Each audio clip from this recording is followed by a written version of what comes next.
Heyo! Hi, chat. Day 2. You thought yesterday's 10 hours was not long enough? Well, boy, do I have some good news for you. Today's gonna be 11. Woo! We have a small VC here today. It's just Liam and me starting off today, because we are starting off 2 hours sooner than we were originally planning to, because we figured out when we had almost finished assembling Destiny 2 Vanilla that it was actually 11 hours and not like 7 or 8. So, so that's why we're starting a little bit sooner today. Hopefully we'll finish around the same time as we did yesterday. Because we have, now let me double check this, a total of 91 tracks to get to, 11 hours of music in total. Yesterday we had about 9.5. So today is even more. There's actually less total tracks, though. Yesterday was 141 tracks. Now it's only 91. Mostly due to how Destiny 2's destination music system works. A lot of the destination tracks are like 7 to 12 minute long mixes, which is great. Destiny 2's music is awesome. So I don't think that we should delay any longer if we're going to be here for 11 hours. Let's start with a 12-minute long mix of Inner Light. Liam, you made this one, right? Yep.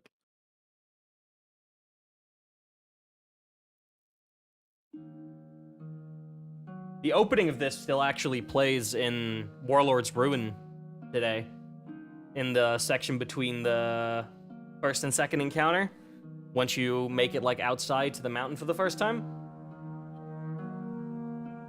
But this used to be a tower track, right? This section of Inner Light?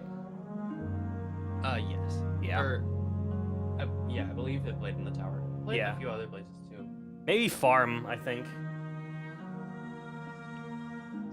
I don't know if this was Orbit. I don't think this was Orbit.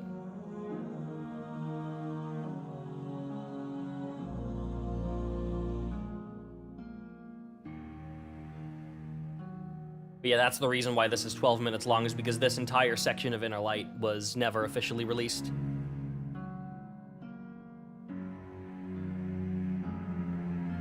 And I think the action also has some cut parts, if I'm not mistaken.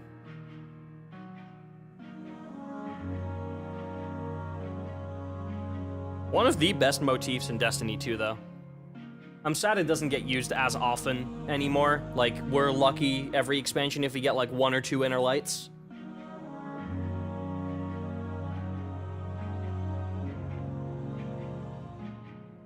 Anyway, welcome in, Bresci, Simon, Pink, Mento, and Hyper. Thank you for showing up this early.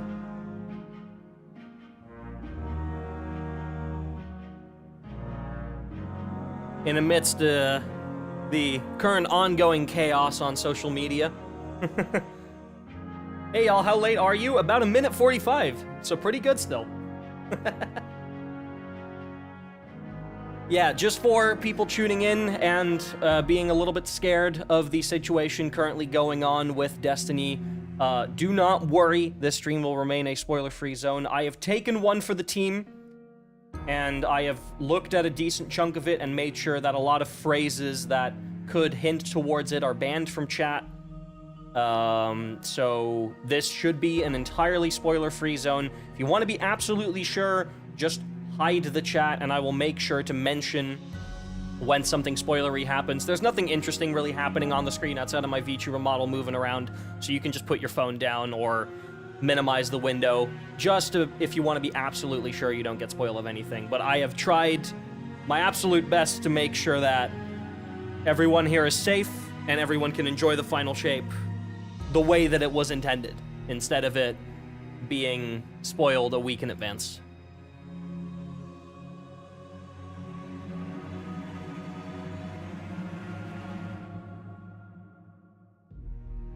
But it is obviously a very, very sad situation.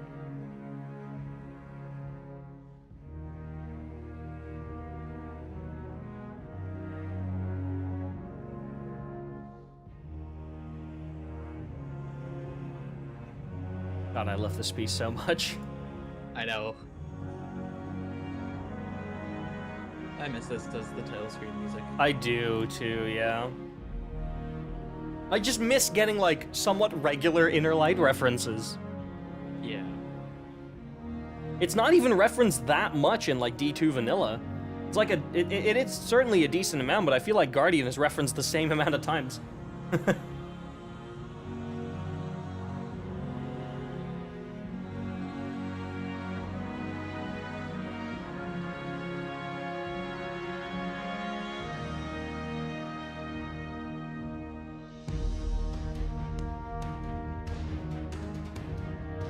Hello, action layer. This is still ambient action layer, right? Action. Or is this action already? This is the action. Is action already? All right. I don't believe I played the action layer in the ambient. I don't think you did, no. Music from D2 Vanilla is what carries it for me. Music of D2 Vanilla is incredibly good. It's also insane because we have 91 tracks here today. I believe the total amount that they released is 44. We also have some double features. I believe we have 2 double feature tracks, which is 2 tracks mixed into 1. So there's actually 93 in total. Which means Bungie released less than half of Destiny 2's music officially. And then of the music that they did release, most of them aren't complete versions either. I mean, we're going from like 2.5 hours to 11 hours, so that kind of puts that into perspective. Let me check how long the original D2 soundtrack was. Yeah, 44 tracks, 2 hours 37. Destiny 2 specifically is going to be really long because they didn't start so like we are only going to include high actions that are different from the action. So like a lot of high actions are just the action with extra layers. Yeah, with extra percussion and so or something like that. We decided to cut all those, or just like, or most of them. Yeah. But for Destiny 2, all the 99% of the high actions are just like unique pieces, like part 2s of the action. So yeah, we included them. So that means like most tracks are like 11 minutes long because yeah, when we get to Beyond Light and Shadowkeep, that's where a lot of that starts to die down. Then like some destination tracks, we can get a decent mix of them in about like 5-6 minutes. But like for length this time, we're looking at like 13-minute Journey, 13 minutes 6, Pathfinder's 12 minutes, Legion's March and the Gauntlet is 20 minutes. That's the longest track in the entire listening party, which will be at the very end. Same with Emperor Callus and Grow Fat from Strength, that's 15 minutes. IO is 12, EDZ's 11, Arboretum's 11. We have a lot of those today. And we're only halfway in our light at the moment. Just to put that into perspective.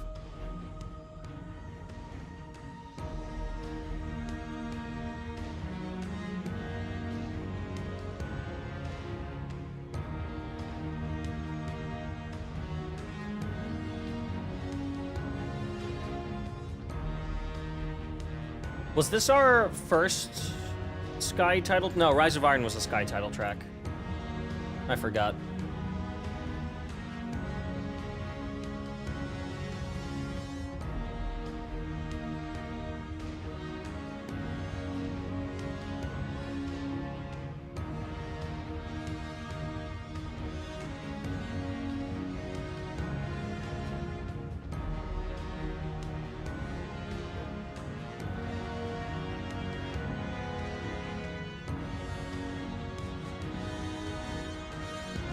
Why does it sound so distorted? Does it? Liam, does it sound distorted for you at the moment? I don't believe so, but I'm listening I'm listening to it through Discord, so I don't know if that might be something on Twitch or YouTube. I am quickly just going to check the Twitch. Reshi says it sounds fine. Yeah, I'm gonna check the Twitch page very, very briefly. All right, don't mind me like very quickly pausing. Not a bad time to pause. Not a bad time to pause. Okay, no, Twitch sounds entirely fine. It might be your internet connection or something along those lines. Horns time. This is high action, right? Or well, I don't think Inner Light has a high action. I think it's just. Oh, is this just one long action? Oh, okay. Actually, let me look that up. All right, time for peak.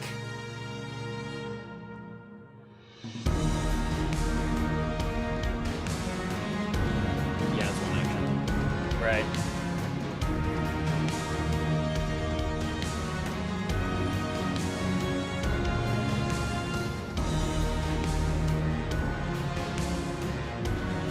If it's sounding wobbly, that's your internet. That's latency trying to catch up. Your video player wasn't able to load everything in time, so it had to slow the video down ever so slightly and then speed it up again. That's something that that Twitch does, and I hate it.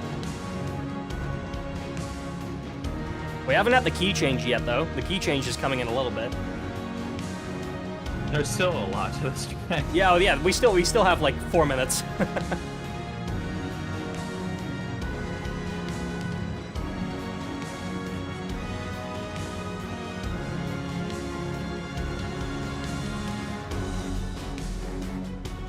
God, why did they cut this section from the soundtrack?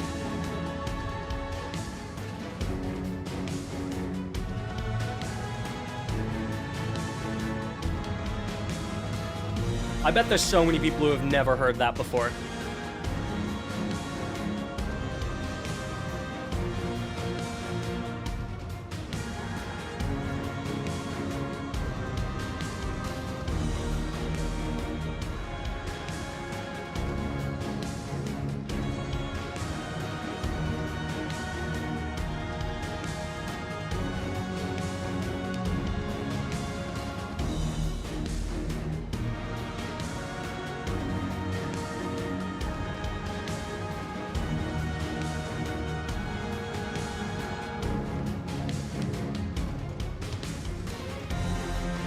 And now we're back to the section that everyone knows.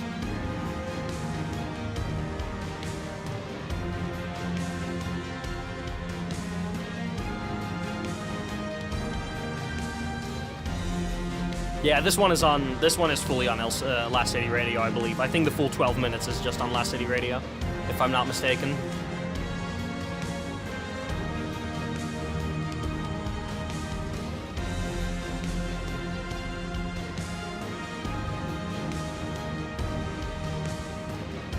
Oh no, this one's still on the archive. It's not on Last City Radio. Damn.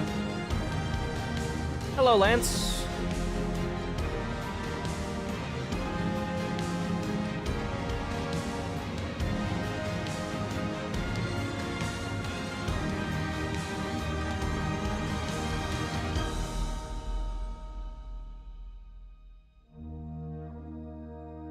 Yeah, I'm doing all right.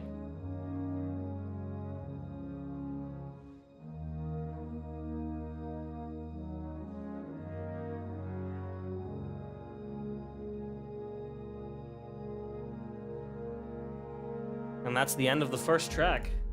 Now we go to something that is never fully played in-game. The only reason we have this is because of the soundtrack. This is only ever played in a cutscene.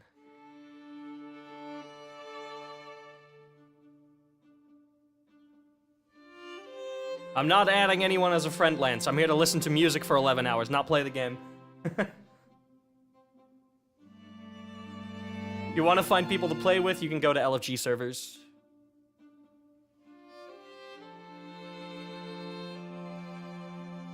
Yeah, we put this track in the boot flow section because it doesn't really play anywhere else in game, so this felt like the best place to put it.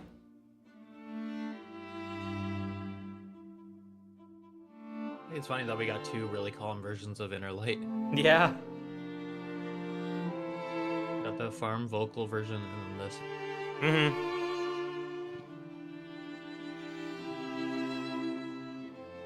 I guess, and the ambient. Yeah. Inner Light is in here a lot, but like it kind of needs to be. Still very sad the only place we've ever heard this in-game is the Season of the Chosen cutscene. Really? Yeah. That is weird. The only place that we've ever heard this play was the cutscene of Zavala almost getting assassinated during Chosen. That was the only time we've ever heard it. But you said it played in Bootflow? I don't think this played in Bootflow, no. We put it in Bootflow because that felt like the best place to put it, but I don't think this was used anywhere else. Oh, and Defiance cutscene about Amanda that played this too, yeah. But I don't think outside of that, I don't think this was even on the title screen. I could be wrong about that. Reshi, you might be able to confirm that.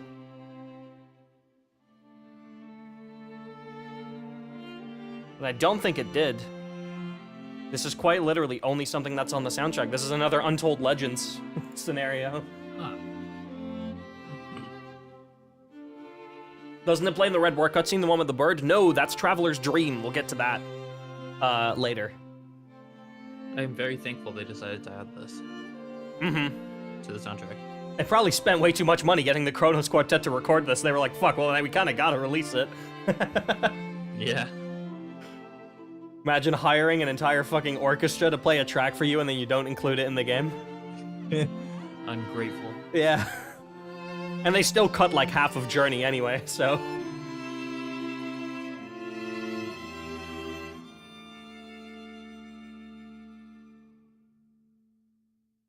Not done yet, though. though. To be fair, there's just so much Journey. This was meant to play on Bootlow as a random track, at least that's what I was told, but I'm assuming it never did, right?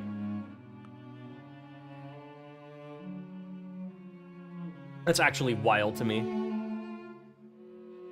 This could have played in Orbit more than fine.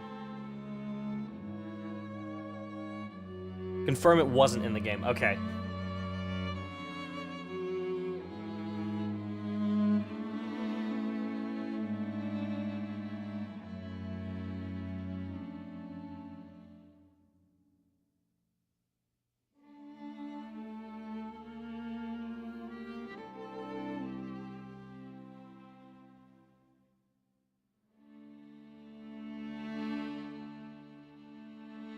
Alright, now we have made it past the title screen. And, we're on One Moment, Please. This is gonna be everybody on Tuesday.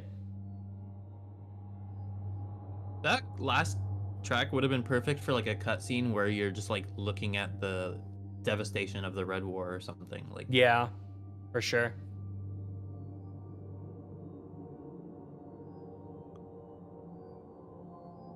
Yeah, it's called Voyage. The name for this.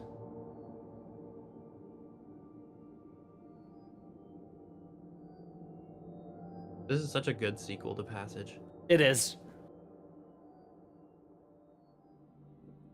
And they actually released this on the soundtrack too, just like Passage. This isn't just like ambient noise.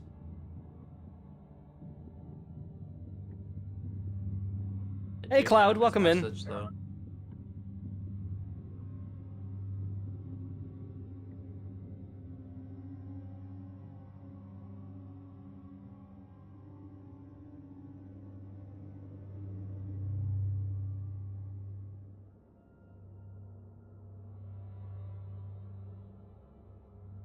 D2 Vanilla has so many bangers. I am so excited specifically for the back half of today.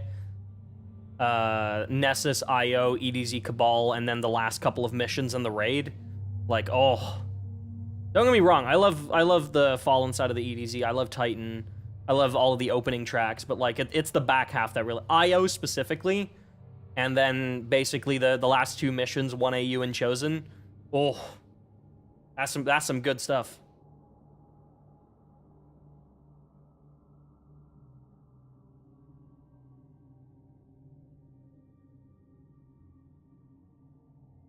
We talked about this yesterday, but I am fairly sure that my favorite D2 vanilla track is on IO. I do think it's Lost Oasis.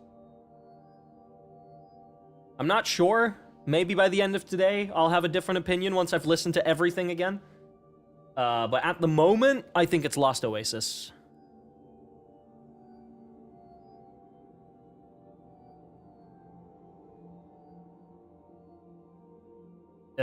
Is there a Lost Oasis Pyramidified? I do think there is, yeah. I do think there is a Pyramidified Lost Oasis.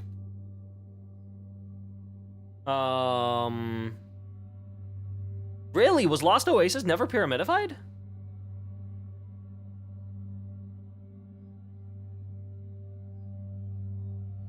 Really? Let me check the archive. It might just not be on YouTube. That'd be Destiny 2 Year 2. Or Destiny 2 Year 3, rather. Pyramid IO. No, Pyramid Lost Oasis exists. I don't know if there's a Pyramid Lost Oasis action. I think it's just the ambient. I think all of the... Yeah, it was all just the ambients that were pyramidified. Oh my god, dude. How much I hope and pray that Final Shape is starting off with this. How much I absolutely pray that they have made new segments of memories for everything. This is obviously Ishtar Sync reference. This is the Black Garden. But yeah, I really hope we get new ones for like the Red War, Leviathan, Curse of Osiris, Warmind, Forsaken, all the raids. I just hope we get one for everything, dude.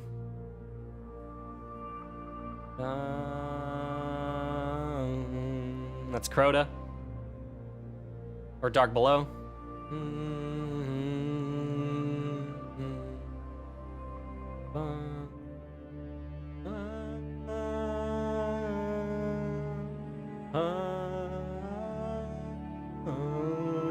This is Crota's End. Now we're gonna go to House of Wolves.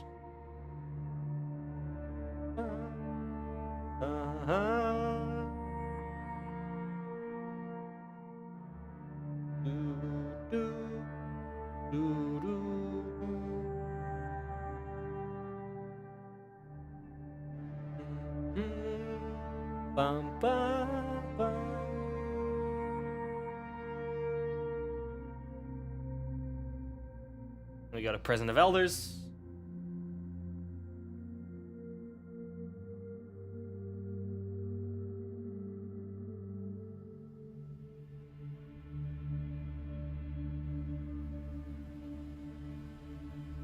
Betrayer is so good.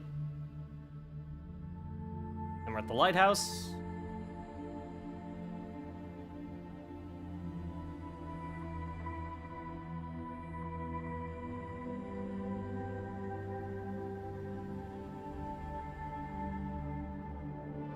And then it's time for Oryx, Regicide.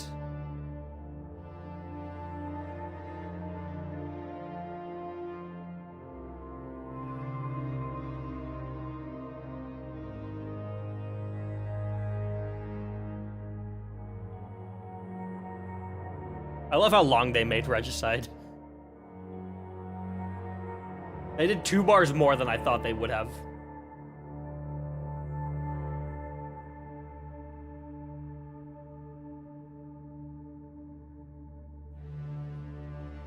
Last Stand, or King's Fall.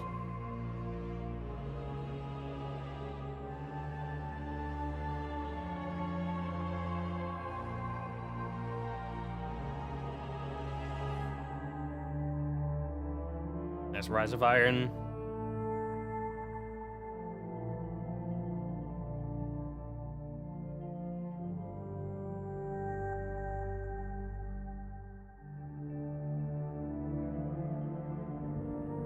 This one's so beautiful.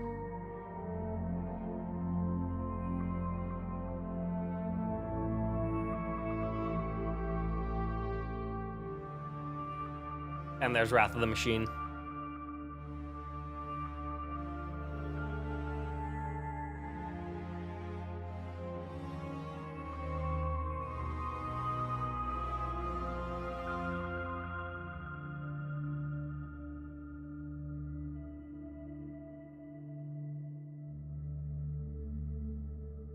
Yeah, I really hope we get an updated version of this when we launch into Final Shape. I really do.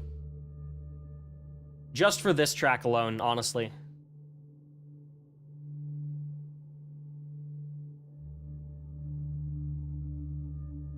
The rest of it's mostly just ambient stuff for about 2 minutes. And then I think we have a Guardian reference at the very end when you get to start a new adventure.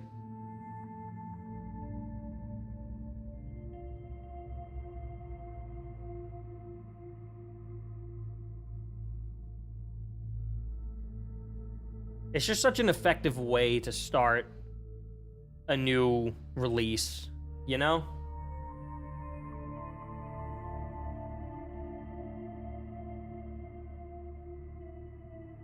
Might replace the ambient with current stuff, maybe. Maybe they'll add more stuff to it.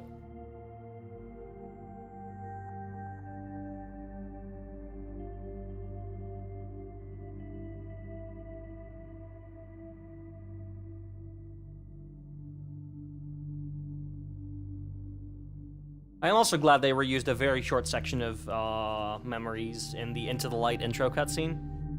They put some of the like memories, ambient, synthy stuff over All Ends Are Beginnings, right when they showed like the statue that was dedicated to Amanda. That was really, really good.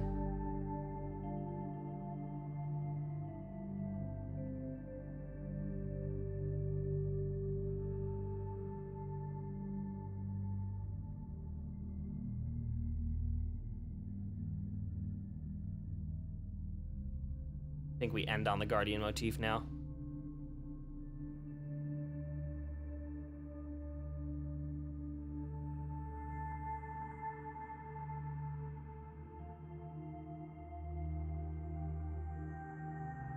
I'm back. Welcome back. Ooh, memories. Yeah, you've missed all the motif references.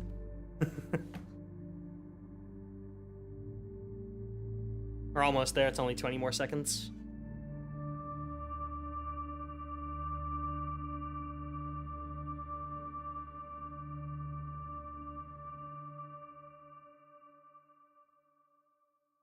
God, I really hope they expand on that.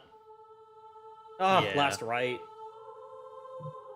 One of the most iconic main orbit tracks ever, in my opinion.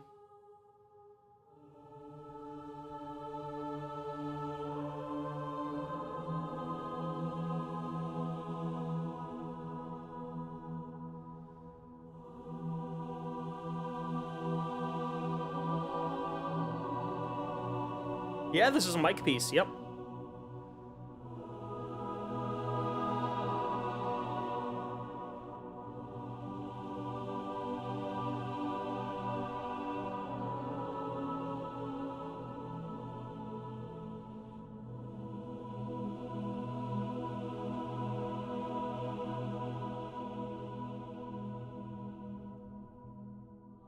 And the reason that Rotom is credited on this is likely due to that 3-note motif being from, was it Forged in Flame? Was it? Yes. Yeah. That's likely why Rotom is credited on this. Oh, we're also going to have our first appearance of Peter today. Forgot about that. What's going to be the first Peter Schlosser track? Let's see. Oh, okay, yeah, that's a banger. All right. Peter is immediately going to start strong.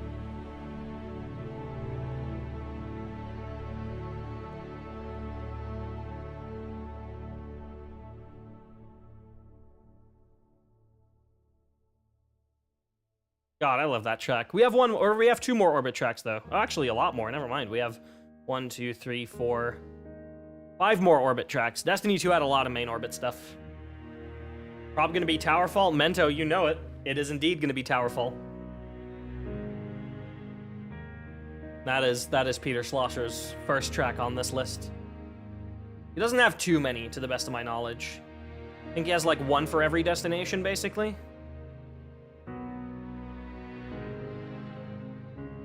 Related to the last track, God, what was it? Last Rite? Last Rite. That motif, a lot of people think that that's in certain tracks, a lot of people think that that's the pyramid motif. No, it's or, not. Salvation, but it's close, it just sounds but it really isn't. similar. Yeah. Like for instance, in Shell of What Was, that's Last Rite. That's not a pyramid motif, that's not yeah. a pyramid.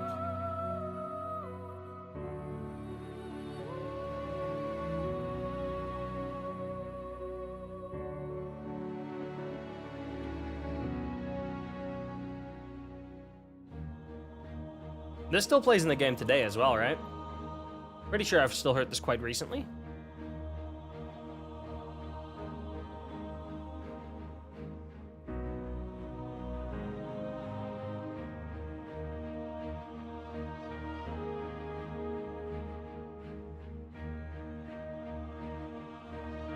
I feel like this plays in the tower, but I don't remember if it plays in orbit or not. It might still play in the tower. Both versions still play? Awesome. So the tower version and the orbit version.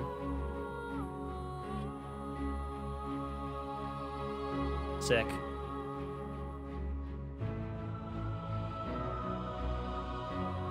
Welcome back, Cloud.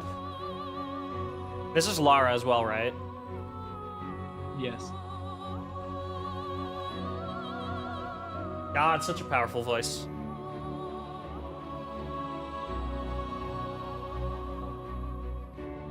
We'll be hearing her a lot today, especially when we get to Nessus.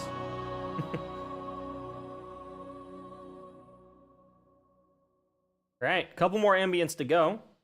We decided to include the ambient of this separately on the Orbit playlist.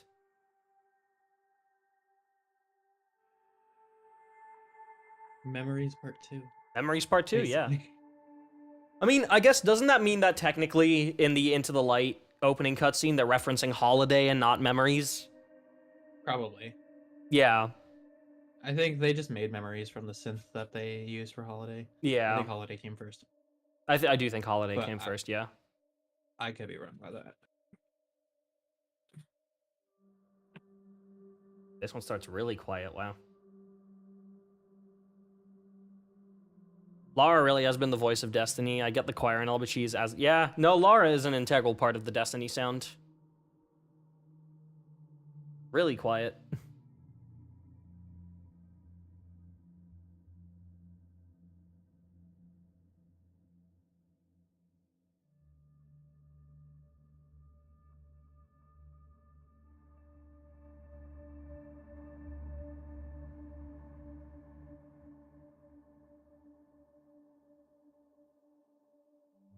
Liam, can you speak for a second?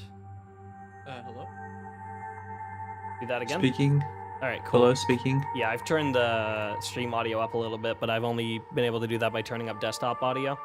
So I temporarily had to do that, but I had to reduce your volume so that you wouldn't blow out people's eardrums suddenly.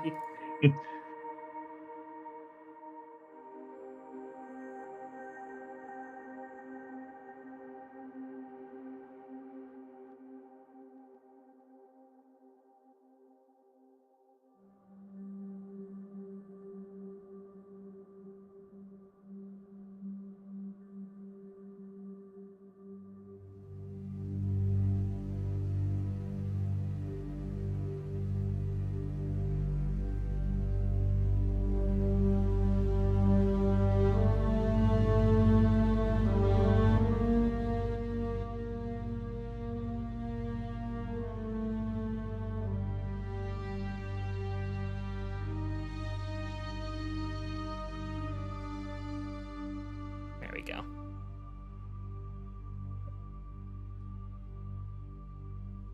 I think this also still plays in... I think I've heard this in the Helm recently?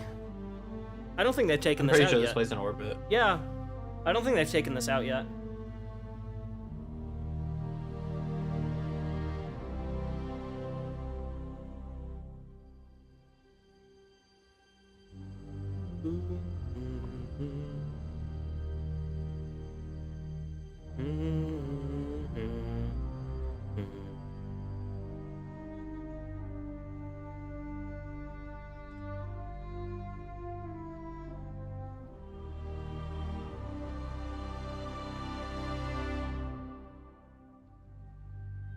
Does play in orbit? All right.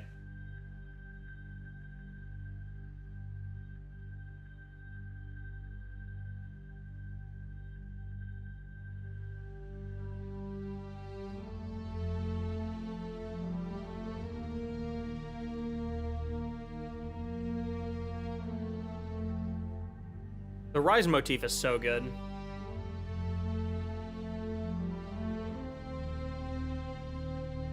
Can't wait until we get to Rise.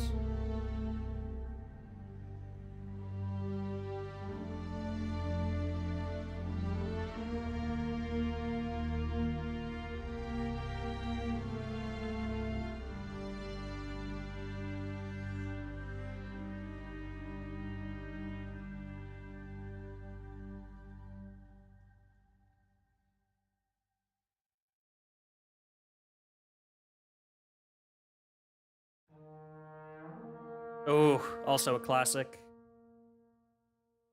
Welcome to Calm Version of Inner Light, Part 4.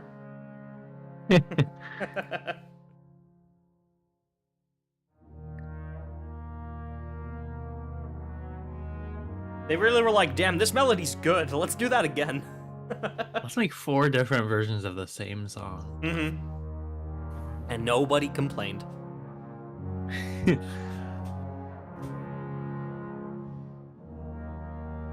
Think of that Roblox Destiny game every time I hear this. Excuse me? Explain? There's a Roblox Destiny game? Oh god. It played only this on loop. Really? The whole time? The entire game? Just Guardian Sacrifice on loop? It's the only song they need. I mean, that's not the track I would personally pick to put on loop. But, like, it's a good Singer's song, Dirge but... is what I would pick. If your stream is far behind Hyper, either refresh the page or come watch on YouTube. I don't really have control over individual delays between Twitch and YouTube, but occasionally refreshing the page on Twitch does all that you need to do.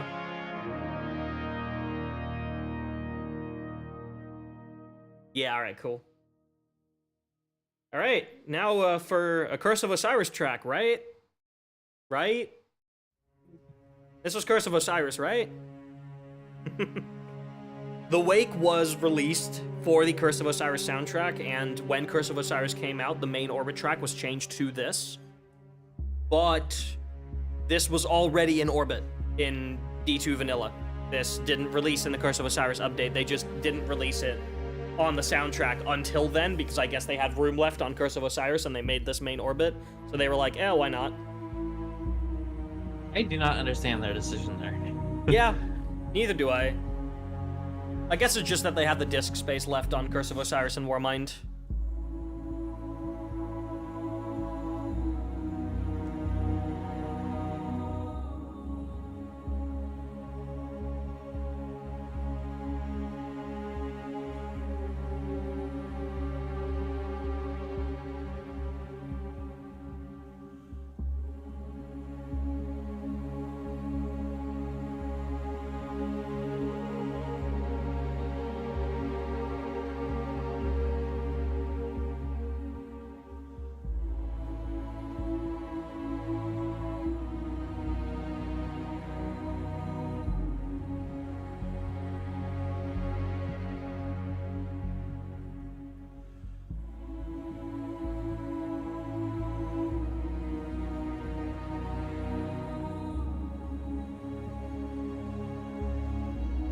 I love you, Rise.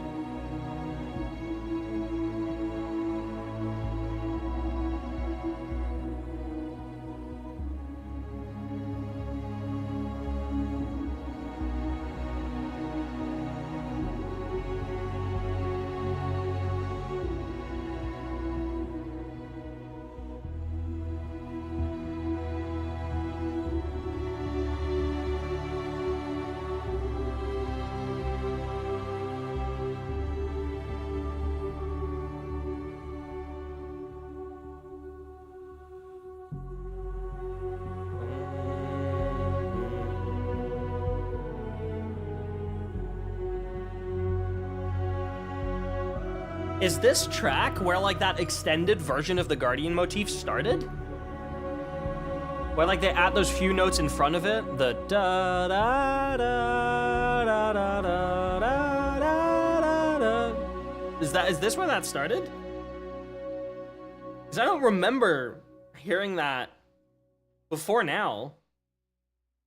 But Mike's been using that version of Guardian, like, constantly. Oh, hey, it's a track from Forsaken.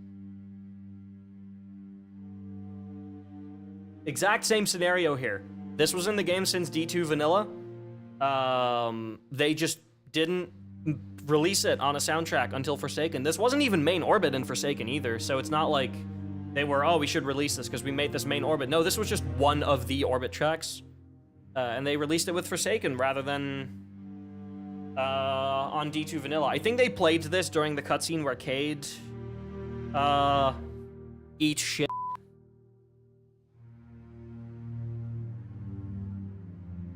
So maybe that's why they released it.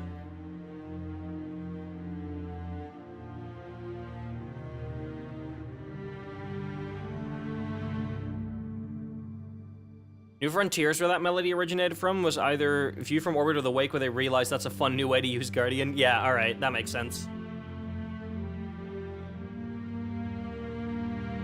Because I was gonna say, Mike has been using that version of Guardian so often. Damn, I thought we were spoiler-free here. Shit, guys, sorry. Spoilers for Destiny 2 Forsaken. Kate fucking dies.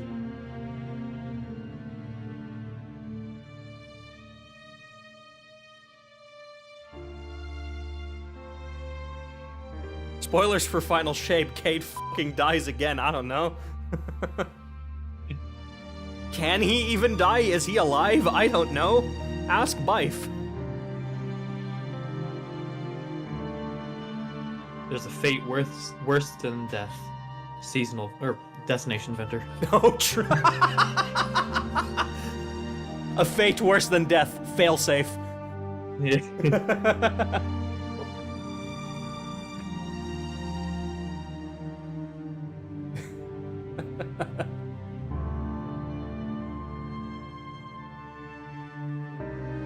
Crow and Kate stopped fighting because they both have moms named Martha or something.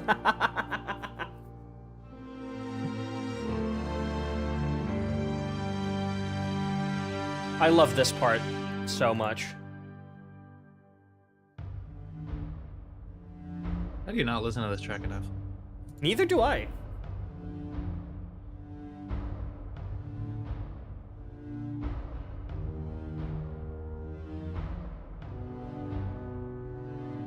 Holy shit, we're already 45 minutes in? I know, I checked the time, I was like, Dude, damn. what?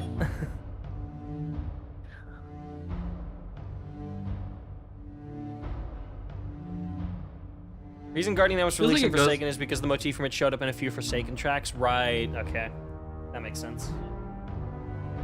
Feels like when we get a bunch of long tracks, it feels like time goes time goes slower when we watch this. But when we get like a bunch of really short tracks, Yeah. like feels like it goes by really fast. Mm-hmm.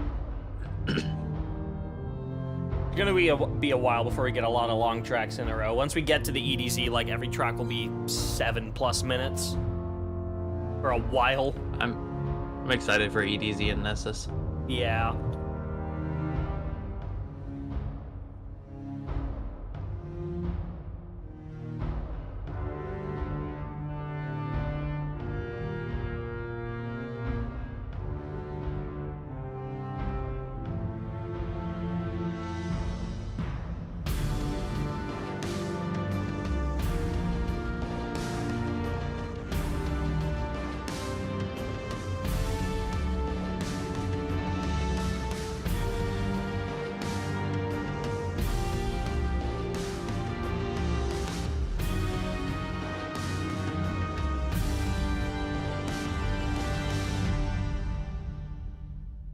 Fantastic track.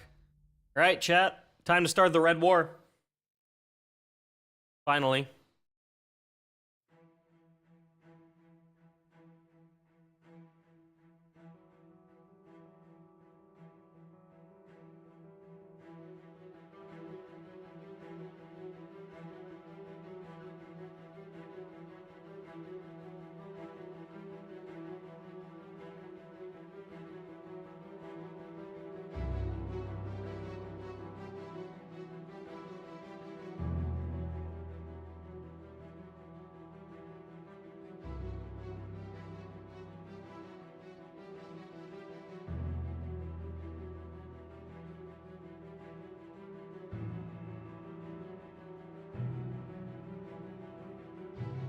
I think this was like basically the first Destiny 2 track we ever heard, right? Because the first thing they showed us from Destiny 2 was this opening cutscene.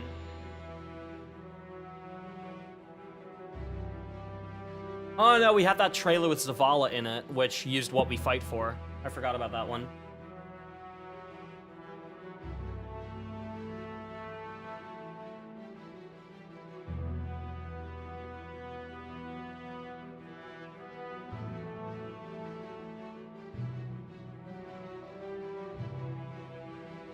Don't worry, Archer. Don't worry. We are aware. I have taken one for the team. I have looked at a decent chunk of it so that I know exactly what terms to ban A lot of the terms that are found in those leaks have been banned directly from the chat. They cannot be posted. So this chat and this stream should all remain a safe haven for everybody. First thing we saw was the trailer with Cade and the green drink. Technically you're right. I don't think that actually used any D2 music, though. I think that was a custom little thing.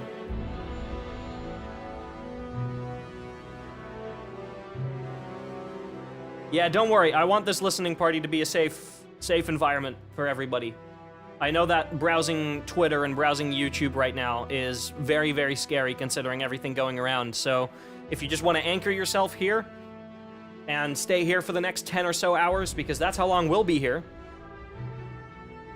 Was that any music of the Spheres motif? I do not think so, because this doesn't have a Marty credit. Or a McCartney credit, so I don't think it was.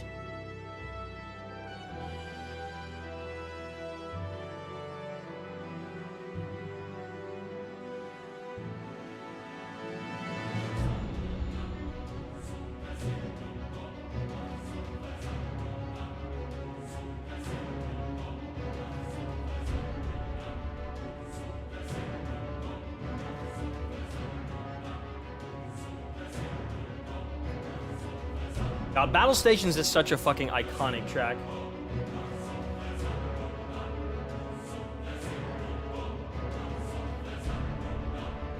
Yeah, I don't know if that Cade teaser had music. I'll have to check. Obviously, I can't right now because we're listening to Battle Stations, but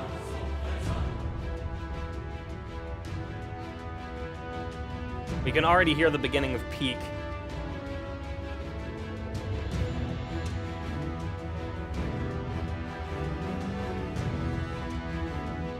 Quickly refreshing the chat window. Had some issues with it. Don't worry about it.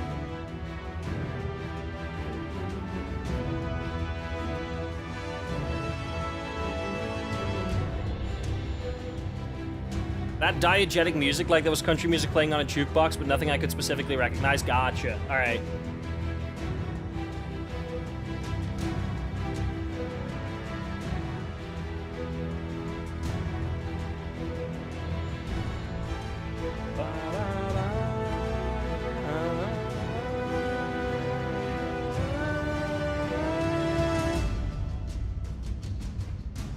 All right. Time for the best part of Battle Stations. And this is not an opinion, this is a fact.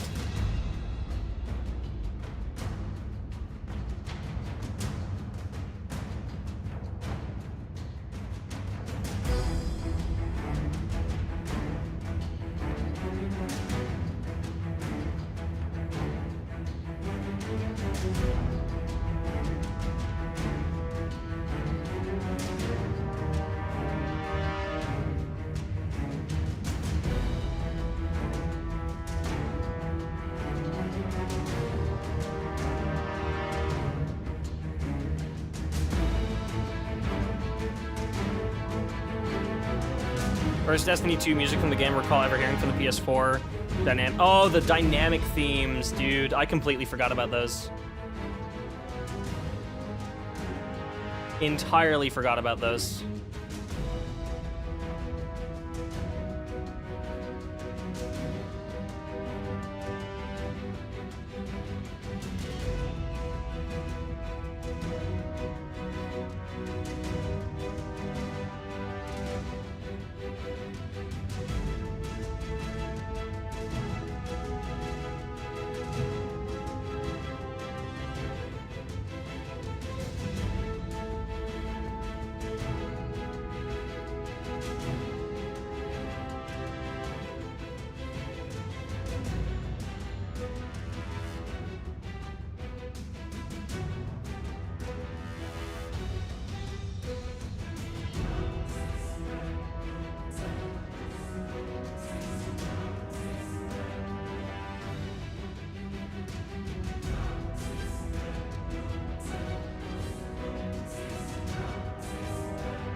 Also, chat, if you see that the chat has been moved into 5-minute sub-only mode, just tiny bit of a precaution. Don't worry about it. If you prefer not to subscribe, I'm not doing this to make people subscribe if they're watching the stream and they want to chat. I will make sure to turn it off when we get to the music guessing game. Unless things get particularly bad, in which case, if you want to participate in the music guessing game, temporarily subscribe so that you can send chat messages during that time. Feel free to unsubscribe the moment that you click off the stream. It's just a safety measure, so don't worry about it. Damn, what's up next? Isn't it Red Legion or Homecoming? Right, fuck, I'm looking too far ahead. I always forget that this track exists.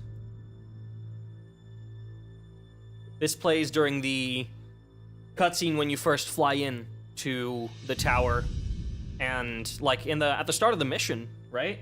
The moment you load in, this plays.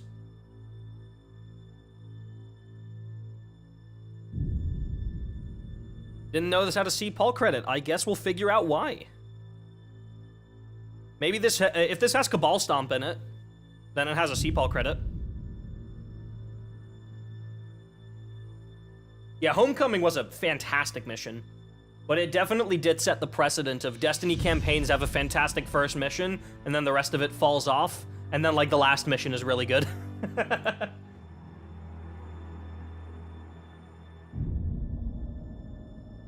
I think to an extent the Taken King kind of had that problem.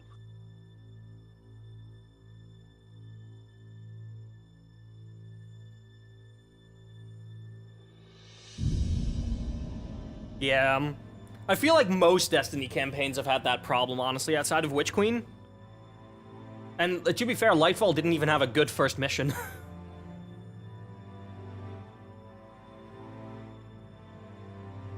But like Forsaken's first mission, the Prison of Elders, was fantastic. I personally really enjoyed Nothing Left to Say. Oh yeah, 1AU was good. Yeah, the last two missions of the Red War, I'll give them credit. The last two missions of the Red War were bangers. Though to be fair, I don't actually think Chosen was that good, but that's mainly because the Gaul boss fight, I think, kind of sucks. But like the environment design and all of that was stellar. Like the last city, specifically in Chosen, it was pretty good at like the in Homecoming and in Ajo, but definitely the best possible in Chosen.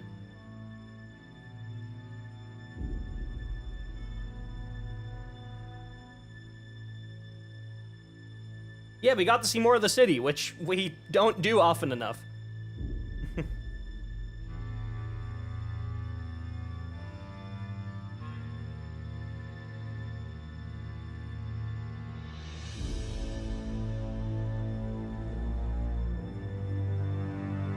This isn't, Liam, is this your mix of Homecoming? Spreadsheet said it isn't his. I think I made a mix of Homecoming. Let me check.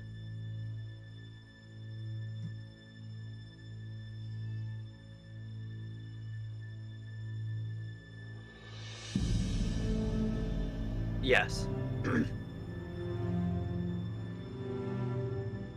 This is 4 minutes and 40 seconds, right? 440, yes. Okay, I think it's my mix.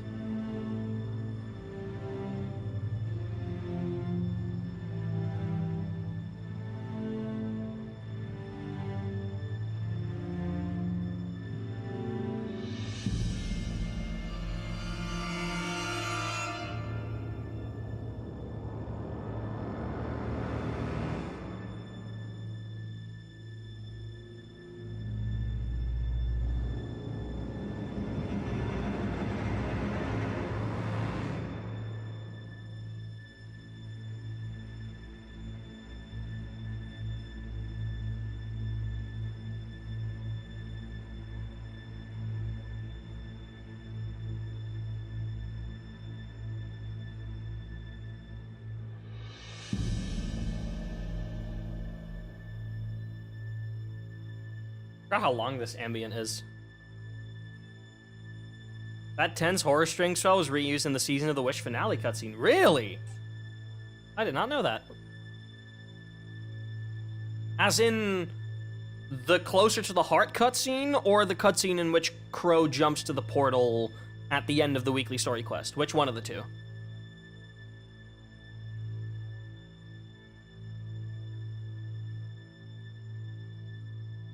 Chosen is the one you run through the city at the end of the campaign, yeah.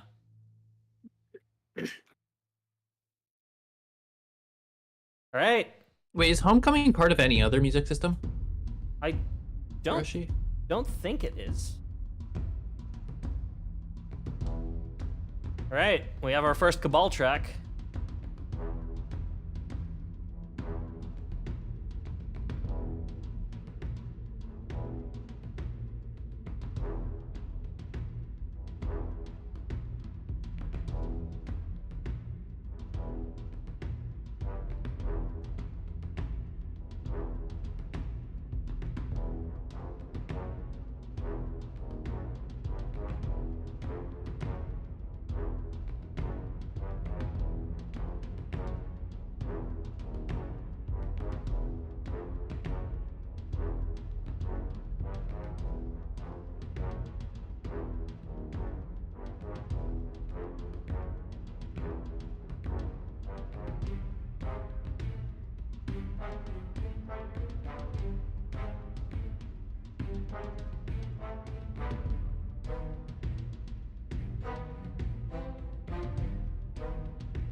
Cabal really like brass, yeah.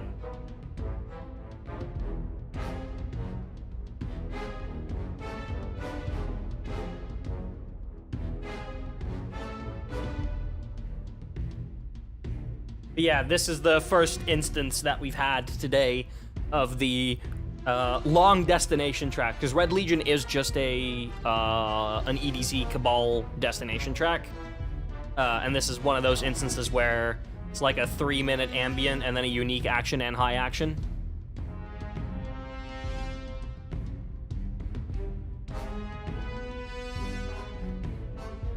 Usually a huge fan of Sky Strikers, to be honest, never really cared for this one. Yeah, Red Legion was kind of it was okay.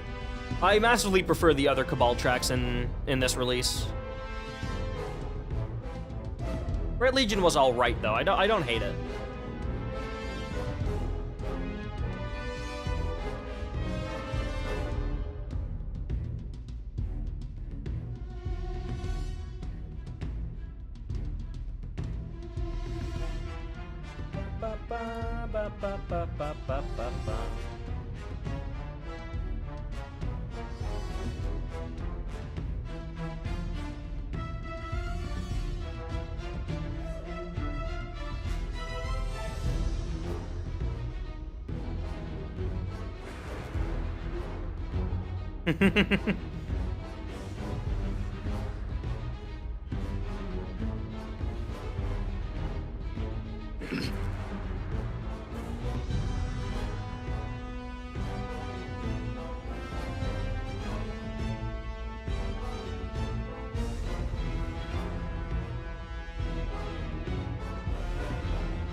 Subscribed only to say that by now.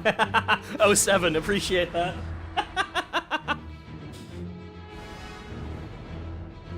Thank you for the sub.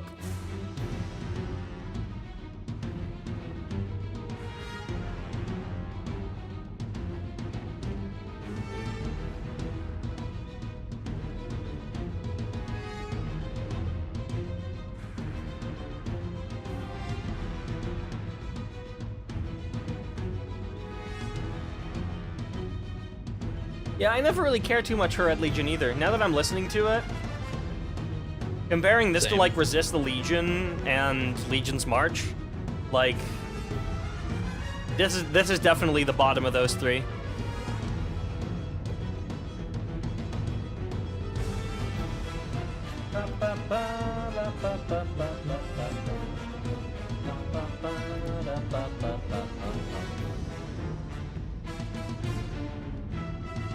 What time signature is this even in?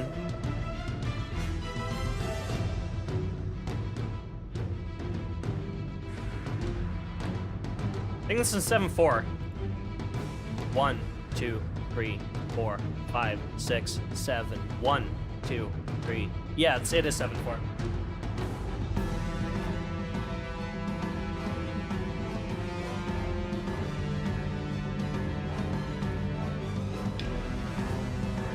Legitimately, it is surprising how few tracks in Destiny are actually in consistent 4/4.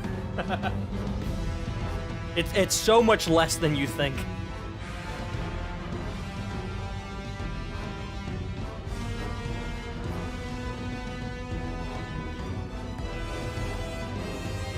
Hey, this part of Red Legion is good, though. Does this reuse drums from... There's some House of Wolves track, I forgot what it was. Betrayer? Either Betrayer or like Hell's Rising, I think. Maybe. One of those. I think it reuses the drums from... Now for the brass parts. Yeah. Fuck you, Bresci, I cannot unhear that now.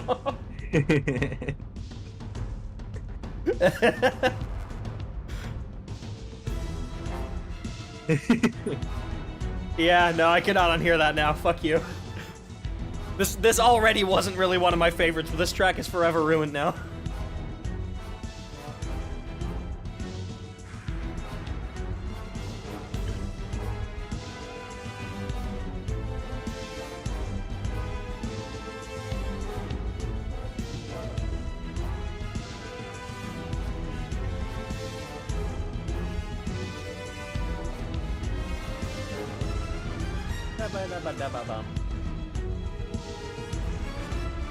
Don't believe this was reused drums for anything. There was a Shadowkeep track that reused these drums, though. Interesting.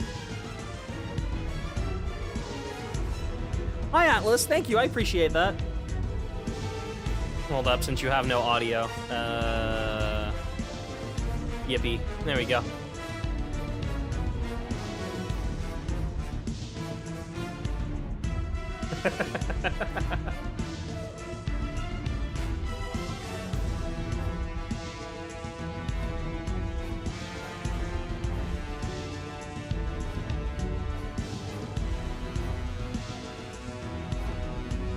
We need subtitles describing the music.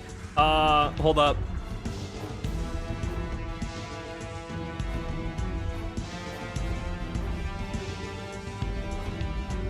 How's this? Is that good?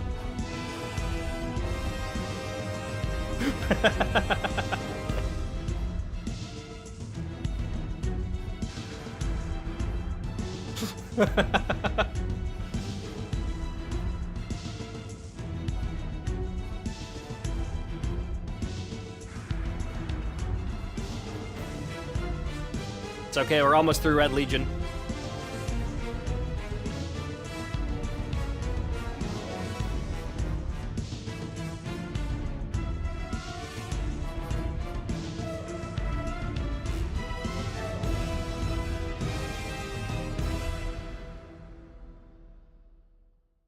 All right, now for the next track, I'll put subtitles on the screen again for how I feel about this one.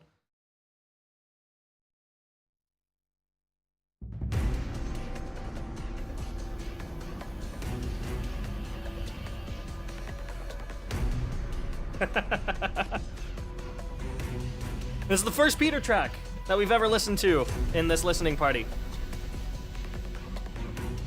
This first appearance.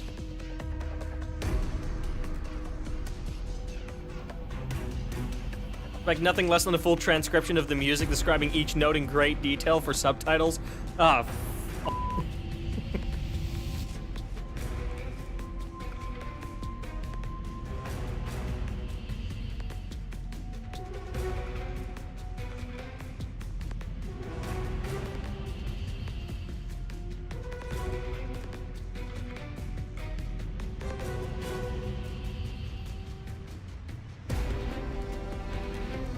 When is Josh Mosser's first appearance?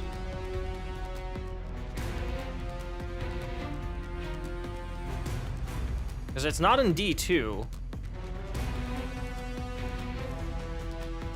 1,000 Wings, right, of course. Yeah, 1,000 Wings is him. That would be right. So that's tomorrow then.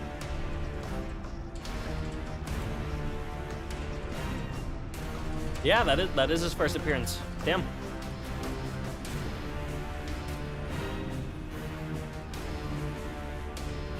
Josh did work on D2 and Red Roar Music as an editor and mixer, but no composer. Yeah, kind of like Seacrest, right? Warmind and Curse of Osiris is tomorrow, yes. Both of those are tomorrow. We are only doing D2 Vanilla today. D2 Vanilla on its own is 11 hours long. If we were to also do Curse of Osiris and Warmind on top of that, I think those two together are like 3-4 hours. Seacrest did the farm, yes he did. Yeah, Curse of Osiris and Warmind is 4 hours.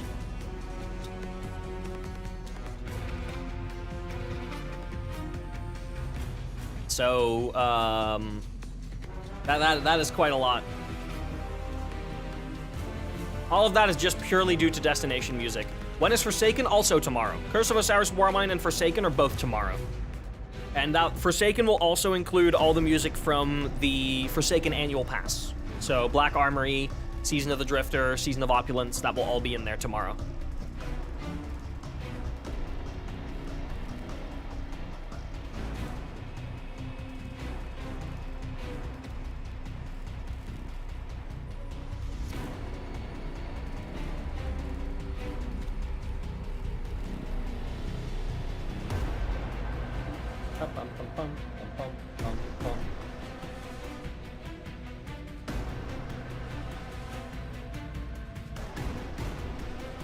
Those drums are so iconic.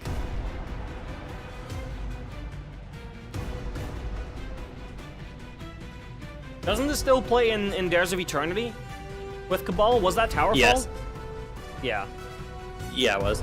Yeah, okay, I'm not crazy then. They should have used Siege Dancers for that one. Yeah. Oh well.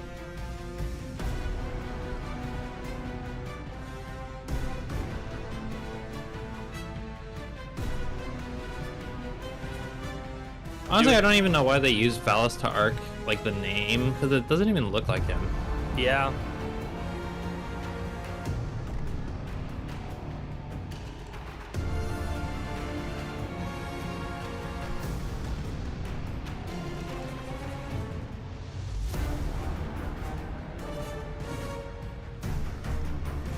Bum, bum, bum, bum, bum, bum. I love you, triplets. And we're still in the action. We're not even in the high action yet. Dear God.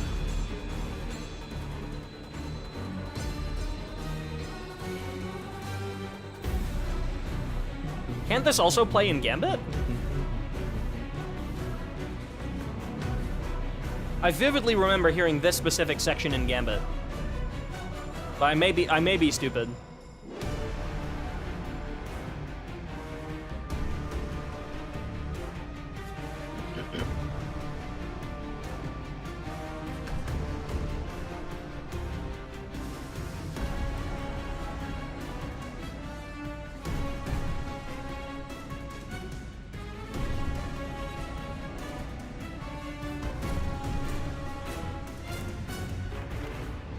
Not in Gambit, the Titan Peter track is pretty similar though. Ah, that's probably what I'm confusing it with.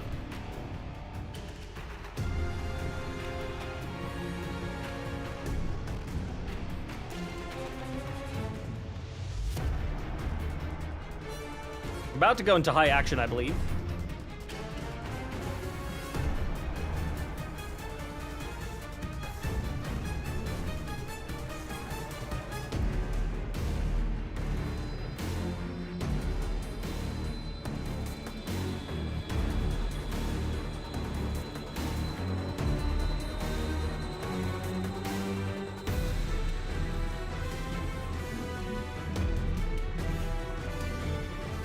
You can kind of hear, like, a style-wise, you can very much hear, like, Scission in this a little bit.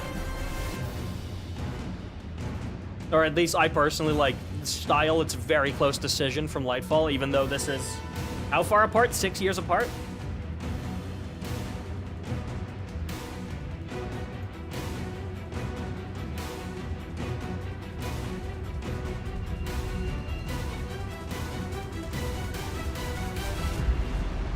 And there's the high action.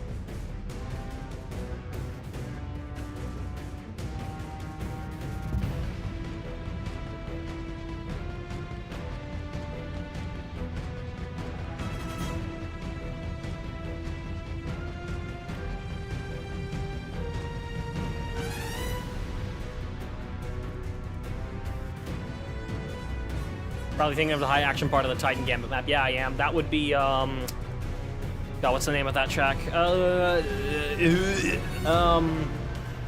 think that's Siren's Watch, is what that would be.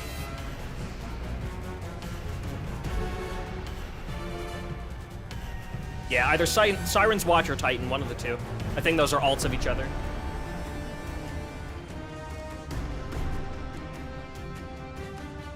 Those are the two Peter Titan tracks, so.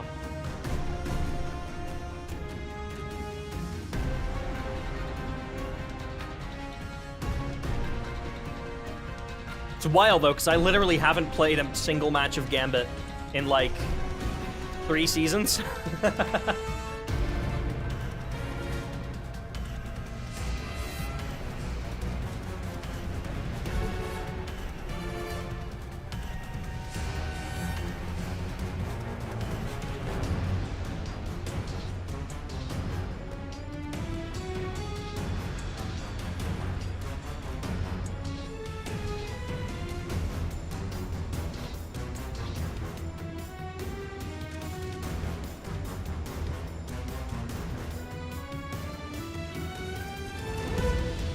We got one more big Cabal track left after this before we head into the second mission.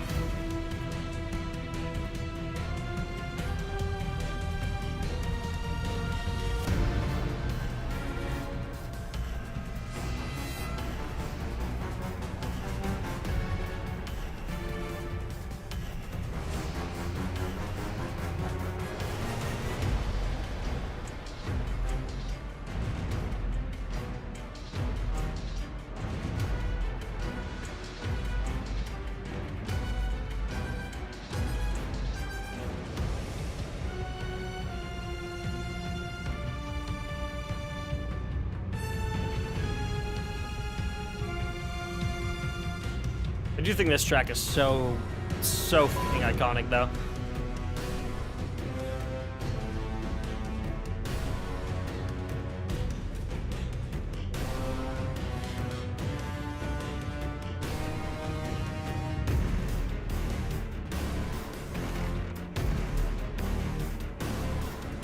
Oh yeah, take a look at those Donathon goals to the left, by the way. The next one is that I'm doing a Final Shape piano cover during the server downtime. I believe we're at 105 out of 150. If you do want to contribute to that, and only if you absolutely want to and are able to, then there will be a link in the description of the YouTube video or on the little About Me section on Twitch. All right, last Cabal track before we go into Mission 2. When Journey? Soon, about 10 minutes from now. Got 2 more tracks before then. First is this, No Mercy.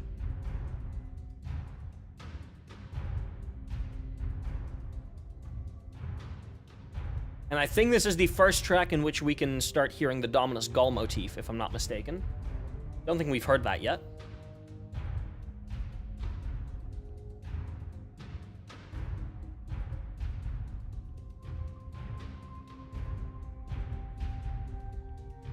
There's that holiday synth again. Yeah.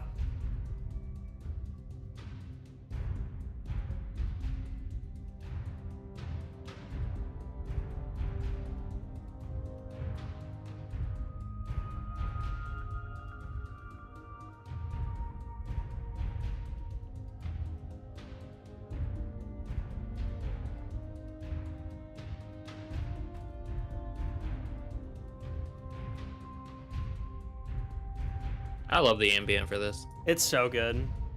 I'm glad we did it entirely with Action Layer. Because that's how the soundtrack does it, right? I believe so. Yeah.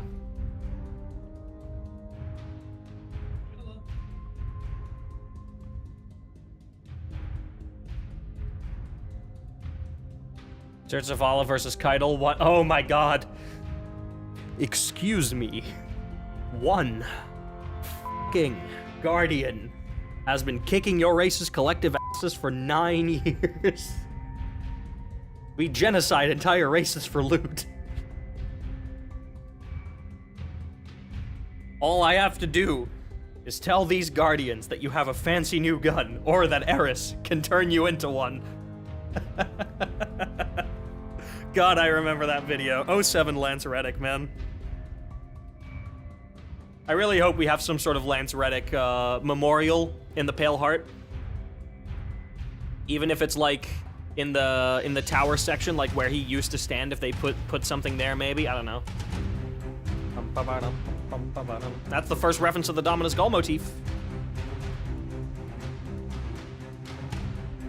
I think that is the first instance that we've heard so far.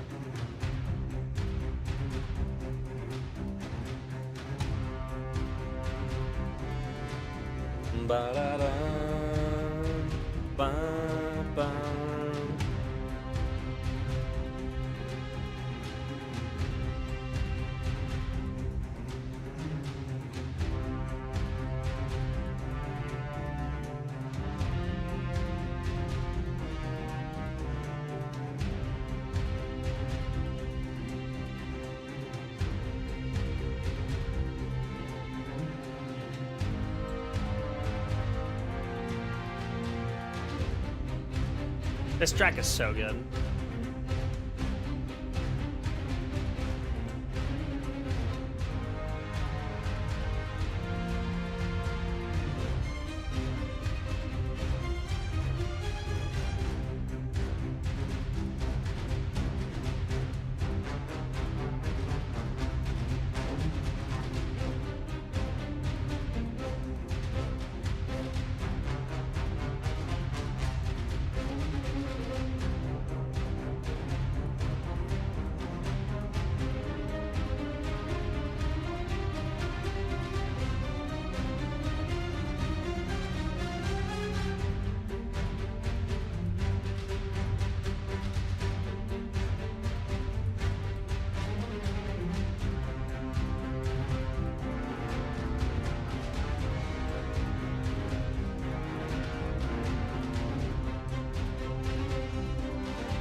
Absolute peak, real.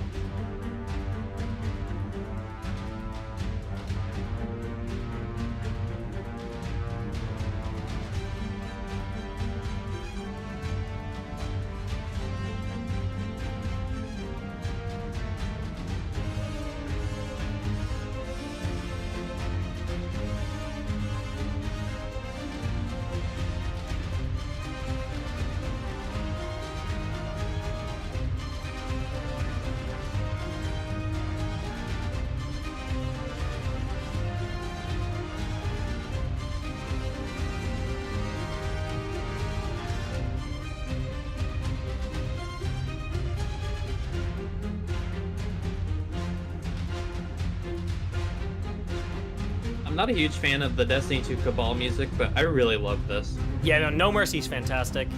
I think I think out of all the Destiny 2 Cabal music, my favorite is probably Legion's March. If I had to pick one.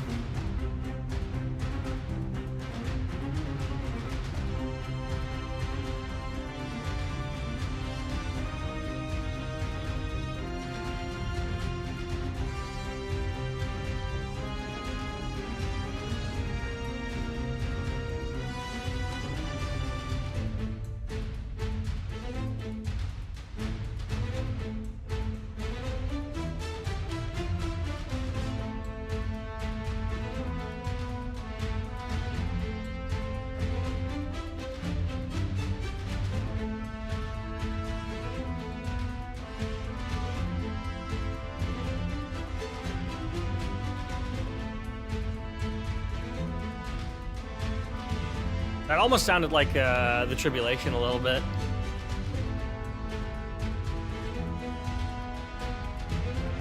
I agree, Bresci.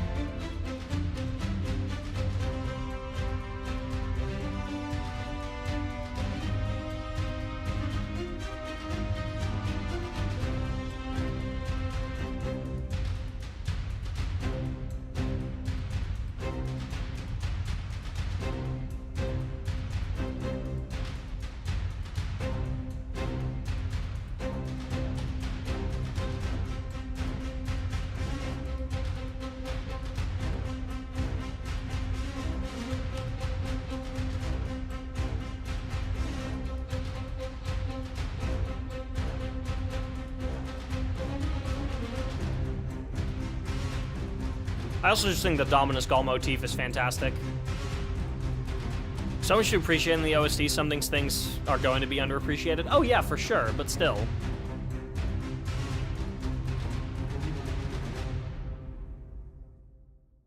All right.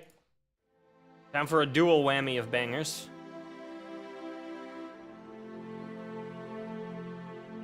This one legitimately, like, makes me emotional every time I hear it.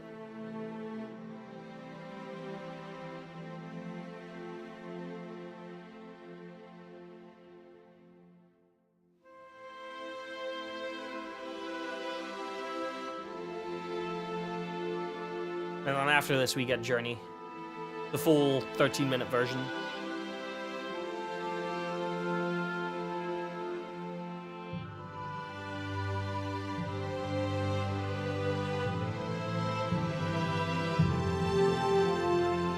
Yeah, that's a good point, Bresci.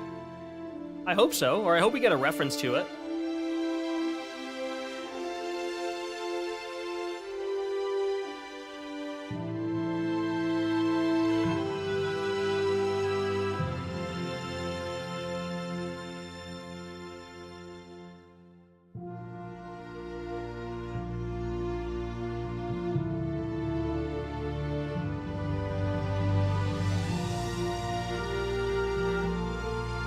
See the shard for the first time.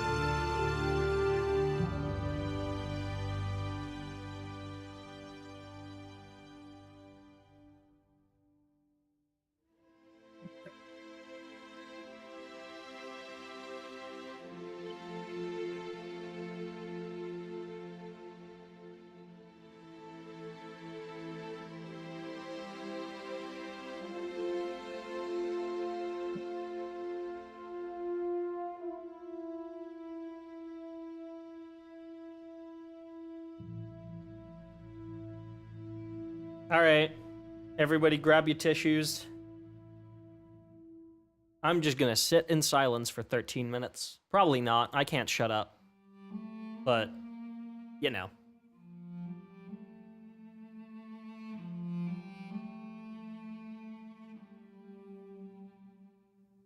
I will be right back again. All right.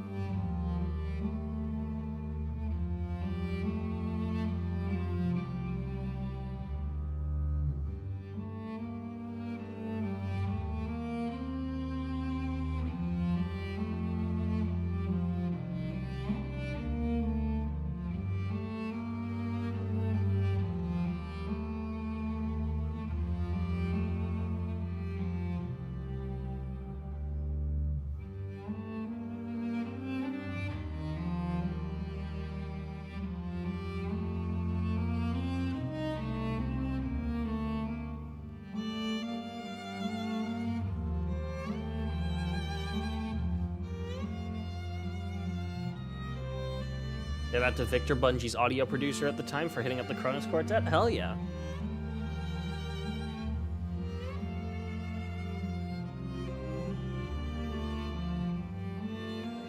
Absolutely fantastic decision on their part.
Anyone doesn't know the Kronos Quartet, they're one of the most well-known string quartet group in the world. Yeah, insanely talented group with members having played for over 50 years. Yeah, the Kronos Quartet's fantastic.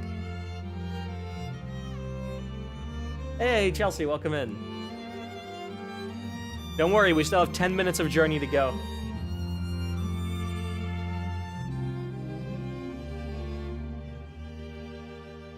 They worked on a score for Requiem of a Dream? Yeah, they did. Drums time.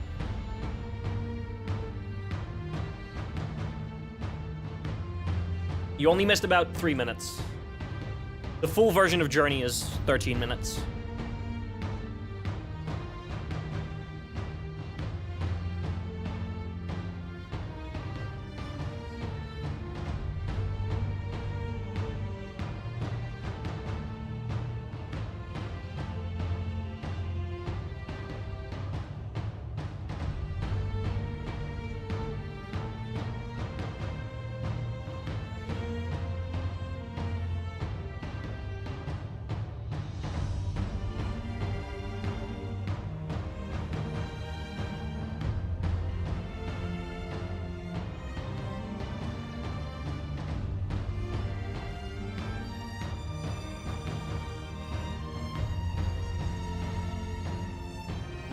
God, I love this track so much.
By the way, apologies that I'm being so quiet. I just really want to just listen to this one.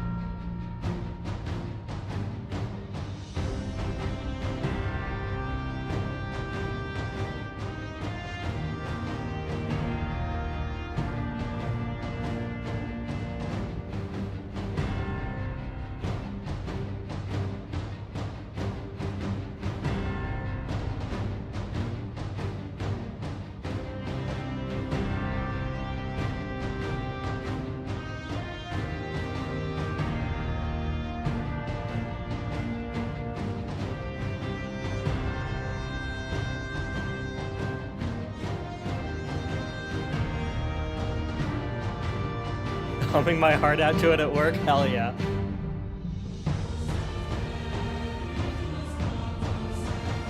And the best part is that we've only just hit the halfway mark.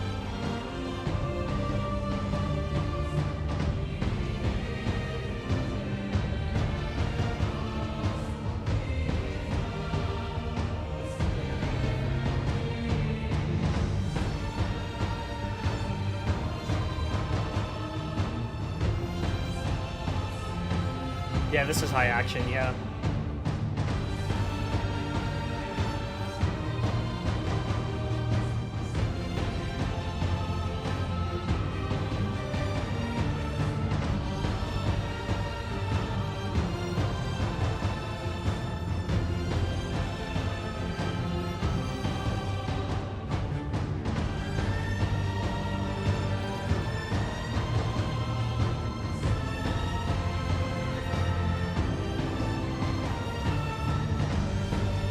I can't wait for the key change, man.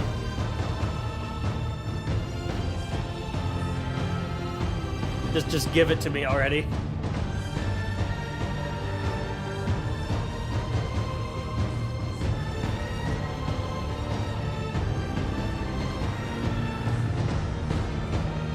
We're almost there.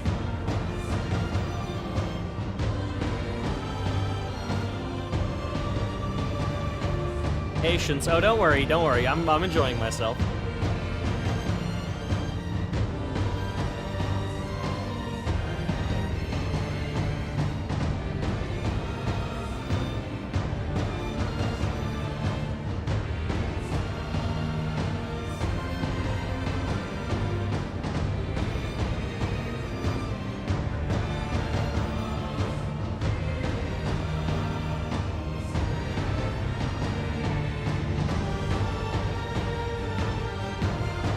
It just keeps building. It keeps fucking building. It doesn't stop. It's so good.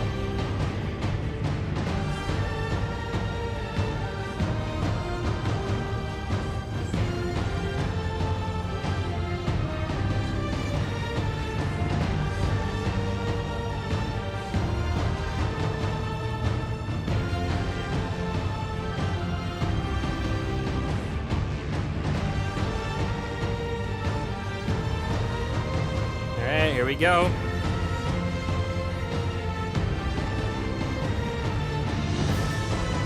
Oh.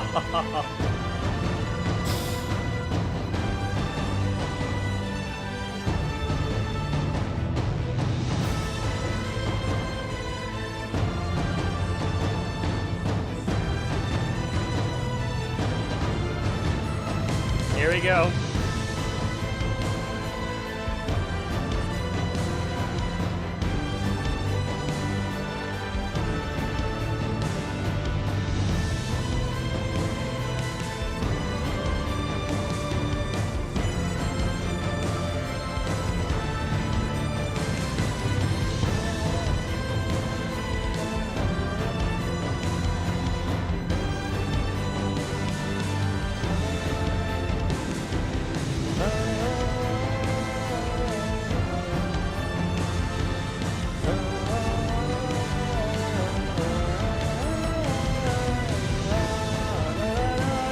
This is my favorite part, by far.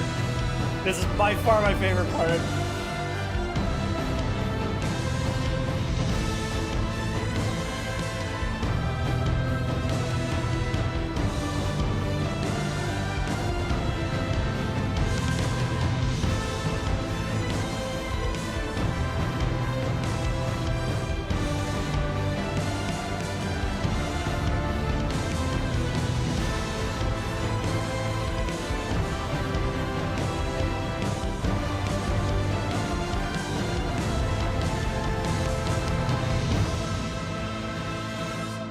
Actually, I have tears in my eyes, man. I haven't listened to that full thing in a while.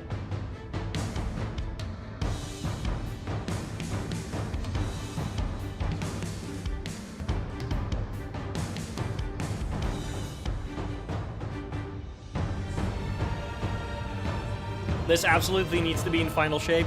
I don't care if it's a motif reference. I don't care if it's Pyramidified Journey. I don't give a f how they do it. I just need a Journey reference in final shape. Just one. Just a single one. That's all I need. Just fucking one. Just fucking one.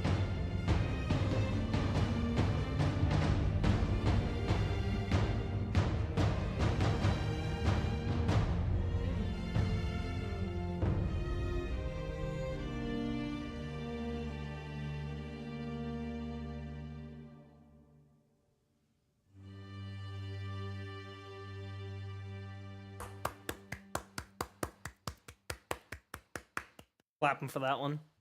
Oh, Seacrest, man. Back-to-back bangers. I'll just cry again. Why don't... Chat, look at how hard I can cry. That's not cry. This is cry.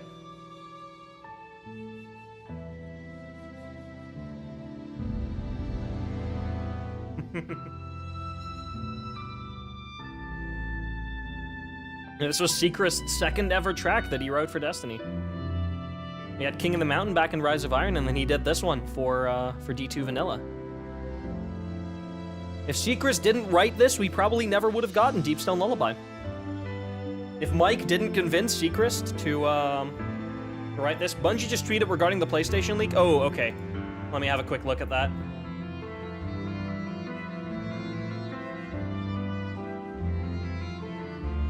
We recommend... Oh, okay.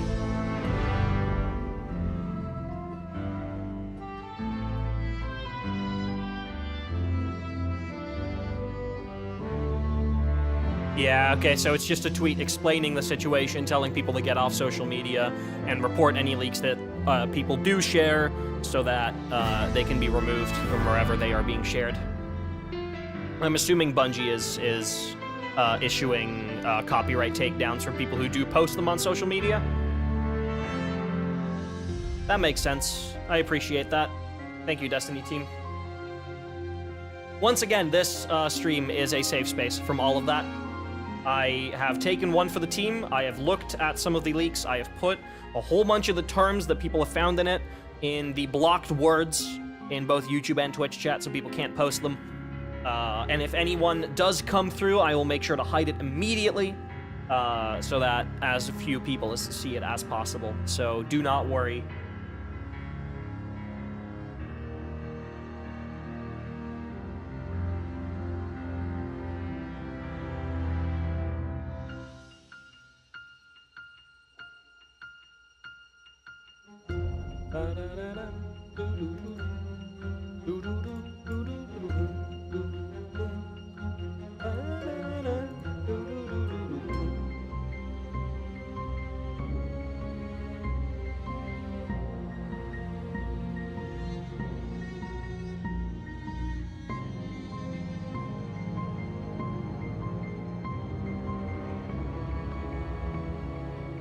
Yeah, link to the Twitter thread has been posted in my Discord server.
Wow.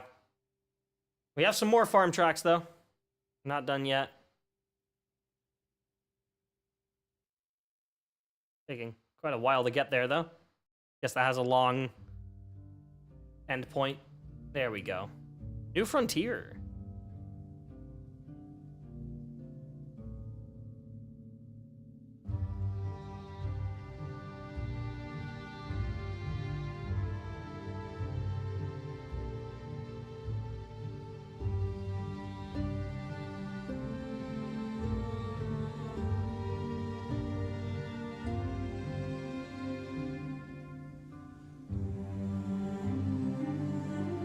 Yeah, you'll hear the new take of Guardian in this, yeah.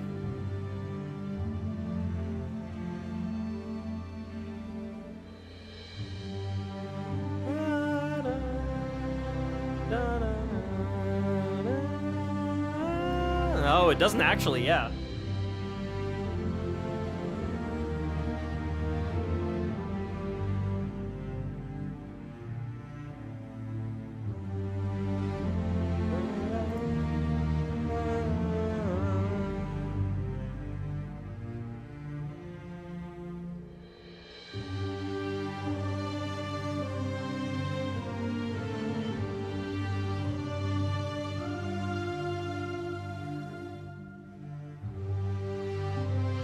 To be fair, the hardest Guardian edging in Destiny is, I believe it's questioning the light in the Witch Queen. That's like the hardest Guardian edge that I know of. That one's awful. They fake you out so many times, yeah. It's so funny. The funniest part about questioning the light is that it's a mic track. If anyone puts Guardian in their tracks, it's Mike. And then there's suddenly a one mic track where it sounds like it's going into Guardian every time. You immediately think, oh, this is a mic track, it'll go into Guardian, and then it just doesn't every single time.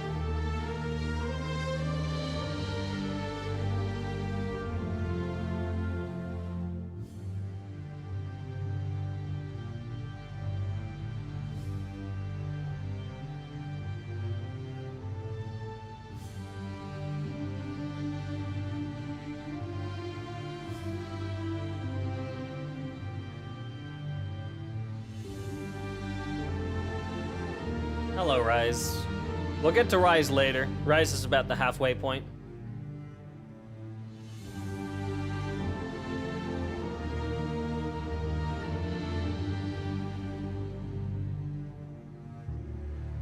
By the way, we will be doing our first music guessing game once we have made it to the end of the EDZ.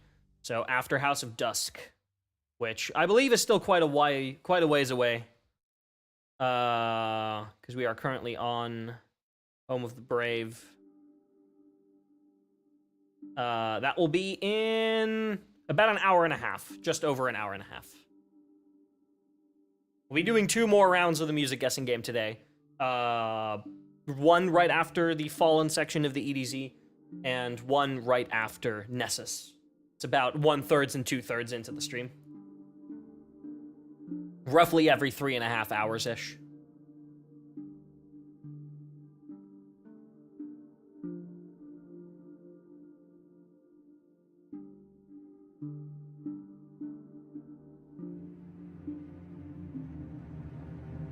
The farm music was really, really good. So criminally underused, because the farm became entirely useless.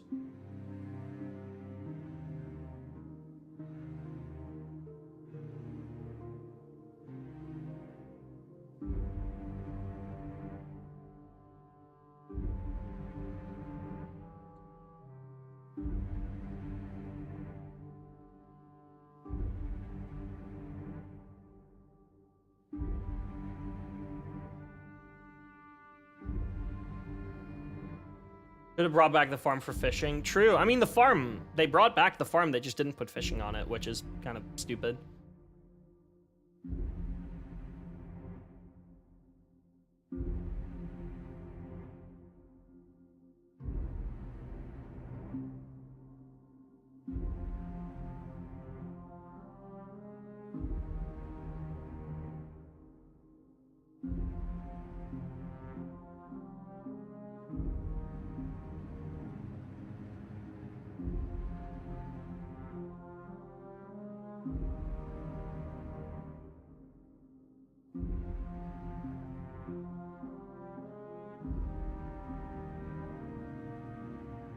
Can't believe you have to watch the farm get sunset twice. Yeah, I guess we do, huh? Oh, hey, I think that's our first instance of Be Brave right there. Don't think we've heard that yet in any other track. I think that's our first instance of it.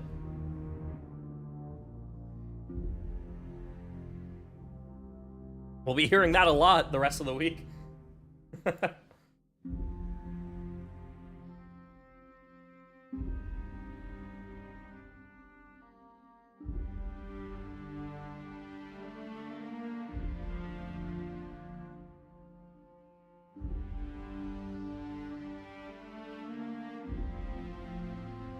Towerfall had it briefly? Oh, it might have, yeah.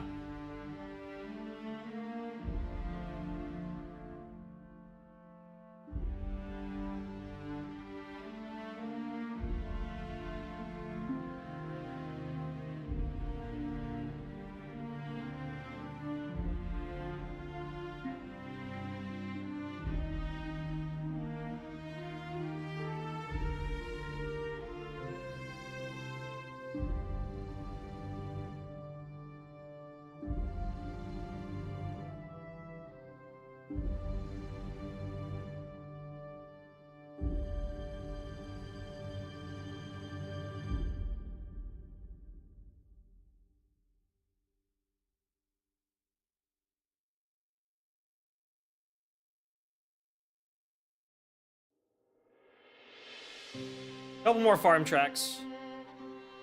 I think this is the last original farm track.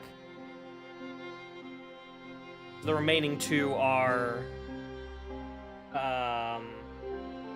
the other two are vocal versions of Inner Light and Journey. So we'll be hearing Journey again in a little bit. I'm back. Hey, welcome back. We're on to the farm. Very nice.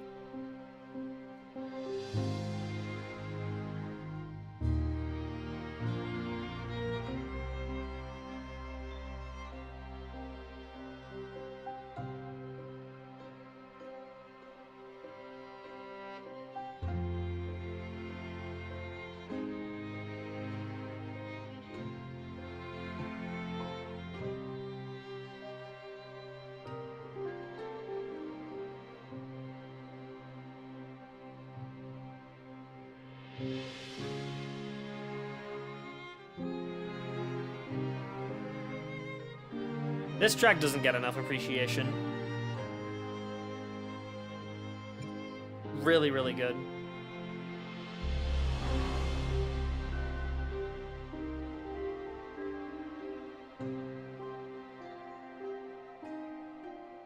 First instance of the holiday theme, which was the only ever in Red War, if I recall. I think so.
God, what a good track.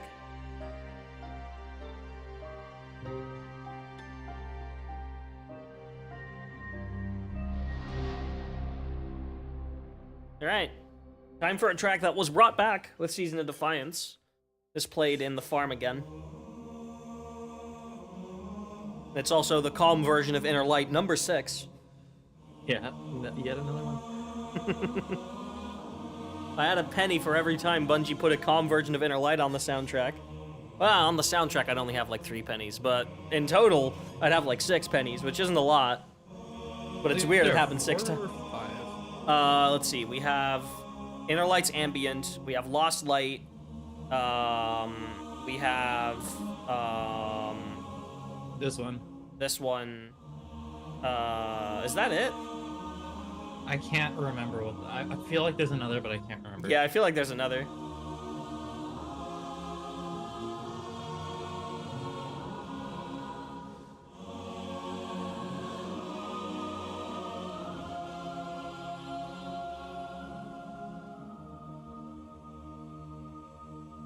Guardian Sacrifice, that's the one.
Damn. The other vocal version, we picked the D1 or D2 vanilla version for this.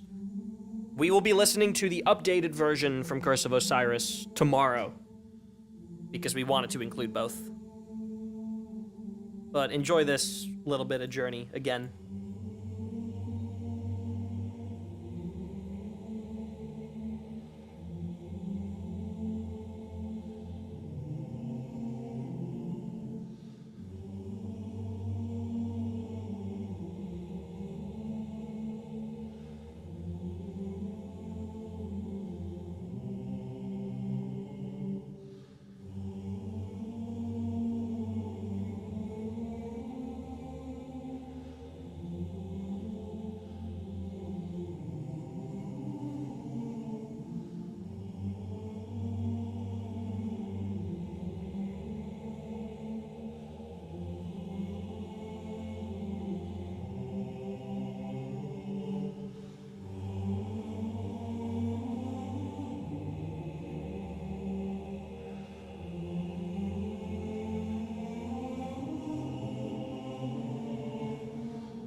Music takes me back. It's such a shame we can't play the OG D2 campaign. Yeah.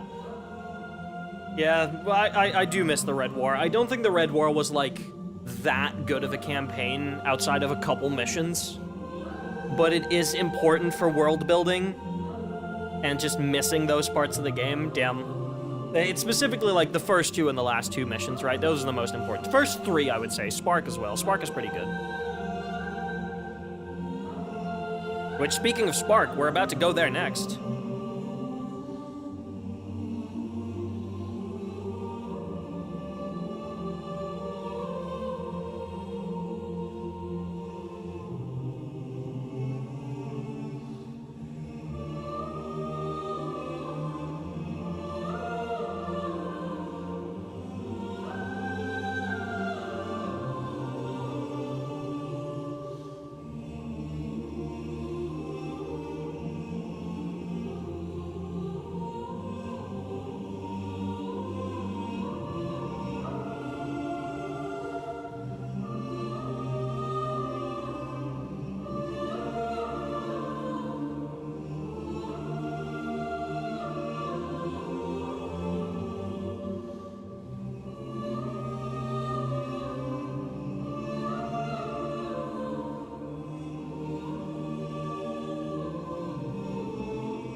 finished Fallout New Vegas again, but now you completed all the DLC as well. So hell yeah. We are currently listening to Peak.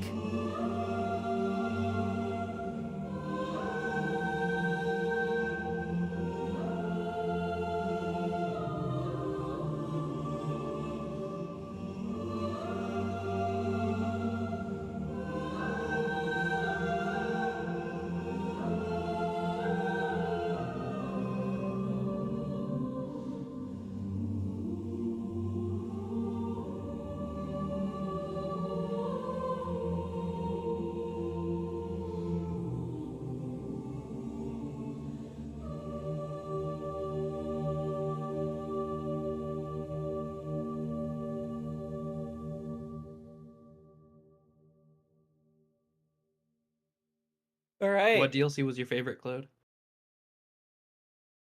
Yeah, Cloud, what Fallout New Vegas DLC was your favorite?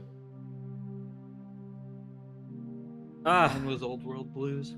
Mission number 3. I love Spark so much. Spark. I love being lightless for about a mission and a half.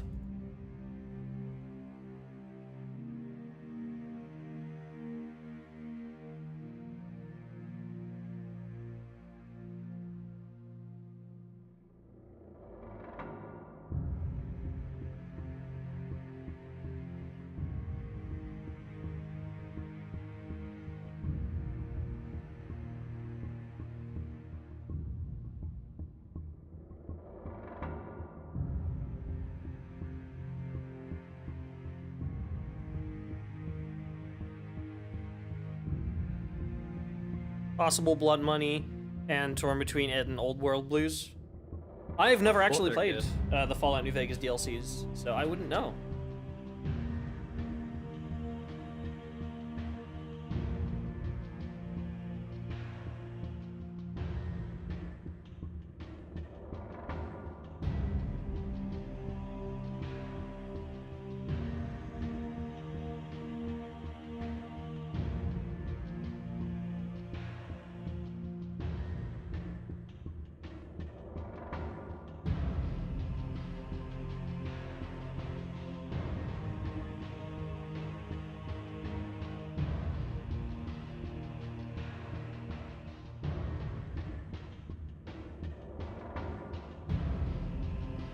Spark is such a good track. This was a good mission too. I honestly wish that we had a couple more missions lightless. Or that we would have to like slowly get our light back. So first you would get like your second jump back, then maybe at some point you'd get a grenade.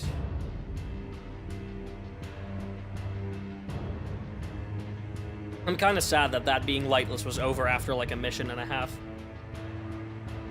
They should put the lightless mission and the last mission in Destiny 2. Yeah. I mean, they should put all of them in Destiny 2, but those two would be nice for like the I don't remember what they called it, but they did something for like each DLC. They just added like one mission. Oh, the timeline reflections. Yeah. They should add 1 AU to the timeline reflections. Oh yeah, the Solstice Redux of this with all the micro-servitors was fun. That was legitimately some of the most fun content in D2 Year 1, in my opinion. I know. That was really, really good. Shit. That was the only time they implemented the, like, cloning servitor, or, like, the, like, splitting servitors without it being jank. Yeah. We had them afterwards in the Berguzia Forge. Every time they implemented them, they seem to, like, have weird bugs with them. Yeah. Like, afterwards.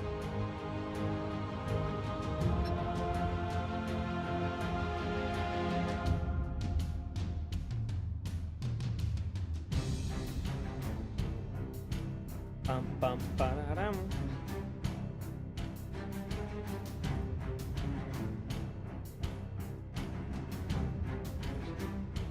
I love 5-4.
And now we get to play with new supers. I wonder if we'll have a custom track that plays when we unlock Prismatic for the first time, when we transcend for the first time. Wonder if we'll have a special track for that, like we did with Into the Light here in D2 Vanilla, or with Man They Called Cade, or I guess Beyond Light had like 3 different ones. Taken King at Surge of Light.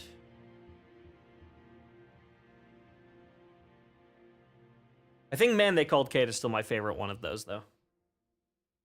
Surge of Light is very good, though, and Into the Light is also very good.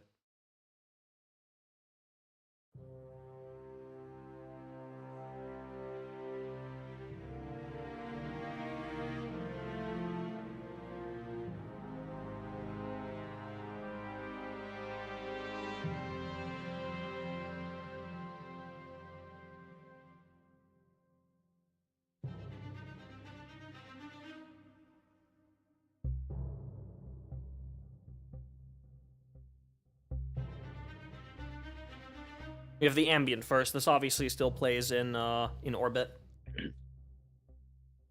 I feel like this plays more than any other orbit track. I hear this so often, yeah. Random. It's honestly kind of gets on my nerves. Yeah. With how much it plays. I feel like I do hear this one a lot, yeah.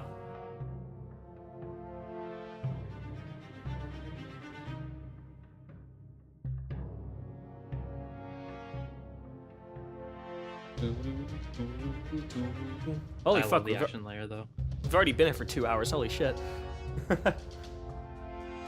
We're like almost a quarter of the way through. I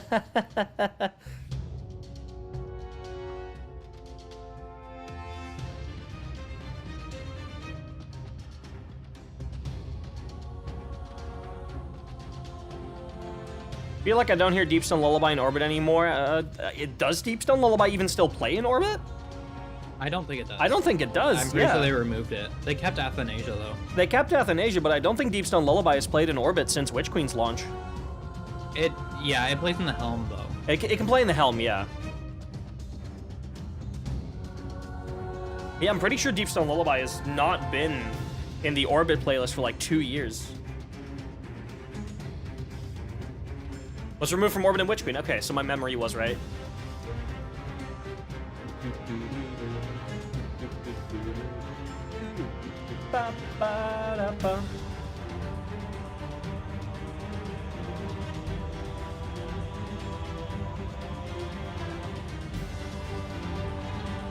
I love how this is basically just Fallen Saber.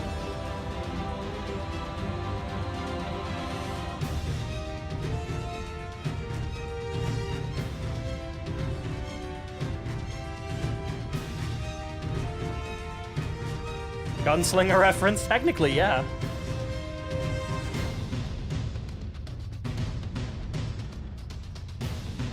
I think this is where you, this is what actually plays in game. After this section, after this percussion, I think it's just straight into the high action. When you actually get your super. Yeah, I think it starts here.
Ah. And we're finally on to the EDZ.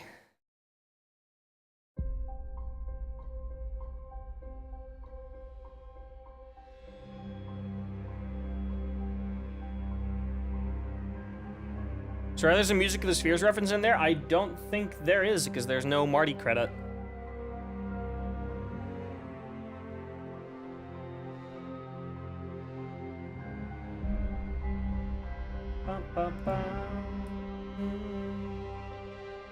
One section of Into the Light is basically just Fallen Saber, though, which Fallen Saber does sound somewhat similar to the Rose in some sections, so that might be what you're thinking of.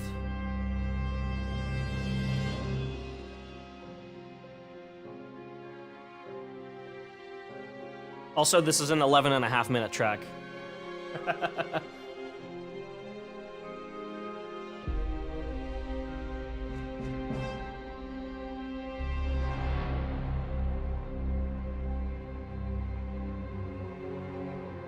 You don't think that Into the Light's supposed to have a Marty credit because it does have the same thing Queen's Ransom does? Oh, interesting. Maybe it should have a Marty credit then.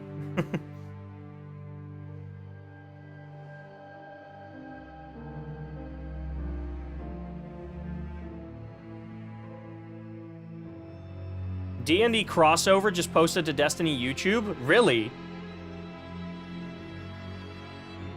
Not Sony by accident this time? Actual... Oh my god, yeah, they did. Well, I won't play it on stream with audio, but, like, there's the link if you guys want it.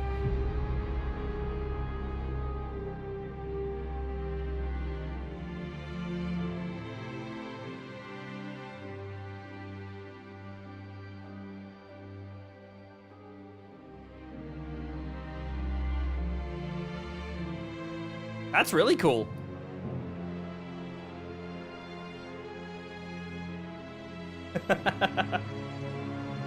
To be fair, after that Warlord's Ruin dungeon, I'm not surprised.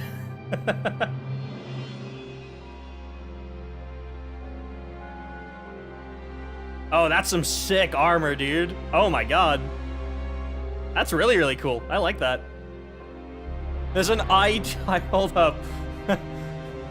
There's an Eye of the Beholder goat shell.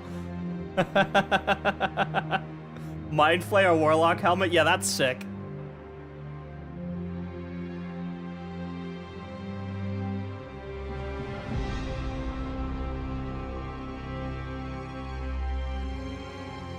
That's a good-ass crossover, too. My god.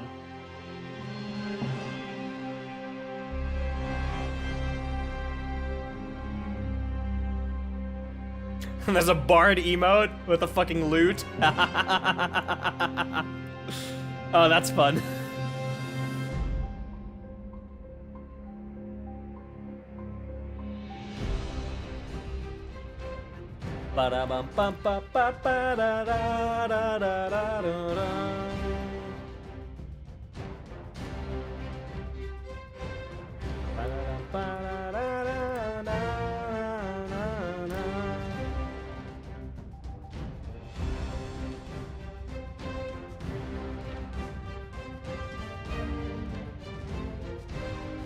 Someone, one of the top comments is Squidward ornaments.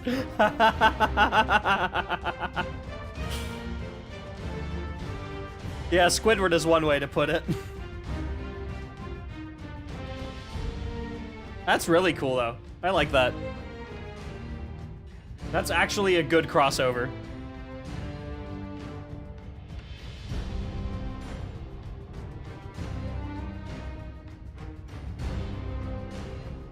Also, chat, quick thing. You don't have to go anywhere once the This Week at Bungie will drop, because I will just be reading it on stream while the music will keep playing, so don't worry about that.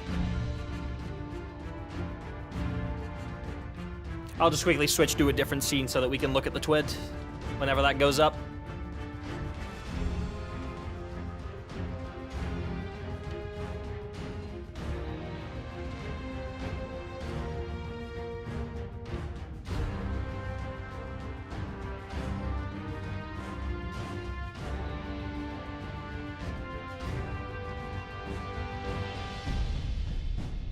I love this track so much.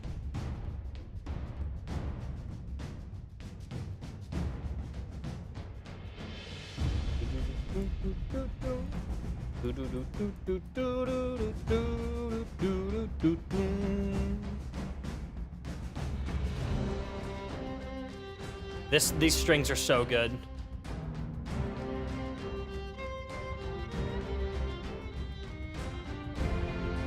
We are getting a D&D collab. Yeah, look in the Discord or click in the link in chat. Bungie has just revealed it. That wasn't leaked out to the best of my knowledge. This is the track in the rally, the two... Oh, also there will be a ton of loot. Yeah, that is this one.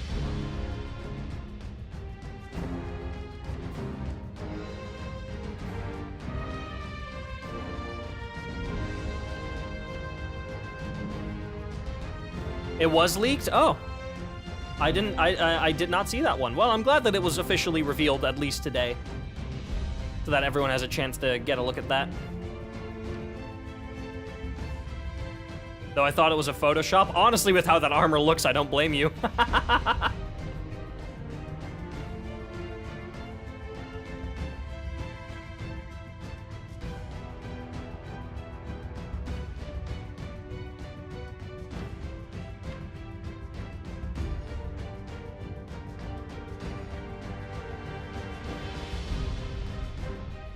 Welcome back, Cloud. Bungie just announced a collab with Dungeons and Dragons. There's gonna be Dungeons and Dragons themed armor in Destiny in a week. Hold up, let me set this up really quick.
Love the Displacer Beast design, yeah.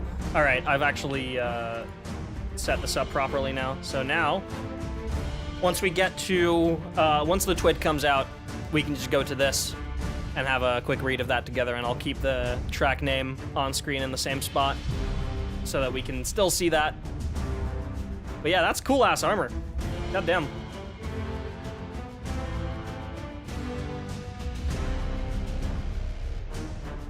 Really, really cool.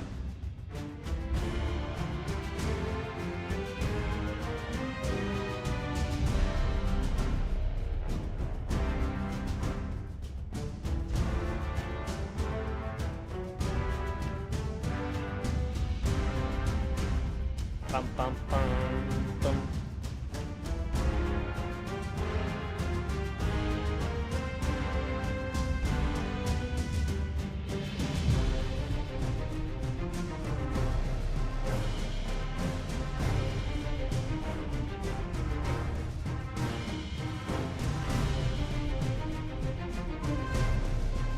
Can't believe we are still on EVZ.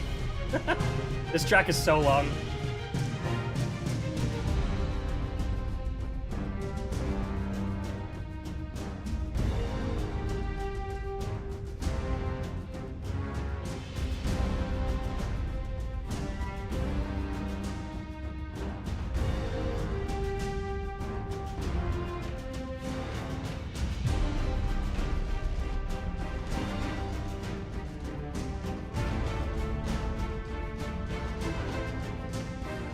Also, if you occasionally see my mouth open and there's no sound coming out of it, it's because I'm drinking water. I'm staying hydrated.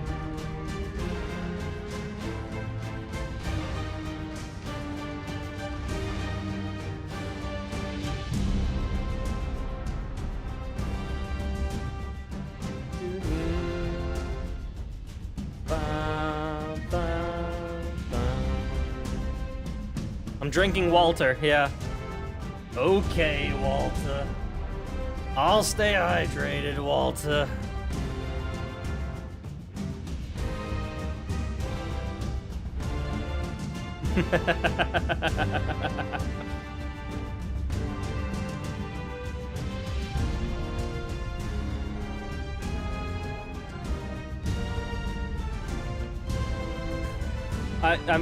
I'm drinking Walter. Hey, Arcs, welcome in. Good morning, afternoon, evening, wherever you may be. We've just made it to the EDZ. And by just, I do mean 11 minutes and 24 seconds ago, because my god, that track is long. Are you ready to hear more of that? Because this is the alternate to EDZ.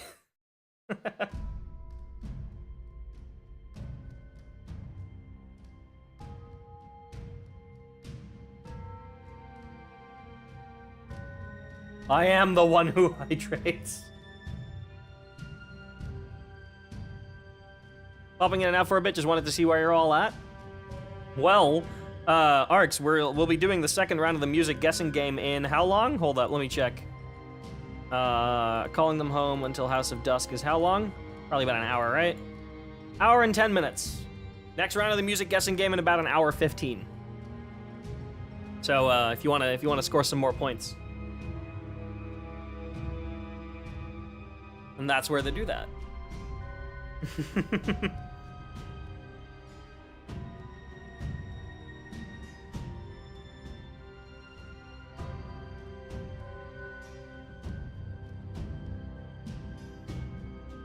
Yes, week 3 is the easiest one that gives the Root of Nightmares exotic. That is true. You have to do the week 3 one.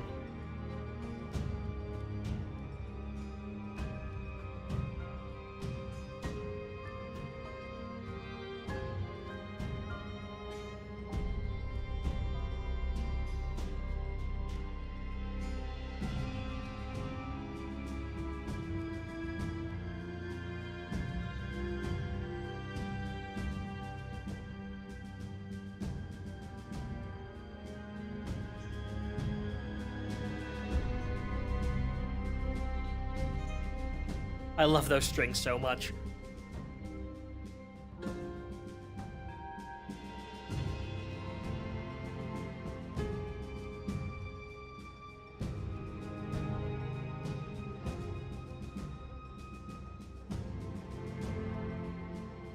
To me, this one is Salt Mines and EDZ's Outskirts Drossel. I mean, I do think this quite literally does play in the Salt Mines. In that mission. I do think it does. Making me realize how much EDZ patrol music Rotom did. Yeah, Rotom did EDZ and Calling Them Home. Rotom did the What We Fight For on Emerald Coast. Did he do anything else? Did he do some of the Cabal stuff? No, that's it. Pathfinder! Oh my god, Pathfinder, you're right. And House of Dusk. Both of those. Wow, yeah, he did do a lot for the EDZ, my god. Did we hear What We Fight For yet? No, that's next. That's the next one. Legion's March and Gauntlet. Right, I forgot that is technically EDZ.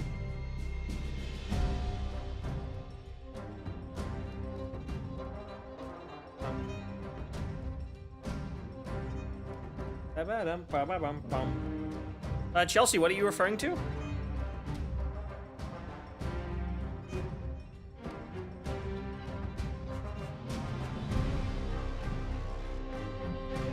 The D20 emote is so fire. The next time I hear all 5 people in an LFG raid call ad clear, I'm making them roll for it. Banger tweet. I'm just scrolling Twitter while we're going through this.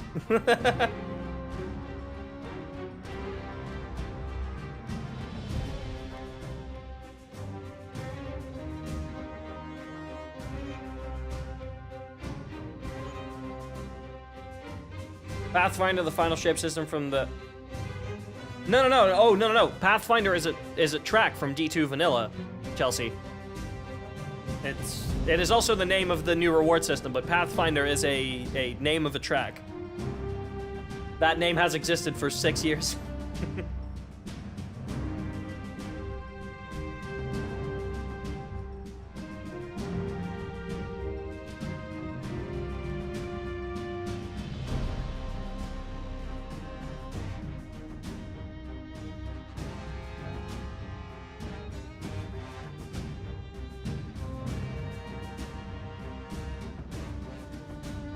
I am excited to get to Pathfinder. I love that track.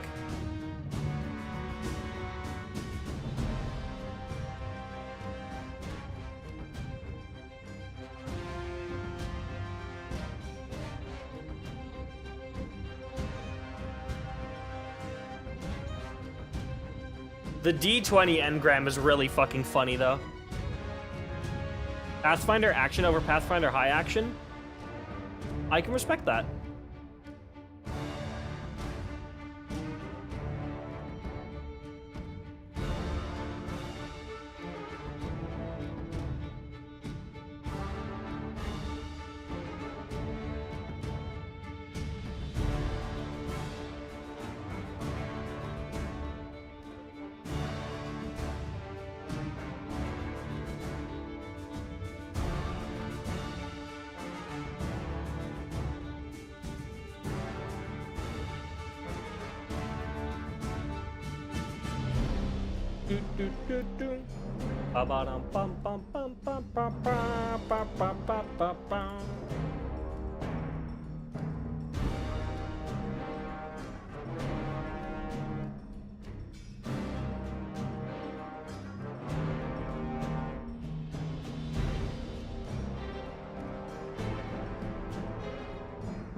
I do think I prefer EDZ over this one, though.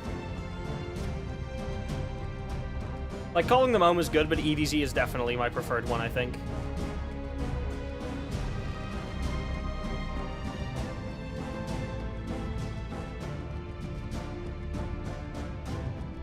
See some music about a non-binary person picking out a new name, calling them home.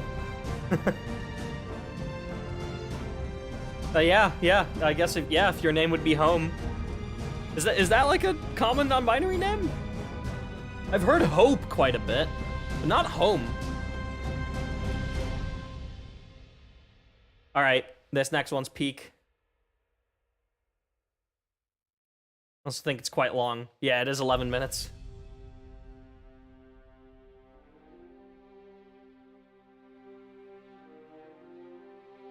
Sounds like a banger name. True.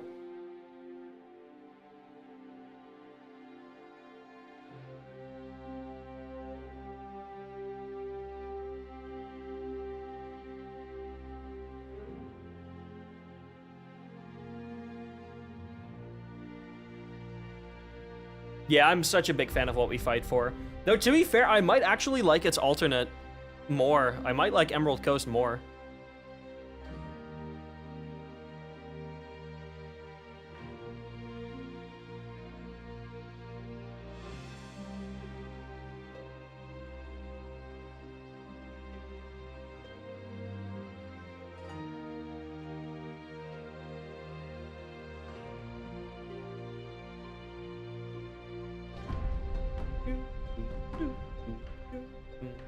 Ba-ba-da-ba-ba-da-bum.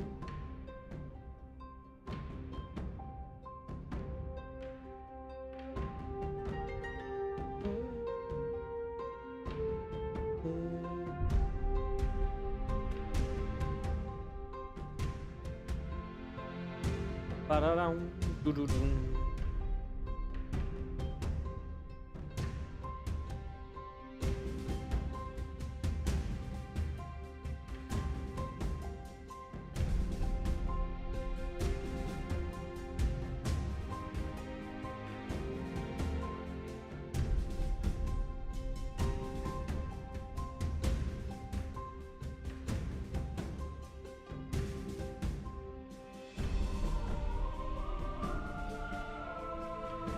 Hey, Emma, welcome in.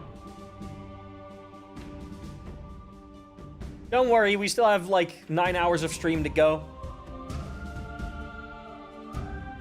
Plenty of stuff to watch.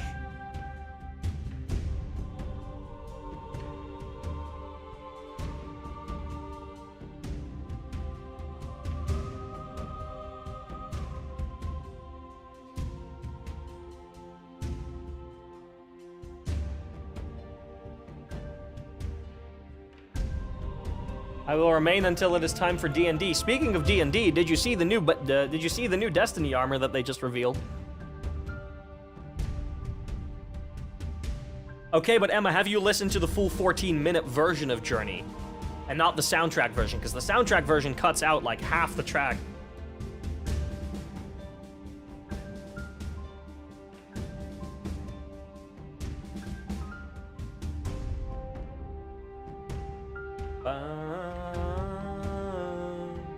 That's like one of my favorite Inner Light references. It's in this track. Whenever it gets to the actual action. Hello, Triangles. Action time. Speaking of...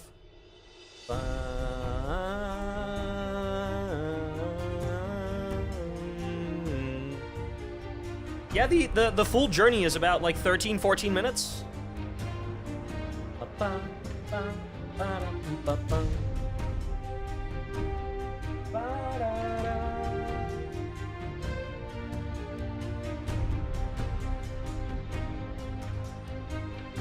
Tomorrow's Curse of Osiris, Warmind, and Forsaken.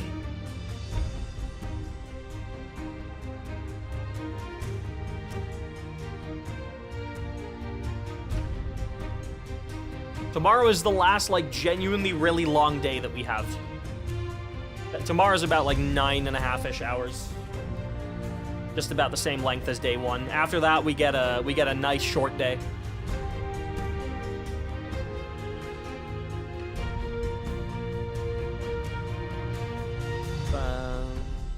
Oh, right, I forgot. It doesn't immediately go into the high action. The action is significantly longer.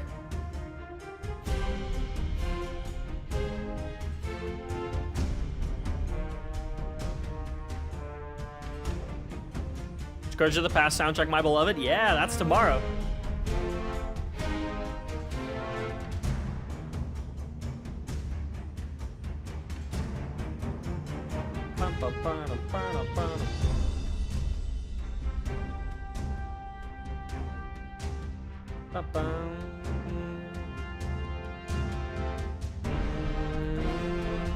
Is day 4 Shadowkeep and Beyond Light? Yes, and then day 5 is Witch Queen and Lightfall. But Shadowkeep and Beyond Light is quite a short day. Bum.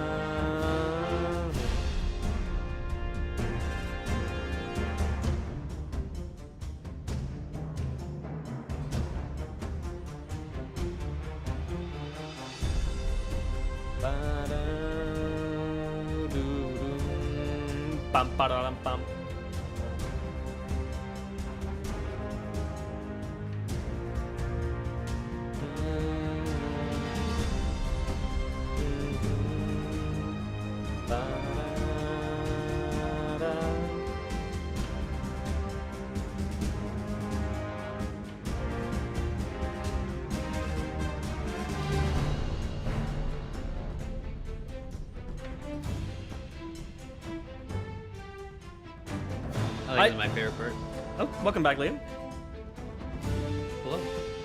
Emma, I literally was making that joke to Promethean when we were making the mix for Kel's Fury.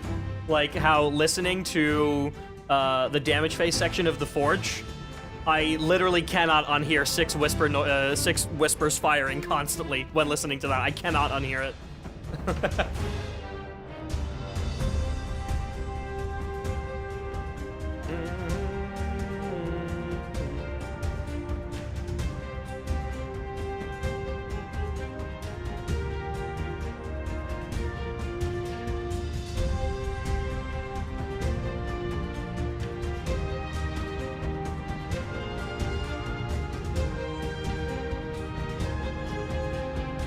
Well, all I hear during the Forge is percussion, but that's because Bungie never gave us anything else. I mean, what?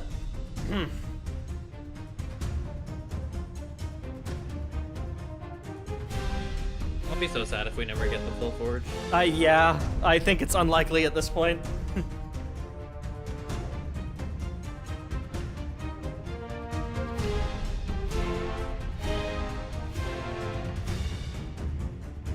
Scourge of the Past, Chelsea. The raid in the last city.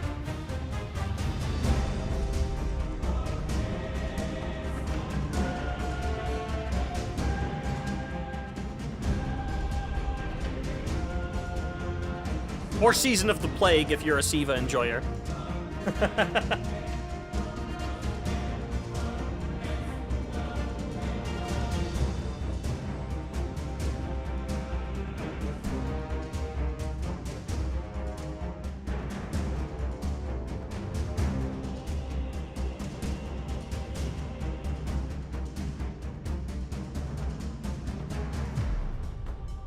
I hope that the final shape ends with a cutscene of Siva going to the servers at Bungie and destroying them, and then the game, black screen, game ends, no credits, no nothing, it's just over. Siva enjoyers will finally get the return of Siva.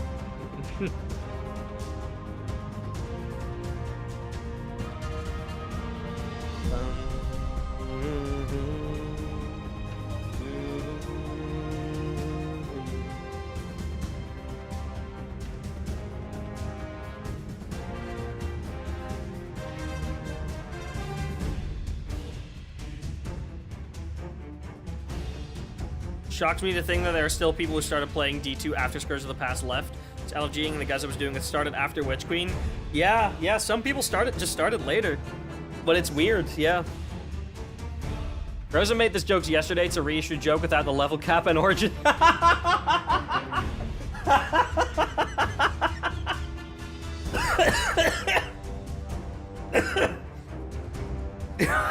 You Lorcan.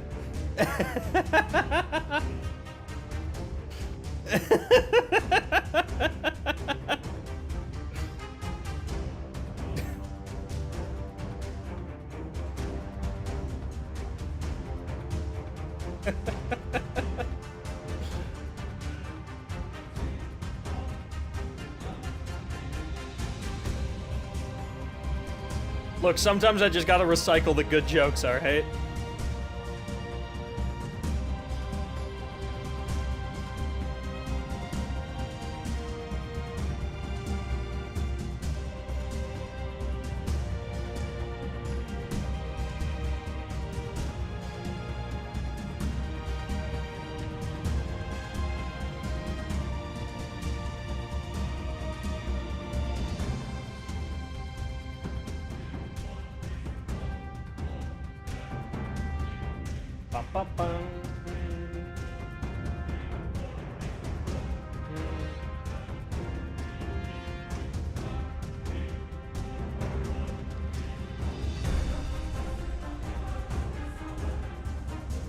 Maybe today you'll be able to get some points in. Hey, maybe.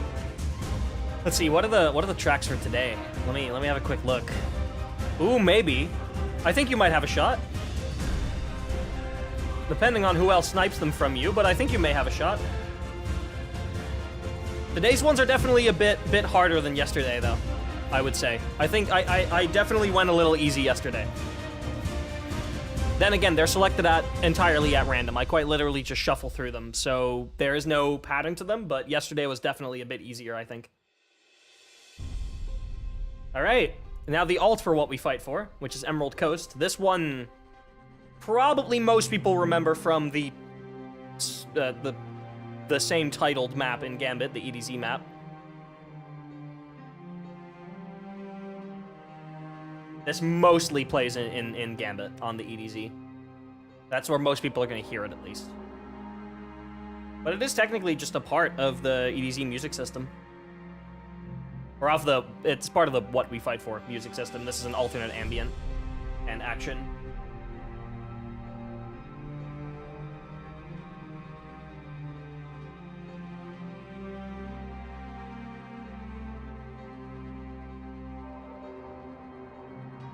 Don't do well with track names? Oh, for some of these, I will accept, like, activities and stuff as well, instead of just track names.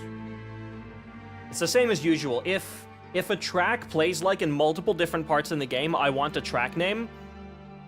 But if it's, like, a very specific track, let's say it's, like, a raid boss track that only plays during that raid boss, or something like that, or if it's, like, very, like, iconic from that specific boss, I will accept those answers too.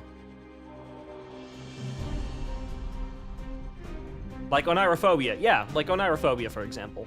If I play Onirophobia and you say it's Nezarex's theme, I will give you the point. But if, for example, I play The Watchtower and you say that's Vault in Last Wish, I will not give you the point, because Watchtower is just a general Dreaming City track. It wasn't made specifically for Last Wish. It also plays in the final campaign mission. Is Journey on the list of guesses as in for the entire event? I don't know. I don't know if it is.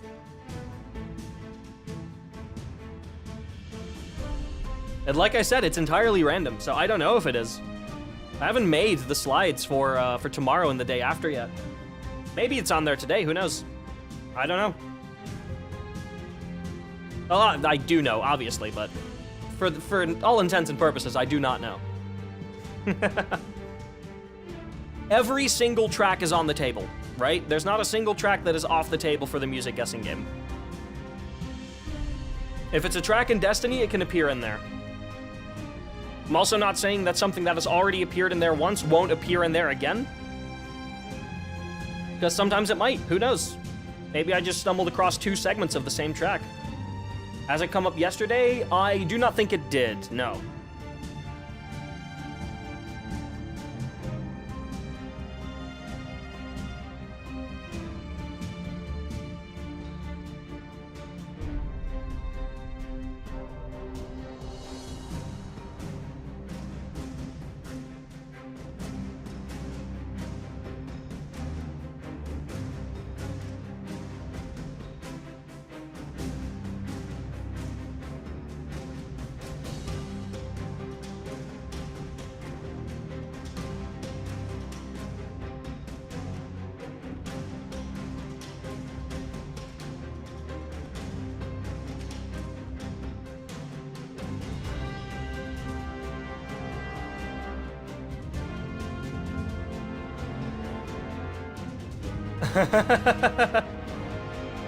I mean, you won't get the points if you do, right?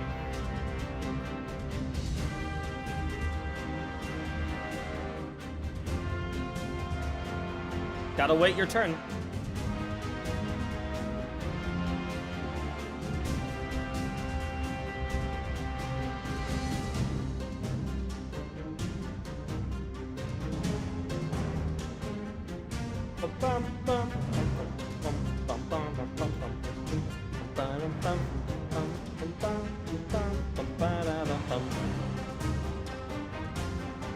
Yeah, most people will remember this from Gambit.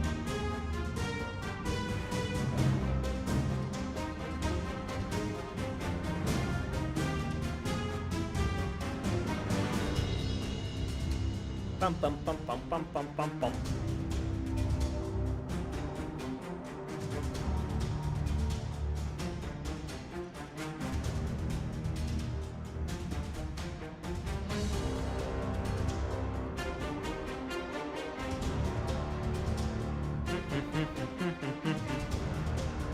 You just won the 1 point so you can sleep.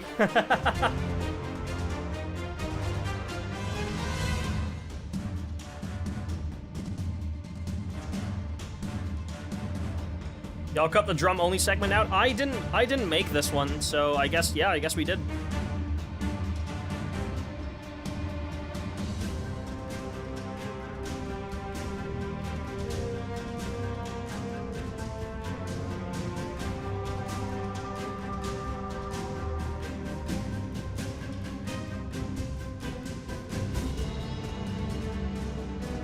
I think there's a chance for me to win the Rosa cover of a track of my choosing.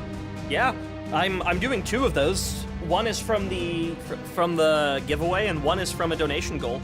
So, or not a donation goal from top donators.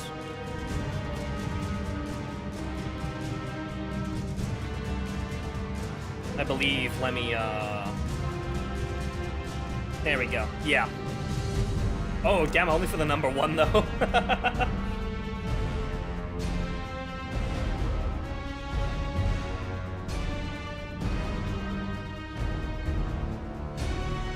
Spent it on Gunpla for a friend, fair enough.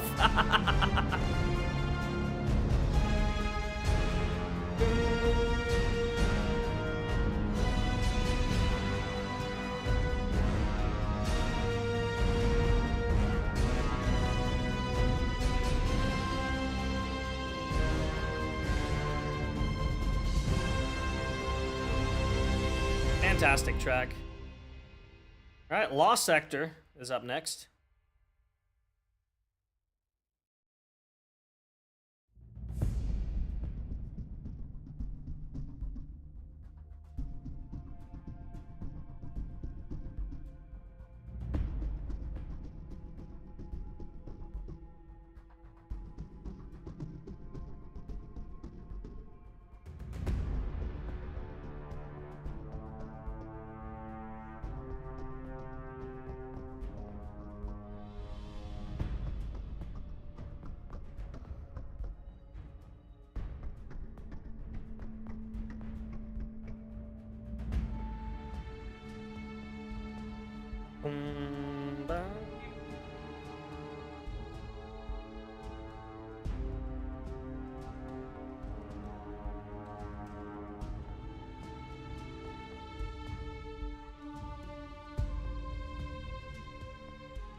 Isn't it fucking wild that Final Shape is coming out in 5 days?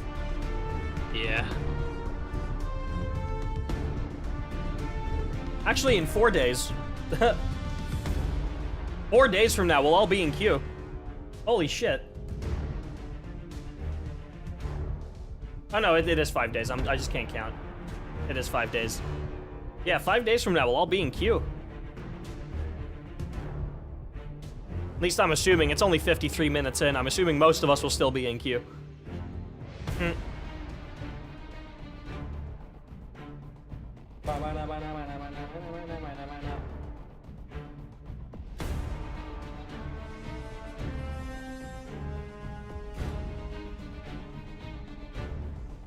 Ain't playing on day one, that's fair.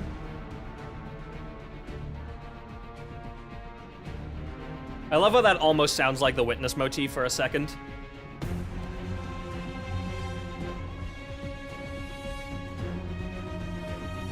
Anything last year, I'll skip the queue and then I'll have to wait for 2 hours anyway because the people I'm playing with are stuck. Yeah.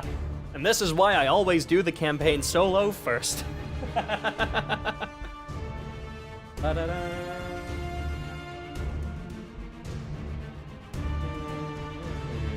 Ba-ba-ba.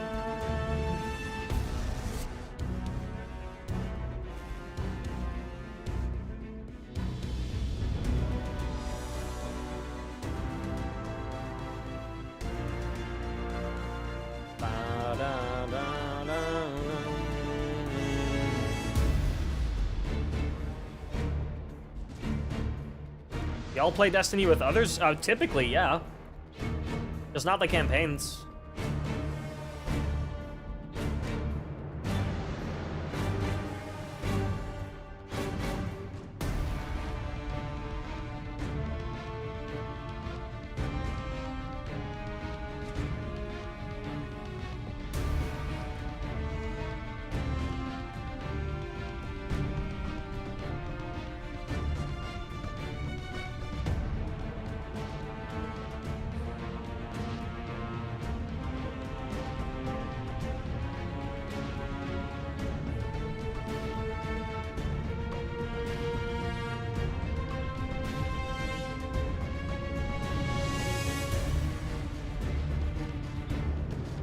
Forgot how long Lost Sector is. So Hypothetical, can I send you a donut through other means that would give you 100% of it, still count towards the donathon?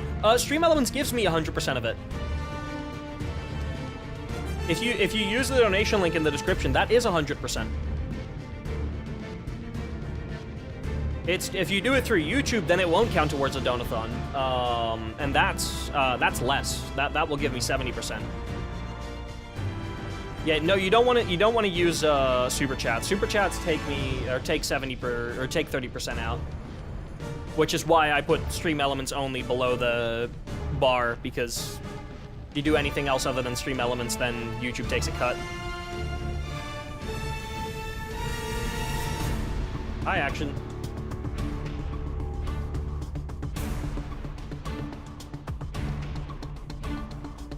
No, not via Twitch. No. Via Stream Elements. The link is just in the description. You don't need to do it via Twitch. There's just a link. Stream Elements isn't Twitch.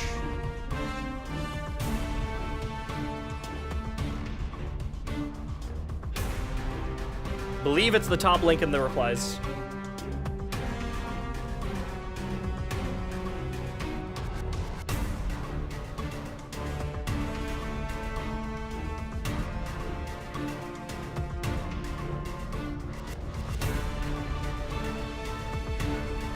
They're in the replies in the description. Sorry, I'm so used to saying link in replies on Twitter. Every time I have to type out a going live tweet, I have to type link in replies.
All right, that's Lost Sector. Only have 4 EDZ tracks left for the time being, and then we go to the music guessing game. We still have EDZ tracks later in the stream when we get back to the EDZ after IO. Shout out Exodus Crash Nightfall. Real, I forgot Exodus Crash plays Lost Sector. I'll be real, I completely forgot about that. I haven't played that strike in like ages because it's not really in the strike pool anymore. If you just launch the strike playlist, the chance of you getting Exodus Crash is like 0. Yeah, the final boss, I think it's Thavix the Depraved, something like that. And Exodus Crash plays Lost Sector.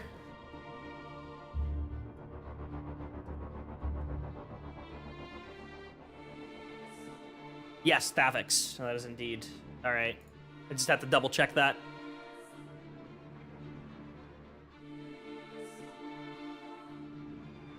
Yeah, I completely forgot about that.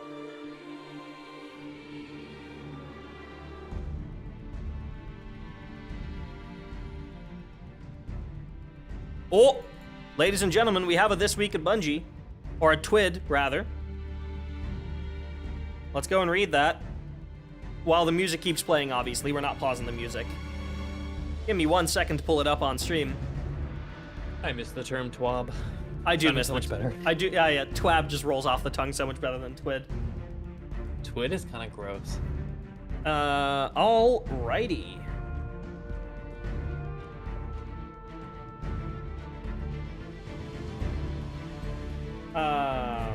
Oh, hello, EDZ intro. All right. Before we begin, we wanted to let you know that earlier today, a portion of Destiny 2 The Final Shape was accidentally pushed live on PS5 streaming service. There are currently spoilers being shared online. We all know about this, obviously. Yeah, keep spoilers away. If you see them, report them. And then we can all make sure that everyone can go into The Final Shape with the exact amount of knowledge that Bungie wants them to have, rather than a bunch of extra knowledge from leaks. Turn that down ever so slightly. All right, topics of this week. Destiny X Dungeons & Dragons collaboration. This looks sick. Armor especially. Hold up, well, like, come on. Come on now. That's fantastic. Also, that ghost shell is really, really fun. Final Shape artifact. Okay, all right. Oh boy. 3 elements focus are solar, void, and arc. Ah. All right. Column 1, we have anti-barrier pulse, unstoppable sidearm, unstoppable scout. We have overload hand cannon, and anti-barrier submachine gun. All things considered, those are not bad. Unstoppable is a kind of a little but what? Oh shit! Do we only have 1 overload? We only have overload hand cannon. Okay. Column 2, Logic Reductor. Weapons with the Radiolaria Transposer origin perk. I'm gonna assume that's the episode Echo's origin perk. Deal increased damage to Vex. Extends the duration of the Radiolaria pools created by Radiolaria Trans... Oh, does that, like, create Radiolaria pools on the ground when you get kills? That'd be a cool-ass origin trait. Okay, so they deal increased damage to Vex. Alright, that'll be useful in in episode Echo's content. Overcharged Armory, weapons with the Dealer's Choice, Radiolaria Transposer, Collective Purpose, and Sundering. I think none of these 3 are origin traits that we know of yet. Collective Purpose, is that the raid one? Because Dealer's Choice we know is the origin trait for the Pale Heart weapons that was shown off in the previews that they gave out to creators. Elemental Charge. The cost of Elemental Charge mods are significantly discounted. Okay, sure. Rounds loaded by the Cast No Shadows origin perk can overflow the magazine. It's another origin trait that I don't know about. While using weapons with the Dealer's Choice origin trait, combatant precision final blows or rapidly defeating combatants causes the target to explode, dealing solar damage. Having several weapons equipped with the Dealer's Choice origin trait increases the effect of the explosion. Okay, that's a little niche, but sure. Elemental Siphon. Rapid final blows of the kinetic weapon or a weapon matching your equipped super create an elemental... Oh my god! Okay. Looking at the perk, that'll be for Season of Dawn. Cast No Shadows? That could be for Season of Dawn. They did mention that Season of Dawn weapons were making a return. Okay, but this is insane, though. Rapid Final Blows with a kinetic weapon or a weapon matching your equipped super crate and elemental pickup. That's an insanely good mod on Prismatic. Holy shit. Okay. That's awesome. I'll definitely be using that. Okay, we have Overload Sword, so that's the second Overload, I guess. Creeping Chill. Stasis weapon final blows against slowed or frozen targets. Release another burst that slows. I mean, that's pretty okay, I guess. It's kind of like volatile rounds, but with stasis slow, so significantly worse. Oh, the name literally has Saint in its name? Oh yeah, Saint's Inspiration. You're right, I'm stupid. Press the advantage. Breaking a combatant's shield grants increased weapon stability, handling, and reload speed. Swords gain increased guard resistance. That's a nice neutral game perk. It's kind of whatever. Threaded Blast. Destroying a tangle with a strand weapon creates... Oh shit, Threaded Blast is back. Let's go. I loved this mod back in Lightfall. That was a fantastic mod. I'm glad that that's back. That's awesome. Counter Energy. When you or a member of our team stuns a champion, you gain energy for your least charge ability. That's back. All right. Blade Stamina. Rapidly defeating combatants with a sword refunds some ammo. Okay, so that'll be nice on Banner of War Titan. Void Hegemony. While you have a Void or Prismatic subclass equipped, defeating weakened targets provides a small Void overshield. Okay. That's... Sure. Radiant Orbs. While you have a Solar or Prismatic subclass equipped, picking up an Orb of Power makes you Radiant. That is really good. That is extremely strong. Okay. Galvanic Armor. When you have an Arc or Prismatic subclass equipped, incoming damage from combatants is reduced while amplified. All right. Oh my god, so on Prismatic, you can just tick all these 3 on, and you just get all of them? That's insane. Holy shit. Okay. All right, last column. What we got? Prismatic Transfer. When you cast your super, each member of your fire team with a super type different than yours gains a bonus to weapon damage. Okay. I wonder if that stacks. If it does, that's awesome.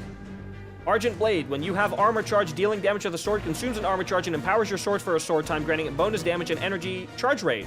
Oh, so this is like old Lucent Blade is back. Yeah, this is old Lucent Blade. That's awesome. Expanding Abyss. Void sources deal increased damage to weakened targets. That might be a really good mod. For Edge Transit, hello? Shield Crush. While you have Woven Maelfrost Armor, Void Overshield,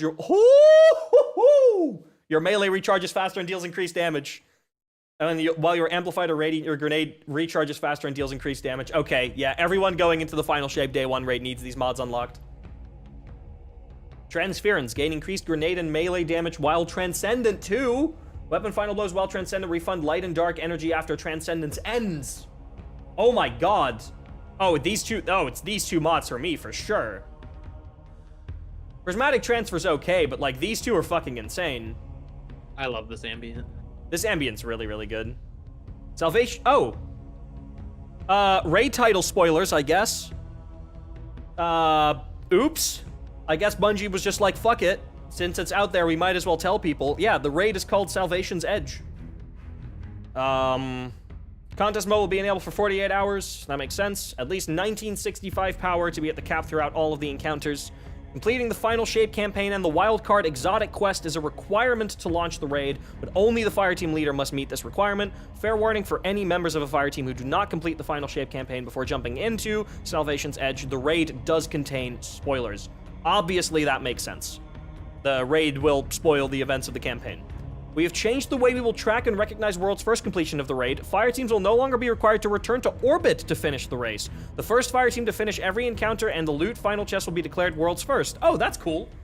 So that I guess that means you don't have to return to orbit immediately. You can just stick in the raid. That's nice.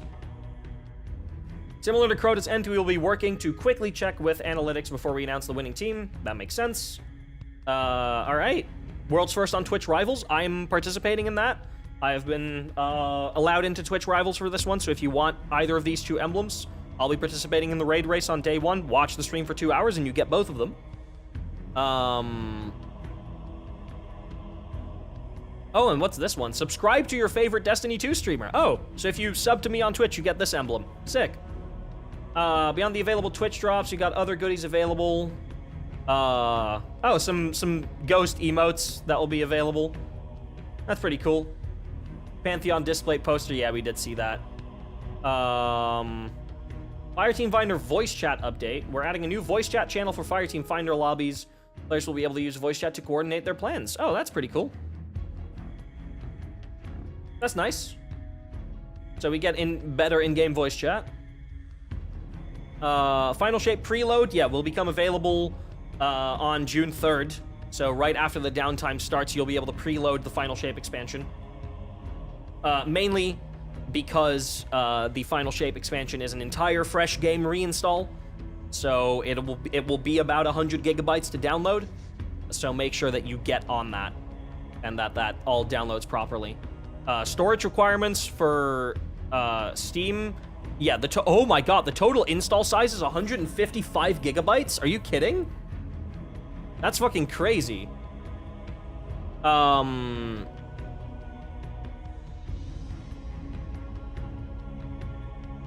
Yeah, Steam includes current installed version of Destiny 2 plus the update. So we're going up from 144 to 155 gigabytes on PC. But if you want to preload the expansion, then you're going to have 300 gigabytes of free disk space to preload it. Same goes for Epic Games. Not for the Microsoft Store, funnily enough.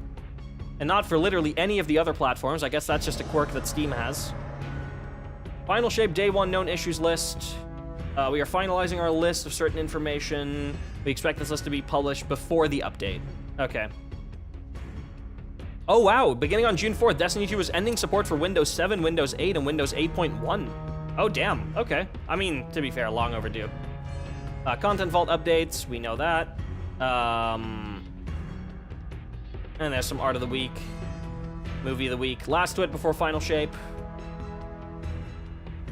Alright, well, that artifact is an absolute banger. Yeah, everyone needs to have those mods unlocked going into the Day 1 raid, honestly.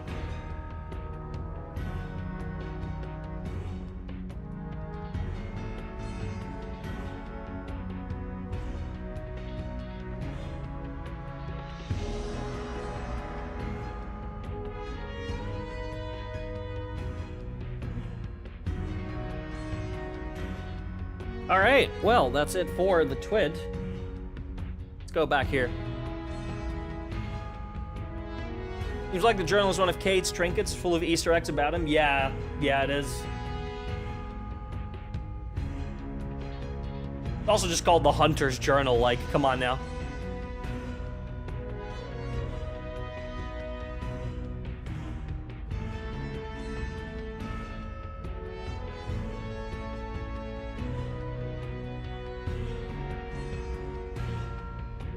Will this journal also include the weird shadow demons? Who knows? Maybe they'll make a physical version of it with actual, like, hey, journal pages. Who knows?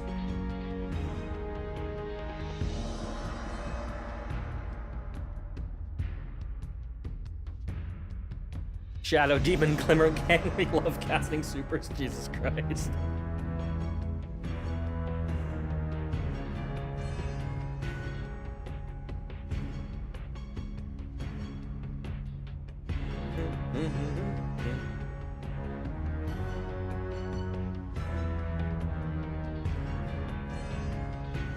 I guess I can unhide the name of the raid from the blocked phrases in chat now, huh? The people can actually say it. Because I had those terms blocked because I did see the name of the raid. Because I wanted to know what it was so I could block it from chat.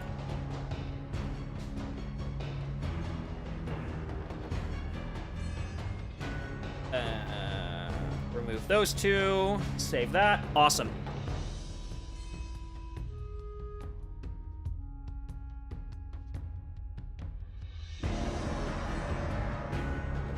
People are about to be so annoying about the raid name. I think Salvation's Ruin is a fine name for the Final Shape raid. I was personally kind of hoping it would be called the First Knife. Sadly, it is not.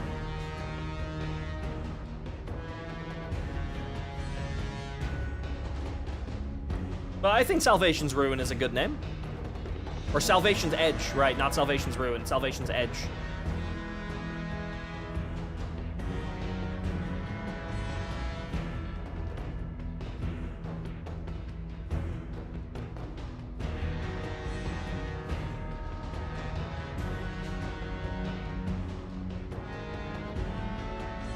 Yeah, Salvation's Edge is a sort of call to a knife. Yeah, definitely. Why knife? Read the Unveiling lore book.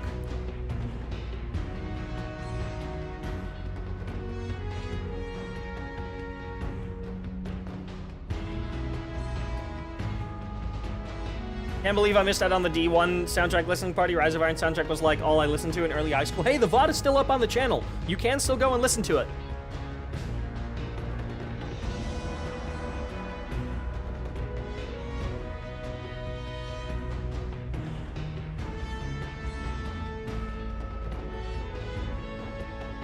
We only got 2 EDZ tracks left after this one, and they're both bangers, so...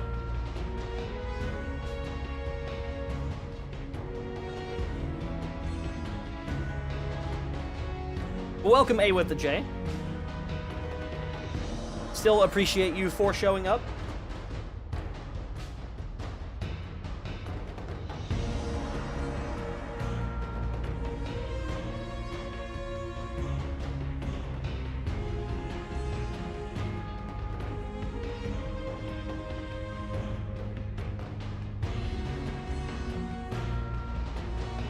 I do like that the name of the raid, Salvation's Edge, doesn't actually spoil basically anything, though.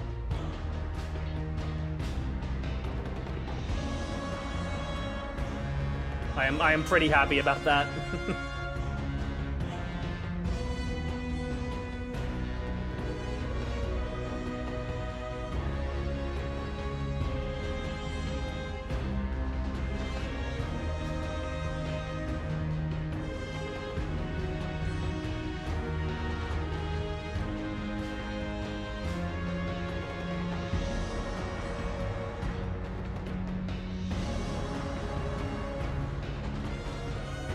Yeah, it's already confirmed that we're fighting the Witness. Oh, Pathfinder. If you played Destiny recently, you'll still have heard this. Probably. Hey, Promethean. Hey, Promethean, welcome in. How's it going? It is fine. It is fine. Love to see it. We're about to go into Pathfinder. We're almost done with EDZ. Yeah, I realized Scavenger's Den has a really long ending. Yeah. How do you feel about the name of the raid they just revealed? I agree. I agree with chat that edging jokes are about to get really Yeah, no, people are gonna make fun of that, but like, I feel like the name makes sense, you know? Edge of a knife, Witness, Salvation, all that. I feel like the name makes sense. Now we wait for the Mission 8 name. Yeah, the Mission 8 name is gonna be. I mean, isn't the Mission 8 name is just gonna be Become Legend, right? I don't know. Maybe. I feel like a mission name is gonna be that, or Make Your Own Fate is just gonna be the name of the mission.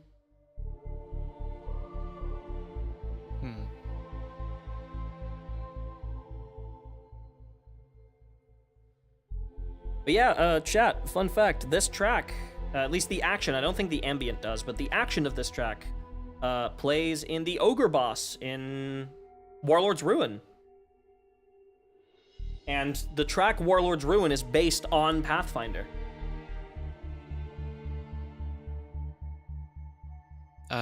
The action for this track also plays in the second Curse of Osiris mission. It does, when you yeah. Go to the EDZ. that one place in the EDZ, yeah. Yeah. It's the first time I heard it naturally, so I was like, new track? What? Nope. And then I very quickly realized, oh yeah, it's just Pathfinder.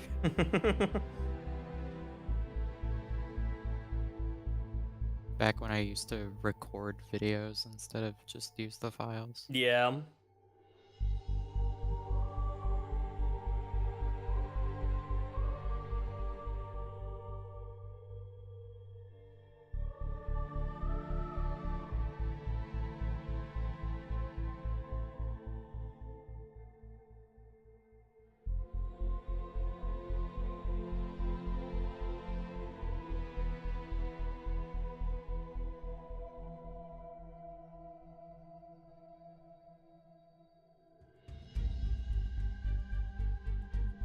Hello, action layer.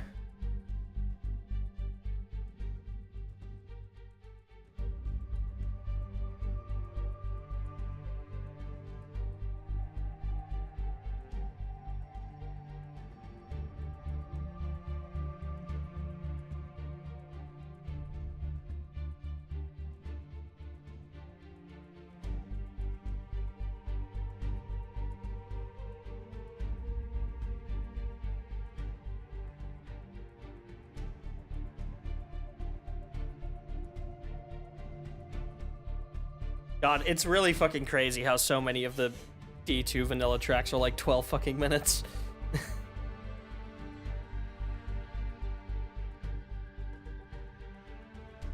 I don't think it's this bad in Curse of Osiris. In Curse of Osiris and Warmind I still think it is, but in Forsaken and stuff?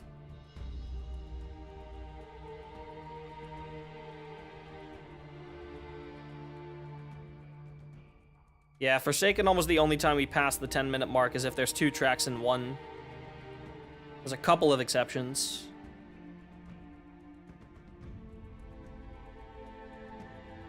Are we getting the funny Rasputin speech in Warmind? I don't think so. That's not on the soundtrack.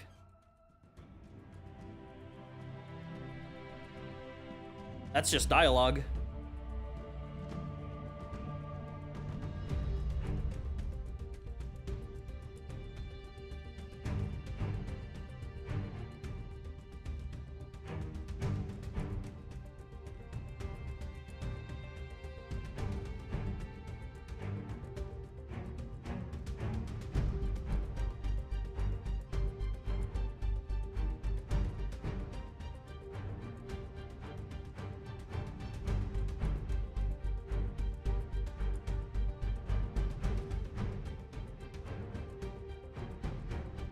I'm still looking through the artifact, and I'm like, holy shit, Prismatic is gonna be stacked with this first artifact.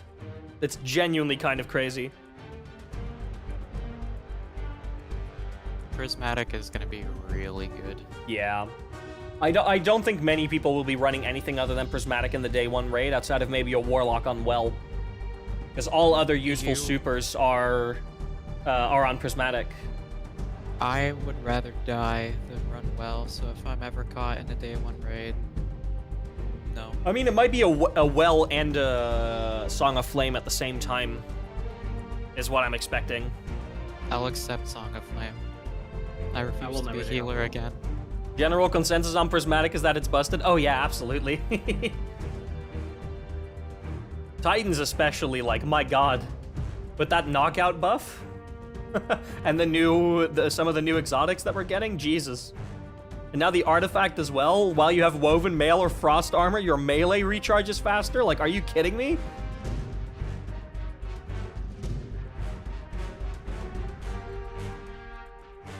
I'd always... For a while, I questioned whether it was Woven Nail or Woven Mail. And it just confused me why it would be called Woven Mail until I was reminded that chainmail exists. Yeah. No, it's woven through the mail. Like I sent you an email. It's woven. Woven male. What about woven female?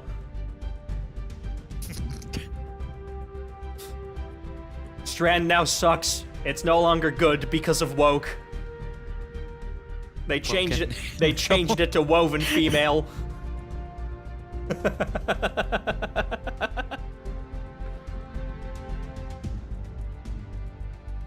Can't believe Bungie nerfed Strand. Final shape, more like Destiny 2, the final pronoun. Woven man! I'm a fucking woven man!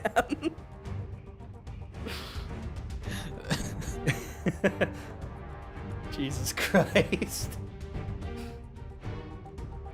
By the way, chat, in just a little bit over 10 minutes, we're gonna do our first round of the music guessing game today. So strap in, get your Destiny music knowledge ready.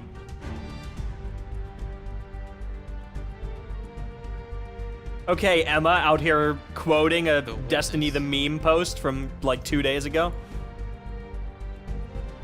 The Be Brave here is really good. Oh hey, Arx has made himself known again. I mentioned music guessing game, and Arcs appears out of thin air, manifests in the YouTube chat. I'm just excited for the Gaul theme. Oh well, buddy, you're gonna have to wait like another 8 hours for that one. That one's still a while out.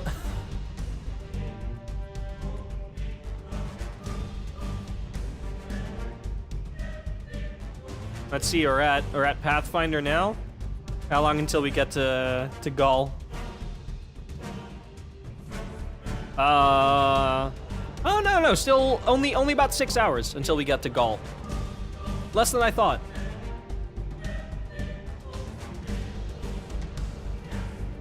We used to have the reef, not anymore because of Awoken. Lorcan, whenever you come into this VC tomorrow to join us for Curse of Osiris, I'm gonna fucking kill you.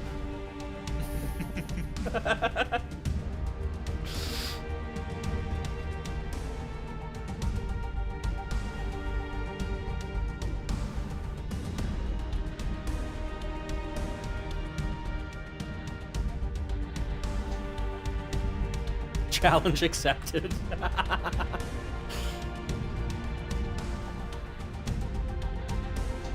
Can't wait for Titan Rave. True. That's gonna be right after we do the music guessing game. We're gonna move on to Titan after that. Titan, which had a whole gaggle of music that went way too hard for the destination it was in. Yeah, true.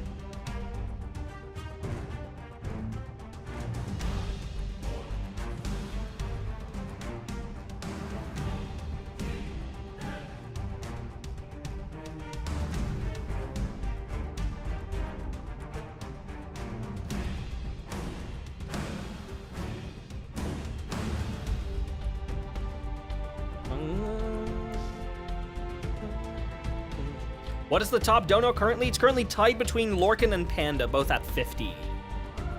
Is currently the standings. With Cloud taking a second, technically third, because Panda and Lorcan are tied. Second place with 5. Those, to the best of my knowledge, are the only donos that have come through at the moment. $1 gazillion dono, real.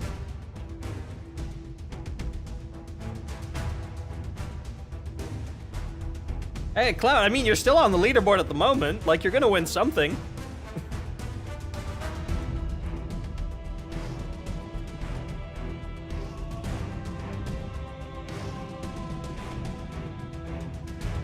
Oh, cool, I donated fish and got Nezarec Sin while wearing Nezarec Sin.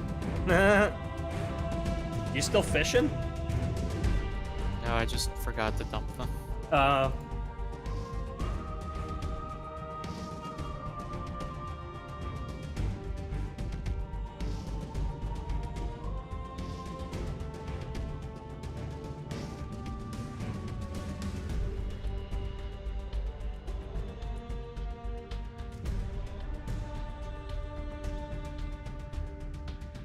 this upcoming part. Mm-hmm.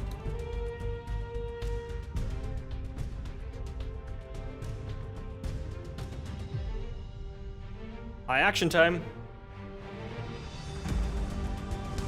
Or high action damage, I guess. The rest was already done.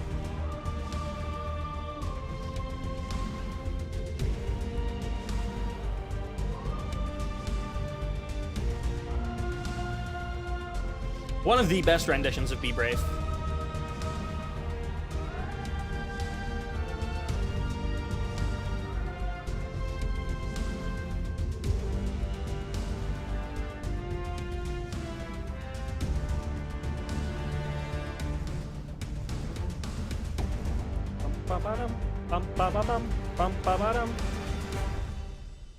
Ah, very good theme.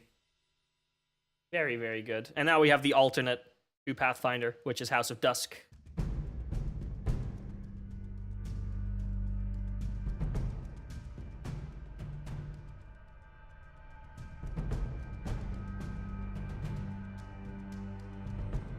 If you recognize any of the percussion in this, it's because it plays in Crucible.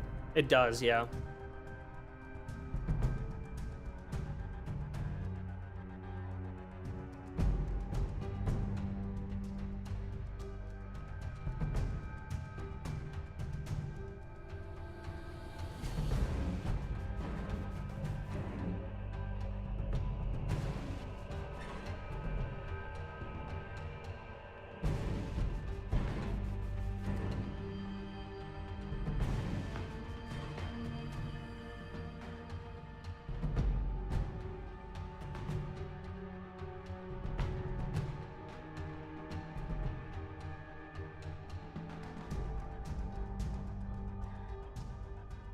Yeah, the D&D crossover set looks really, really good.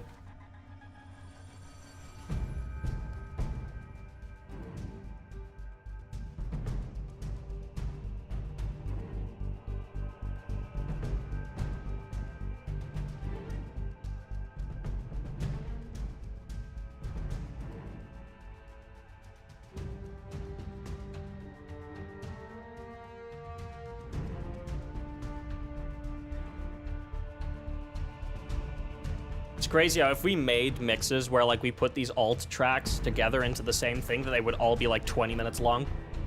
Yeah.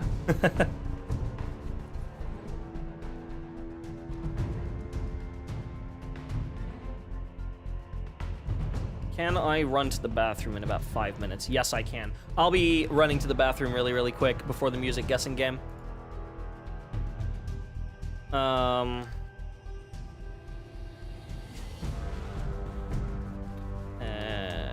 Quickly edit this over. Because my model's gonna freak out. So I'm just gonna go boop. I'll be right back. Music's gonna keep playing, so don't worry.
I will be right back. Alright.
What the fuck did you say, Emma? Huh? Excuse me?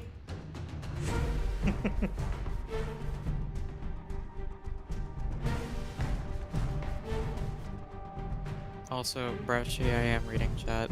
I'm just silent. Damn. Promethean's just ignoring you. Fucking Dono walled, my god.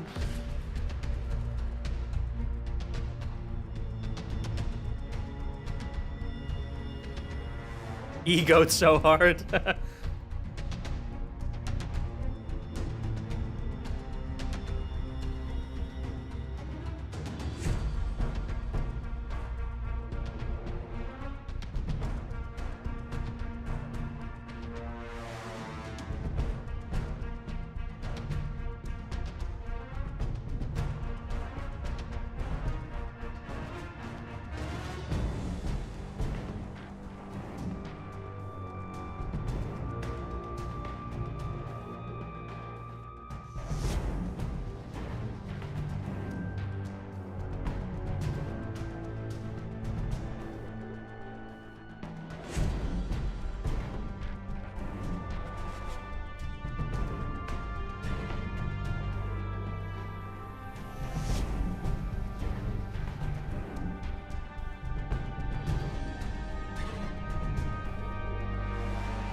All right.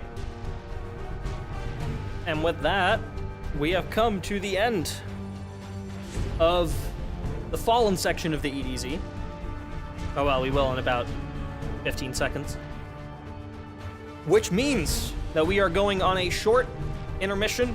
It'll be about 2-3 minutes for me to get everything set up, but don't go anywhere, because right after the intermission is over, I'll be running another instance of our trademarked, patented music guessing game.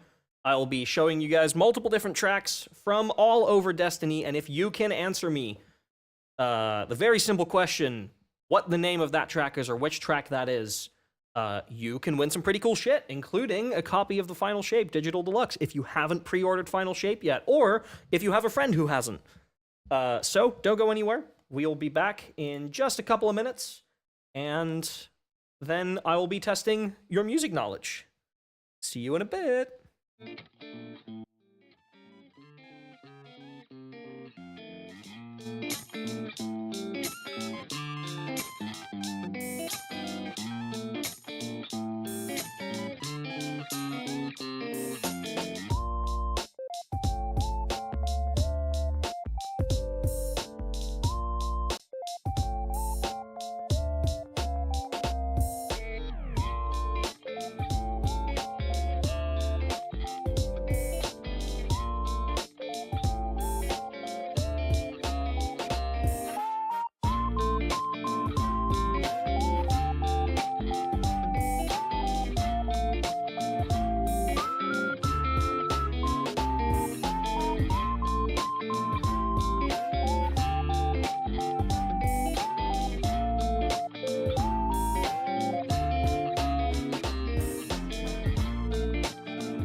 Welcome back, everybody. Oops. We are not currently playing House of Dusk. Let me quickly hide that. There we go.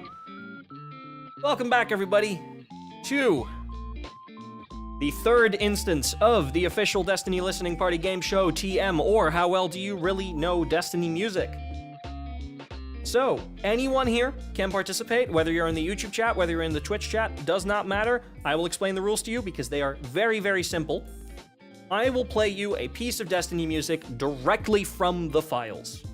It can be from any expansion, any release. It can be either percussion only, or maybe it'll be the rest of the instruments. Maybe it'll be like just one separate layer. It'll be typically a pretty short segment, only about 10 to 20 seconds. And all that you have to do is tell me what that track is. If you think that you know which song it is, don't type your answer in the chat, type !guess. I don't know why that just went back, but cool. If you think you know which song it is, type !guess in the chat. A random person who typed that will be selected and their name will appear on the screen. And only if your name appears on the screen, type your answer to confirm it, and then if you're correct, you get a point. Do not type your answer unless your name is on the screen. This is incredibly important. If you do that, you will not get any points, okay? Every correct answer across the entire week gives you 1 entry into the giveaway. Yep, you can win some cool stuff. Even if you just get 1 point, you still have a chance to win. Why is it constantly scrolling back? Why is it doing that? I don't know. Base giveaway rewards. You can win a copy of the Final Shape. You can pick a song cover or remix of your choice for me to make. I will go into discussion with you, and we'll see if I can pick something that will make you happy. Final Shape soundtrack emblem codes, I'll be giving both of those away. And then extra rewards, one of which we have already unlocked, a Final Shape Digital Deluxe, which replaces the regular copy. So if you win the Final Shape copy, it actually just straight up becomes a Digital Deluxe version. So you get all the episodes as well. And then my partner has graciously offered, if we hit a certain donation goal, to draw your Guardians.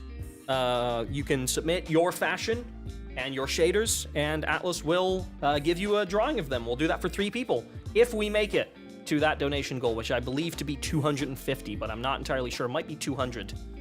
And possibly more. Who knows? Maybe future donation goals will have more rewards on it. So, with that all out of the way, it is time to start the guessing game. Remember, I'm going to play this segment. All you have to do, if you think you know the answer, is type !guess. Whether you're on Twitch or on YouTube, does not matter. Just type that. Do not type the answer immediately.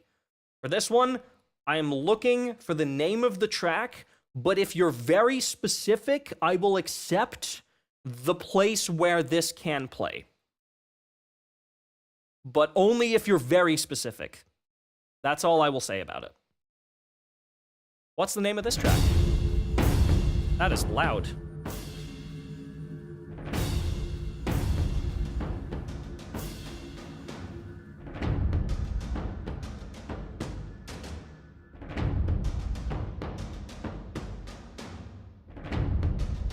Win of Thule, type !guess in chat if you think you know which track you are currently hearing.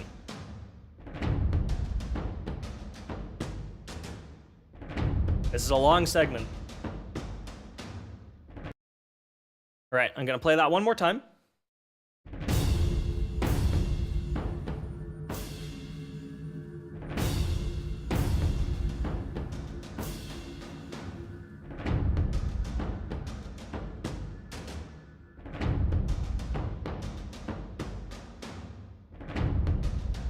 Emma coming in with a guess. Okay.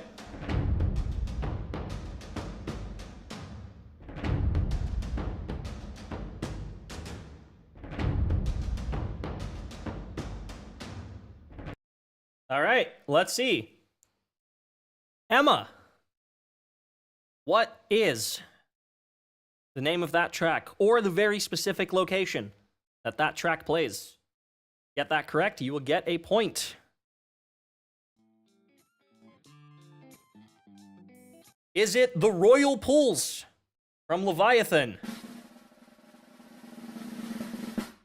No, it is not Royal Pools. I am sorry. Good guess, though. Good guess. Arcs. What is the name of that track that we just heard? I can see the other people's messages. That's because I'm also streaming on YouTube. Don't worry about it when the chats are combined between the two. Is it Into the Void from The Taken King? Yes, it is Into the Void. That is our 5th point for Arcs already. Goddamn. All right, it's back to being unfair.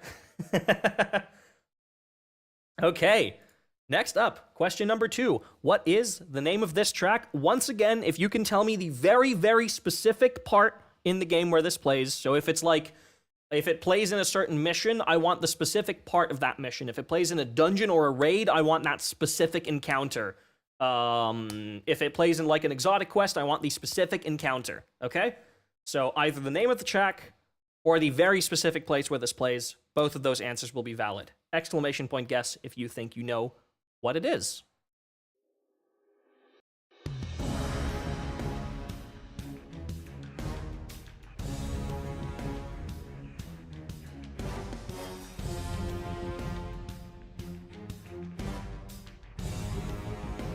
It should be a freebie for some people. Sorry, I cut it off before one of the best sections. I do kind of feel bad for that.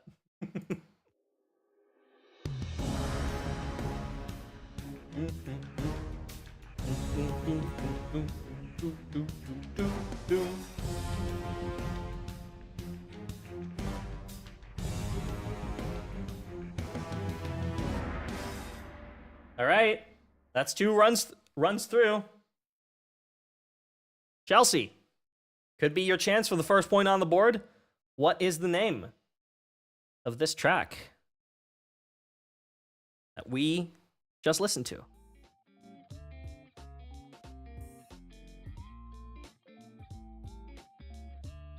Wait for it. The one encounter from King's Fall with the 3 pillars that you stand behind. Chelsea, that was the song that we just listened to, Into the Void. That plays in War Priest. That's the one that we just had.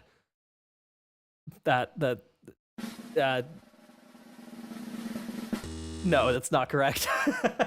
That is the track that we just... That was question 1. No, it's not Into the Void. Good guess, though. If we hadn't had that first question, that would be a pretty good guess. Now it's just a really funny guess. All right. Hannah, you could get a first point on the board here. Arcs is getting fucked over by RNG. Maybe that's fair, honestly, at this point. Comically close, I guess, yeah. Travel through time, just the opposite direction. Right, Hannah, what is the name of this track that we just heard?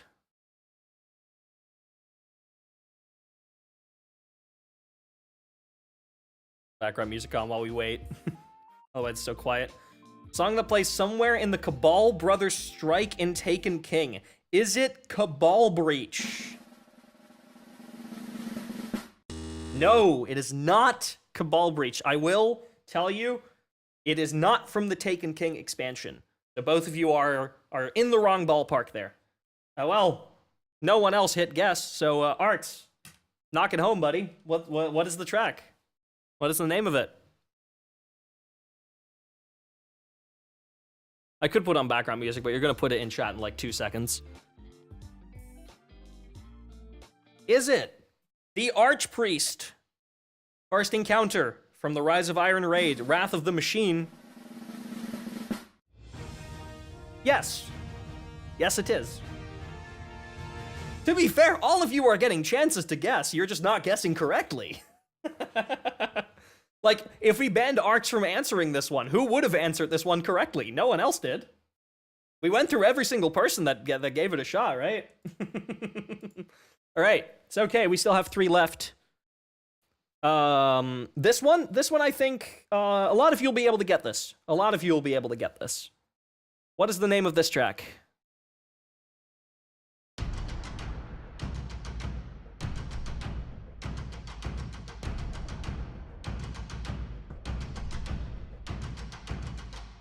Absolute iconic percussion, in my opinion.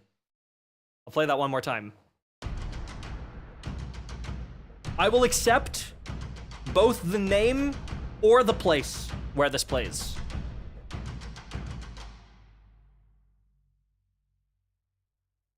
I'll play it one more time just to give everyone a chance. We have 4 people guessing already, so the Arc's RNG is 1 in 4 at the moment, but I want to make it 1 in 5. All right, no guesses.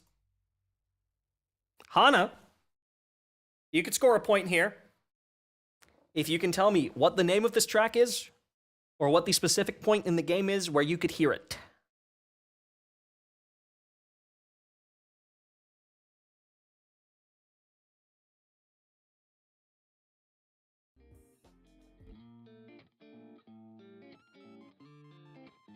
Me realizing I don't know Destiny that well.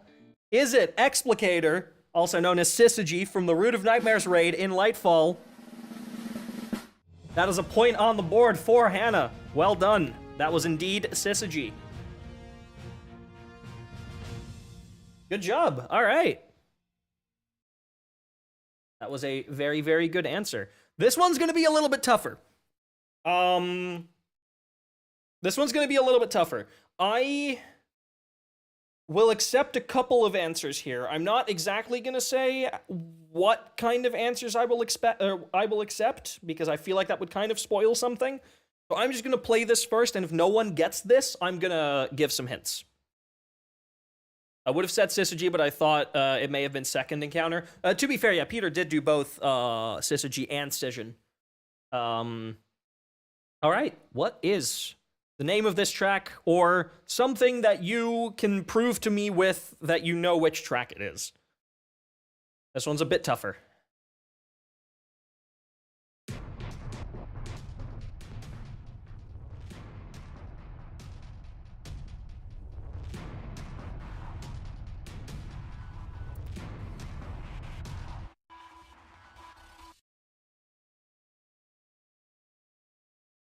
Play that one more time.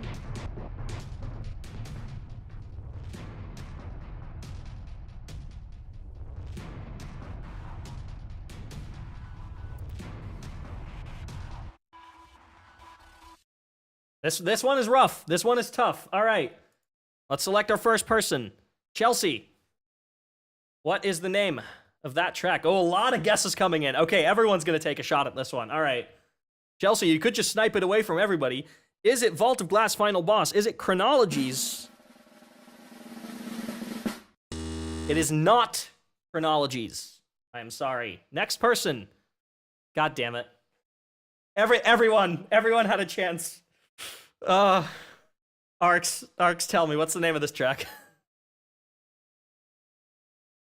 I'm gonna cap your points at 10, by the way. You're at 6 currently. Once you get to 10, like, it's over, man. No one else who has more than 2 at this point. Planetary Core? Is it Planetary Core? I'm so sorry, chat. He's right. It is Planetary Core. I am so sorry.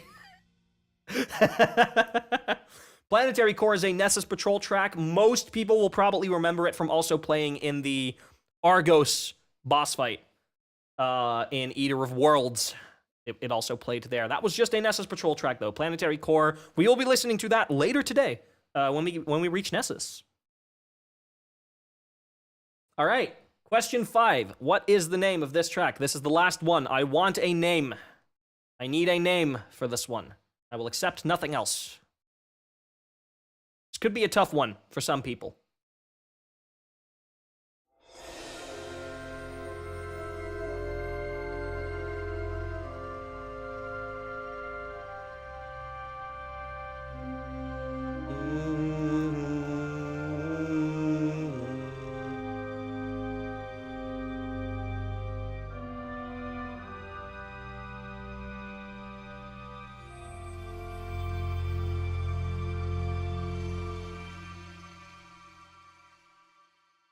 Play that one more time. You can always give it a shot. You can always frantically browse the soundtrack and just pick one that looks funny. Who knows? There's like a 1 in 500 chance that you'll be right. I've seen worse odds.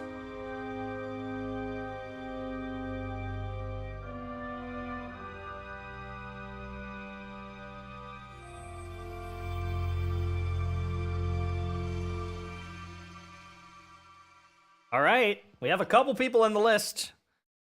Does Arcs win the RNG? No, Hannah. You tell me what that track is.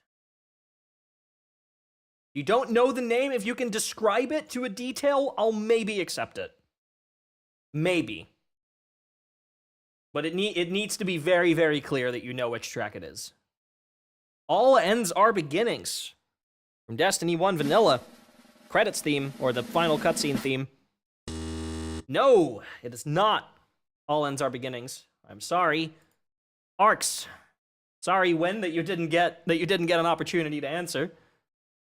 But at least, unless Arcs gets this wrong, maybe he won't. He won't get this wrong. He will not get this wrong. He will not. It's over. I can.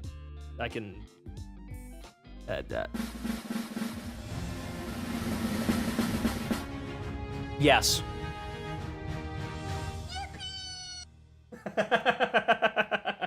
Yes, it is a Guardian's Past. Sorry, I just mashed my soundboard there in frustration. All right, well, Arcs, you have 8 points, buddy. 2 more, and I cap your points for a while. It's Joe Wadida. So true, so true.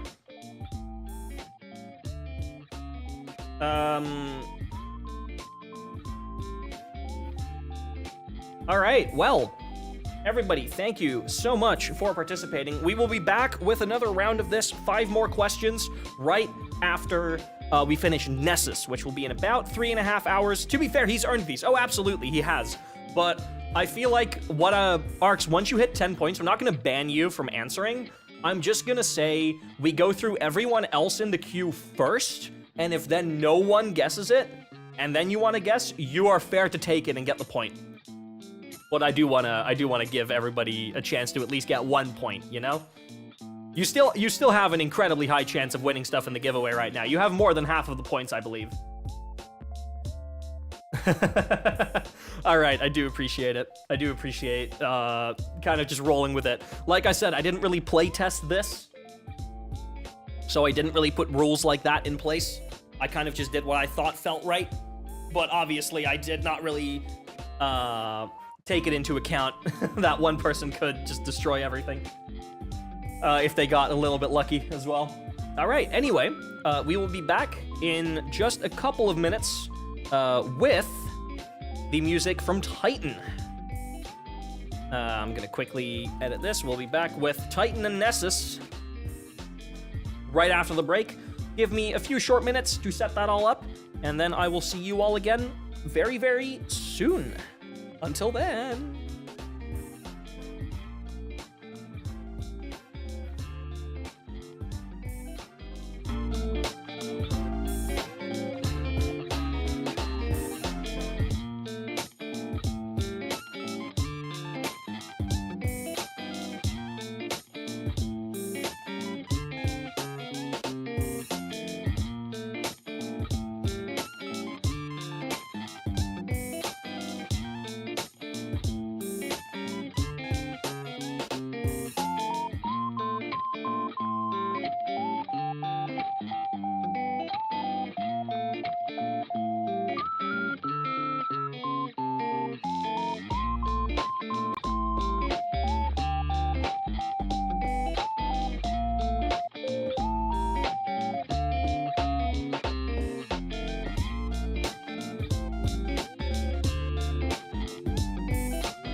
Welcome back, everybody. Welcome, welcome. We are just about a third into Destiny 2 Vanilla, and we are going to continue immediately with Titan. I'm just going to mute that background music, and we're just going to go straight ahead with Utopia Fallen. What is everyone's favorite D2 Vanilla track? Me, personally, before starting this listening party, it was Lost Oasis. Maybe after having listened to everything again today, it'll be something different. But right now, it is Lost Oasis for me. I think mine might be Inverted Spire. Inverted Spire is very good. Or Inner Light, or 6. Yeah, Inverted Spire 6 and Inner Light are all extremely good tracks. Dominus Gall is a very good track. Probably one of the strongest Cabal tracks in D2.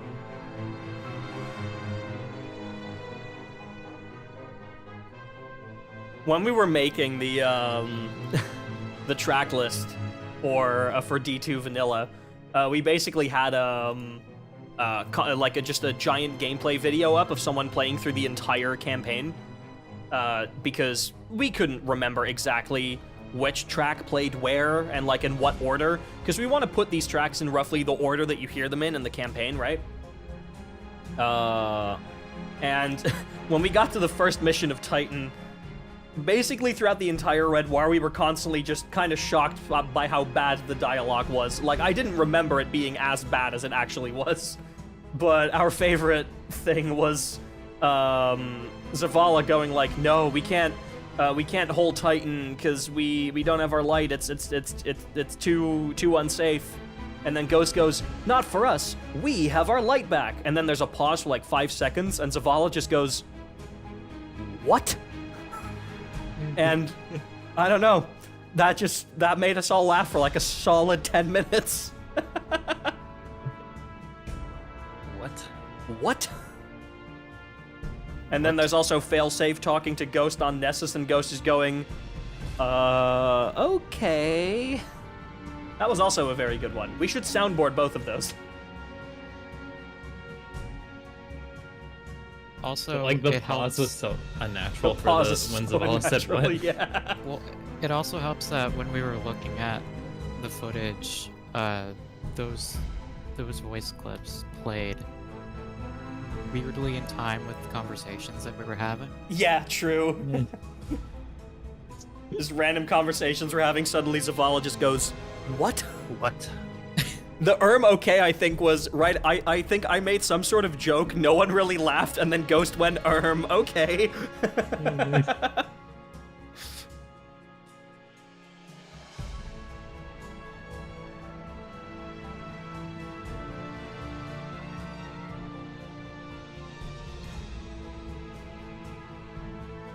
Yeah, Pyramidion is also very, very good, Lorcan.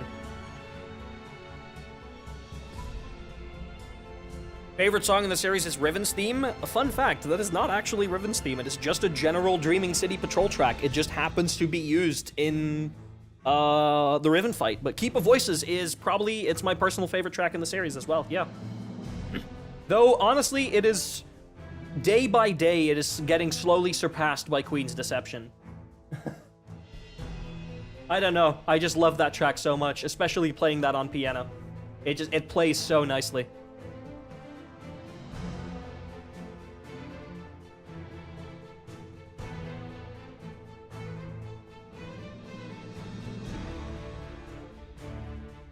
Once again, welcome back to Destiny 2 patrol tracks, which are all 10 minutes long. We're not even halfway through Utopia Fallen yet.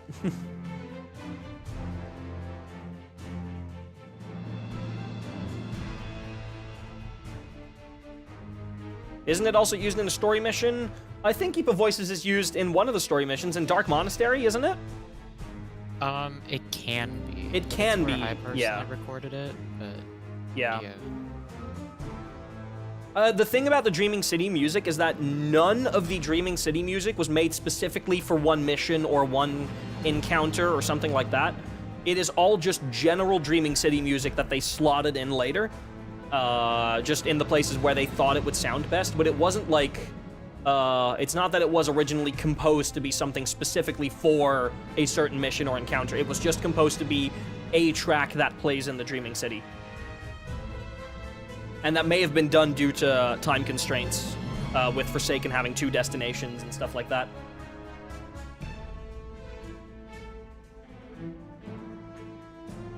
That since they had to make destination music for 2 destinations, they couldn't really make a whole lot of like campaign or raid exclusive tracks, because making 2 whole destinations worth of music systems is already a lot of work. So they were probably pressed for time, if I'd have to guess.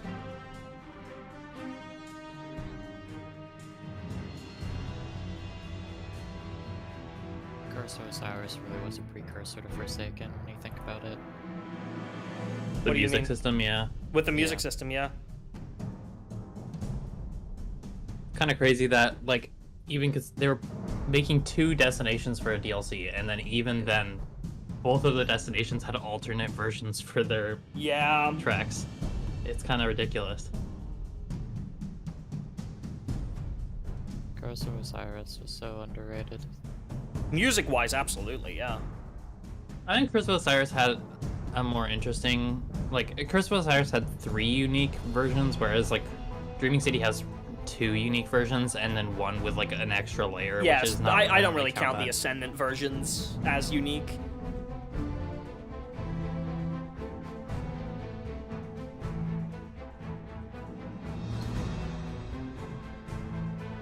Yeah, for Curse of Osiris tomorrow, by the way, we aren't playing every single variant of every single track, sadly. It's just that Curse of Osiris and Warmind together in the state we have it now are already 4 hours. If we had to also play the past, present, and future versions of all tracks, we'd be there for an additional 2 hours. So we decided against doing that. We've picked the one variant of each track that we think represents it best. And those are the ones that we picked. But we did take quite, like, good care of that decision. We took quite great care in that, of which ones we ended up picking. But you'll see that tomorrow. You have no idea how hard it has been for the past 30 seconds for me to hold in humming along to the Hunted motif. To hold in Just what? mute and do it. That's what I've been doing. Oh yeah. I guess I kind of forgot that that was a thing I could do.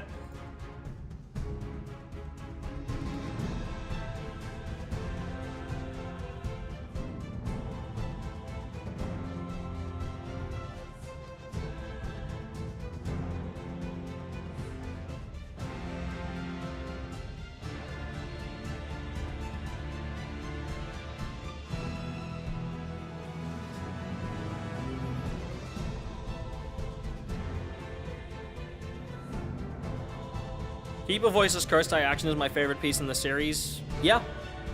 No, I love that. Yeah, I think Keep a Voice's Cursed Eye Action is on a lot of people's lists. Well, you will like what we did with Keep of Voices. Or Yeah. what we did with Keep of Voices was we used the normal ambient and then the cursed action and then the cursed high action, but the inner light Choir part overlaid. specifically, we layered the normal version on top of the cursed version, so we Yeah. have the guitar on top of the vocals. Yeah. And We, it's for like- some tracks, we made like entirely custom mixes where we mixed and matched some of the variants together. And that's gonna be very, very fun to listen to. In my opinion, Liam, I don't know if you agree with this, but to me, that is the definitive way of listening to Keep of Voices. If you want to like get everything, that's the version that I would listen to. There's some vocals and some other parts that are removed that's kind of sad, but personally I just like listening to them both separately, like Yeah, the that's cursed fair. and then the normal version, because like I think the cursed ambient is also really cool. Yeah. All-time favorite track in the series is currently Discovery and Strength. That's fair enough. That's a very good track.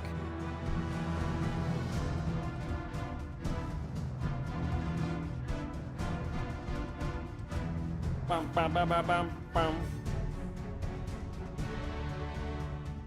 Almost done with Utopia Fallen. Just one more minute.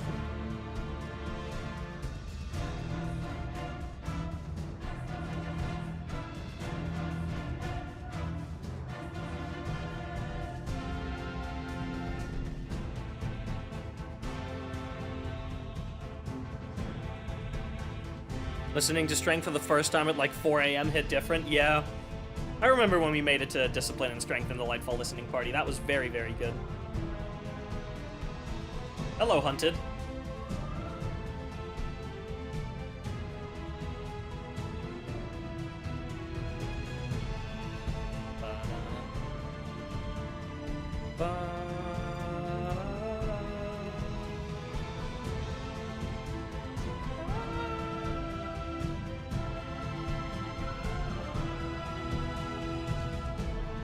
Very good reference. I'll never understand why the Hunted played here, Oh, but neither. But it's good. it's my favorite. I like it better than the actual track. I love the Hunted reference in Menagerie. I like that one a lot. In Beloved by Callus. I'm not gonna lie, I forgot how that track went. Well, tomorrow. That's like one of the last tracks we're listening to tomorrow.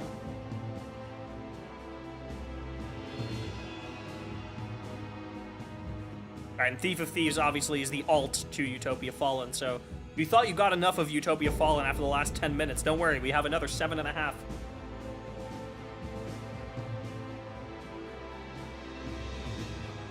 Did you add the psionic howls to the Hunted? No, I don't think we did.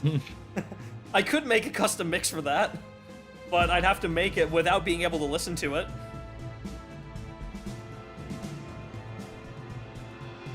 We did not add the Union Heartbeat either.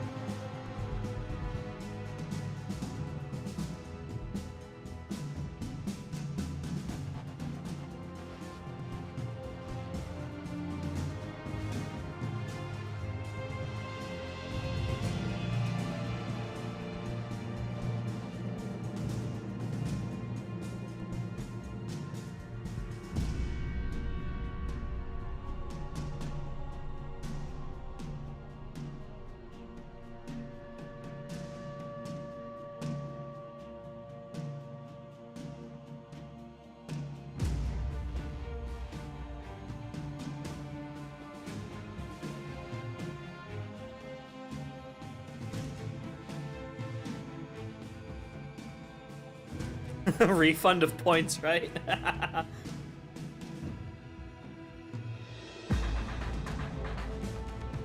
I like that part. Me too.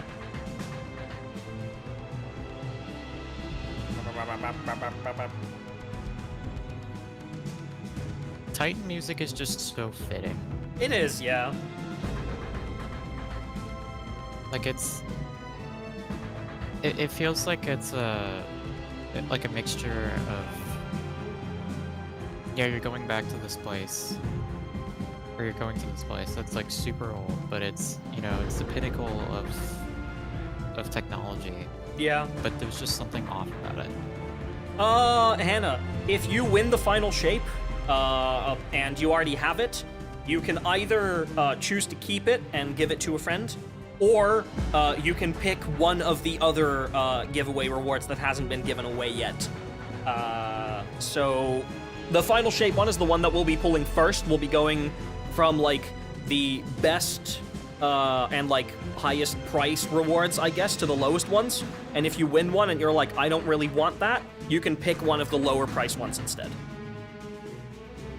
Because I know a lot of people have already pre-ordered Final Shape, and maybe you don't immediately have a friend that you're like, oh, I could give this to them. So if you win it, you can pick something else. Or you can give it to someone of your choice. I always see these alt tracks as like an in-between. Like they're always, in D2 Vanilla, they were always more intense than the bass action. Yeah. And they would lead very easily into the high action. Mm-hmm. Which I guess, no matter what, that's by design. But Yeah.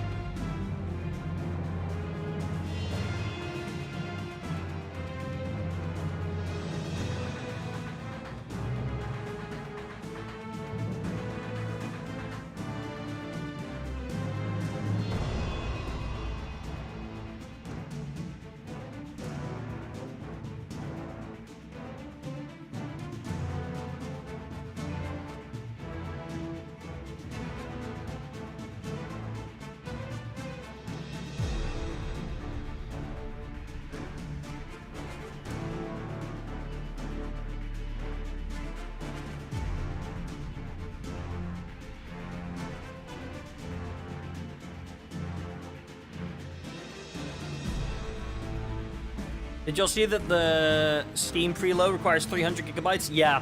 Yeah, it does. It's because you have to install both the update while not being able to uninstall the current version of your game. I'm gonna actually have to like clear some hard drive storage for that, because I need like 100 gigabytes, something extra. How much do I currently have? Yeah, I only have 79 gigs of free space left, so I'm gonna need to delete some stuff. Couldn't you just reinstall the game? No. It'll prompt you to reinstall 300 gigabytes during that downtime. Oh. Yeah, it kind of sucks.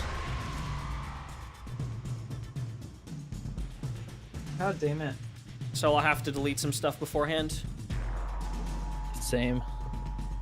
luckily I have a backup hard drive that has 2 terabytes of empty space. You know what? I should really just buy an SSD.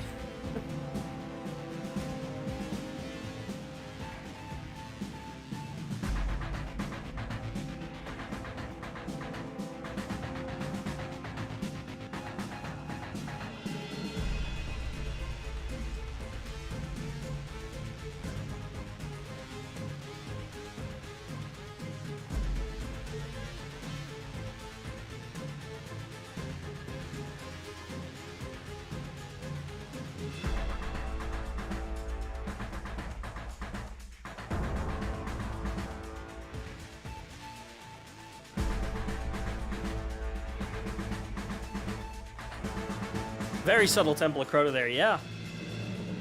You don't have an SSD? No, I do have an SSD. I meant an external SSD. My actual SSD storage is almost full.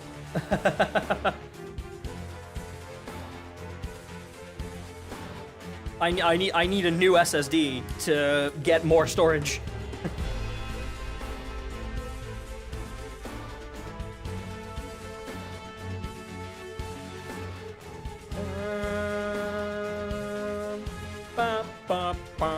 Hello, Hunted, again.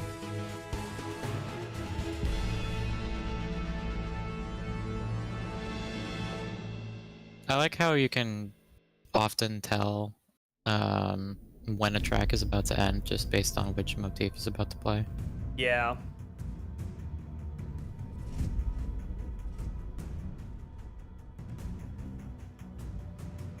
Oh, cool, I can just uninstall Fortnite. That's like 60 gigabytes. Cool. Uninstalling Fortnite it is. Sick. I haven't played that in like half a year, but I still have it. I just haven't updated it in ages. Alright, goodbye, Fortnite. Not me uninstalling Fortnite in the middle of a Destiny listening party stream.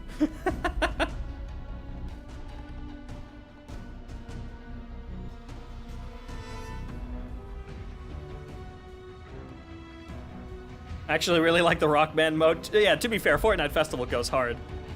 I do agree.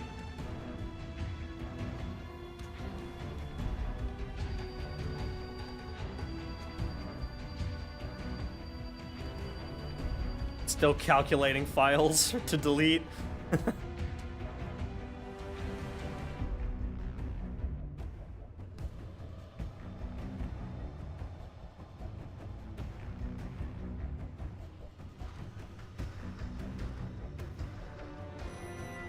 To be fair, once this listening party is over, I can remove how much from my PC?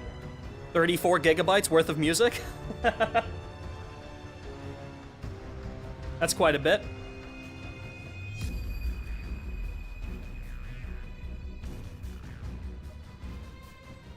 A lot less than the whole music archives, though. Oh, true. The whole music archive is way bigger. I can free up 150 gigs of space right now if I just move my project folders, because I Yeah. won't need them until after the final shape. Mm-hmm. So I can just put them back in when I'm done. Yeah. I just keep that shit on OneDrive until I need to download it. And my OneDrive's running out of space. As is connected to my C drive, that is. Yeah, Arcs, this one, this is an alt to Titan, and this one plays on the Gambit map. On the Siren's Watch Gambit map is where you can find this. How big is my music folder? Let's see. About 60 gigs, yeah, that checks out. How big is my VTuber folder? Only 6 gigs, that's not bad.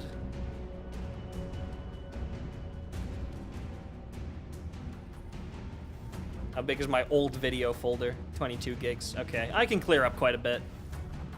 That explains why I've barely heard it. Yeah. It's crazy just how much like ambient like noise tracks that they've made that we just had to cut out, Yeah.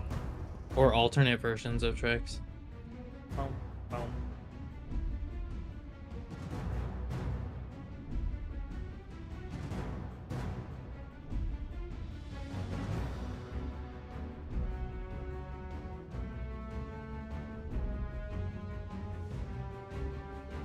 All right, I've cleaned up my PC a little bit.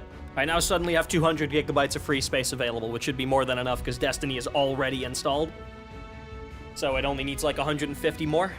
So we'll be all right. It'll be okay. Oh wait, you can check how much, or the Destiny stuff is, that counts? The current Destiny install size is 144.2 gigabytes, and we have to install an additional 155 gigabytes. So in total, you need to have 300 gigs of storage available, and then the moment that final shape comes out, those 144 gigabytes will be deleted. So, say, damn, my brain not primed for this.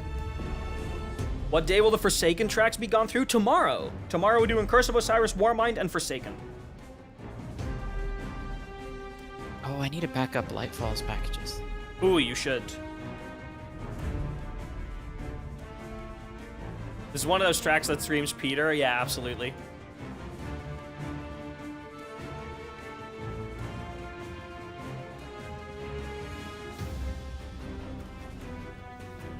Bum, bum, bum, bum, bum, bum, bum, bum, bum.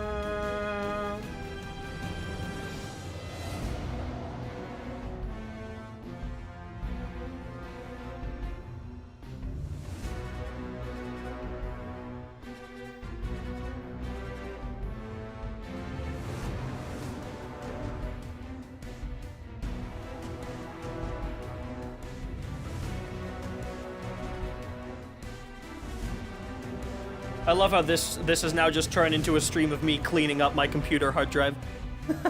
Or my computer SSD. I know y'all can't see it, but like that is what I am doing currently.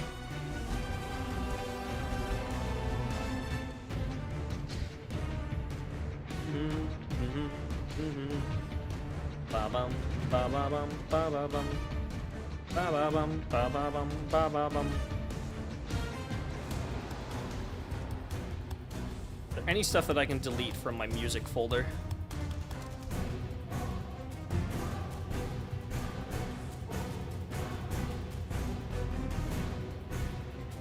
Not a lot. I kind of need all of it.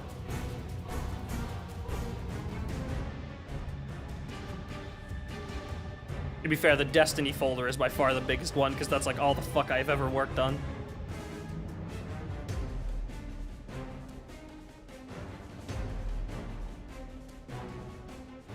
Oh no, my lossless releases folder makes up a big chunk of it too. Yeah, that makes sense.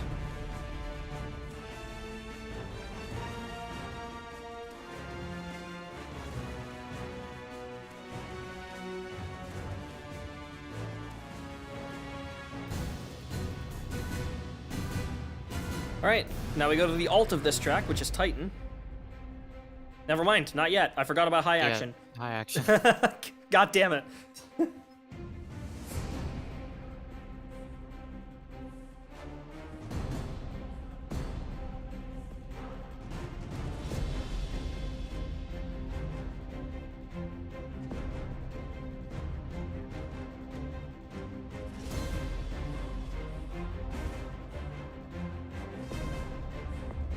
High action jump scare, real.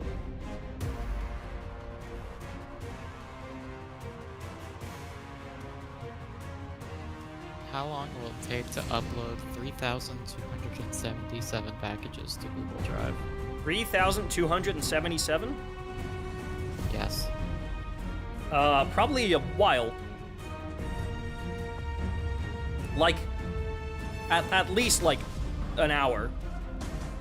Like 10 minutes minimum, I'd say. And we will do this slowly.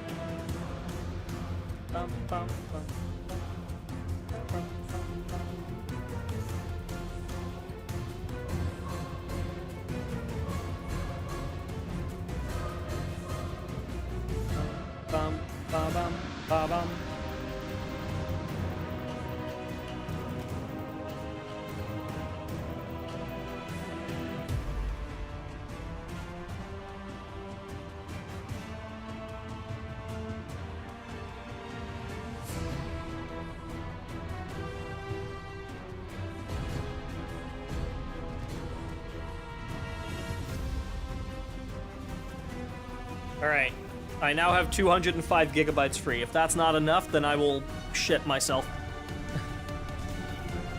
How much did they say? Yeah, 155 gigs is what we need.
Alright, this I is the love this Titan track. track more people will remember. Oh, the thing isn't updating. There we go, now it is. Sorry about that.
It is genuinely crazy, though, how well Titan's music fits with that destination.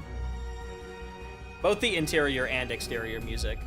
We're about to hear an interior track after this one.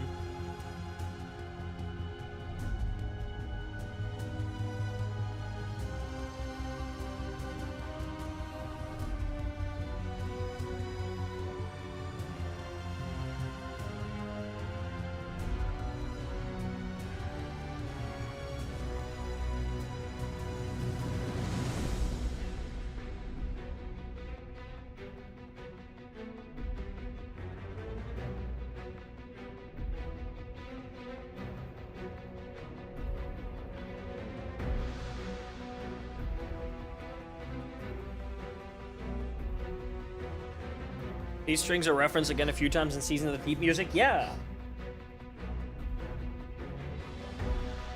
In Deep Dives, right? What? These strings are referenced again a few times in Deep Dives? I have no clue. Bresci says so, apparently. like knows more than I do when it comes to deep dive. I did not. I checked out a season of deep music. Yeah. I made a custom mix for Deep Dive that I'm actually pretty proud of.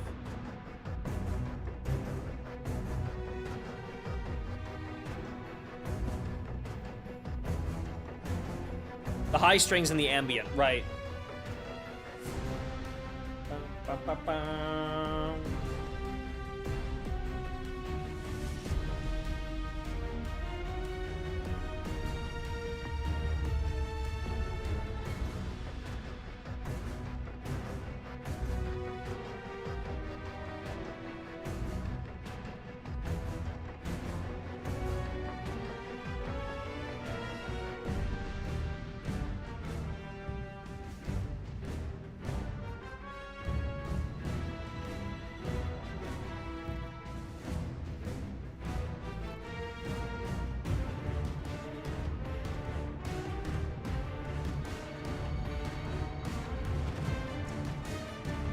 I love this next part.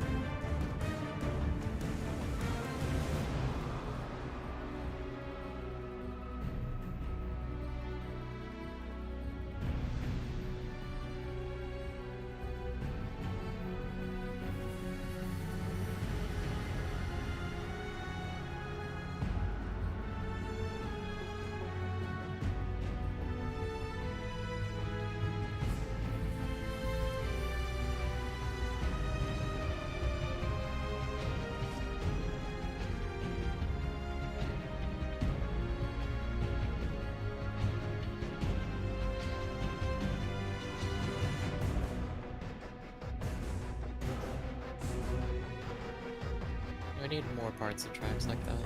True.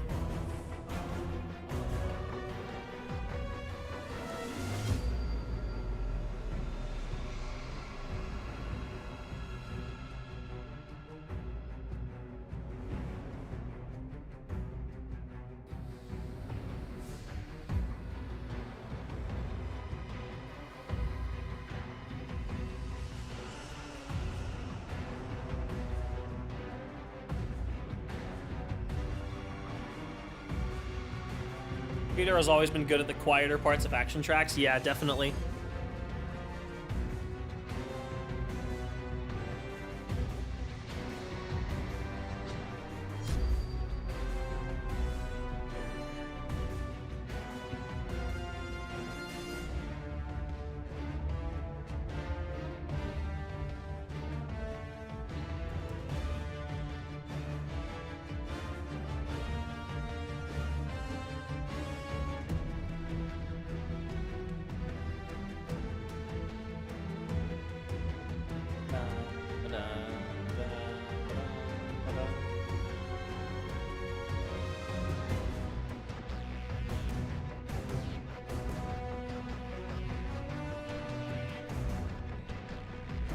I'm gonna go grab a snack in a second, because my god, I haven't eaten yet since this stream started, and it's been 4.5 hours.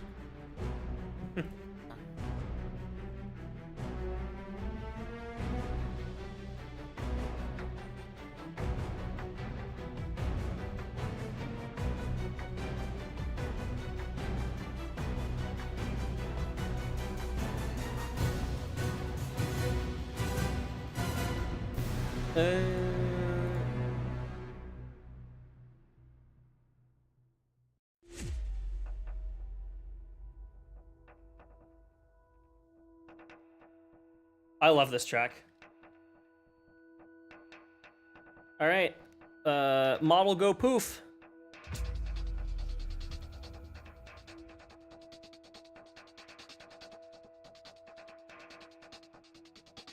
Time for the Titan interior tracks.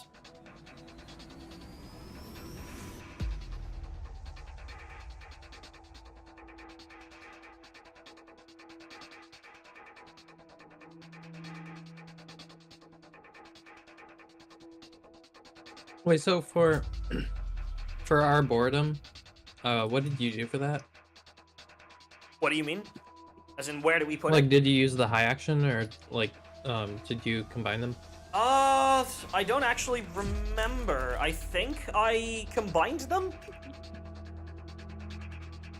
How long is that track then? Aboredum is 11 minutes and 22 seconds. Oh, okay.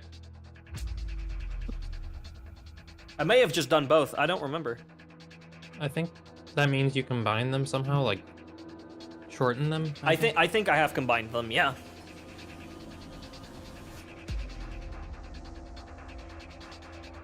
Because each action alone is like 7 minutes.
I love you, Titan Rave.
Yeah, this synth is everywhere, Brishy.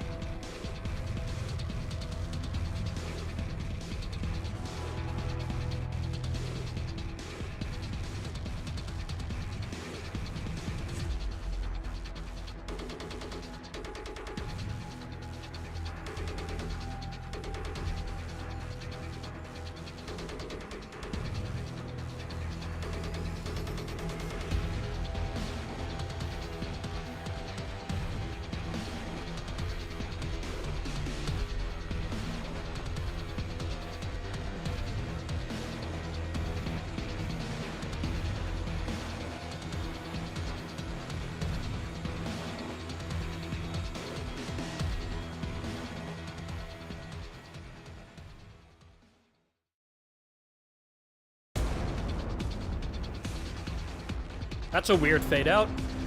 Is that how the actual action fades out? Not that I'm aware of. That may have been an issue with the mix itself. Don't worry about it. I forgot if I was the one who made this one. Let me check. Sorry, that might have been me. My bad.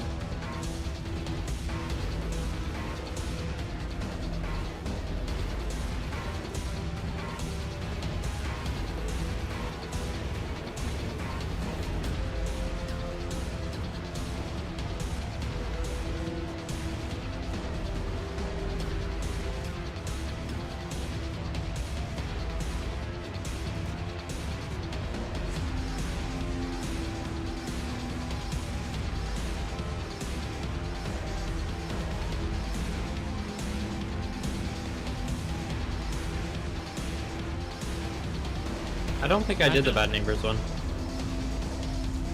Alright, well, that must have been me fucking something up then. Imagine unironically playing this at a rave. Do you think people would fuck with it? I think people would fuck with it. I think there's better Destiny tracks to pick to put there, though. Fair enough. I think Unworthy would get people fucking going.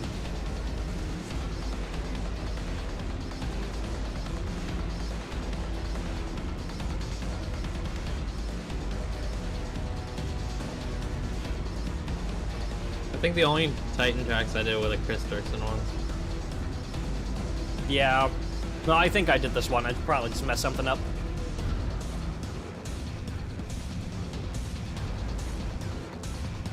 I made like 100 plus something mixes in like 3 days time. I was bound to mess one of them up. Yeah, it's super understandable. The lure at a rave? Oh, the lure would actually go really hard. Hold up. No, Arcs is cooking. What about World's Grave? World's Grave would go hard, absolutely. World's Grave would fuck.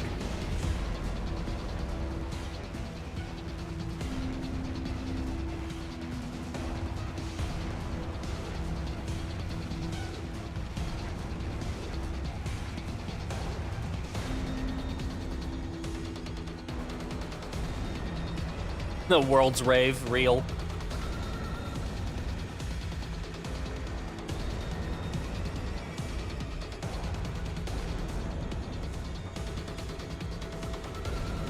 Nearing my favorite use of Temple of Crota.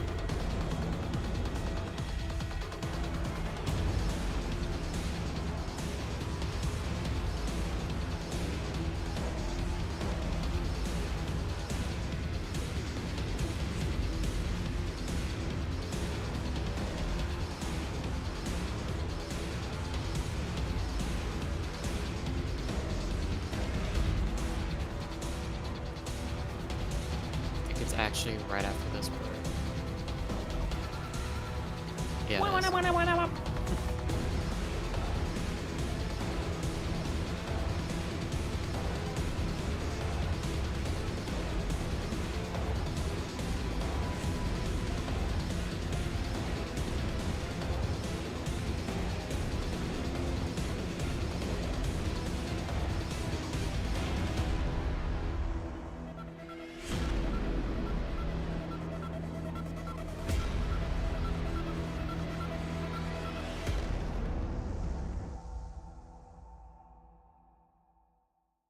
Neat. Yes. Chris Dixon. This is our first Dirksen appearance, right? I believe so, yes. Yeah.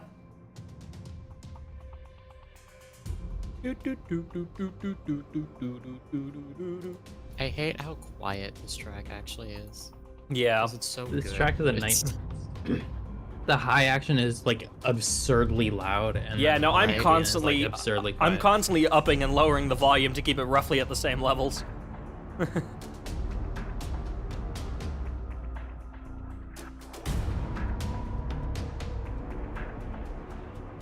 Just imagine, this track was so good that Bungie used it several times in unrelated cutscenes. True, they did, yeah.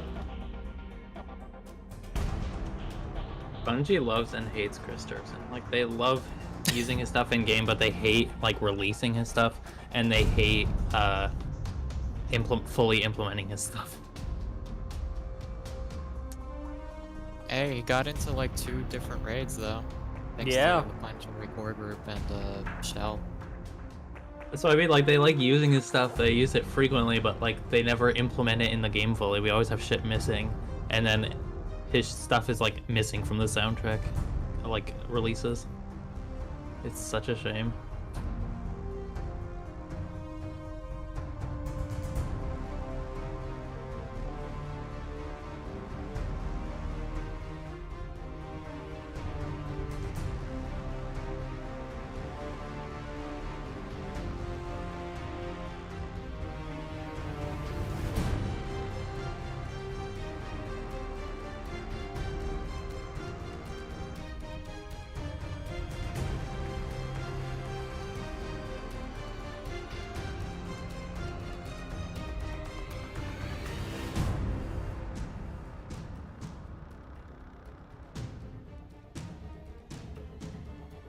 I'll always remember somebody commented on one of the uploads of this track. I forget if it was mine or someone else's.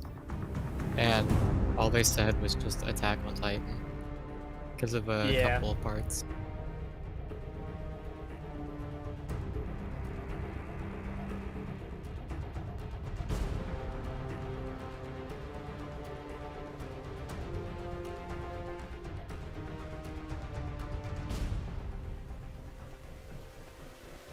Action.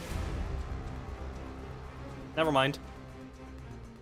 Is this action actually? The Crucible match. No, this Yeah, is the it's- ambient. Oh, it's the Crucible intro, right? Wait. Yeah, it's the action. It is? Yes. Is it? Yeah. Damn. Nicola Jeremy. We'll have Nicola in a little bit, right? Yeah, Savathun song. Yeah. Oh yeah, you were right. The real one. Did Nicola do anything else? A couple of the Mars. Wraith Mines and Cradle. Yeah.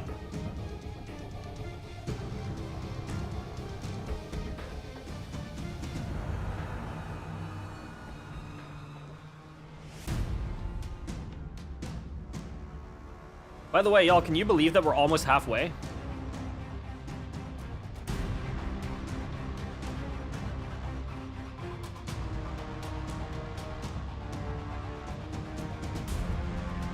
You know what? I'm still hungry. I'm gonna grab another snack. Fuck all of you.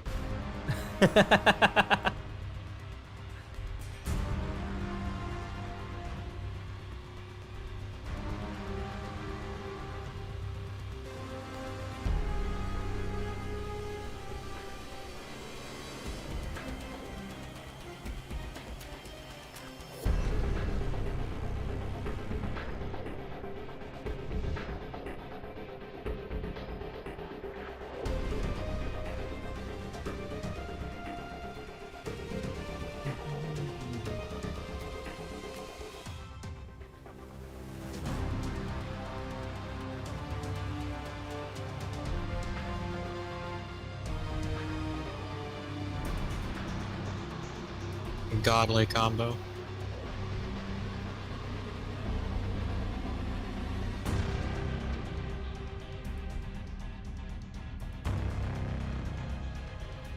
God, we are so close to Nessus music. I'm so excited. Yeah. That's gonna be the highlight of this whole listening party for me. 6 more tracks, and then we take a quick detour to get our new subclasses with Rise and Be Brave, and then we go to Nessus. I mean, listening party as in this day. Wait, what do you mean? Like the Nessus part is going to be my favorite for this For today? For me, it's Yeah, probably not going to the whole be listen either 1AU or IO. Definitely the second half for me is what does it. So like Nessus, IO, EDZ, Cabal, and all of the final few missions, and then the raid.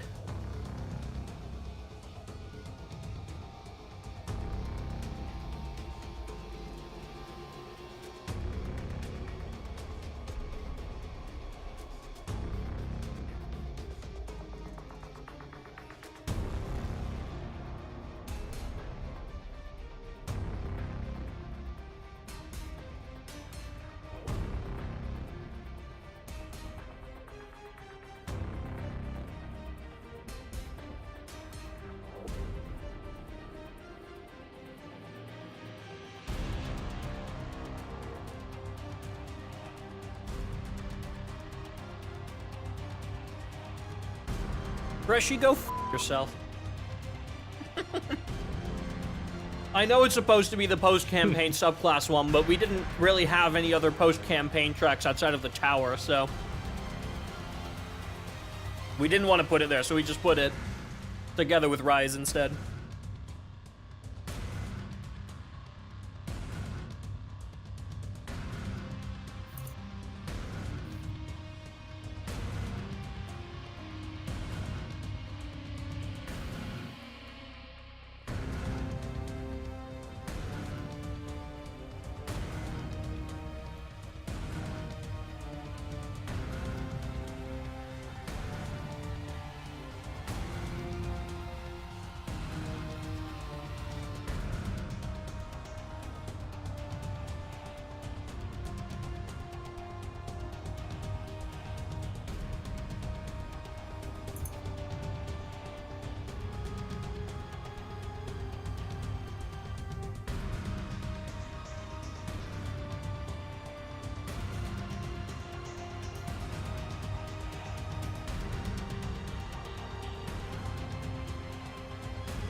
God, I love that part.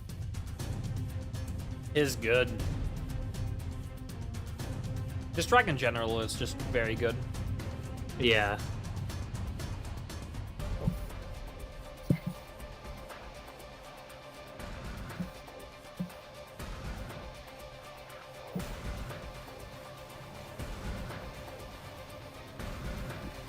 Yeah, no, I did the mix for Valistune, I turned it down.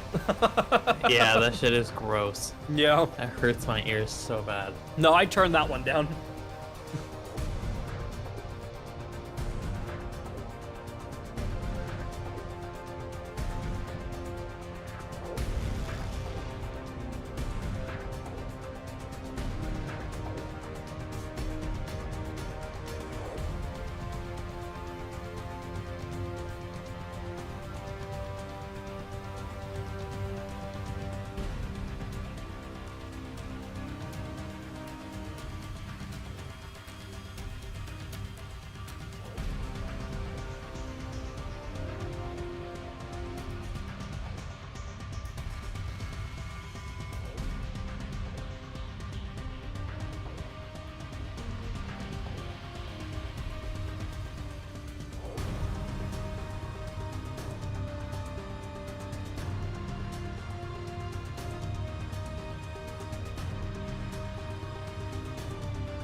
I kind of agree, Mento, but I feel like that's the quality of Chris Dirksen. He makes some unique stuff.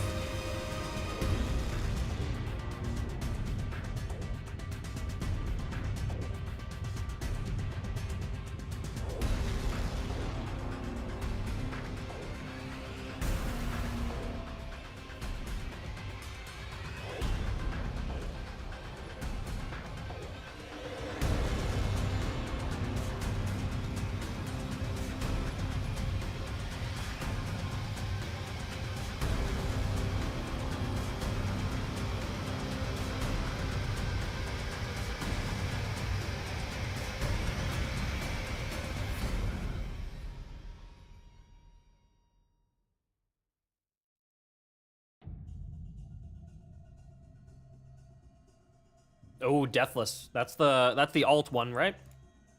Yes. Alt to Shadow of Saturn.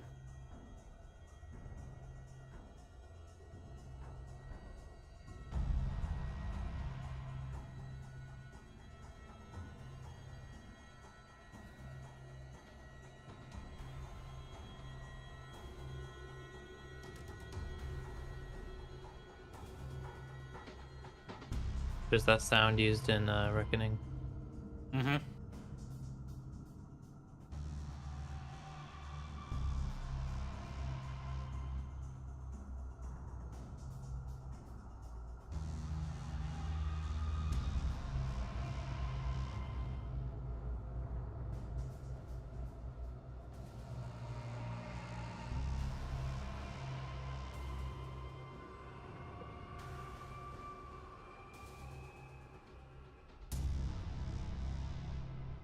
I don't believe this ever played in Orbit. No, this definitely didn't play in Orbit. No.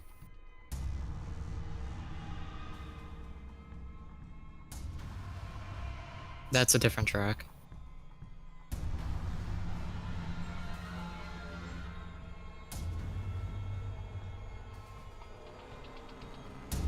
There's this like Vesting Outpost track that's just... It's very... It sounds very spook heavy, and it has like kind of a breathy noise to it.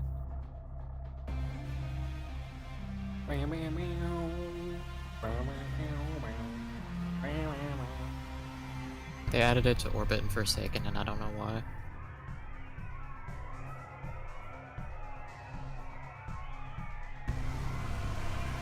Here, I will link it. It's the one called The Reef, right? I think so, yeah.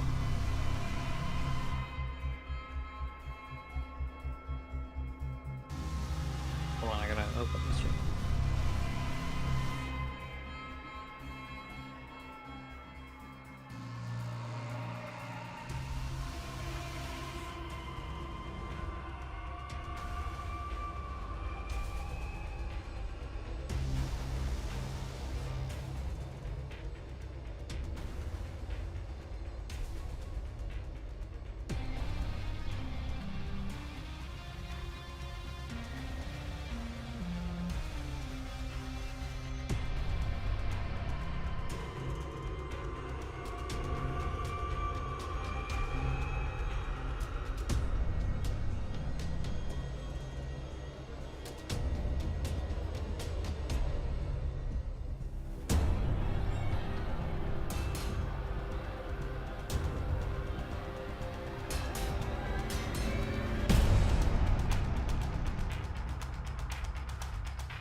It is quite light for the action, yeah.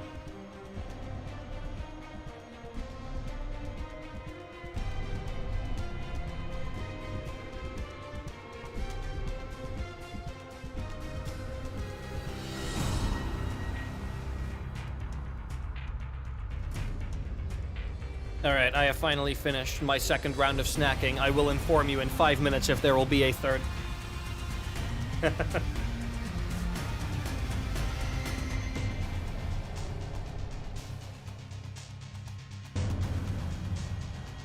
By the way, Bresci, out of curiosity, what is the ETA on you being able to join us later today? Welcome back, Win. We're still on Titan. You haven't missed much.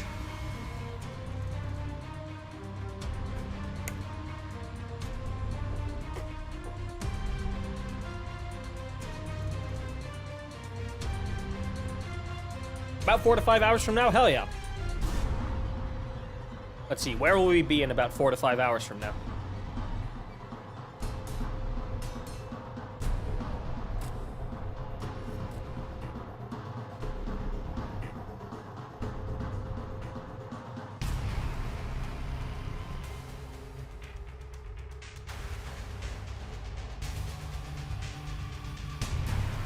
We'll be at about, maybe you'll make it right before Untold Legends, hopefully.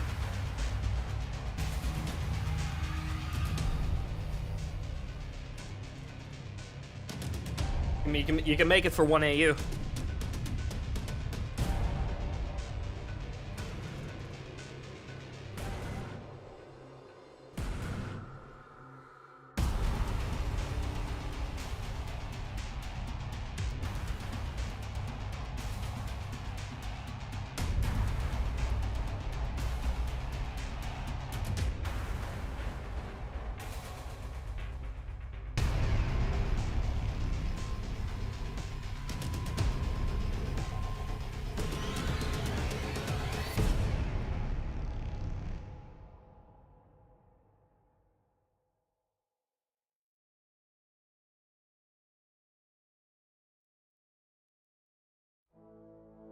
Oh my god, Riptide. Yes.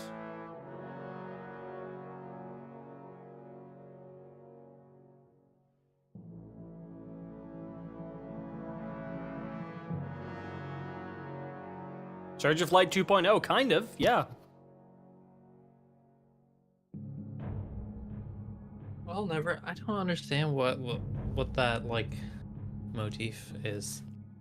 Neither.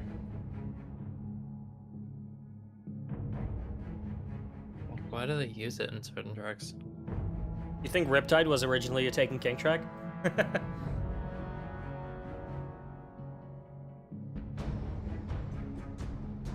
I'm gonna have to ask Owen. I feel like I remember something about that, but I kind of doubt it. Yeah, I Might doubt just it be too. Misremembering that.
Some reoccurring melodies in Destiny that aren't meant to represent anything, the part of the gravy that brings the music together, yeah. There's I think, isn't Be Brave kind of one of those? And Guns Blazing? Those are kind of just whatever motifs.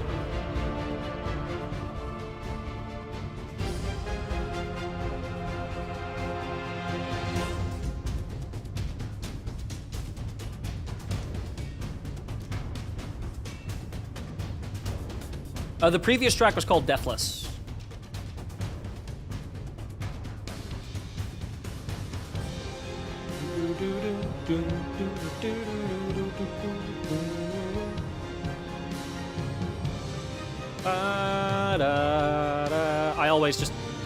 I insert that motif in there every time I hear this track, even though it's not there and it was never there.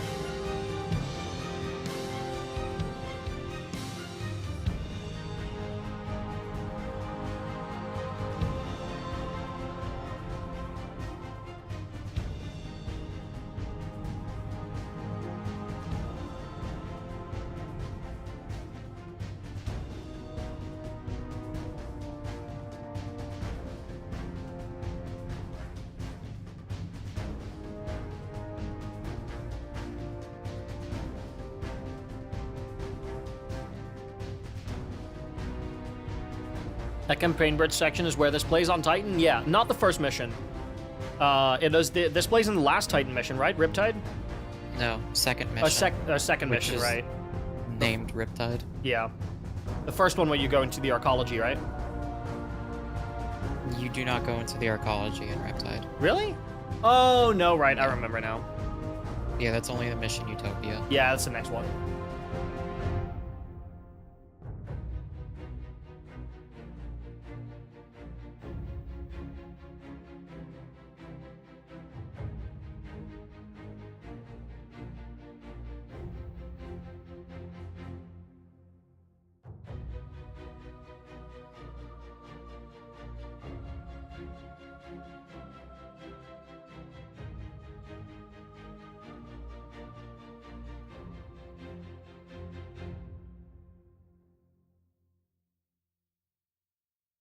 All right.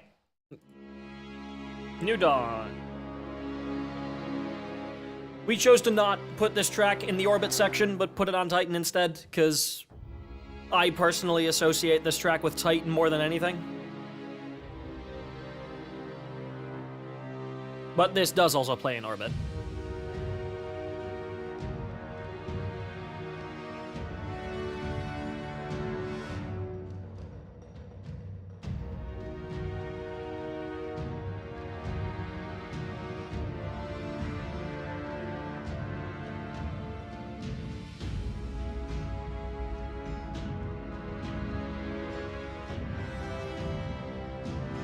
Where does this play on Titan? This is during a campaign mission, I believe.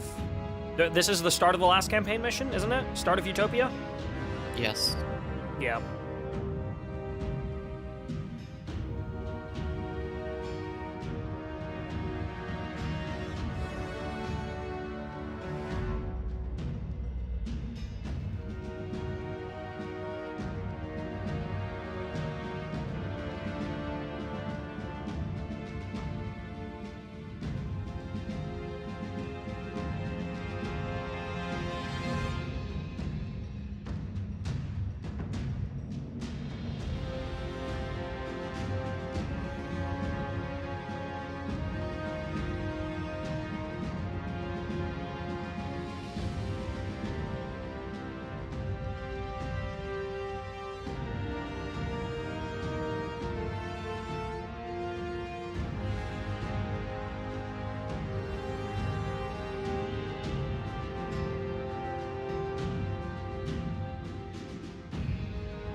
Short but sweet.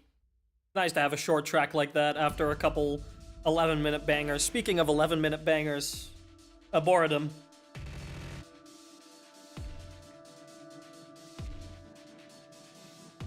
You can still hear this in-game. In the first encounter of Grasp of Avarice, Pharizia plays a version of this track. I think Pharizia plays drums only. They changed it at some point, and then they changed it back, I believe.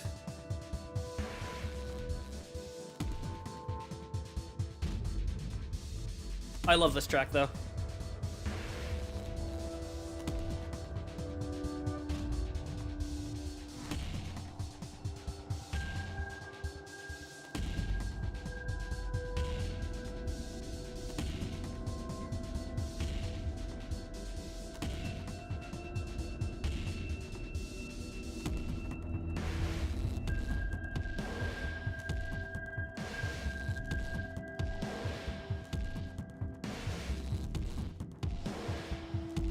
Songs related to salvage are only now the best seasonal activity ever, 100%. So true.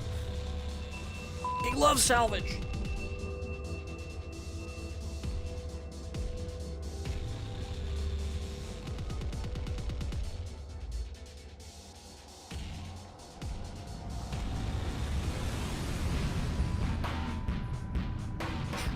I love this percussion so much.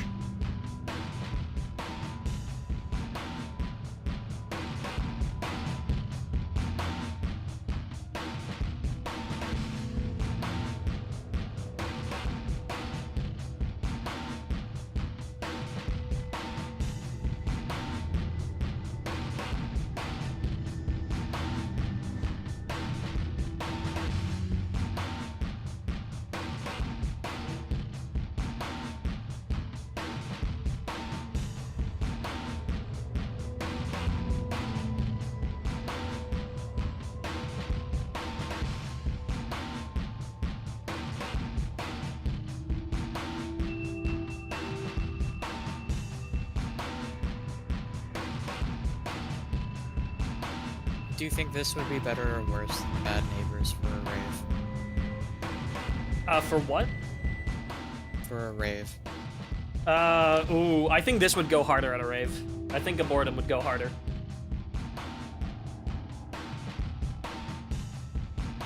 Probably definitely have to crank it up from ambient to action though. Yeah, probably. Speaking of that,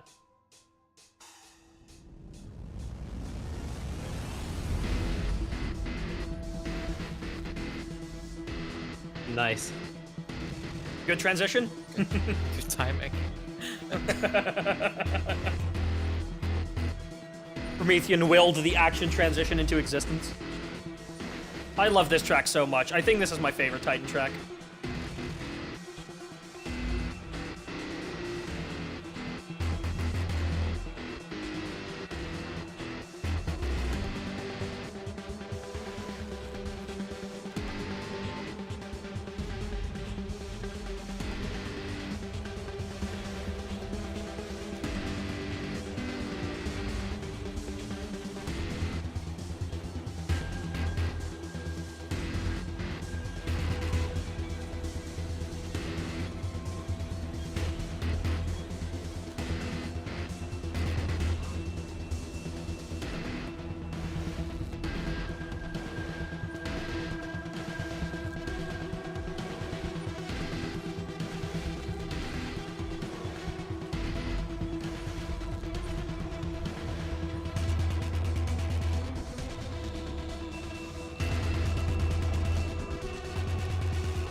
Got my phone on the headphone cord and now I can only hear y'all through the left ear. No! Is this high action? No, definitely not yet. There's still like 6 minutes of this track.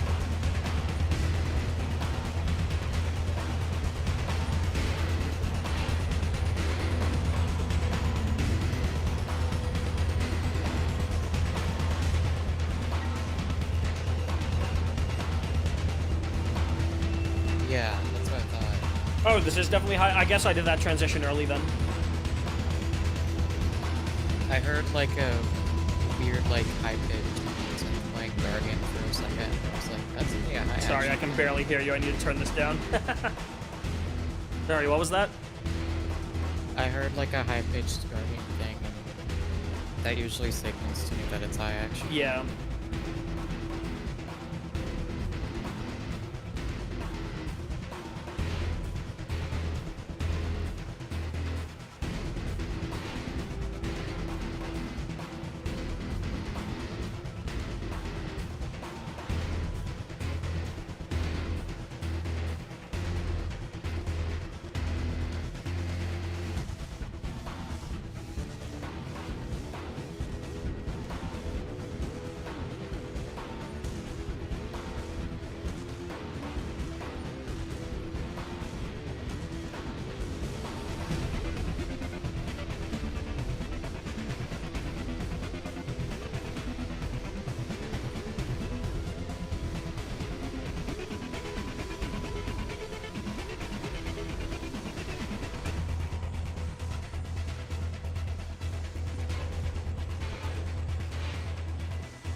When I read it, I have expected you to say it, blasting it loud to the immediate vicinity.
What do we got after this?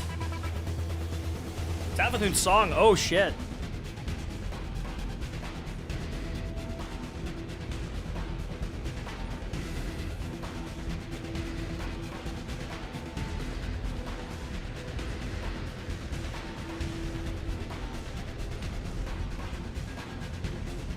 Yeah, we got a banger after this one. Back from my sort of nap. Good morning, Cloud. Welcome back in. We're listening to rave music at the moment.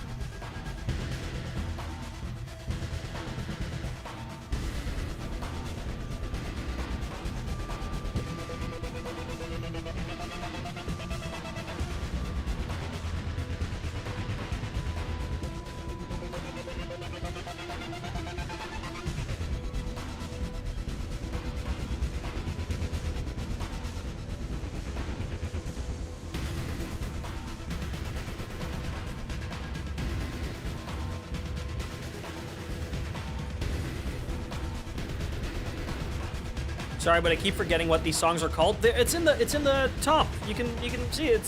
It's right here.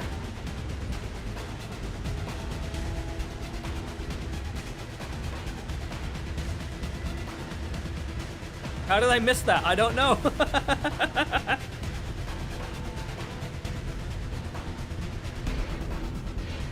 I'm back. Welcome back. We're still raving. We have about a minute and a half on Arboretum, right? About a minute now. Just about a minute, yeah. Then we're on to Savathun's song. I'm excited for Nessus. Same. This does mean Two we've more about days. hit the halfway point, though. I think so, at least. I'm considering napping myself, but I want to be here for the guessing game. The guessing game will not be for a little bit. I can check how long. We are currently on Savathun's song. I'm going to do it after Inverted Spire. So the guessing game will start in about 2 hours-ish. Just under 2 hours.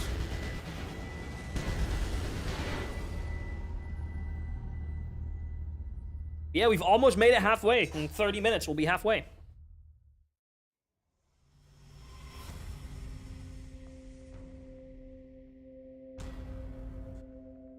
This is one of the few tracks written for D2 Vanilla by Nikola Jeremic.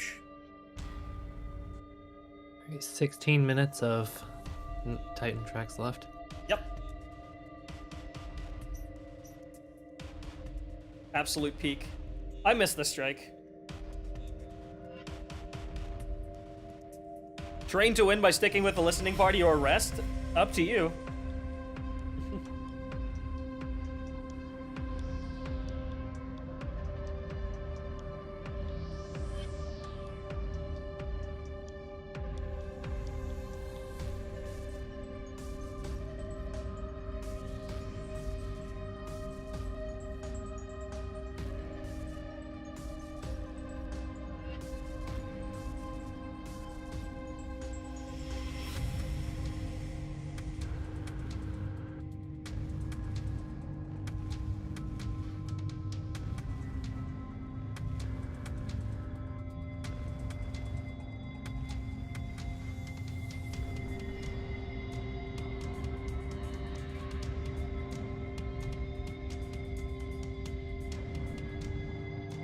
Oh boy, the Salvation's Edge jokes are already beginning on Twitter.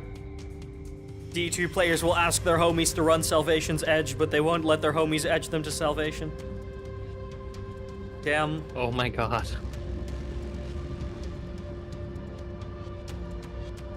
Like and subscribe if you agree.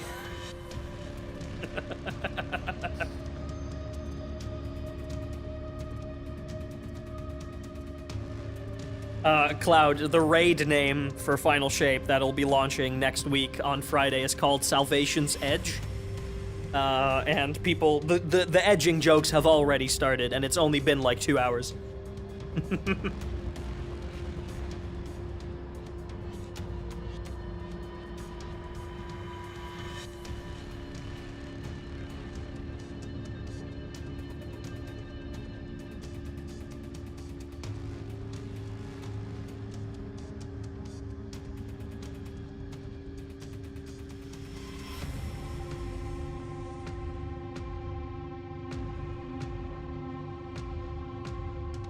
She eagerly edged till I reach Salvation. Yeah, no, exactly.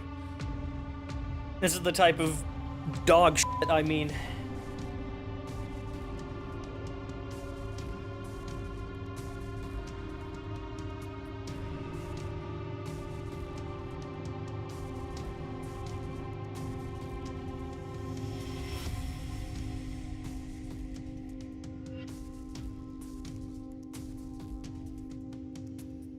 Edge trans.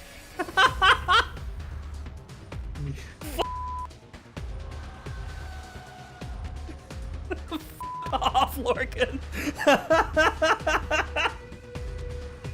God damn it.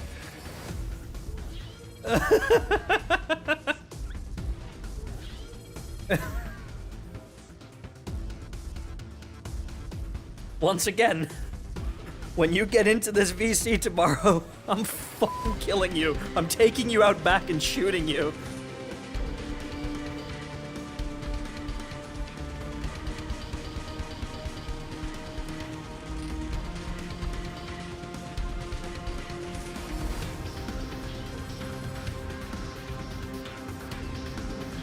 I'm taking you to a farm upstate. Yeah, exactly. Shatter Skate, but what did Skate do to deserve that? Holy shit.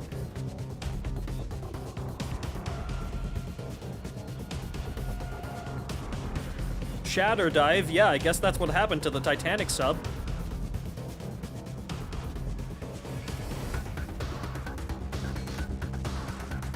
That dive fucking shattered. I like this part. This part's good.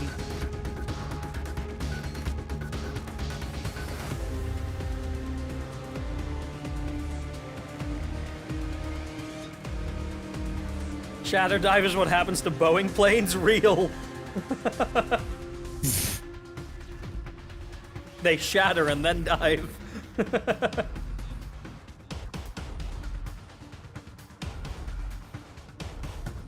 And to those who talk about Boeing planes, also true. I am locking my doors as we speak.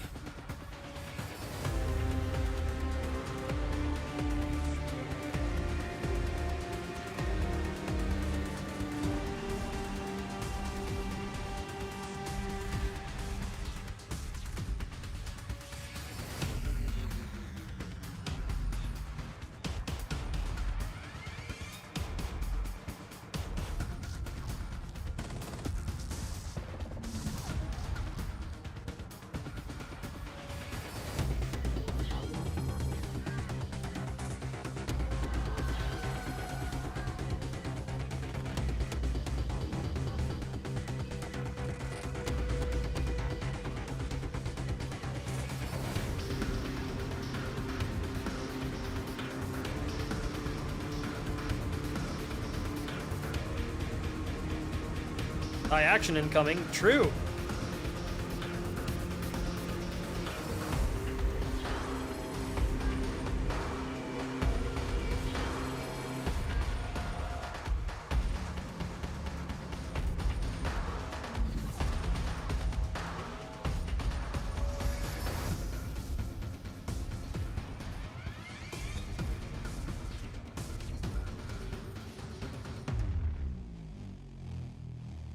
Here we go.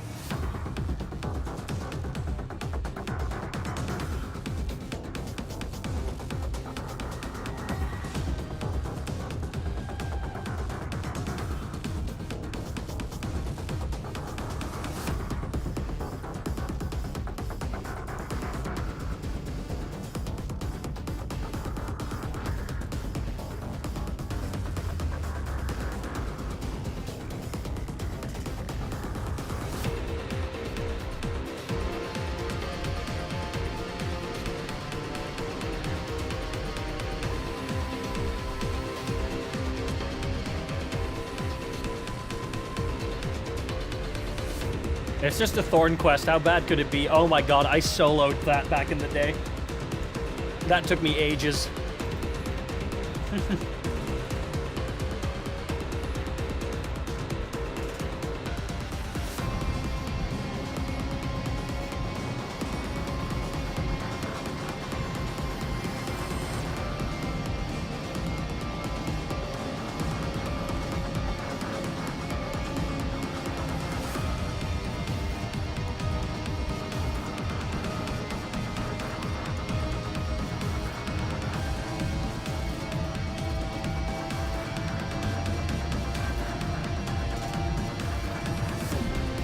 God, unmatched.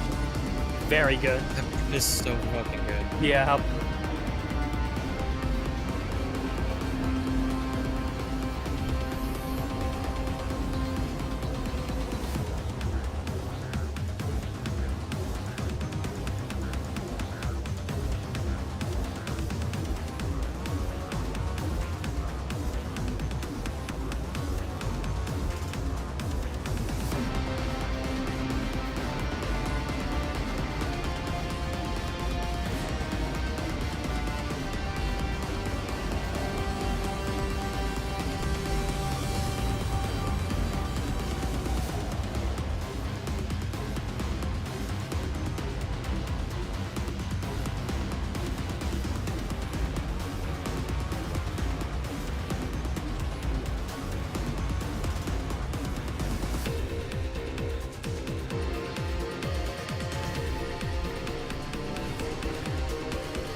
To make a mixer, this is that unused / cut ending. Yeah, I don't think I did that.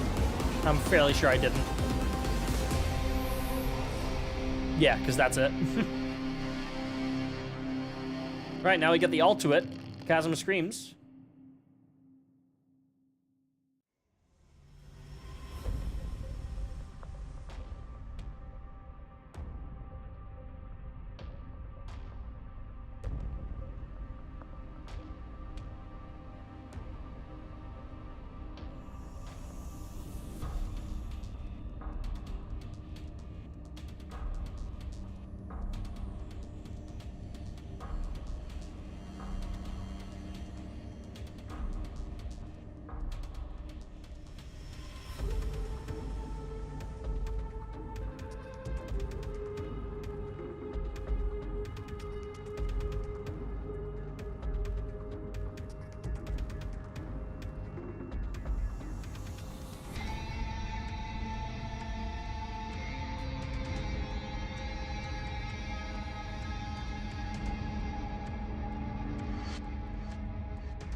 Boo, I am back. Welcome, Ashton. Welcome, welcome in. We are almost finished with Titan. We're about to move on to some subclass quests, and then we're hopping on to Nessus. This is the last Titan track that we have for today. Actually, the last Titan track that technically we have forever, unless you want to count Deep Dives as a Titan track.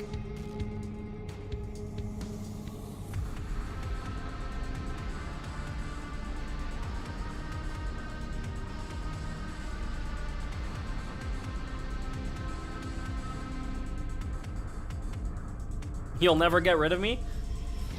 I mean, unless you do something stupid, I don't need to.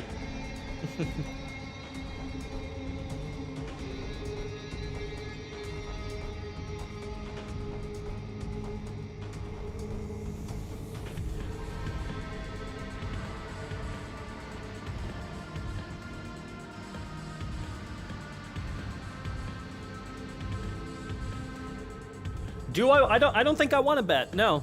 Does something stupid? Ah, well, you're banned now. I'm sorry. I'm gonna have to time you out for that one.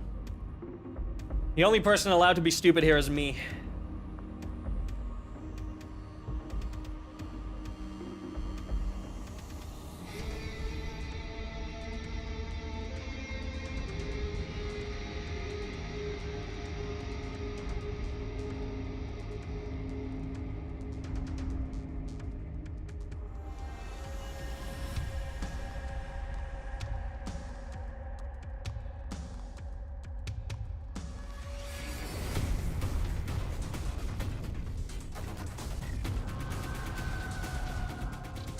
Titan percussion is some of the best percussion in D2 Vanilla.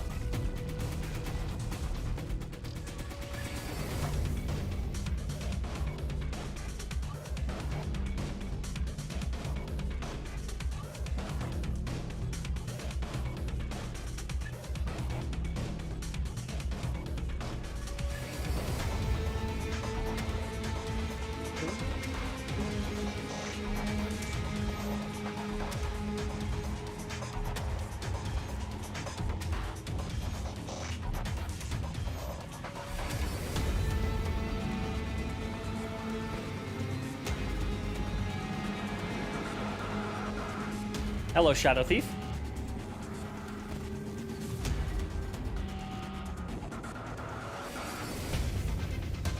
That's some reused sound effects from Shadow Thief. Yeah, reused percussion just in general.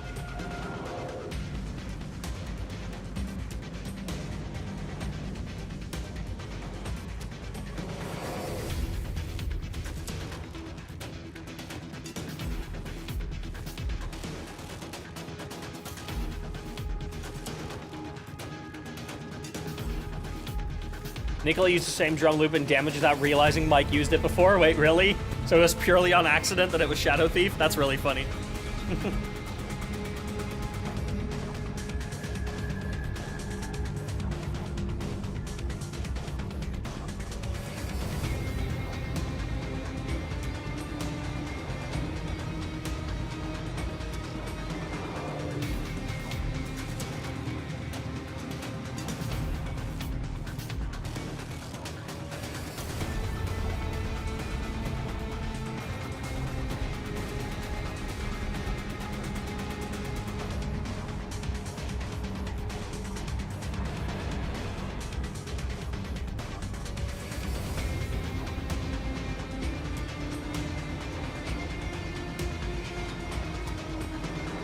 Oh my god, Atlas, welcome back!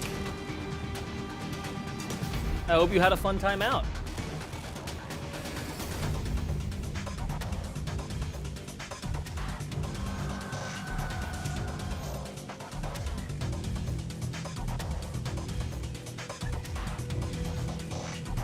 You ache, but it was fun? That's good.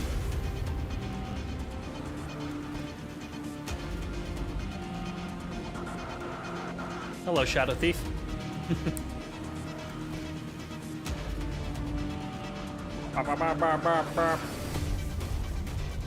Not even Destiny could escape the curse of the water level, true.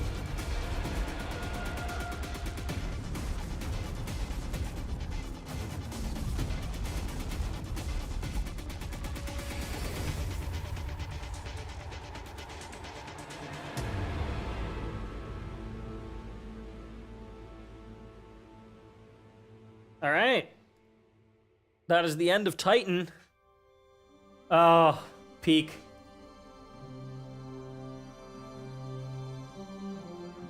Unfortunately, I have to go for a few hours. Aw, that's all right. So, Thank you for sticking around, Promethean. I'll try to be back, preferably before Leviathan stuff. Yeah.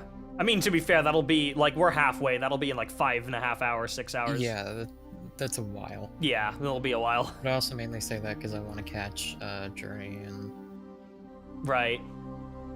all that. So yeah. Yeah, all right. I will see you later then. Yep. Bye-bye. See ya. How many hours did you say were left till Gaul? I can check for you. We're currently on Rise. Up until Dominus Gaul will last us another 4 hours and add about 30 minutes for the music guessing game in, so like 4.5 hours-ish until we get to Gaul. I'm back. Ah, welcome back. Promethean just left. Had to go for a few hours. He wants to be back in time for the end stuff. Mainly Leviathan.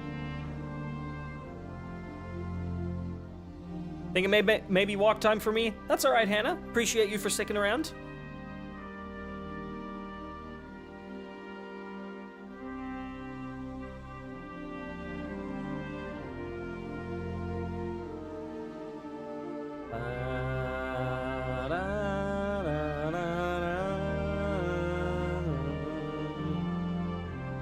I love the Rise motif so fucking much.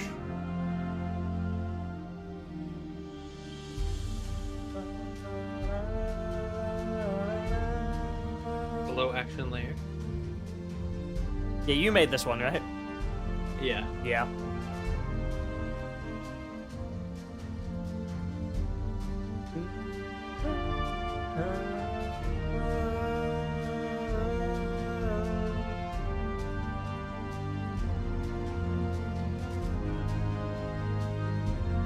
Want to see your newest little creation? That really depends. Do I?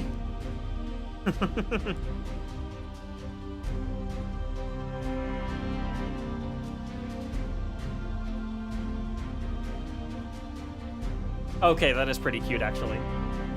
Am I allowed to open that up on stream?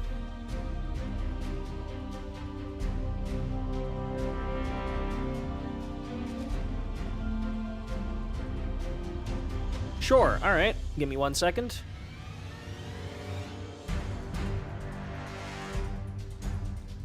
New Atlas thing! Snail! Holy shit! It's a cross-stitch snail! Holy fucking Very nice.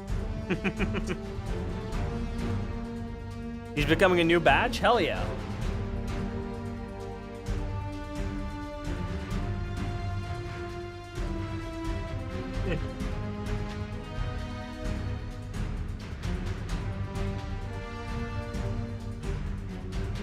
Hey, Owen. Hey, all. Hey, Got Owen. here. Welcome in. Just replacing out Promethean. He literally just left. Oh, hell of a morning, huh? Indeed. I'm assuming you only just got up. Yeah. Yeah. Well, we're about halfway through D2. Excellent. We've just finished Titan. We're about to go off to Nessus. I'm so excited. Right after Be Brave, which is coming up next. Yeah, be brave first.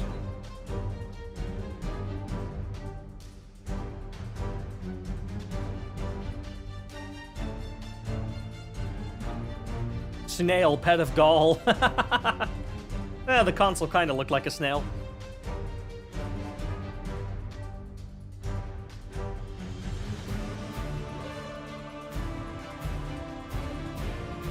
Very excited for Forge Ahead. Ooh, that is still a while away. That last bit, though, Forge Ahead, then 1AU Untold Legends, then the Immortal, then Dominus Gaul, then the Wilds. Oh my god.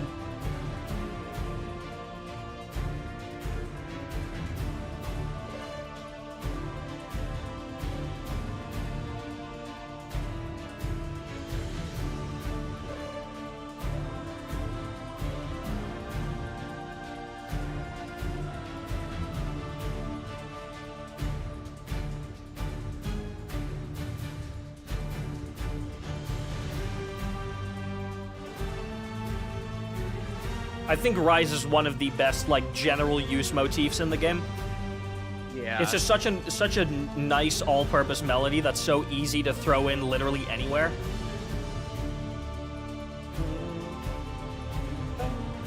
No, not Guardian yet.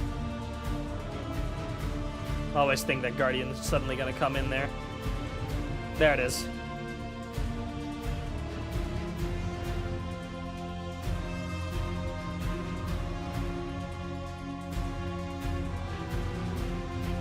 Oh, and was Riptide supposed to be part of the Taken King? I personally kind of doubt it. Yeah. But we don't have confirmation of that. No. Alright.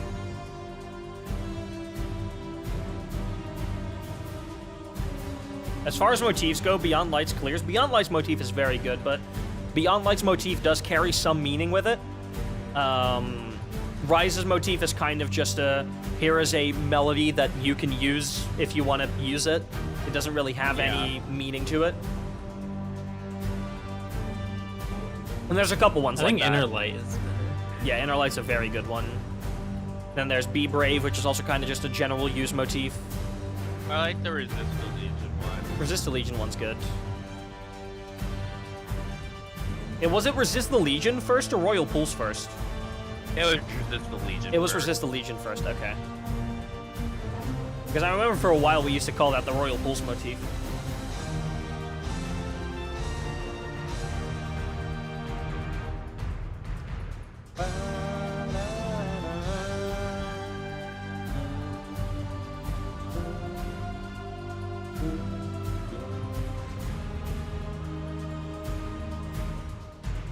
Whenever I hear Guardian done like that, I always immediately think of Queen's Oracle.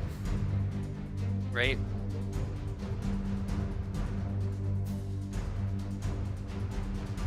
I will be right back. Alright. Right. Beyond Light, Inner Light, Strength, Be Brave, and the Subjugated are your favorite motifs. That's fair enough, honestly.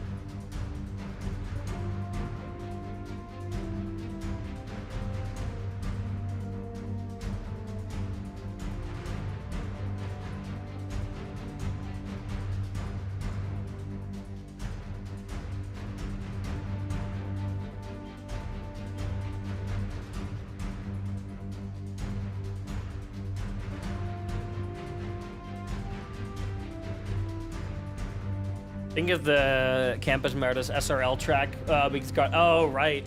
We got Guardian is using that in the same way.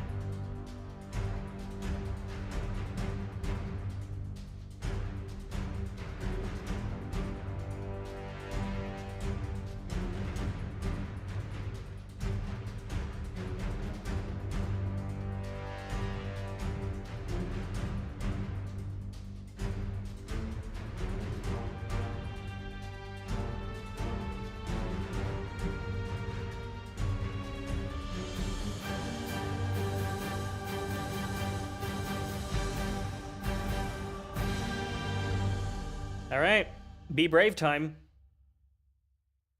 Be brave. Personal favorite motif from D2 Vanilla.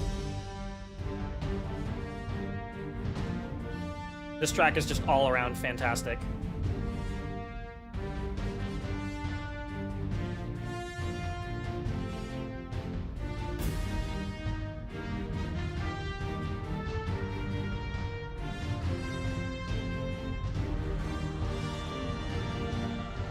Pathfinder's your favorite use of this motif? That's fair enough. Not a fan of Be Brave in this track? So you're not a fan of Be Brave in Be Brave? It's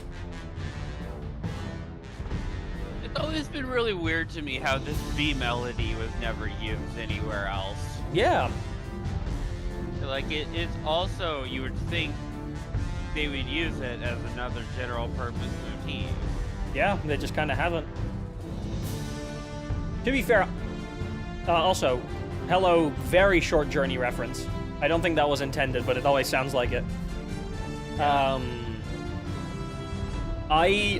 When it comes to uses of Be Brave in Vanilla D2, I definitely think the Wilds is my favorite one. Yeah.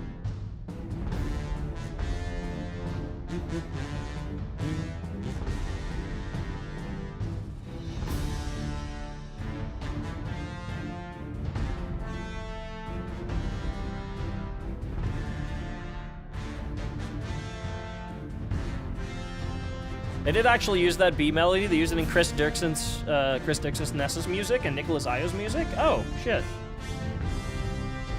Well, we're about to get to Artifact's Edge in like 2 tracks, so we'll be able to hear it.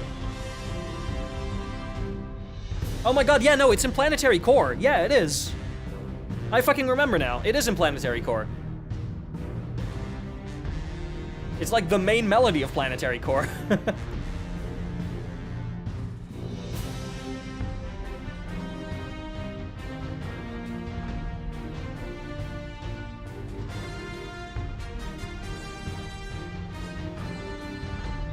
Did I say Chris Dixon? Did I not say Dirksen? Chris Dirksen?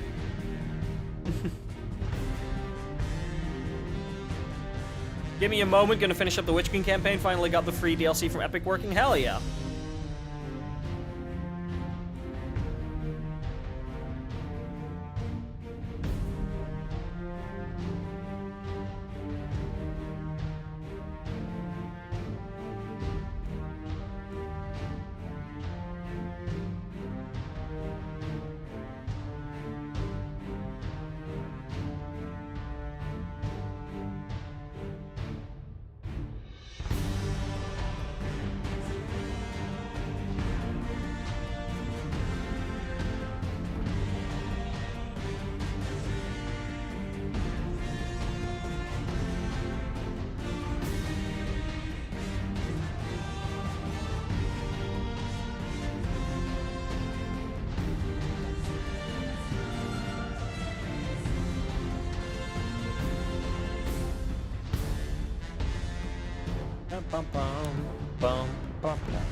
I love the horns in this so much.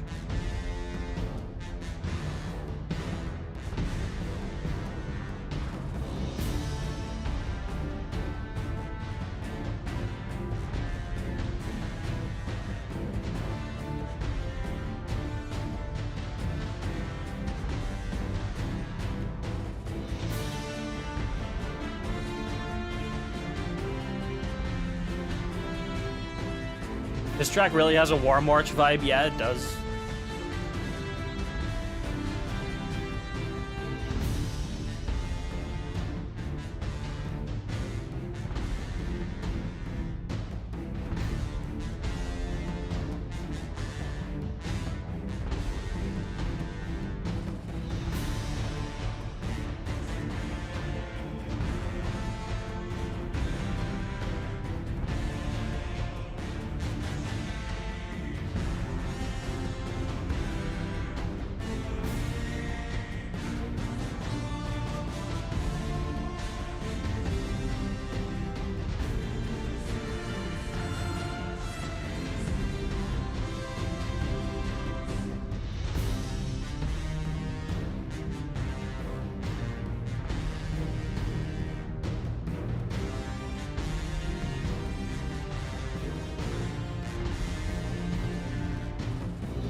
I always saw these motifs as representing going into the unknown, the unexplored places in the system. Yeah, I can see that. I still always associate this with, like, getting a new subclass. Even though it is, like, sure it plays there, but it has nothing to do with that.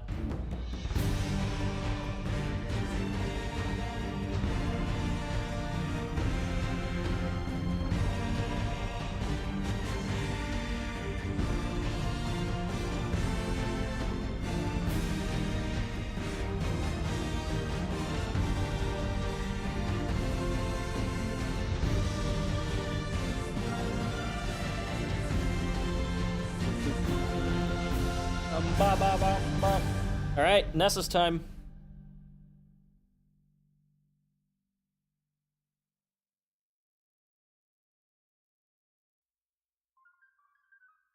Bleep bloop.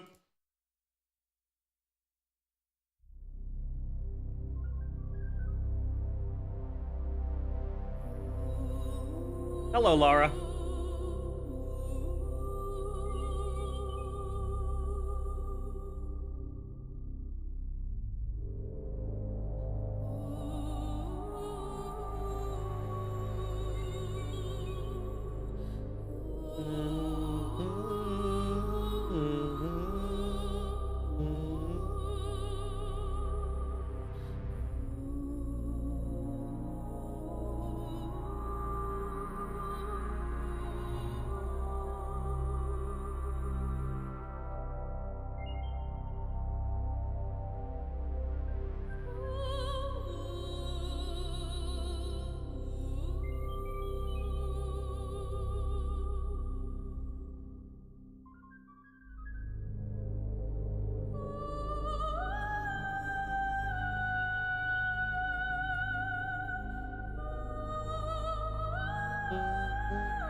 I'm back. Welcome back, just in time. I love Nessus so much. So good.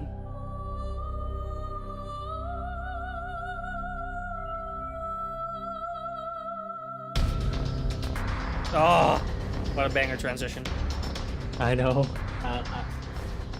You did practically all of Nessus, I believe. That was the transition on the soundtrack. Yeah. It's the same.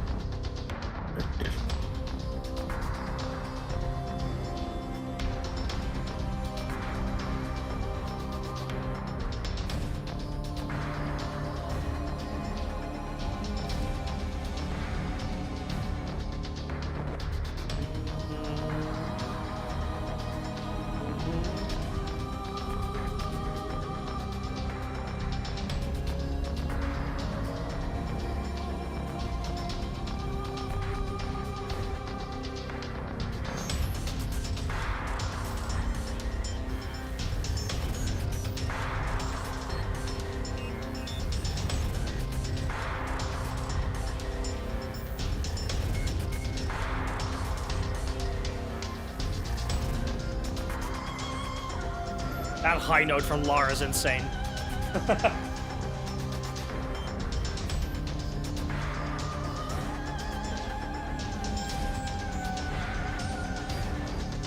We love you, C. Paul.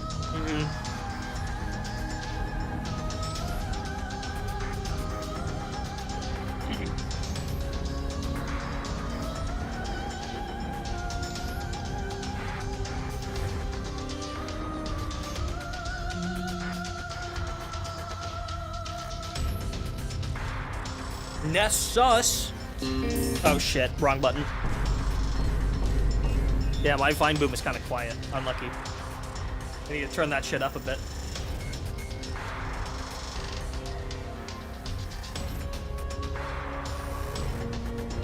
Where's my Vine Boom?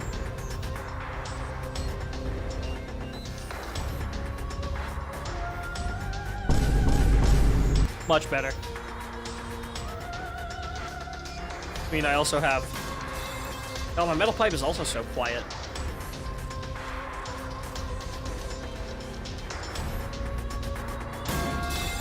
Much better.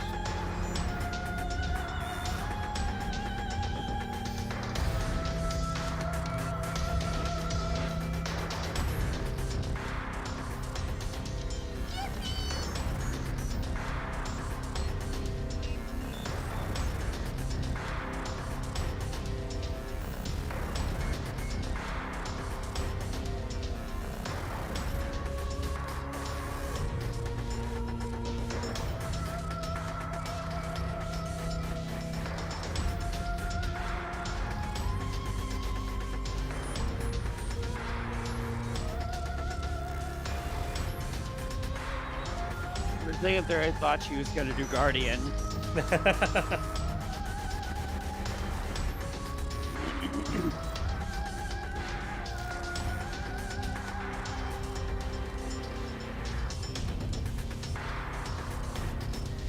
I'm so thankful for Bresci for getting her to sing some of the music of the Spears motifs. Yeah.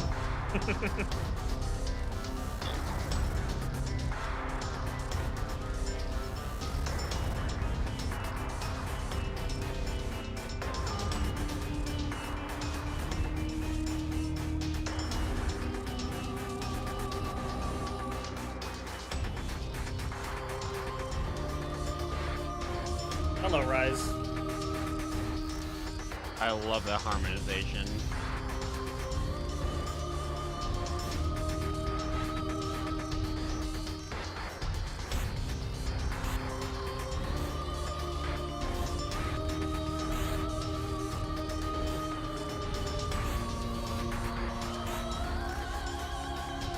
Absolute banger Rise use, yeah, for sure.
My mouth is spasming out all over the place.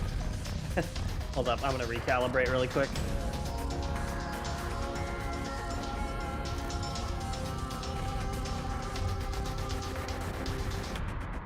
Okay, that did not help much. I love you, low room lighting.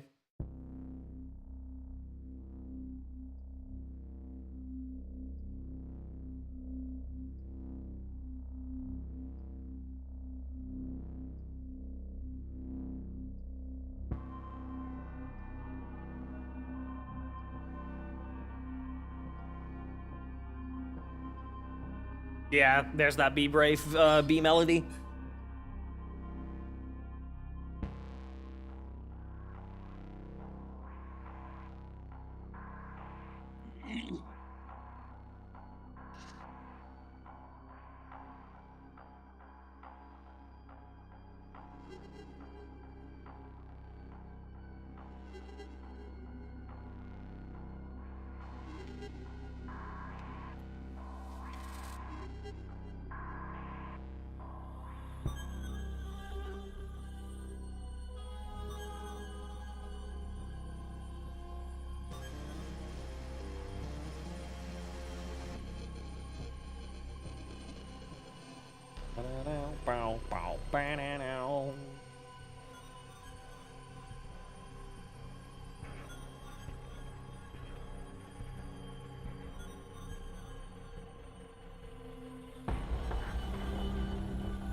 I think it's just like a Nessus motif. Like I don't think it's really used outside of Nessus.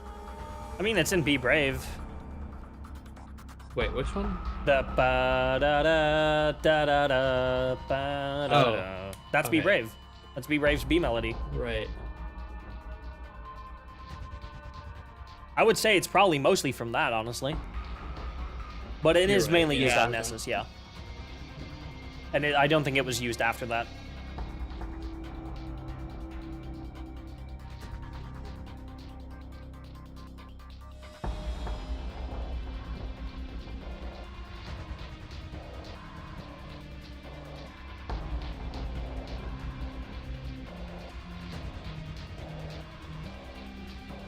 I think Liam means the Nessus motif, which is a separate thing. Maybe. I might just be confused.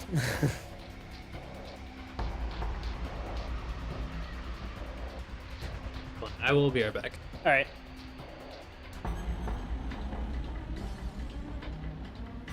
E2 vanilla with all of its motifs. Yeah. It would be helpful if we had actual names for a lot of these.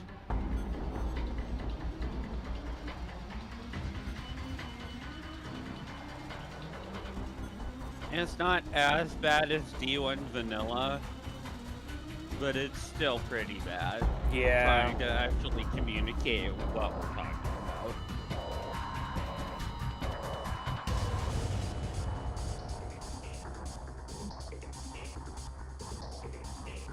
I love those little synth effects.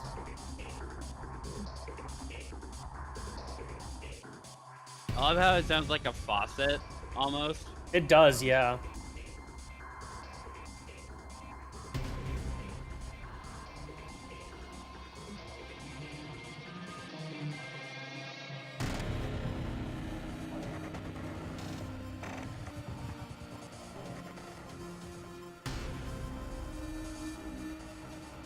Da, da, da, da, da.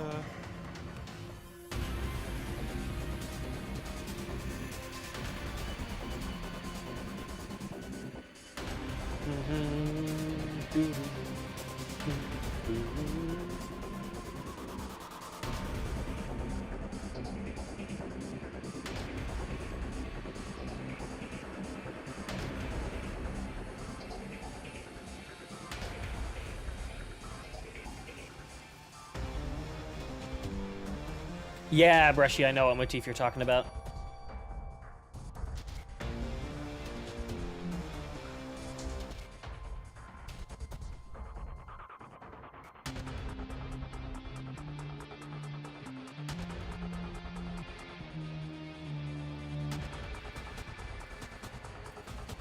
Rise from the dark.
Banger.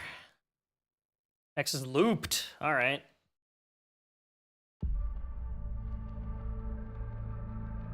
Finding this track on YouTube is awful.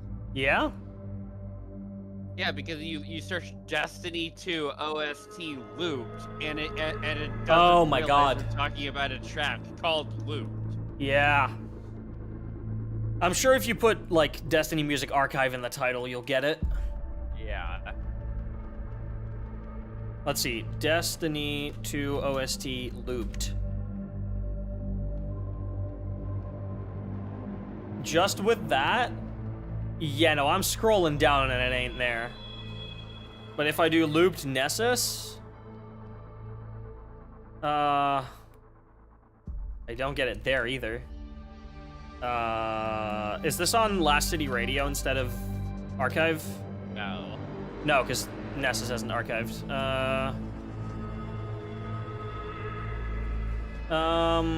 Yeah, if you search Destiny 2 OST looped Destiny Music Archive, then you'll find it. I see.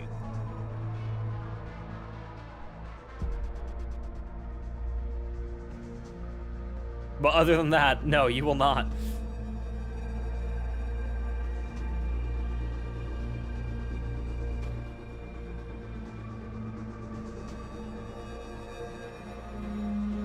Doesn't know that YouTube search in general is just not great anymore. Search in general is just not great anymore on any platform. Well, like, yeah.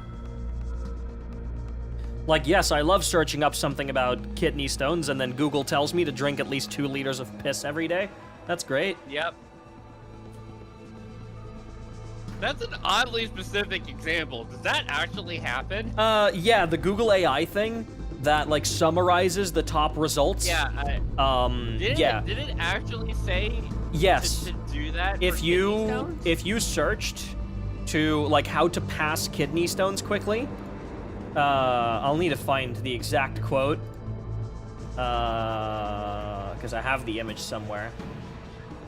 Yeah, drinking plenty of fluids such as water, ginger ale, lemon lime soda, or fruit juice can help pass kidney stones more quickly. You should aim to drink at least 2 quarts of urine every 24 hours, and your urine should be light in color. God. Oh my God. There's a lot of these that are not good. Yeah, I've seen some pretty awful ones. Yeah.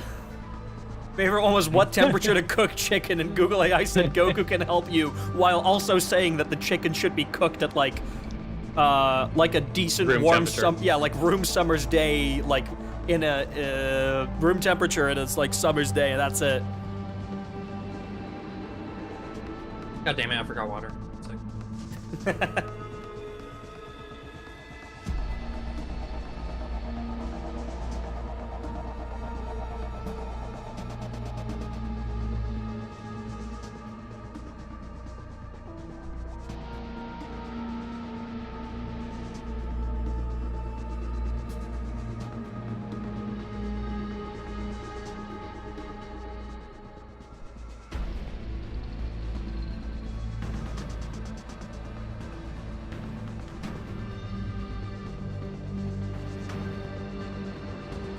Oh yeah, another one saying that cockroaches get their name from living in, you know. Oh yeah. That was another good Yeah, one. I saw that one. Yeah. Because the thing is, it just takes answers from the top few search results. If you know Yeah, how to search engine I- optimize, Yeah, it's like that whatever genius made this didn't realize that just giving it all of Reddit without any sort of like it literally treats like actual answers and just shit posts on Reddit with the same level of validity. yeah. Like, how did they? Someone think that was a already good managed. idea? Someone already managed to search engine optimize something to get it to spit out false info about a politician. It did not take long. Oh, wow. Microsoft's Copilot is miles ahead, and yet it's still like unusable. I'm back. Yeah.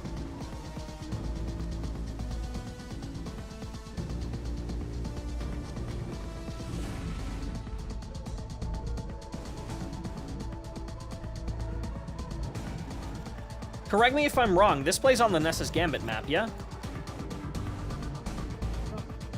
I think Inverted Spire does, which is the alt for this. That's the alt for this, right? It's Inverted Spire.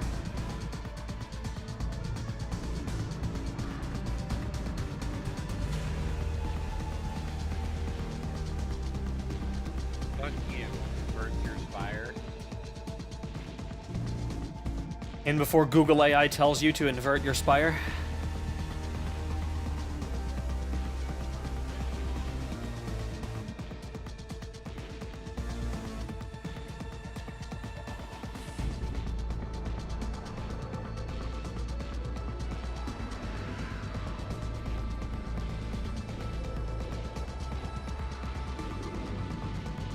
I like this track, but Inverted Spire is definitely better. Oh, for sure, yeah.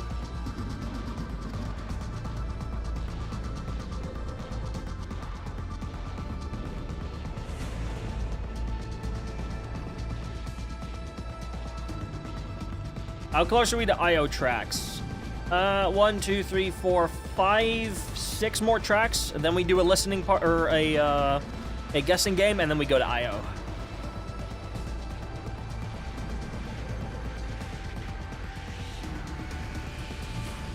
There's But, about like- an hour's worth of music left. Yeah, like all those 6 tracks are like between 7 to 10 minutes. 7 to 12 minutes, actually. 6 is 12 minutes. Almost 13.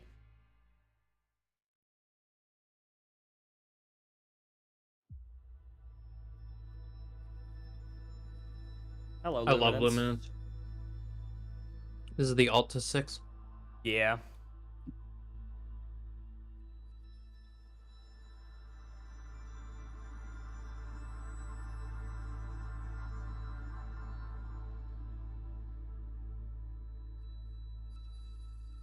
Is heating up controlled burst a good roll on a fusion rifle? Is heating up worth anything? I don't think heating up is. Which fusion is it? It's Glacioclasm. I'm just currently Oh. cleaning my vault one more time before final shape. Yeah, no, heating up is... Nah. Because the thing about controlled burst is that you kind of don't use it to get kills with. You use it to Yeah. do boss damage, and heating up For only sure. does something on kills, and even then the benefit in PvE is negligible. Yeah. Nessus music is so beautiful. It is, It is. yeah.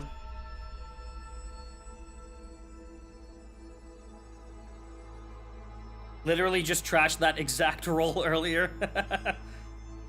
Nice. I need to still, like, log on to the game at some point and select a whole bunch of sunset weapons to put into my inventory. Indeed.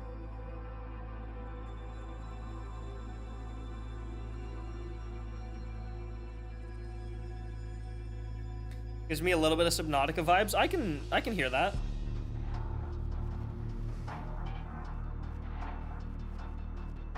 Here's the action layer.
Can my mouth stop freaking out?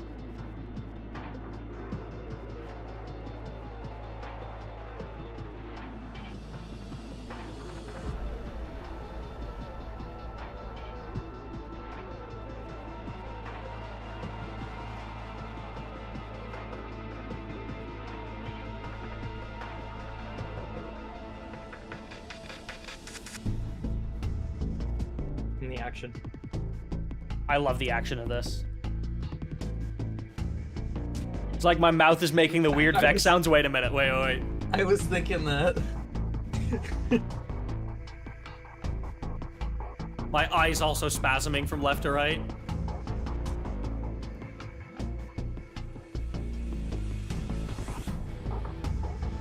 How the Vex convert you through their The Vex, sympathy the beats. Vex got Rosa. Yeah, no, they got me. I'm extra mirror, actually.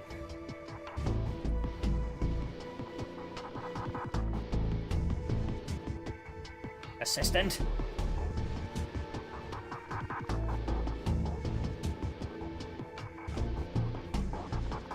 What happens when you drink the Vex milk?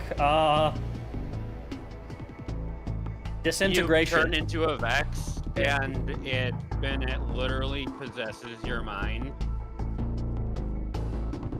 I mean, look at what happened to Caver. Yeah. You're a Vex imposter just like that fake Maya Sundaresh that nearly ganked Clovis. Right.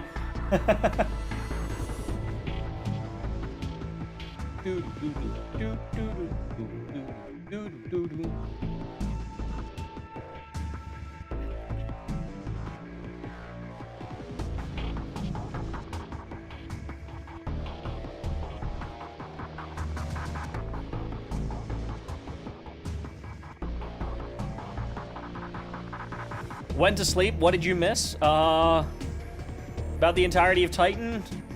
A little bit of Nessus.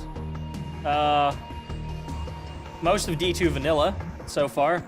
We still have IO and everything afterwards to go. Was the fake Maya technically a VTuber? I mean, did the fake Maya Sundaresh make content?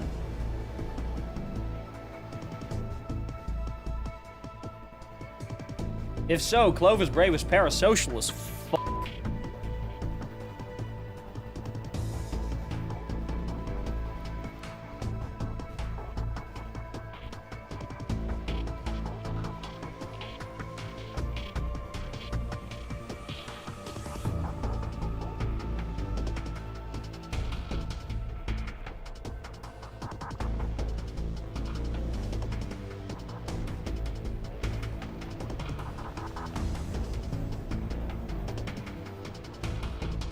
Maya Sus Daresh AO. Vine boom. I did actually play 3 Vine Booms. Oh, I didn't hear it. No, it's because you can't hear my soundboard. Oh.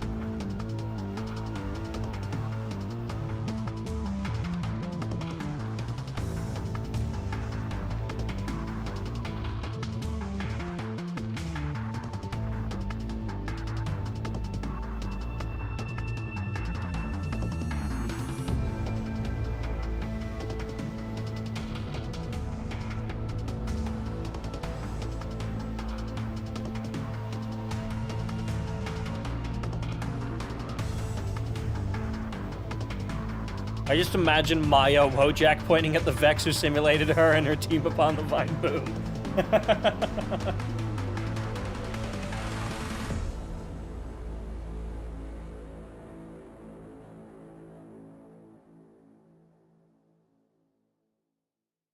All right, 6 time. Yes. This is your favorite D1 or D2 vanilla track, Liam?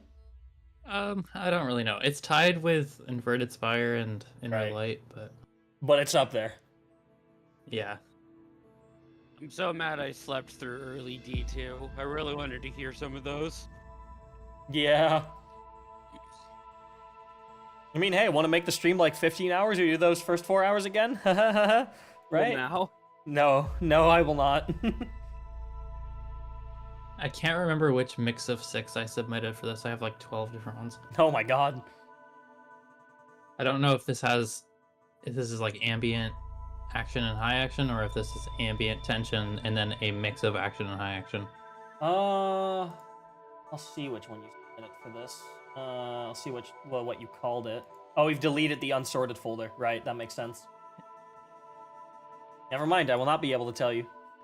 Yeah, sorry about that. I wanted to free up some space. No, that's fair enough. The unsorted folder is useless.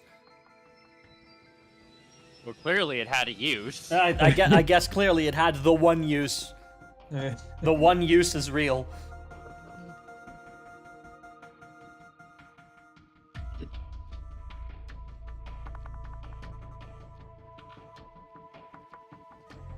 It had a use. Exactly a use.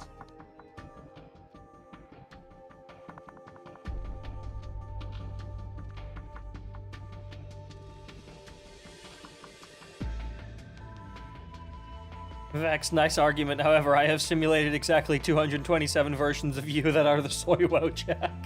I hate that. The synth is here. We love the synth. Kira, the synth is here.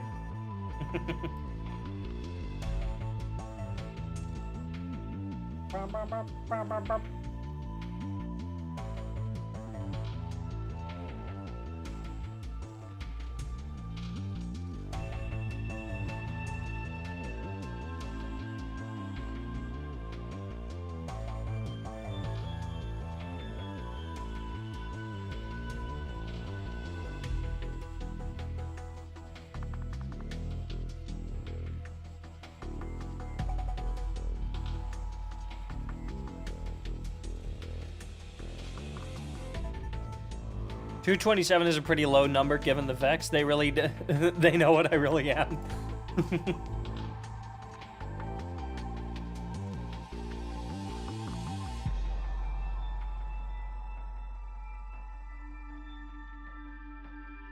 Nessus is like one of the biggest. Nessus is the biggest destination they've ever made. Yeah. And it's sad there's nothing to do there except for driving around and sparrow flying. Yeah. Honestly, I think the full D1 Mars might be bigger because it's literally like 3 loops. It's not even a figure 8. It's 3 whole loops. Of Yeah, if you add 3 IO plus to it. loads. Yeah, like I love this part of the track. I don't know if the EDZ is bigger than Nessus. I don't think it is. well. They said in their marketing that the EDZ was the biggest one and Right. not Nessus. Right. And I like, really but don't they, believe like, that, honestly. I mean, I can kind of see it. I think if you count like all the unplayable areas, but I feel like Nessus's playable areas are bigger. EDZ does have a lot of unplayable areas. Yeah, it does.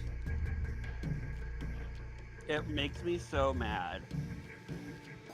Like, there's so many just gorgeous areas in this game that we just can't go to without learning how to glitch outside the map. Yeah. Yeah, like Hangman's Pass, Dark Yeah. Forest. Like, come on, I want to go to the Dark Forest. I want to go to, Galaxy pools. I mean, Galaxy Pulse, at least that was never used. Yeah. But like, the quarantine sector. Like, I want to go to quarantine sector. Yeah. I really just wish we had the original version of the EDZ from D1, where quarantine sector, the Dark Forest, and Hangman's Pass were all connected via tunnels. They were? Oh, damn.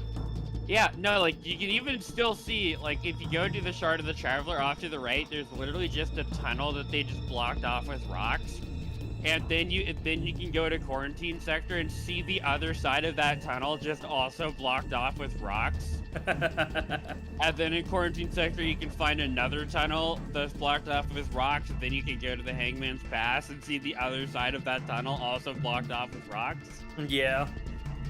Because like, I assume that that's because, like, those are gonna be the other, like, figure 8 loop in the D1 version. Yeah. Good night, Because I personally assume that the D1 version was basically everything to the left of Winding Cove / the Gulch didn't exist. Yeah. So like the Firebase Hades and Sunken Isles and the Cabal like loads, those didn't exist. And then, you know, because in D1, the figure 8s weren't always like sparrowable. And then basically the Lost Sector that connects the gulch to the Winding Cove, which is, for the record, the only lost sector in the entire game that you can get to from 2 different loads. Yeah. That just would have been the cave that completed the figure 8 loop. And then Mavic Square, Hangman's Pass, Quarantine Sector, the Dark Forest, and then that basically that would have looped you from the Trossland back around to the Sludge. Yeah. This So is the does Witness's have the plan, tension make in the it. entirety of the inside of the Traveler not playable, like all those EDZ areas.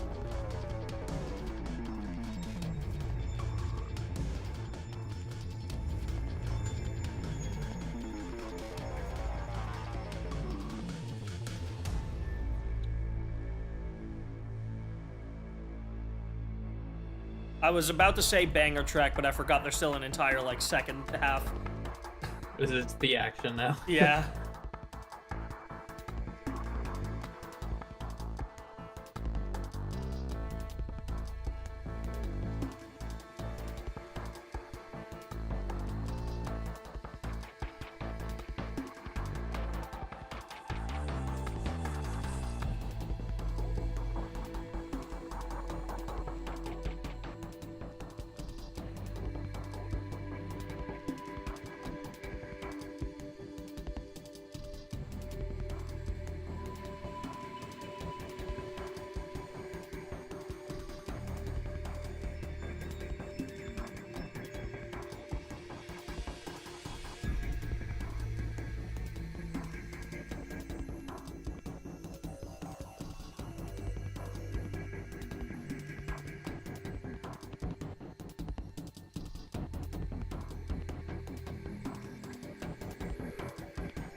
I love that synth so much.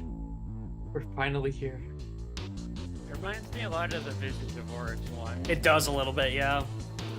Especially with how, like, everything cuts out for that synth for a bit. Yeah.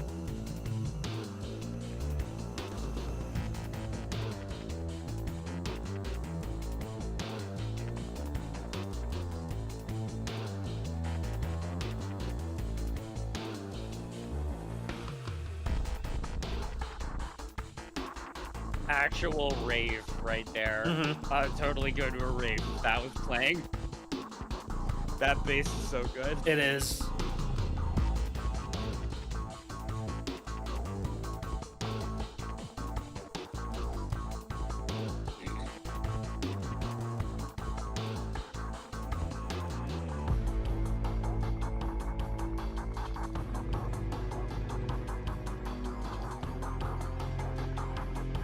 Rise.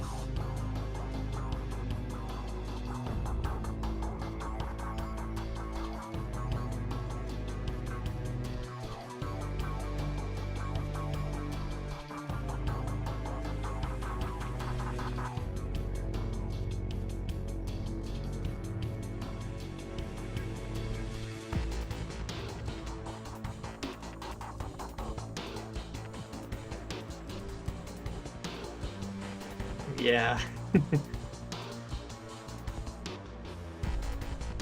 To be fair, if we also included those sections, this track would be like 16 minutes. It's just like, it's not that long, it's just like probably like 15 seconds of drum. Yeah. Gotta have the drum solos, Leon. No, Liam had to cut them in order to get enough credits to put the 18-minute Shell of What Was edit in here. Exactly. Needed to save time elsewhere. On completely different days. in On completely fact. different days, yeah, of course. Hey, at least I combined the action and the high action for this one. So I did shave off like 4 minutes. Yeah.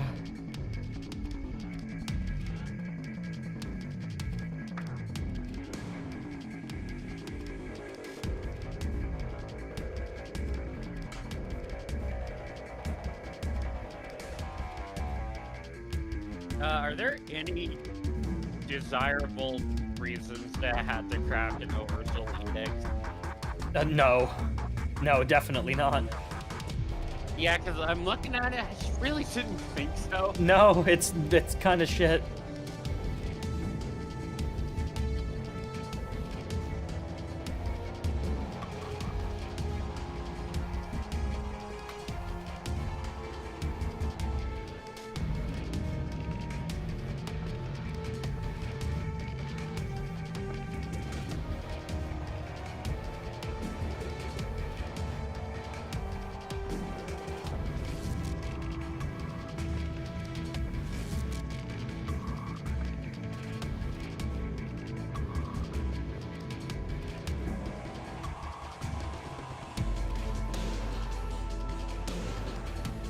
I love this part.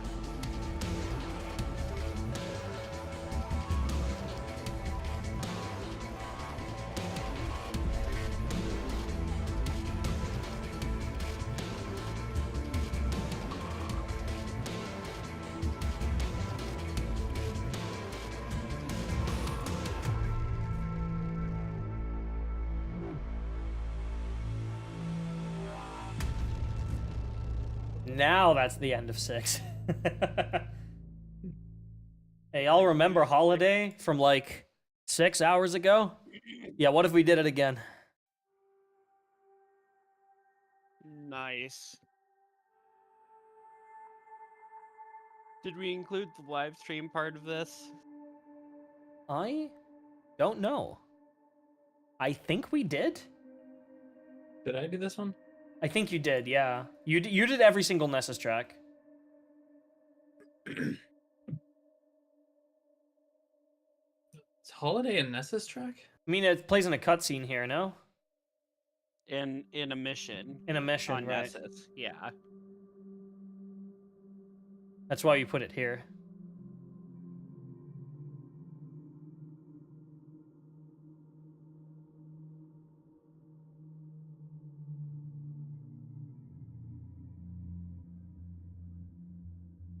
Please tell me it has the soundtrack flute transition. I don't know.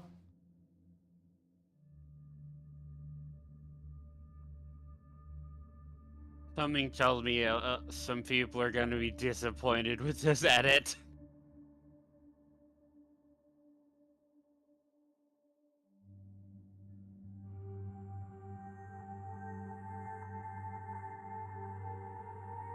Hello, Rise.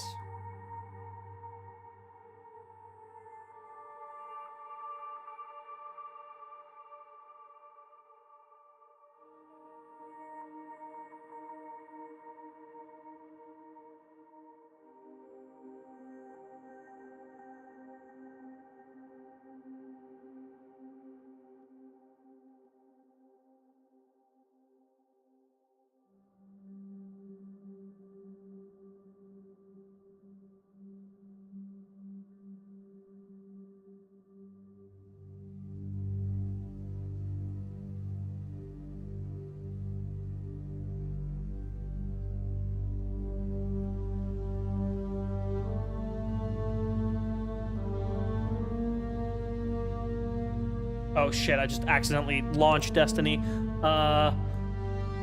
If you hear like the first 2 seconds of Lara Intravia's voice at the start of Lightfall, no you didn't.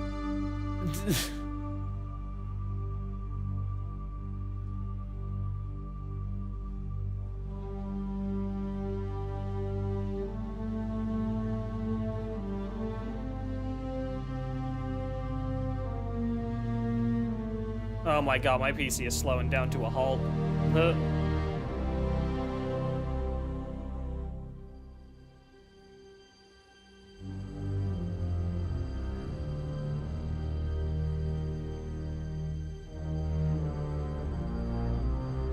Copyright struck for using Destiny music. Ah, shit. Damn it. We were so close.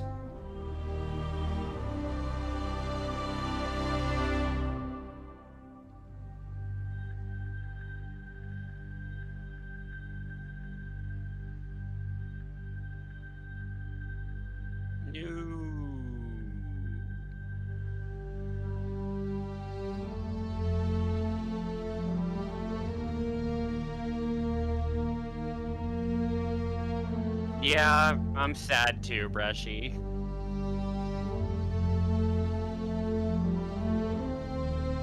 That flute is like the best part. Is that not on the soundtrack version then? No, it's only on the soundtrack. It's version. only on the soundtrack. Gotcha.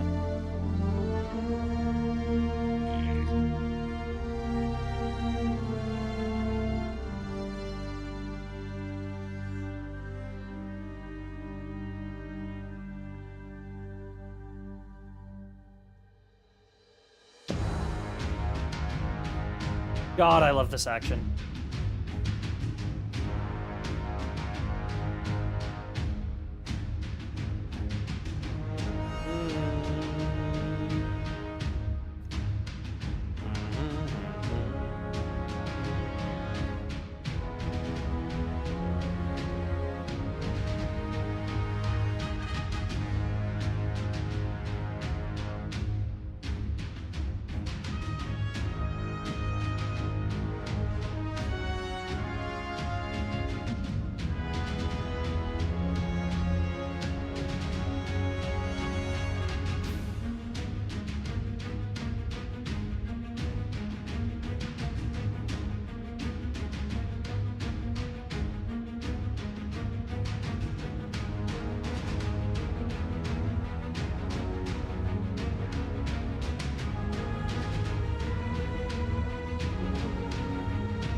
I love that melody so much. Yeah, it's so good.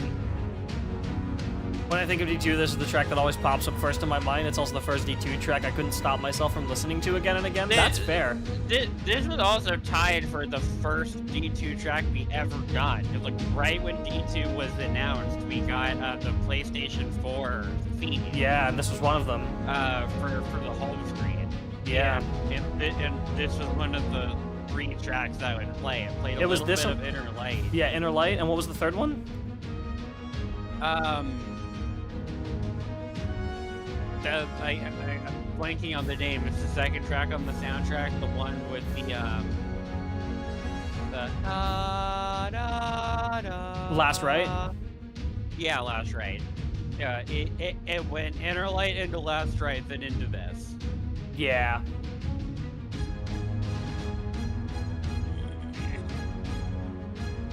And just for that, I always think of those 3 tracks as the D2 tracks. Yeah.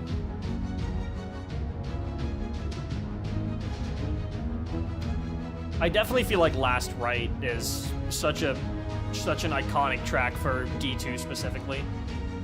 Yeah. Like, in my opinion, it's one of the most iconic main orbit tracks. Right?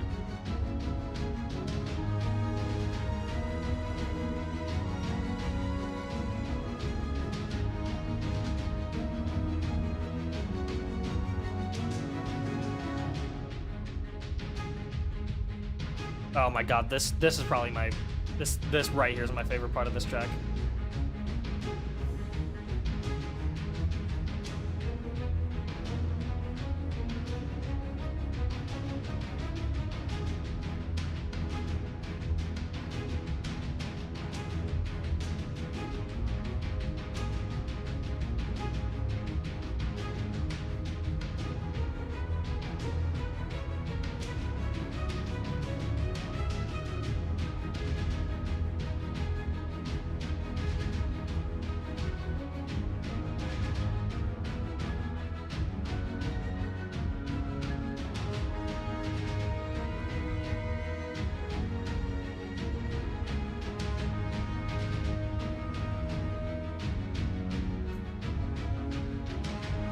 Welcome back, Hyper.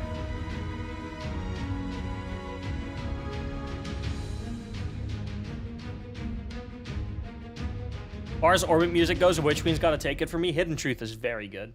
And so is The Witness.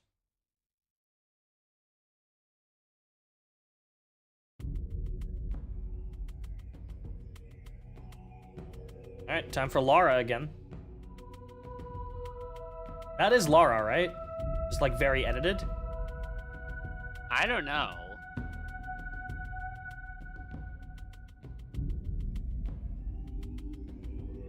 It doesn't sound like a solo to me.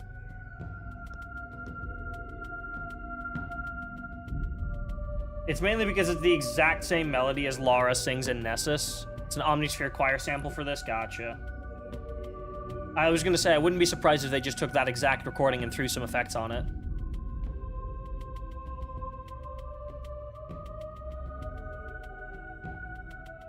Stay to play in 10 minutes? Yeah, but it already leaked, just like literally everything else from Sony this morning. So, Lamau.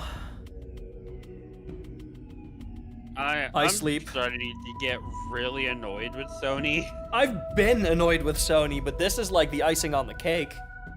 Like, posting Yeah. trailers early for literally everything is one thing. It's annoying, but it doesn't really matter that much in the grand scheme of things. Because, like, it's typically just like a day or two at most, and then it's like, we were waiting for this trailer for a day later, and now it's just there out of nowhere, which sucks, but they were going to post it. But this is like way, way worse. Yeah, because they also leaked the freaking Elden Ring. Yeah, DLC. Shadow of the Earth Tree. Yep. That's like, initially I was like, okay, who at Bungie fucked up? Because I initially thought, okay, this sounds like it could be a Bungie thing. But then like 2 minutes later, I heard that the same thing happened to Elden Ring. I was like, okay, no, it's 100% Sony. The only reason that people didn't get into Elden Ring DLC 2 is because it was too far in the game to enter, yeah. To be fair, most of, without spoiling anything of what actually got leaked, I did look at a decent chunk of it to make sure to ban a whole bunch of phrases in the chat, so that no one could talk about them. But basically, 95% of the leaks are just screenshots from collections and from the director, because the same thing happened here. Since it was on a dev build, essentially, your character data wasn't available and wasn't loading, so you were thrown onto a new account, and in order to access the Pale Heart and the Final Shape campaign, you needed to be at least Guardian rank 2, which means you need to finish the New Light campaign, and like, do all of that before you're even able to access the destination. So most of what people did is just snap screenshots of collection. There's reports of one person launching the first mission and seeing, like, the first cutscene, and then they got kicked out immediately. And then that was it. So most of what was leaked was collection stuff, but, like, that also includes stuff like the raid armor, and weapons, and a whole bunch of stuff that we weren't supposed to know yet. Which, that definitely does suck. But it's definitely not as bad a leak as some people are making it out to be. It's not like the entirety of Final Shape is out there, and we have raid spoilers, and the race is now... The integrity of the race has been destroyed.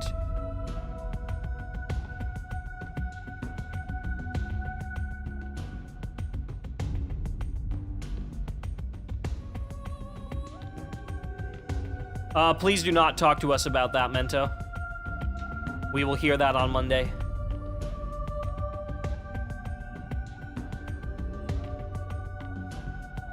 We were so close to no major leaks before the DLC. Yeah. Yeah, we really were.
Yeah, I'm, like, trying my absolute hardest to make sure that, at least for me personally, I don't have any music spoiled for me.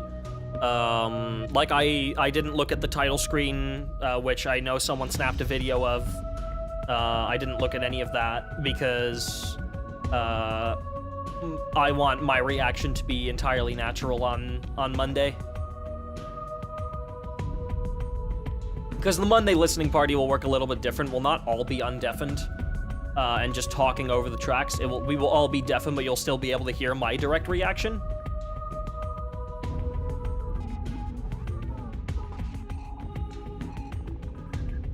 Hello, Synth.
This percussion is so iconic.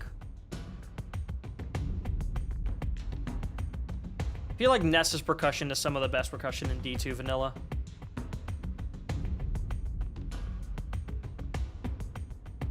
Yeah, like sticks. Yeah, 6 and Arcadia specifically for me.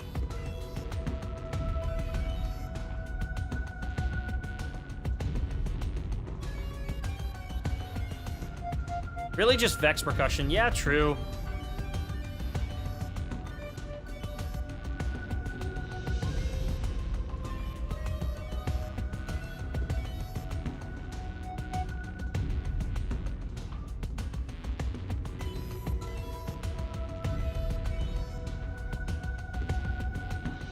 All of Vault of Glass hits pretty hard. True. Though the only Vault of Glass exclusive track is Templar Legions and Chronologies, right? Everything else is just Venus Patrol stuff. Was Chronologies exclusive? Was Chronologies was exclusive to VOG, right? I thought they used it in somewhere else. Owen? Are you there? What now? Did they use Was Chronologies Chronologies- anywhere outside of Vault of Glass for D1 Vanilla? Yes, it was in the Winter's Run strike. Oh my god, Winter's Run, right? Yeah. Oh, there's Bresci saying it as well.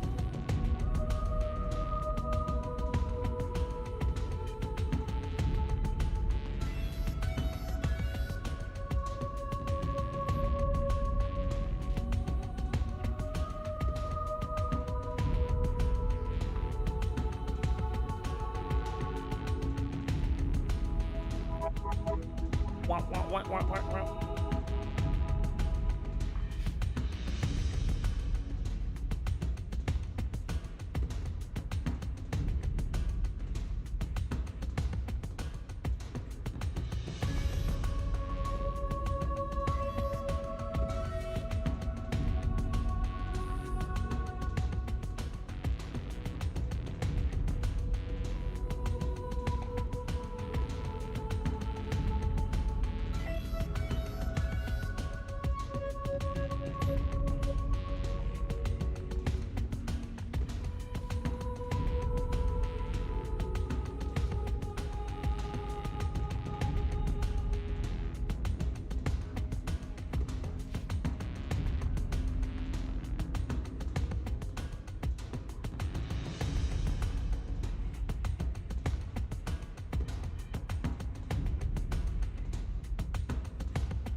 I love how they just like speed up that motif in the synth.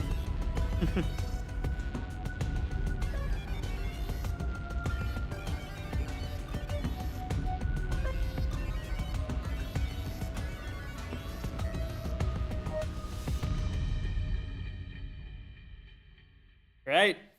2 more Nessus tracks. And then we go and do another music guessing game in about 20 minutes.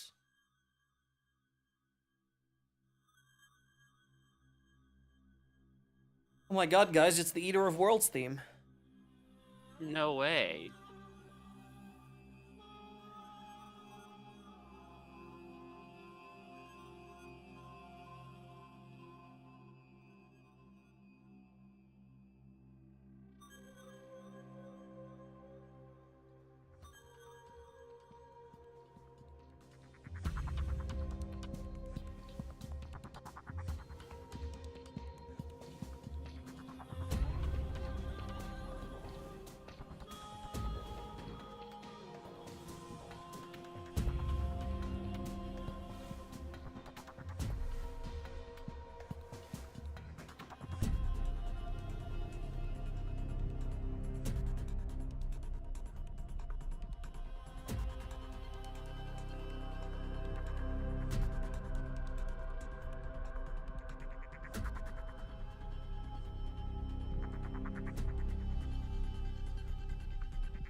This track is great.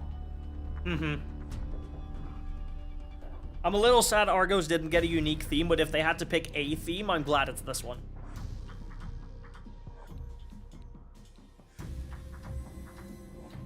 Can't remember if I included the tension or not in this mix.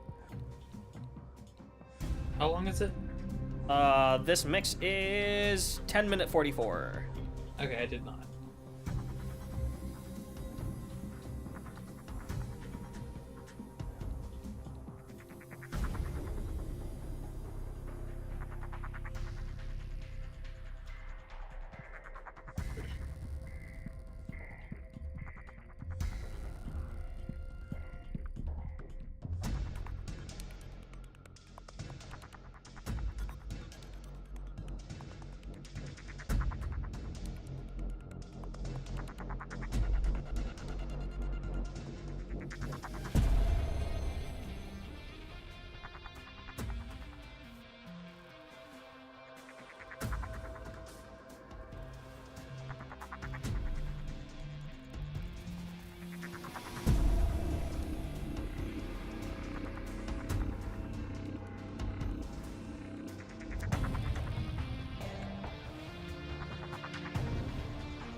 I'm seeing some pretty great Bloodborne tweets right now. Oh my about god, people yeah. being really mad.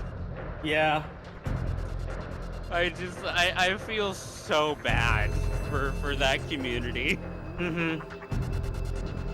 I mean, there's a decent chance that Sony just lost the source code. For real. Considering the stuff apparently regularly going on there, that some Bungie employees were making the joke like, I wonder when Sony is gonna leak this. Like, my god. Yep. I genuinely wonder how something like that can happen, because you can't tell me that it takes a single person to push something like that live. You cannot tell me that a single person can do that. Yeah.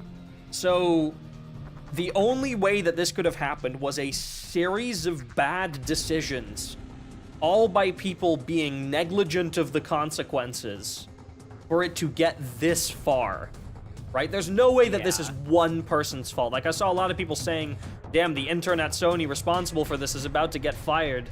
I'm like, I very much doubt that was one person, and especially I doubt that that was an intern. Yeah, we will probably never know unless, like, Bandai Namco and Bungie sue Sony for it, but I don't know about that one.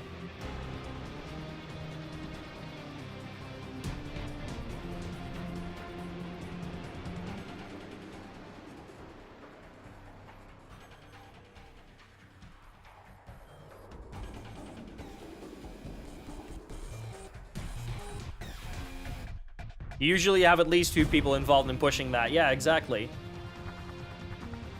It's not some intern getting fired. It's some either mid-level executive or no one's getting fired. Who knows?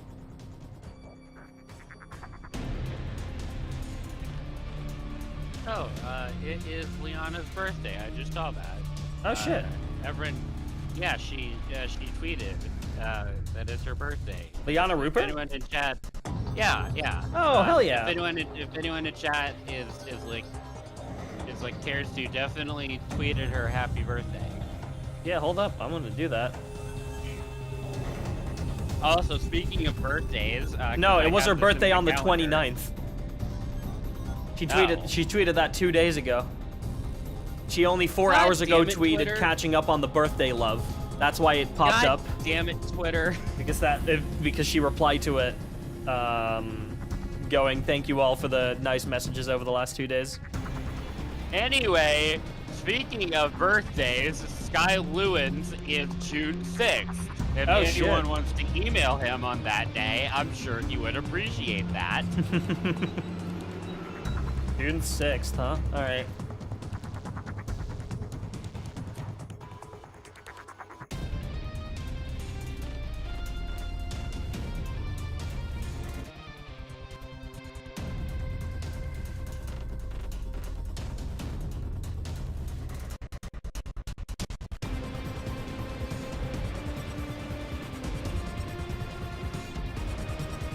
Glitchy percussion is so cool. I love you, glitchy percussion.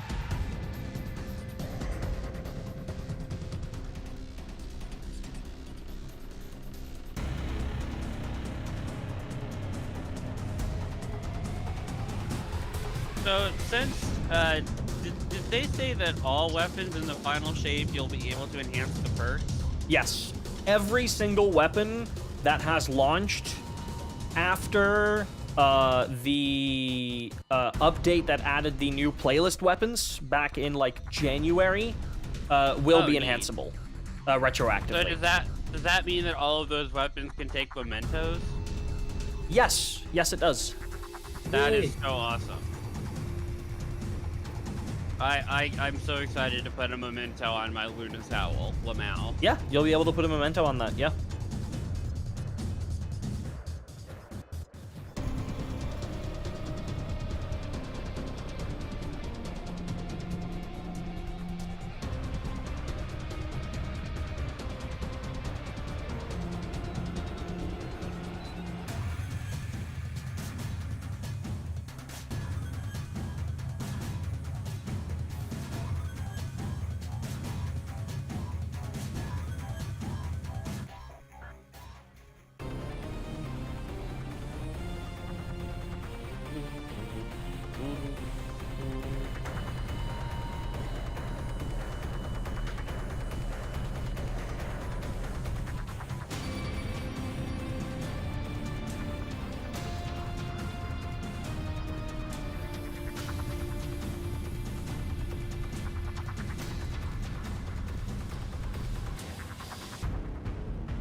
God, I love you, Planetary Core. What a banger of a track.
All right, last Nessus track, and then we move on to a music guessing game, and then we go to IO.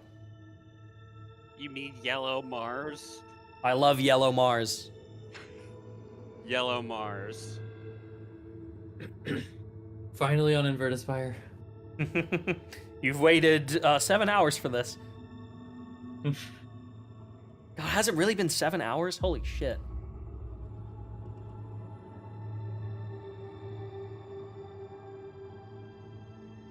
The evening kind of just happens.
For you, Owen, and Liam, I can tell that my CPU is having a little bit of a death. So I'm gonna turn off the virtual camera, so you can't see the chat anymore. You're gonna have to open it yourself, if that's okay. All right. That's fine. Woo. It's not been enjoying it.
Action time.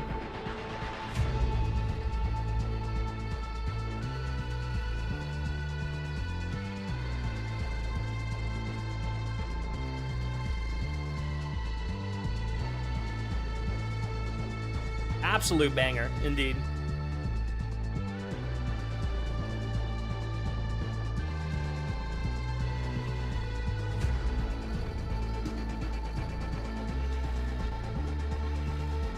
Atlas, welcome back. This is the last track. We're about to go into another music guessing game, and then we have a third remaining, about 3 hours-ish.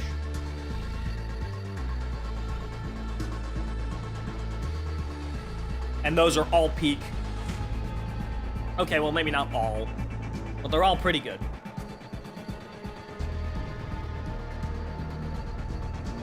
Oh shit, no, it's another 4 hours, not another... Okay, yeah, I thought it was another 3 hours. No, it's another 4 hours after this.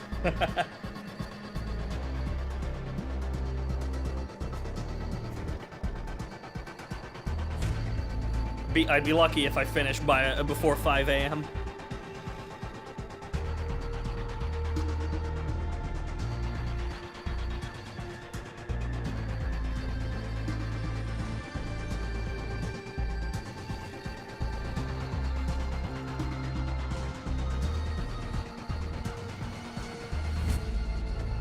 believe this one is also shortened, and we'll swap to the high action in the middle. Yeah.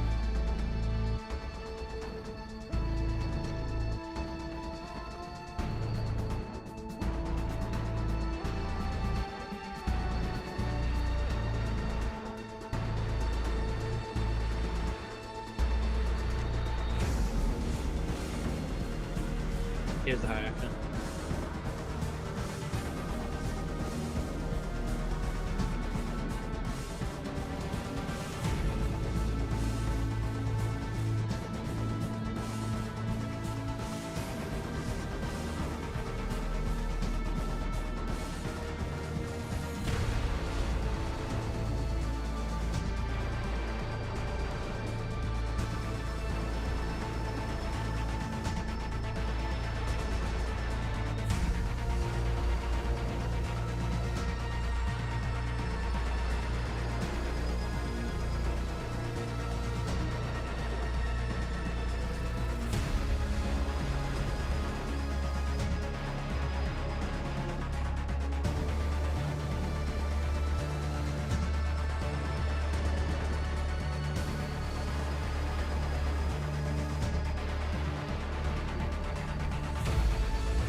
People are currently apparently being extremely mad at the Sony State of Play for spending 12 minutes on a hero shooter.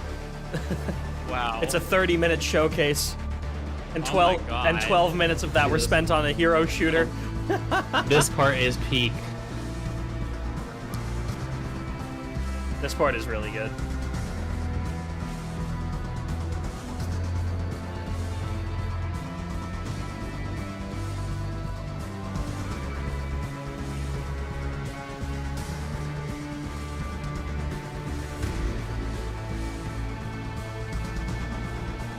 Apparently, the State of Play will feature 14 different titles, but the first third of it was dedicated to one, so I guess the other ones are all going to be rapid fire. Yep. What shooter? It was one that wasn't even announced yet. It's one coming to PlayStation and PC. No worries, Win. No worries, Win. Bro is fine. The only time I don't like bro is when someone uses it in a condescending way.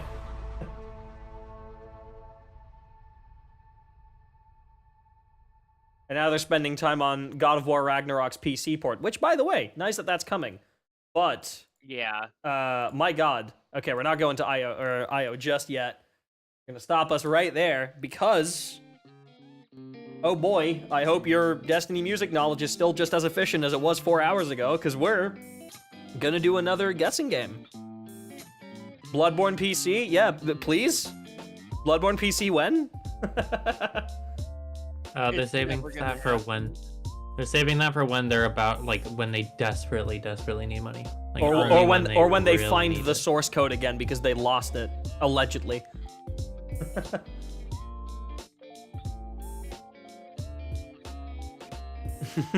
God, I just All right. PC port. My computer has a Actually- ton of those. it's crazy to me that that at this point every studio doesn't just have like a small team whose entire job it is to maintain a file structure. Yeah. Cause like the amount of shit that just gets lost by all of these companies all the time because It's crazy. no one is backing it up. Yeah. All right. Anyway, before we continue that conversation, chat, gonna be a short 2-3 minute intermission for me to set up the music guessing game. Make sure to stick around. We will be back very, very shortly, and then hopefully you can get some points to maybe win some cool shit at the end of the week. All right. See you in a bit. Bye.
Oh boy, it's time for that.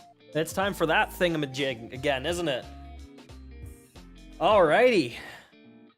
I'm just gonna immediately keep it rolling. Ladies, gentlemen, another specimen, welcome back to the official Destiny Listening Party game show trademarked, or How Well Do You Really Know Destiny Music Day 2 Part 2. The rules are very simple. I will play you a random piece of music from the Destiny files. It is entirely... why does Google Slides keep doing this? I don't know why Google Slides keeps accidentally skipping back and forth. I have no idea. You will hear a random piece of music directly from the Destiny files. It is entirely random. It could be all from the same expansion. It could be all from a different one. I do not know. Okay? It is entirely random. It might even be a piece that we've already had at some point this past week. If you think that you know which song it is, type !guess in chat. Do not type your answer, just type !guess, because that will put you into a queue. And we will pick a random person from that queue to answer the question. Your name will appear on screen, and when it does, type your answer in the chat, and if it's correct, you get a point. Do not type your answer unless you are being called upon. This is very, very important. If you answer the question and it is not your turn, you will not get any points, and the person can just take the person whose turn it is can just take your answer and get the points instead.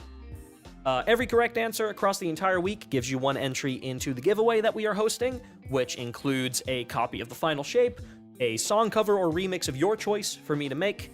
The soundtrack emblem codes, we'll be giving away both of those. The final shape copy has already been upgraded to a digital deluxe copy, and then some custom art of your Guardian, which we can still unlock. We haven't unlocked it yet, but we are almost there. And then Atlas will draw 3 people's Guardians for them. You can send your fashion over, and then Atlas will make some drawings of it. All right, and possibly more. Who knows? Maybe when we hit higher donation goals. By me? No way. That's crazy. All right. Anyway, I hope that we have some people here that are able to guess and that are able to get some good points. Because this is question number 1. What is the name of this track? I do want the name in this instance.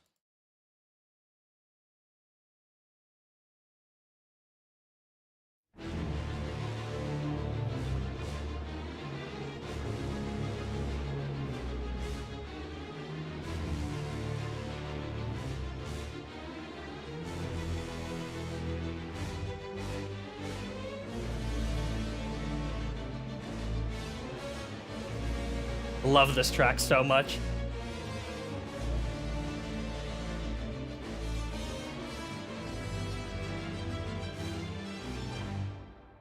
I once again cut it off right before the best section. I do apologize. I do this all the time, but it's because if I pick the best section of a track, that's one everyone's gonna recognize. Now it's at least a bit more subtle. I'll play that one more time for you.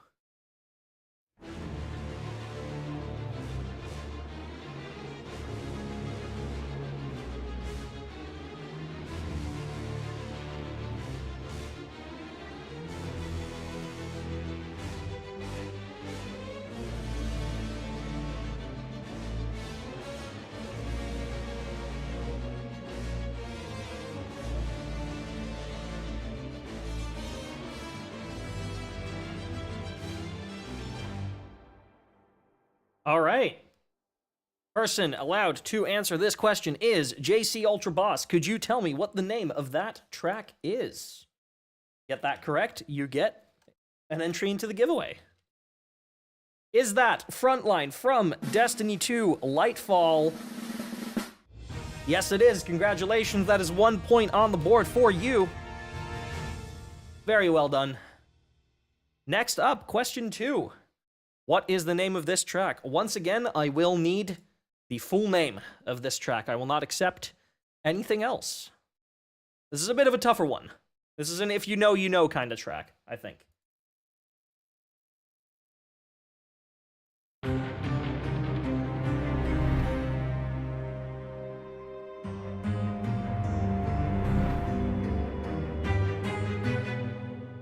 Very short segment. JC, once again with another guess. Let's see if we get anyone else. Play that one more time.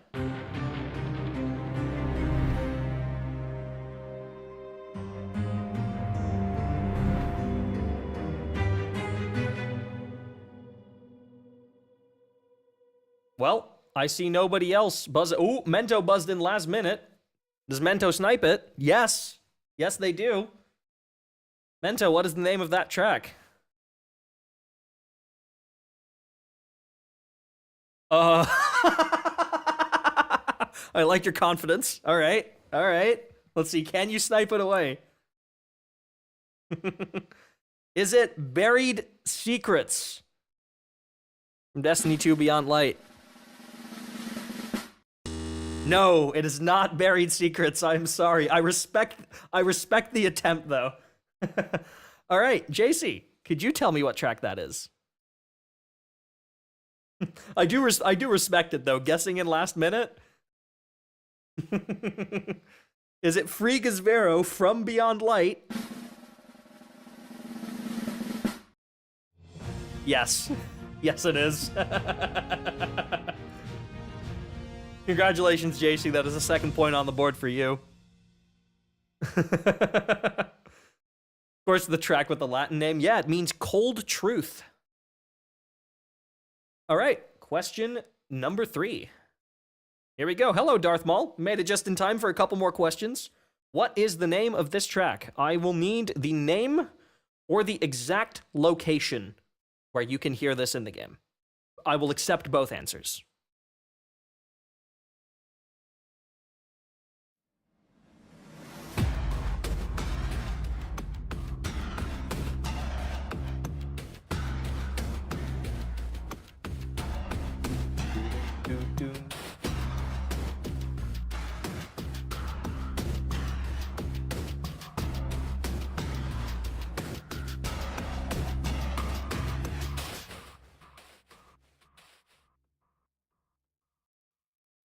Play that one more time.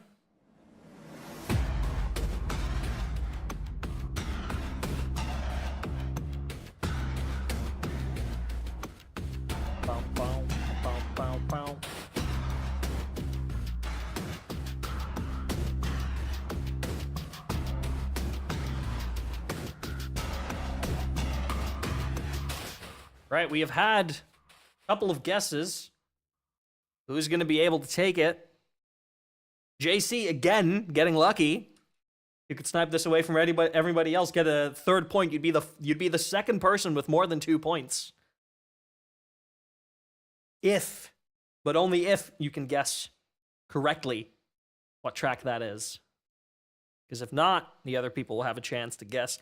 Is it Temptation from the Garden of Salvation raid in Shadowkeep? It is indeed Temptation. That is point number 3 on the board. For you, you are the second person with more than 2 points. The only other person that has more than 2 is Arcs, and Arcs has 8. Everyone else has either 1 or 2. All right, no worries. We have 2 more. Ooh, this is a fun one. This is a fun one.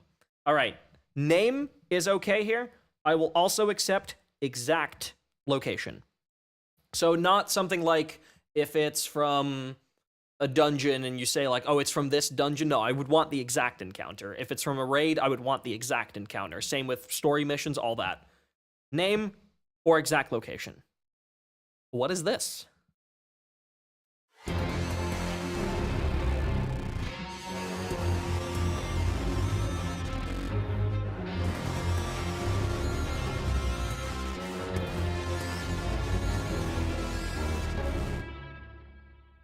Once again, I cut out one of the best sections. Wow, I'm actually an asshole. Oh my god. Play that again.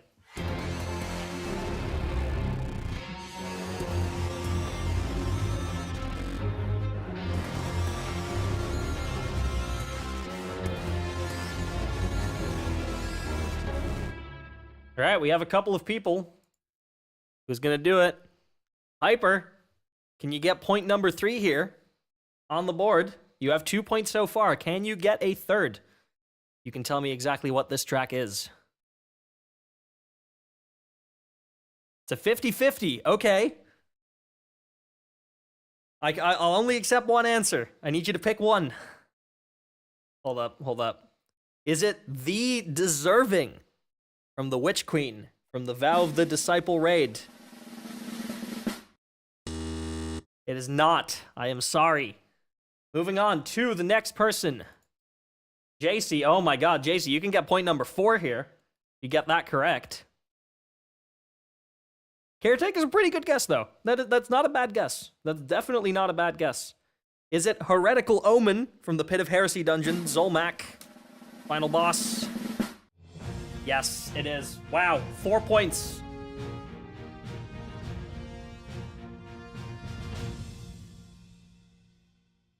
JC is, JC has gotten every single point in this run so far. Solo that too many times not to know. That is fair. Okay, chat. This is a tough one. This is a tough question. I want the exact name. And there are a couple answers that are close, but not correct. I need you to think really, really hard about this one. Okay? This is one of the harder ones. Here we go. What is this?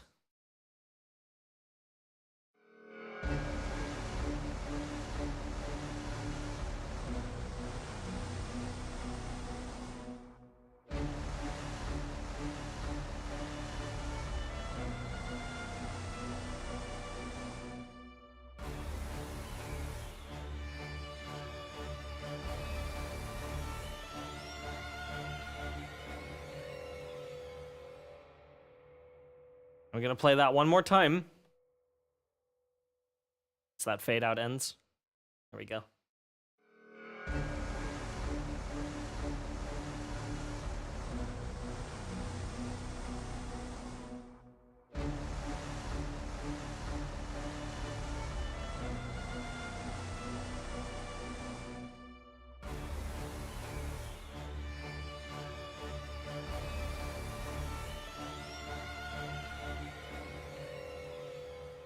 All right, let's see who gets to do it. Fluffy Frogert, you could get a first point on the board here if you are very specific with your answered.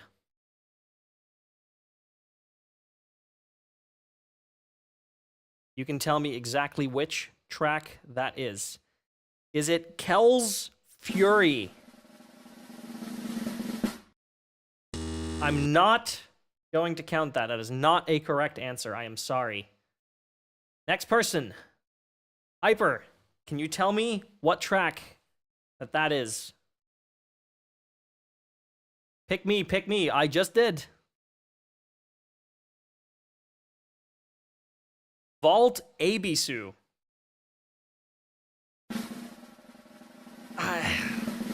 I can't count that. I cannot count that. That is not a correct answer. I know what you mean, and I know exactly which track you're referring to. I get your train of thought, but I cannot accept that as an answer. Before we move on to the next person, I'm gonna play this one more time, okay? Listen very closely.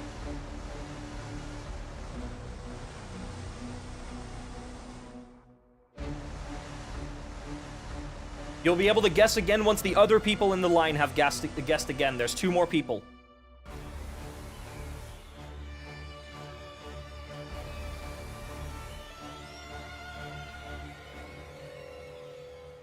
Mento, it's your turn. What is the name of this track? Is it A God on Mars? I just can't count it. I just can't count that as a correct answer. All right, well, all the RNG checks were against you, but JC, can you tell me what the name of this track is? If you do not get this correct, I will give a hint and allow people to hit guess again. Okay? But that's only if JC does not get this correct. Is it The Forge? I can't count it. I cannot count that. All right, chat.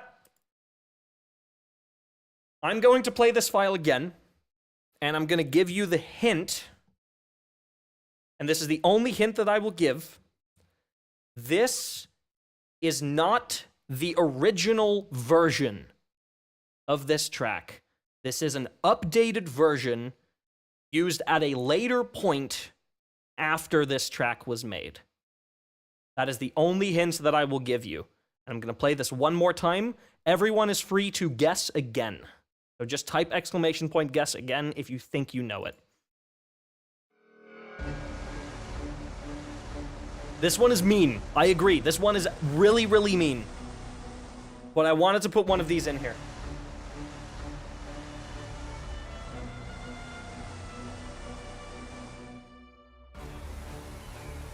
I can also, a lot of you are like on the right track, genuinely. A lot of you are genuinely on the right track. Nobody yet. Oh, we have the funky child with a guess. How about you answer it? What is the name of this track?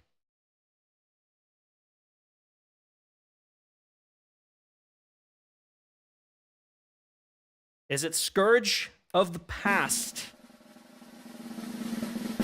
I'm sorry, I once again cannot count that. You are all on the right track, though. All right, who's next?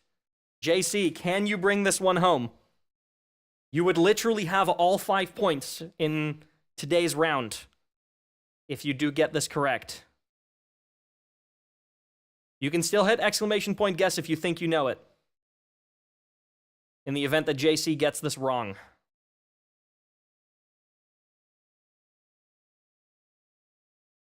Once again, I give the hint that this is not the original version of this track.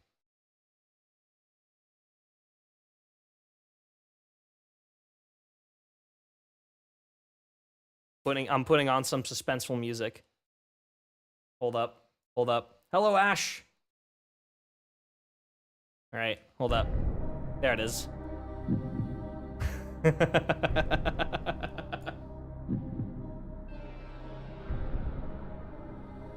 Come on, JC. I'm gonna give you only a couple more seconds to answer. Otherwise, we are moving on to another person in line. This is from Who Wants... You're damn right this is from Who Wants to Be a Millionaire. Vault in the Tower Ruins, you think it's called.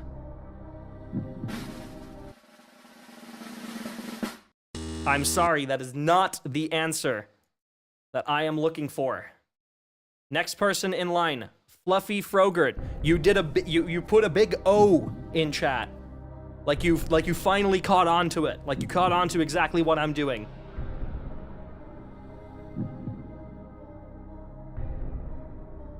What was the name of the track? You've all been so close. You've been so close. Just not quite there. Is it The Forge Seraph? Someone finally fucking got it. Well done, Fluffy. You know what? Because of how long that took, I'm gonna give you 2 points for that one. Very, very well done. The giveaway here, The Forge Seraph is a hybrid track of The Forge and a God on Mars track. And the reason why the God on Mars guess was incorrect, because this first bit is from God on Mars. But then it plays this high string over it. This right here.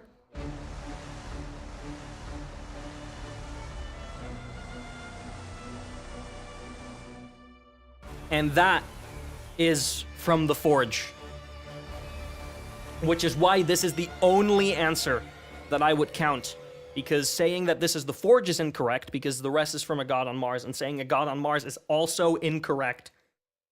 I know that one was really, really mean, but I'm really, really glad that somebody got it. Extremely well done, Fluffy. I'm gonna give you 2 points for that one. Just because that took so long for somebody to guess. All right. With that, out of the way, that has brought us to the end of the music guessing game for today. But fret not, the stream is far from over. We still have about 4 hours of music to go, to the best of my knowledge. We are going to be listening to Io and the rest of the Red War tracks. And Leviathan after. Oh my god, we have so many fun tracks lined up. So I will see you all again in a couple minutes, short 2 to 3 minute intermission, and then I will see you all again to listen to the rest of the D2 Vanilla soundtrack. All right? See you in a bit. Oh my god, oh my god, oh my god. Okay, no, we're fine. Ignore that.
Welcome back, everybody, to the listening party. Music guessing game for now is over. I appreciate you all for participating, but we have more music to get through. We're gonna get to my personal favorite destination of Destiny 2 Vanilla. This has my favorite track on it, definitely in the back half, so we won't get to it for a little bit, but I absolutely love the music from this destination. So let's just kick off immediately with Io, starting with Ikora. Love this track. This is 10 minutes.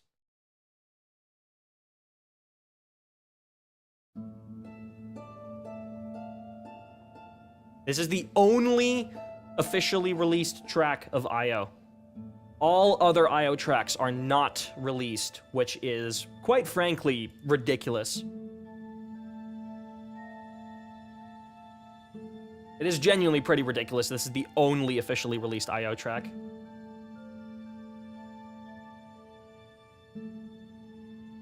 To be fair, Hyper, it was a Black Armory track. It was just mixed together with stuff from Warmind.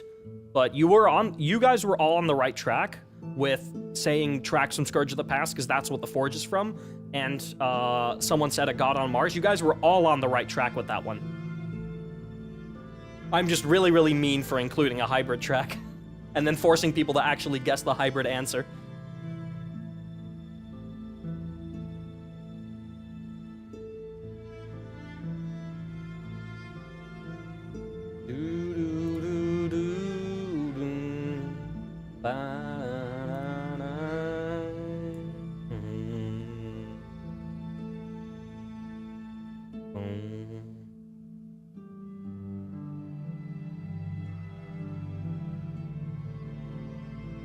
I'd just have to be better next time. Yeah, hey, don't worry. We have 3 more days of this. We're doing at least 2 of these every day, so there's at least 30 more points on the table for people. So do not worry. Still a lot of points to be gotten. So far, we've only given out 21 points. IO's probably my favorite D2 vanilla destination. Same here. You beat Pantheon, you can do this. This is the true Godslayer title. The fucking music guessing game.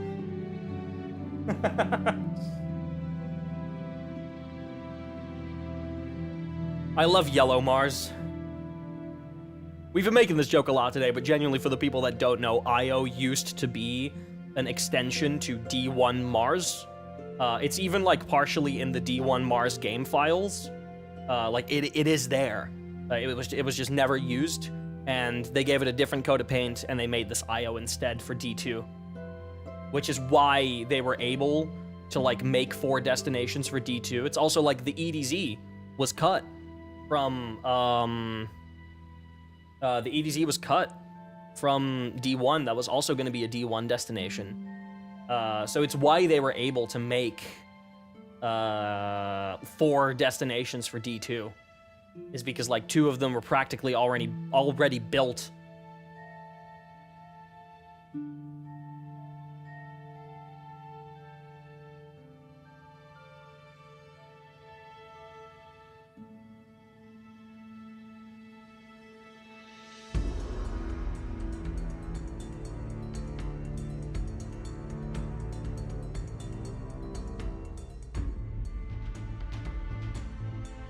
Technically, Europa was cut from D1 as well. True. I don't think that was like the... I think that was more like a story concept cut. I don't know if the actual like destination was partially built. They also kept changing between Europa and Enceladus.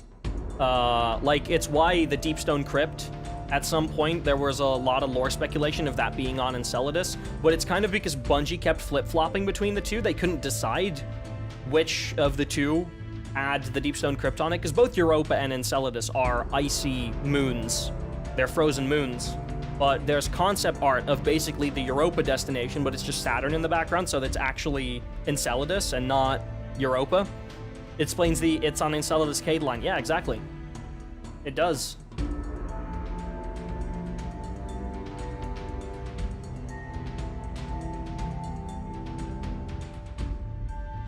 That was quite literally just a retcon, essentially.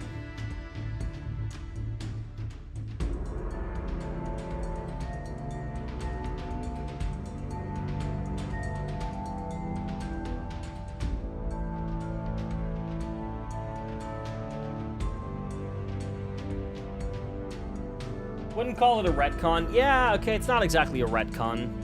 Didn't they change it just because Europa is more distinct and recognizable? I think so.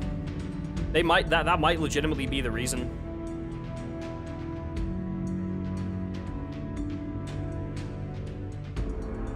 But yeah, it's why if you look at old D1 concept art that had Europa in it, you'll see Saturn in the background instead of Jupiter. But yeah, we still to this day do not know what is on Enceladus. Maybe it is nothing, who knows?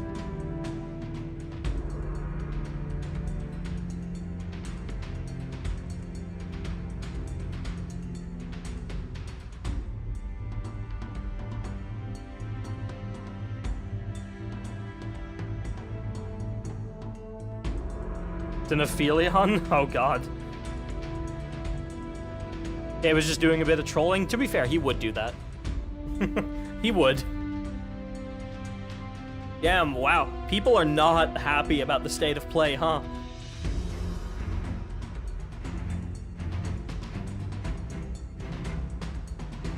People are really not happy about the Sony state of play. I am seeing so many PlayStation has no games tweets. And this was their like E3 showcase, right? This was their Summer Games Fest showcase. Yikes. I haven't actually seen much of what was there, but all I see is people talking about how it was kind of shit.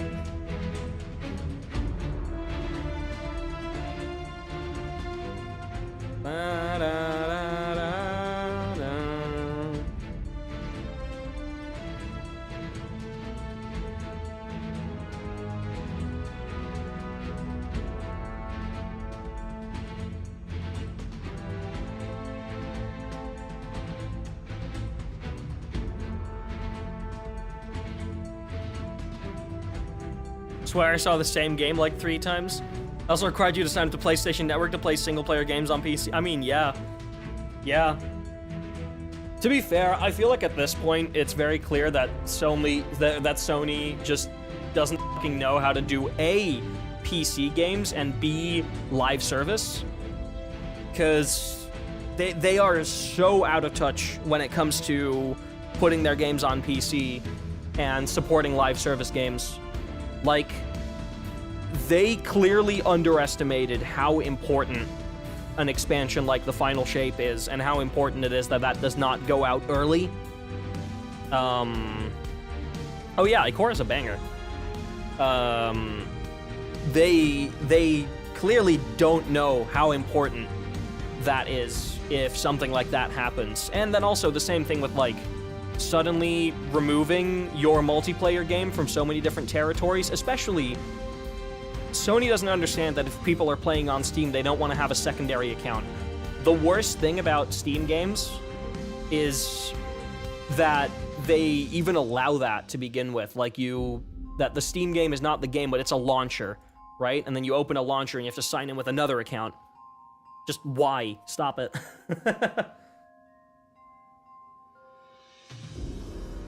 If I'm playing on Steam, I want to play the game on Steam. Like that whole Helldivers debacle, which still hasn't been resolved, by the way. The game has not been re-enabled in those territories. It has not. Why is there... Oh, the remaining 2 minutes of this track is empty. Must have exported it incorrectly. Oops. Consumed. Some people might be wondering, why is this here on IO and not on the EDZ? Well, first of all, because the EDZ doesn't really have Taken tracks separately, so we'd have to either lump these in with the Fallen tracks or with the Cabal tracks, neither of which felt right. But also, the Consumed actually just plays in the Sacrilege mission, which is the first IO mission. So this was actually a great place to put it.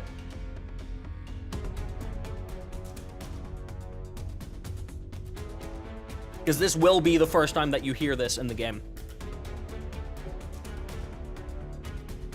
Yeah, nothing explains their obsession with having a PSN network account outside of wanting people's data. Yeah. And I mean, hey, we've seen earlier today how careful Sony is with data. You know, accidentally leaking one of the most important things of a $3.6 billion studio acquisition that they did just 2 years ago. They bought that studio for like $3 billion. And this is the most important thing that that studio has released in the last, like, decade. And they just do that? Like, Jesus Christ. They're very careful with data, all right? I saw someone tweet, like, right after this happened, just going, like, damn, so this is why PC players didn't want to make a PSN account. Yeah, this one kind of references Surge of Light a little bit. I think that's why... Hold up. No, never mind, I'm stupid.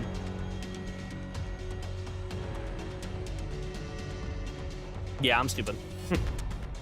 I think this is why this has a secondary Salvatore credit. That's what the strings are doing, yeah, because of the Surge of Light.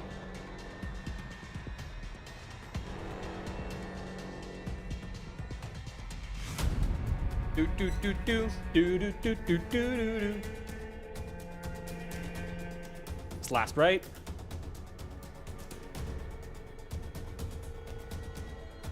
Wait, if that's last right, shouldn't this have a Rotom credit?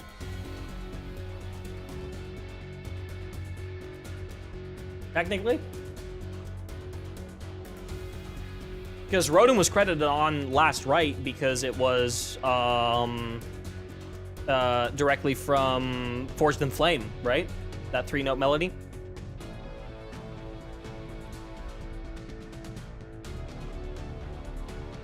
They're very inconsistent about whether Rotom gets credited for that. Gotcha. Also, Bresci, this is entirely your fault, but whenever I listen to this track, I can't unhear Daft Punk. I just can't unhear it. And that's entirely your fault. Work it, make it. do it. Makes us I'm back. harder, better. I can only Oh, hear I love the consumed. I can only hear Bresci's fucking Daft Punk edit of this one. I can't unhear it. Welcome back.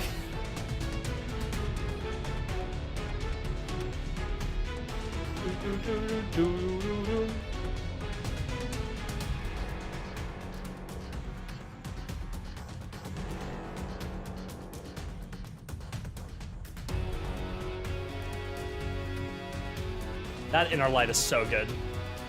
Incoming high action.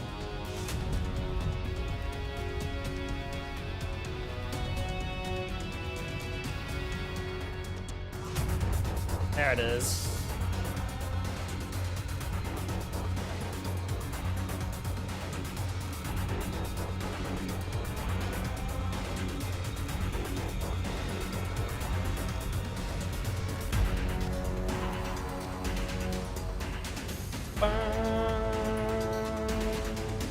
And this is why the C. Paul credit is there.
Banger track. Going straight into That the one's alt of also the up there consumed. for one of my favorite Destiny 2 vanilla tracks. This one is And then here's exclusive this to the... Yeah, here's the alternate. This one's exclusive to the actual Sacrilege mission on IO, if I'm not mistaken. This one doesn't play in Lake of Shadows anymore, right? Lake of Shadows just plays consumed? Yeah, Lake of Shadows just plays consumed, but did it ever play Sacrilege?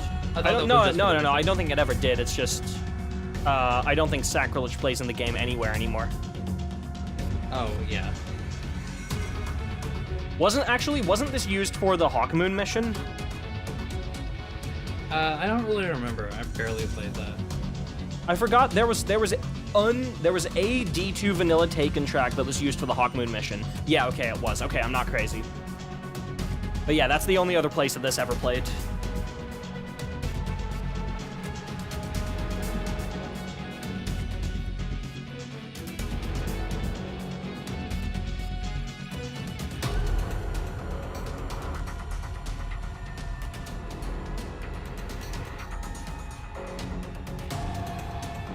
feel like most of the Destiny 2 vanilla alts, I don't like them as much as the original track, but I still think they're good. Yeah.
All right, the Blight next is also played on IO in, I believe, the next mission after that.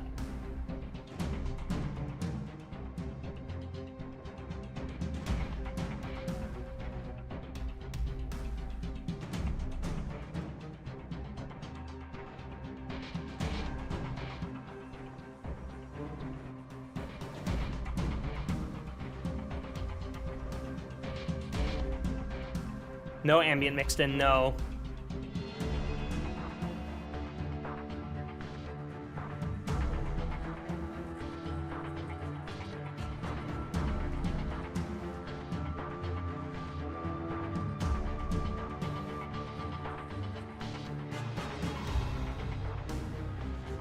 I don't think I did this one.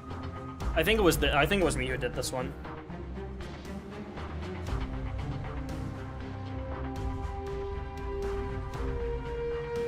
I like never listened to this track. Yeah, neither.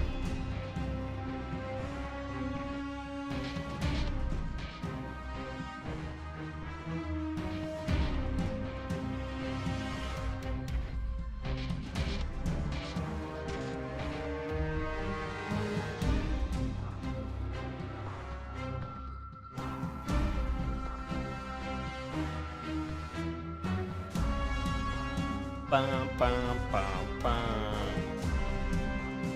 I definitely did include the high action though, because this is 8 minutes. Ba-da-da-da-da-da.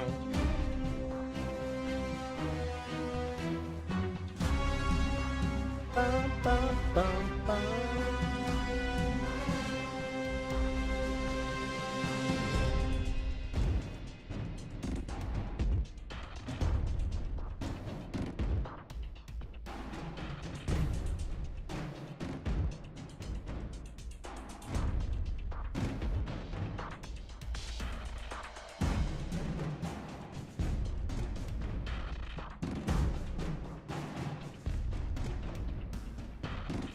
I can tell when Rosa does these because they have the drum solos. Yeah, I did typically leave them in.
This high action is so good.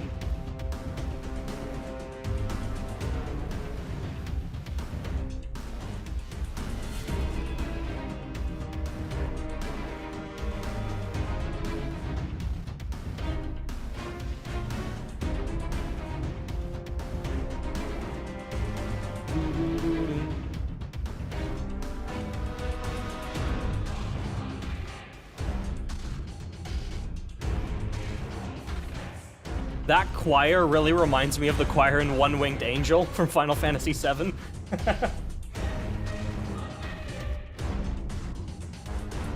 Like, I just imagine them just saying Sephiroth at any point. Where can the high action play right now? I don't think anywhere. Does that just... Am I wrong? I don't think the high action of this can play anywhere at the moment.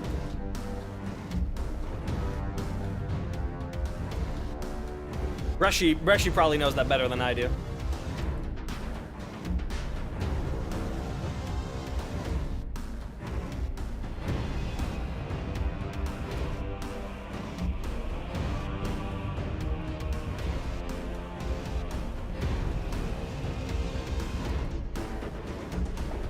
The drums play during Blight public events. High action with bass layer doesn't play anywhere anymore. Damn.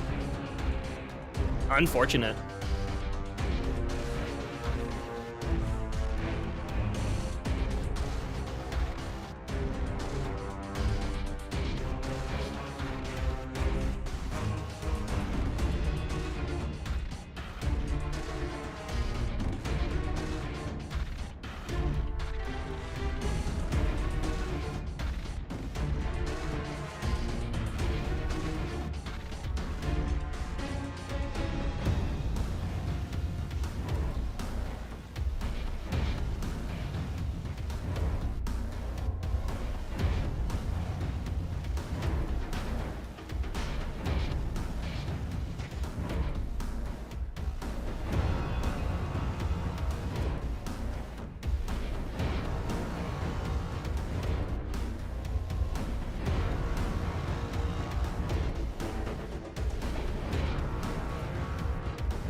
Gonna take a break from Honkai Star Wars Grind, BRB. All right. Thank you for sticking around, Cloud. I hope you have a good break.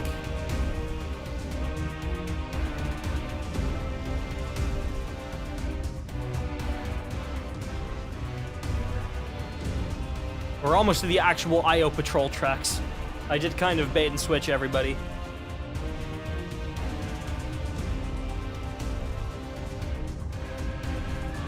We have one more very short alt of the Blight after this. And by very short, I still mean 4 minutes, but at least it's not like 17.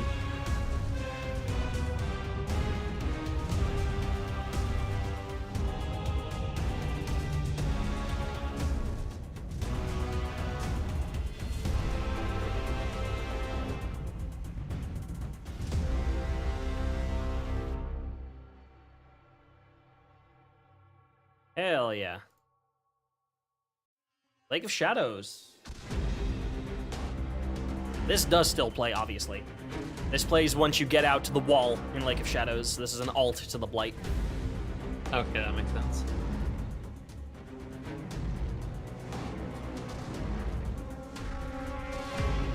Yeah. This plays when you, like, are walking around that outside wall where the Threshers show up. If I'm not mistaken, at least. Pretty sure it's there. It's either there or the room before it.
This percussion's so good.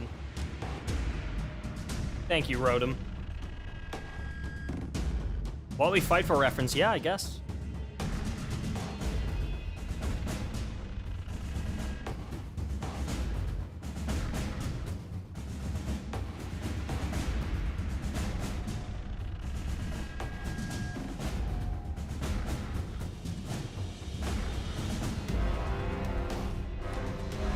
This track is really, really good.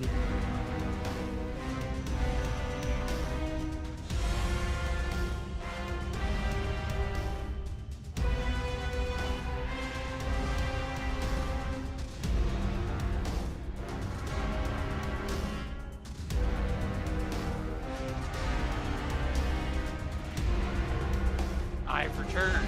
Welcome back. I need to do the last outbreak quest before, obviously before reset. Uh-huh. And my friend is currently available to do that. I will be back later. All right, I will see you in 20 minutes. Indeed.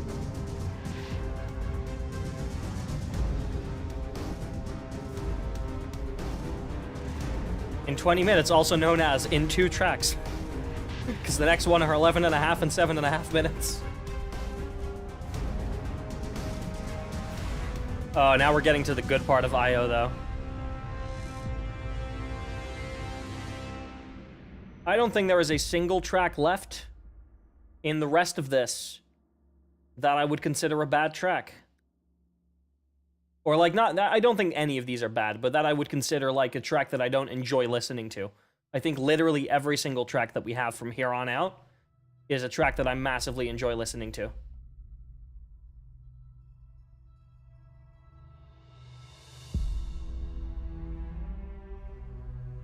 Oh, hello, Io.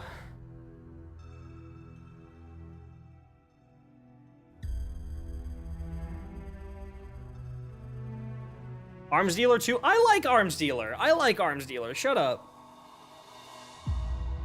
It's a short track. It's not that bad. Actually, it's not a short track. The Arms Dealer is 8 minutes. Who am I fucking kidding? Damn, I could have sworn that track was shorter. Yeah, I don't hate Arms Dealer.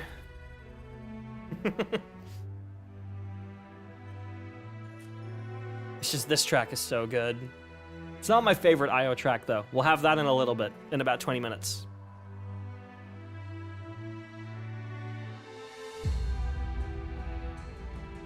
I like that action layer fade in. I'm proud of that one. I did basically all of these. Hold on, I will be back later. All right. I'm gonna go see if I can help with that outbreak quest. Oh, okay, cool. Have fun. Peace. Damn, Chad, I've been left alone because these people are too busy gaming. They can't appreciate this music. Are you just listening to every single track? Yes. Yes, in Mufflin, that is correct. We are listening to 500 tracks in total. We are currently, let's see, at 65 plus 140, or 63 plus 141. We're at, this is track 204. We'll do the entirety of D2 Vanilla today. Tomorrow we continue with Curse of Osiris, Warmind, and Forsaken. Isn't this track essentially Lost Oasis? No, it isn't. Lost Oasis is very different.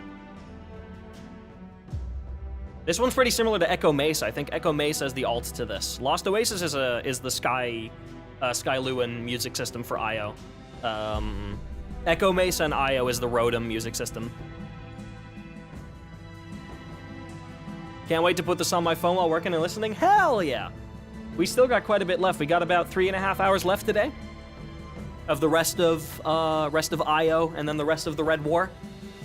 And obviously, the tower music we still have to do, which includes the 3 dance party tracks, by the way, from the factions. We're going to be jamming out to those at like 4 in the morning. So that's going to be fun. And then obviously the Leviathan raid to close it all off.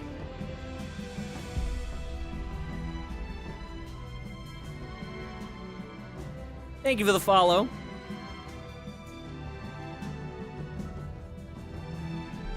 And welcome back, Psylocke. Psylocke.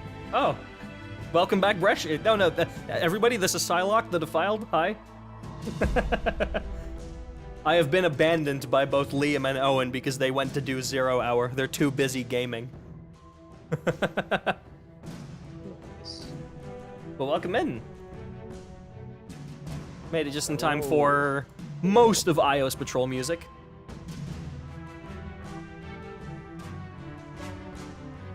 I really do like this. Yeah, IO stuff is really, really good.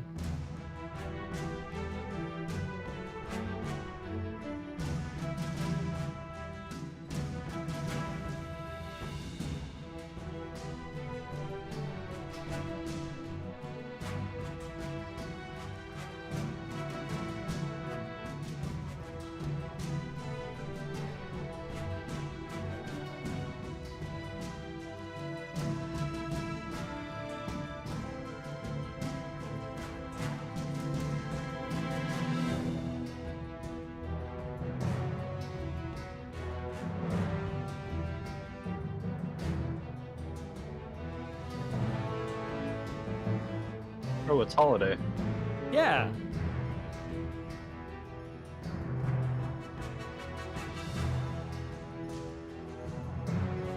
We got a little bit of Rise, and then it goes into holiday. Yeah. And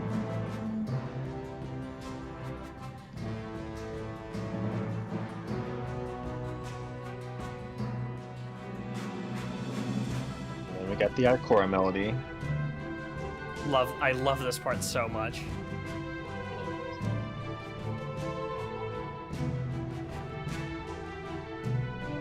Did you miss the Hunted? No. The Leviathan is I'm assuming you say the Hunter. I'm assuming you mean the Hunted. No, Leviathan is are the last couple of tracks on the list. So the Hunted's actually the 89th out of 91 tracks. So, no, you didn't miss anything. We won't make it to the Hunted for like another 3 hours, so...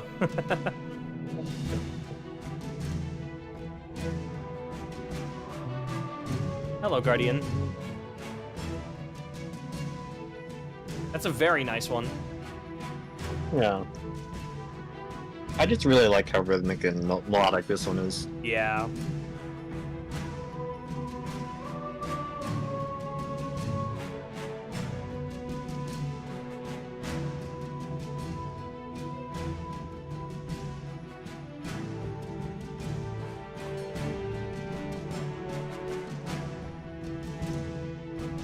Sorry if I'm not talking much. I'm also eating Oh, you're all good. You're all good. because This I has been just got home. this is a very low energy stream at this point. I mean, I've been here for 8 hours, almost 8.5, so. We're just chilling.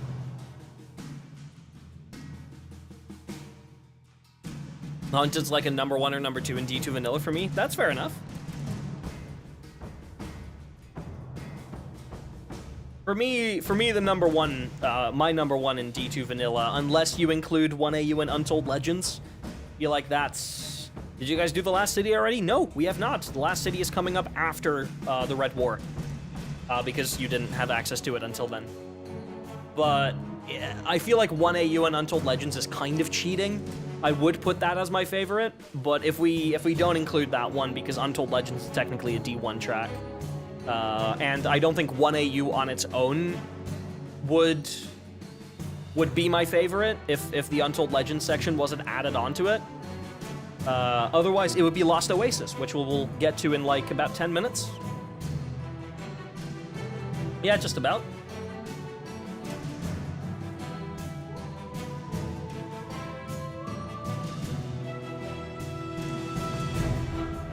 High action.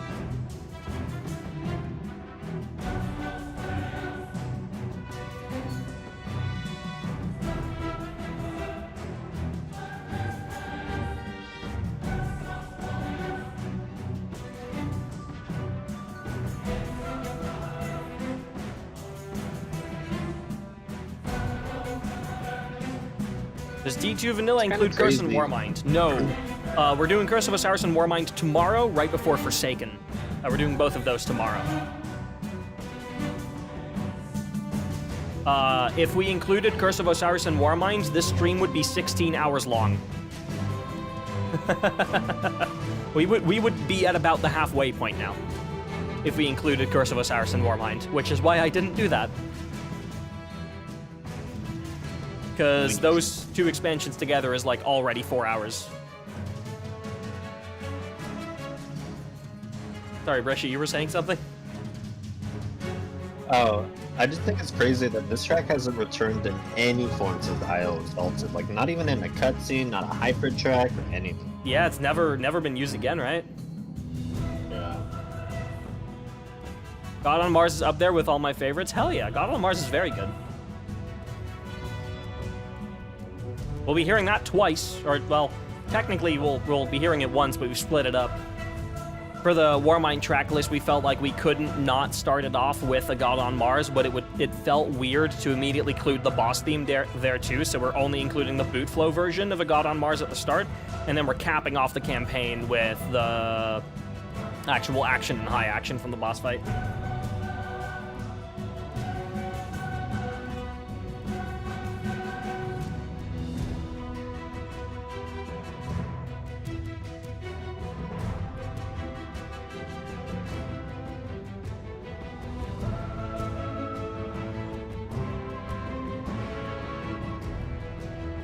There's that holiday again. Yeah.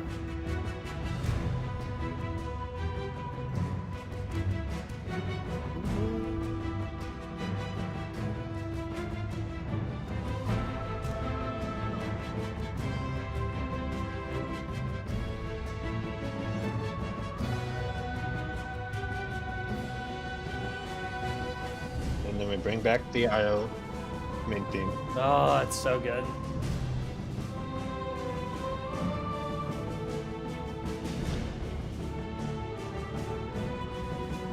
Bum, bum.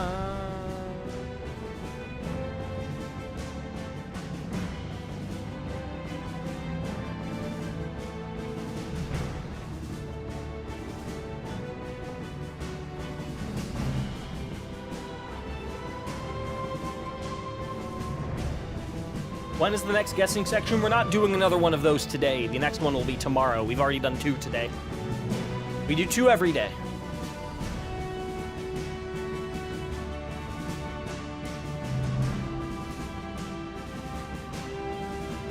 Ba-da-da-da. Ba-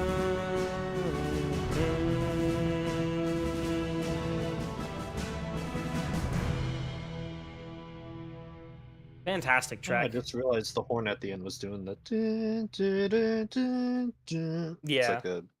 Now we get the ult of it. resolution to that chord theme. Oh yeah. The drums for this one are reused in Storm the Keep for Shadowkeep. Yeah, I remember.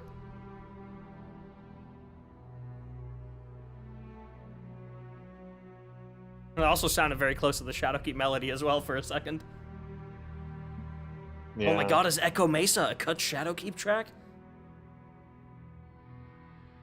Shadowkeep came after this. How could it be cut from something that doesn't release until 2 years after? New music on IO? God, I will never forget the new music on IO crowd every fucking week during Season of the Worthy.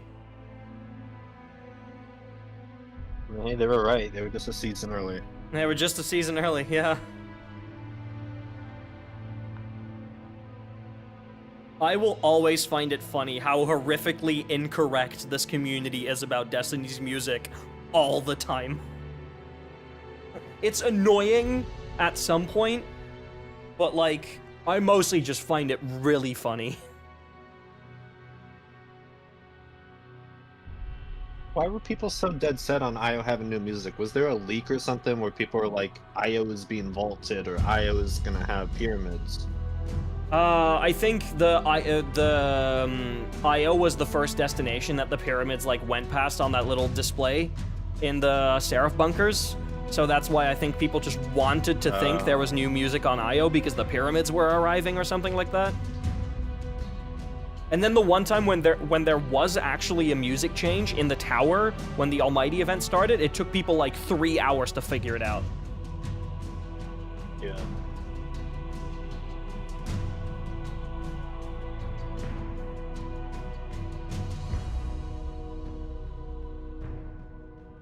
And here's that core theme again.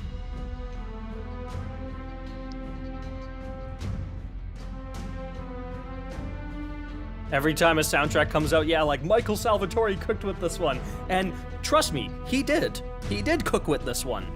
But so did like 7 other people.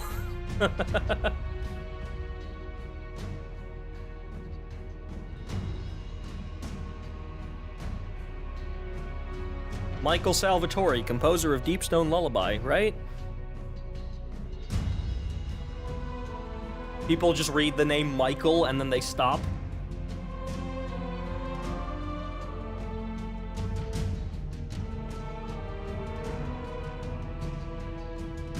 Or we always make the joke during the listening parties how long it's gonna take for someone to post that GIF of someone playing like a piano that's on fire with Michael Salvatore in the caption when writing the soundtrack for Destiny 2: The Final Shape. Typically, it takes like 20 minutes for us to find one of them. It's really funny.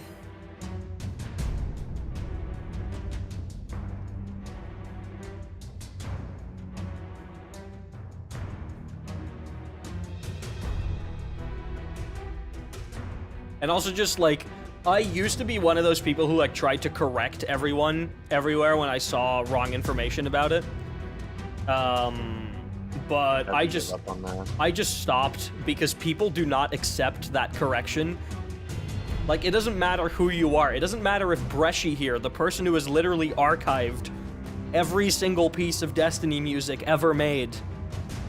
Like, even Bresci can't convince people that they are wrong. I'm back, got myself a snack. Hell yeah, I should grab myself a snack soon. Haven't eaten in like 2 hours, 3 hours.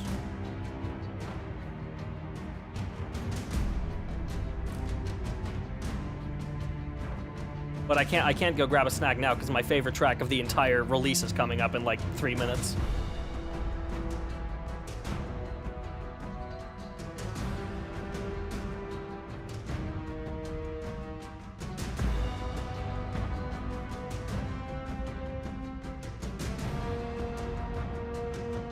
This is legitimately a track that I've been looking forward to for both today and yesterday.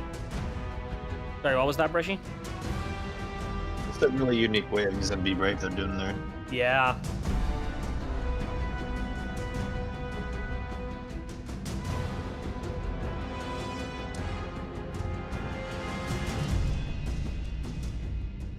The drum solo. That's how I know you did this one.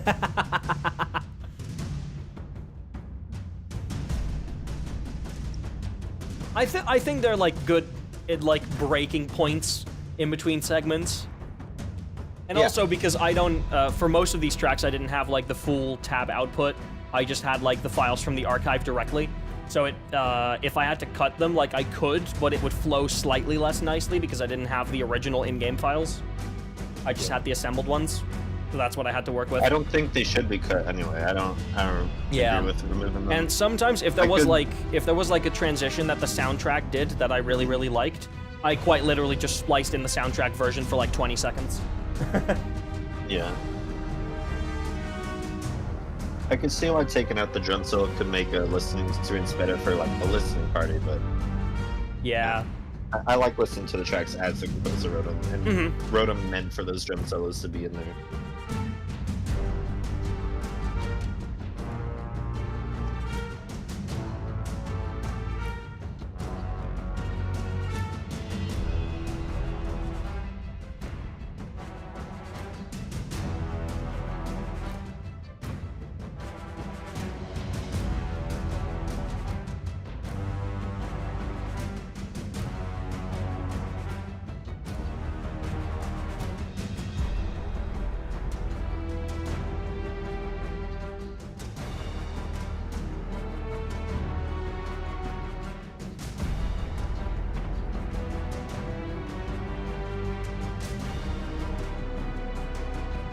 Yeah, I like that Be Brave. How long till the Almighty tracks? Oh, like 2.5 hours. Yeah, Two- we gotta get through all the ball you can see. And the rest of the Actually, aisle. yeah, actually, no, more about, actually, it's not that long, actually. More like an hour and a half. Never mind. Yeah, no, it's not that much anymore.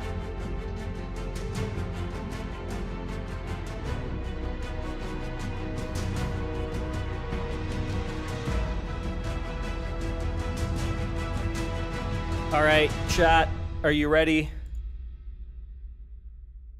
Absolute peak alert.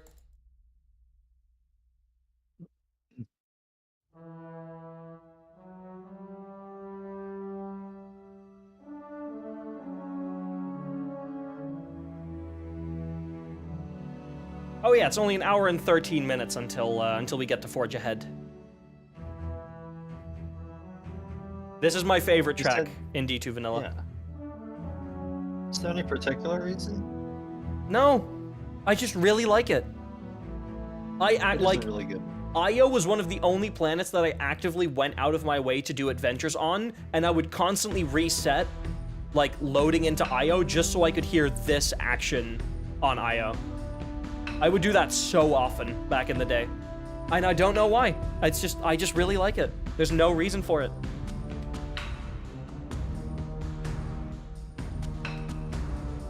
This is probably like in my top 10 of all time if I were to guess. It's specifically the action that does it for me though the ambient is fantastic. Yeah. Welcome back, Hana. You came back during absolute peak.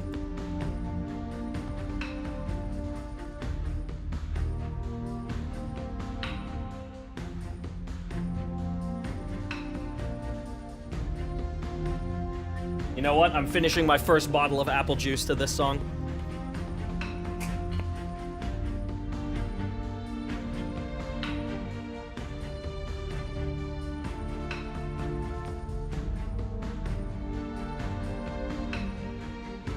I need to send you the unused version of this that I found.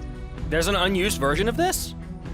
It's not too drastically different. I think all Sky changed was the staccato strings. But Right. I did find that, and I want to send it And you're to telling you. me this I do now? like the fact- I didn't know it existed until recently. Oh, damn. I actually might have archived it. Let me see.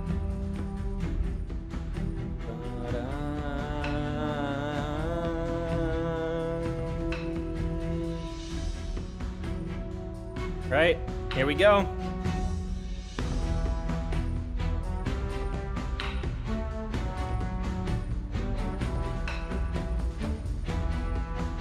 Not me immediately getting tears in my eyes, dude. Oh my god.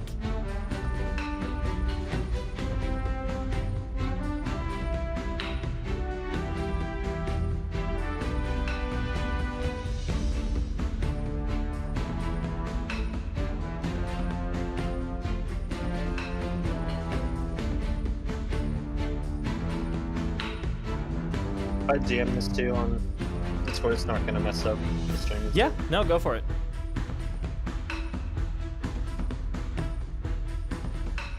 Since you listened to the ambient a lot, you might be able to spot the difference. I personally couldn't tell a big difference between this and the final version. Yeah, no, I listened to this one a lot. This is one of the few tracks I already had a complete mix of. I didn't have to make this one.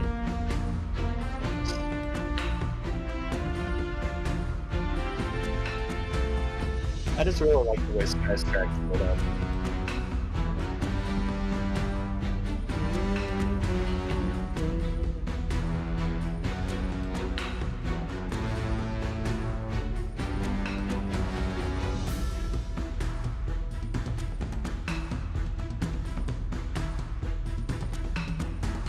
There's also an ending for this that's exclusive to the action. It's not heard when it ends on high action. that Yeah. You might not have heard.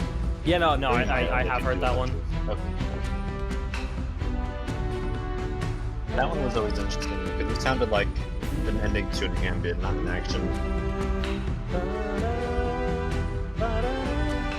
I love that second voicing so much. This drum solo is peak too. Tom-toms, yeah.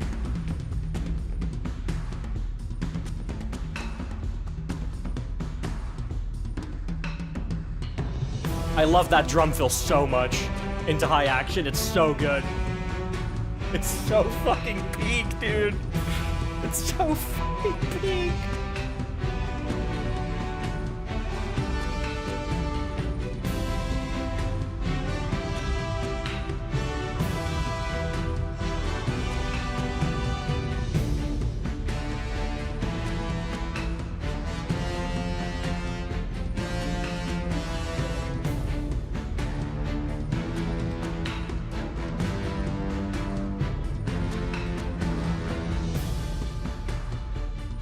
Kinda sad I didn't come up with a better name for it. I just named it after an era, but I could have named it something more heroic. Wasn't this originally called Assistant? That was Prometheus name, yeah. Yeah.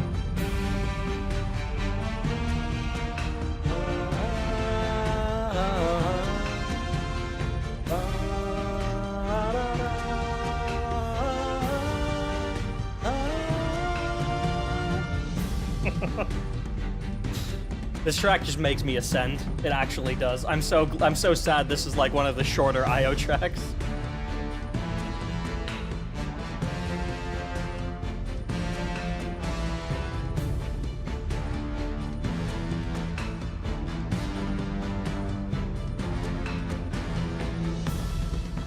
And now for the best part. Yep.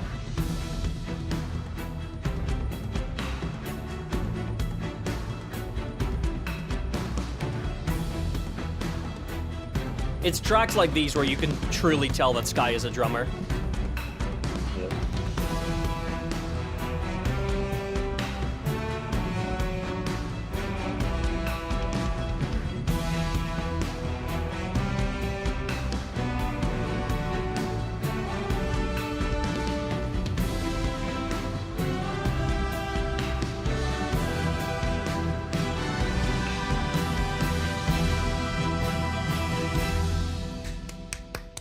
such a good ending. Absolute peak. All right, Hi, Nicola. back to reality. 11-minute Wraith Mines.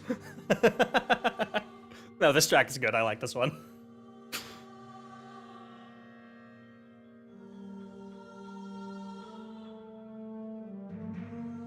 All right, I have finished my first bottle of Appy Juice. I got 3 bottles in preparation for... 3 big bottles in preparation for this. After a day and a half, I finished the first one. Well, you know what's best? I already have the second one right here, baby. Open that bad boy up.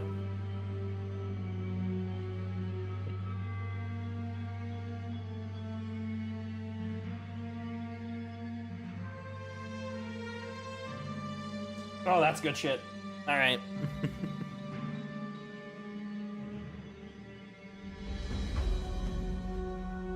Oh, and add in the action layer. Yeah. For most tracks, I try to do that. I know Owen really didn't do that for D1, but if the action layer sounds nice, I try to fade it in somewhere halfway through the ambient in a place where it makes sense. Yeah. For tracks that are officially released, I just do it in the same place that the soundtrack does it, and if the soundtrack starts with action layer, then I do too. But for tracks that aren't released, like these ones, I just picked a place that I thought sounded nice.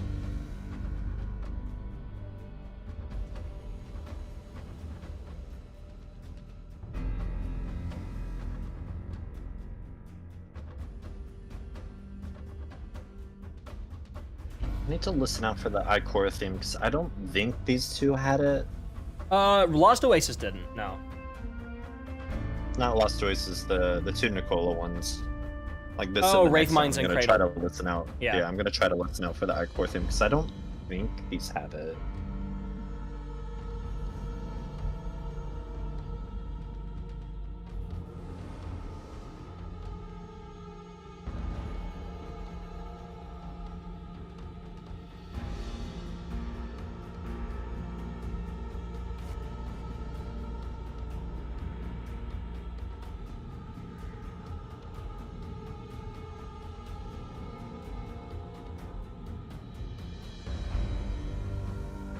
All right, I think I'm going to use this as an opportunity to take a bathroom break because I really don't want to take a bathroom break for the next like hour and a half as we get through ADZ Cabal and then Almighty and stuff. I really don't want to take a pee break during that, so I'm gonna do that now.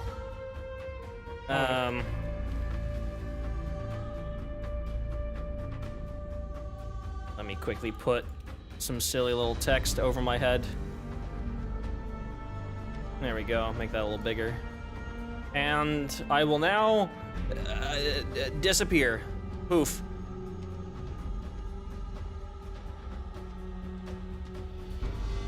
Oh no, she's gone.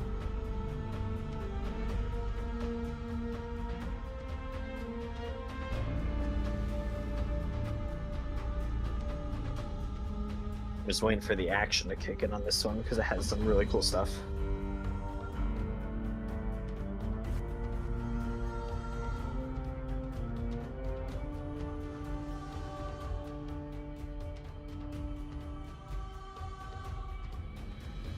And then we going out. All right. Yeah, that makes sense.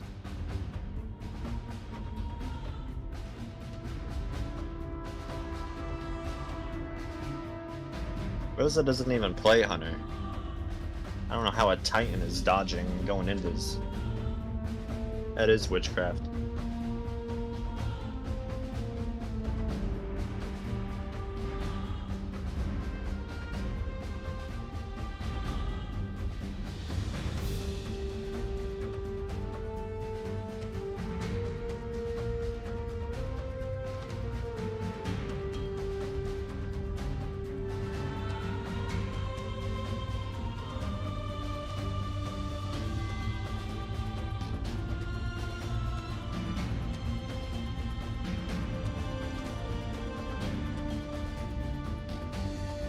Oh, actually, maybe that's the Io theme.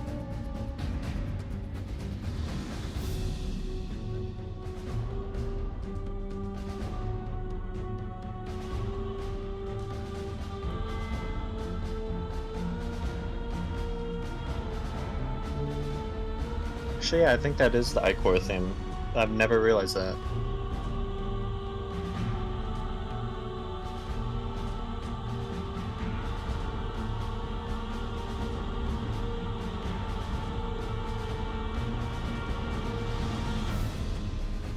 And right here, we're in Holiday. If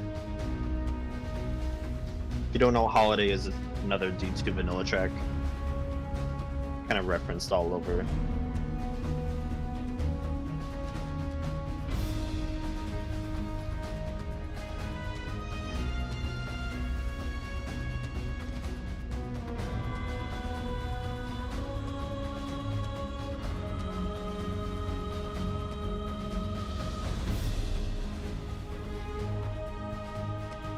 So heroic.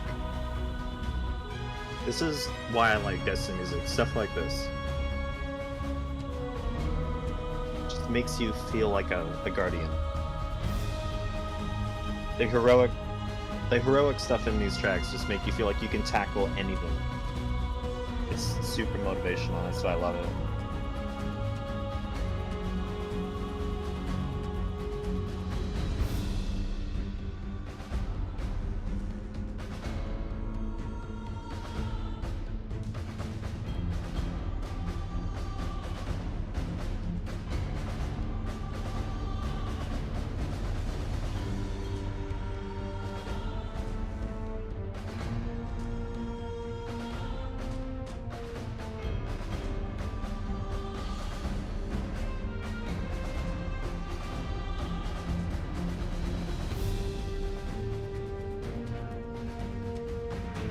Oh yeah, this brass section.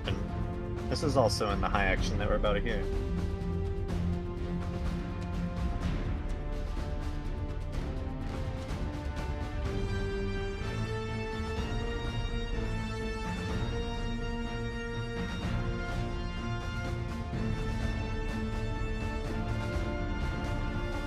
If y'all haven't heard this high action before, get ready. Because it is insane.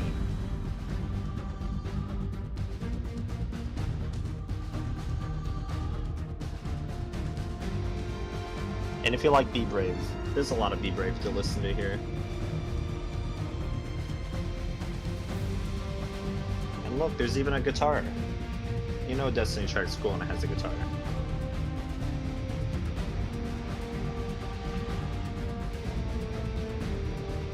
Holy shit, is that a guitar? It is a guitar. And now we got Be Brave. I really like this rendition of Be Brave. I'm quickly eating a snack, chat. So, model isn't back yet, because you don't want to see my model while it's eating.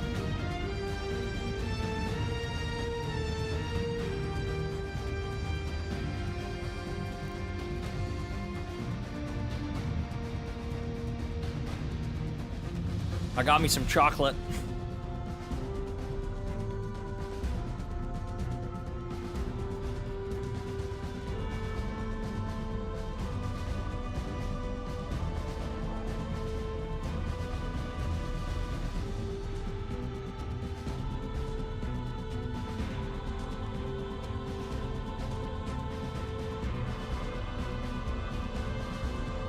And if you didn't have enough Be Brave, we got Be Brave more here. We've had one yes, but what about second to Be Brave?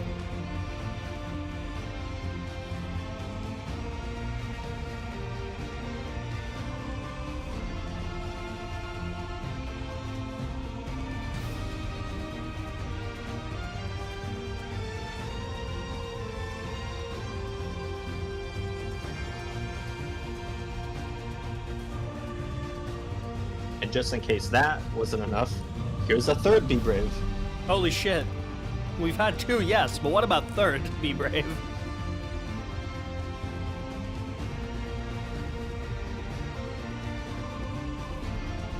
I don't actually know if anything's different about this one. They are actual, like, two different recordings, so they aren't, it's not just copy and pasting the same thing. Yeah, I think it just might be the same arrangement.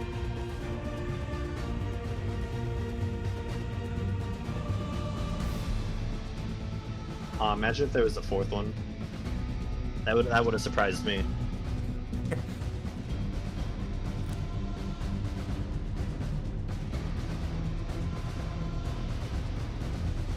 Just kidding, they do have a fourth one. Holy fucking And a fourth fifth Be one. Brave. I don't know if you would count that as a fifth. I would count that as the same one. That one's much shorter though. And then here we got the ending. It sounds pretty long, but it is an ending. Wow, a 40-second ending file? Yeah, this one is pretty long. 40-second ending file. That's a long ways away from Peter Schlosser one drum hit ending files.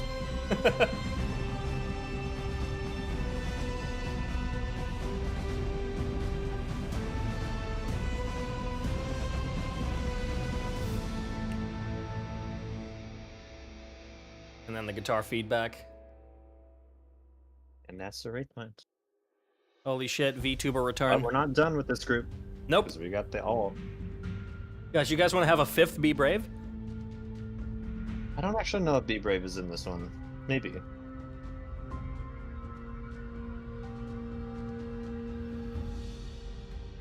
Holy shit, she's real. This one likes the Resist the Legion melodies, so I think that's mainly what we're gonna hear. Yeah. I think my CPU has calmed down enough for me to turn this back on. You can see chat on screen again. Oh, cool.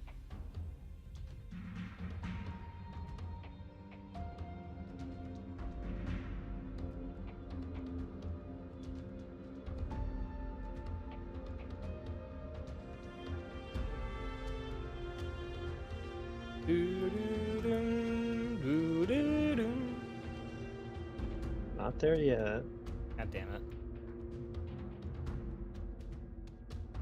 Cucked again.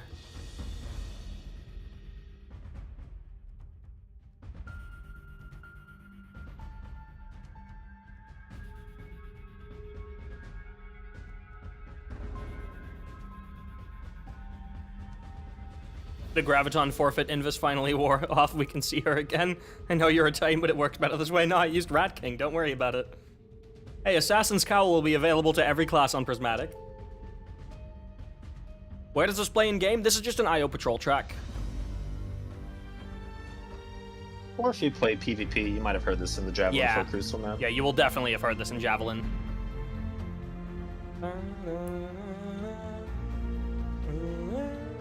Damn, we're not there yet. God damn it. Oh, there's the Core theme. Right, it is. Oh, it is in there. Yeah, you're right.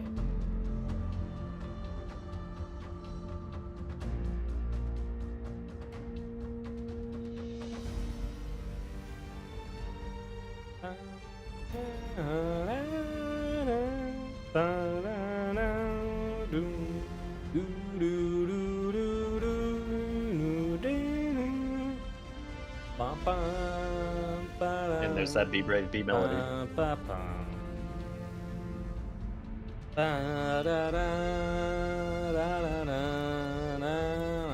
Will we count that as fifth Be Brave, even though that is a different Be Brave motif? No, we're in a new track.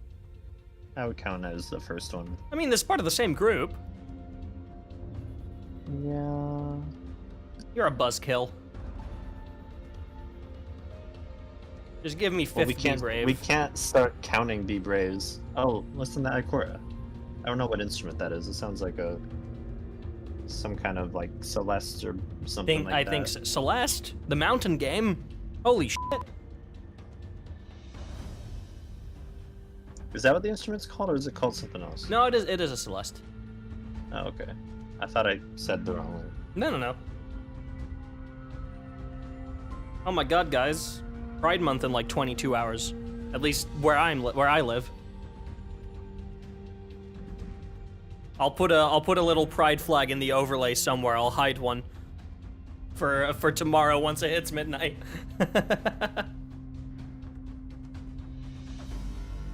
Oh wait, that wasn't Ikora. That was Resist the Legion.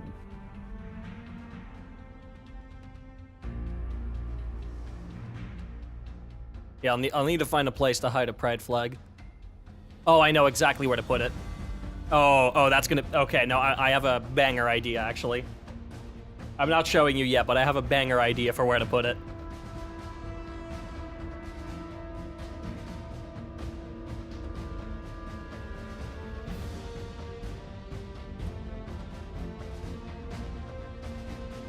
It's only 7:53 p.m. on May 30th here. Yeah, no, it's already 2 in the morning here on May 31st.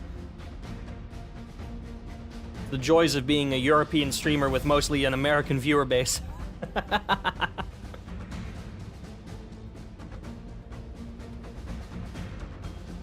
And also being the only European in a group of mostly American musicians that I've invited to join this event.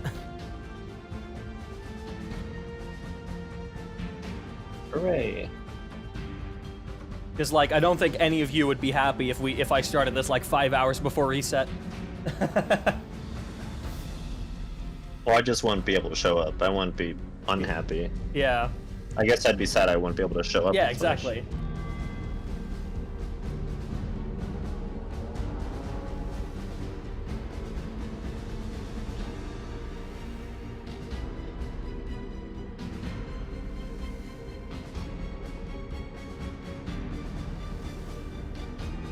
Who's hyped? Just in general, or for something specifically? Because if it's for Final Shape, I'm fucking hyped. Right.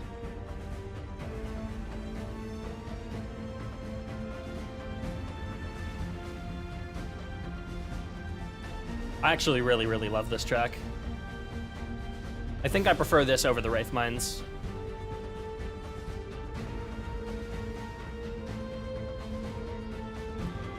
I like that slight variation on Rise. Yeah. And then here's the Javelin 4 thing again. But high action this time. Well, just the action version. This isn't a high action. Oh, right, Cradle doesn't have a high action.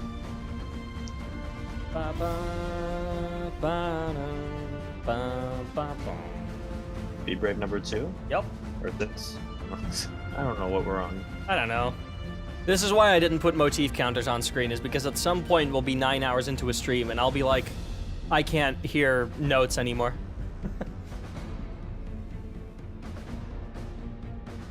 Right, only 2 more IO tracks left to go, y'all.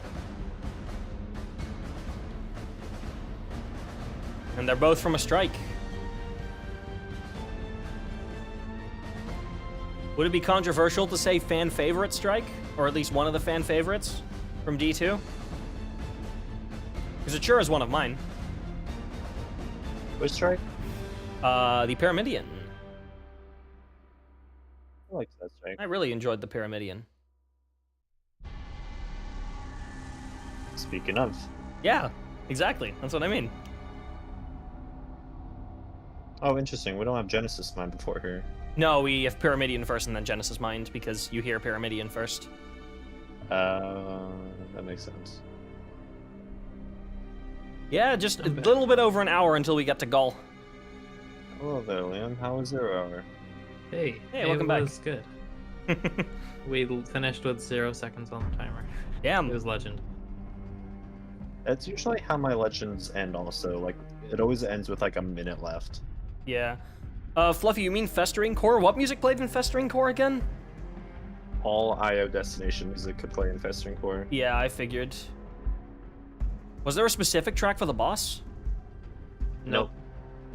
That was in Whatever unison. ambient you heard Yeah. in the beginning of the strike, that is what you heard during the entire strike. During the entire strike, yeah.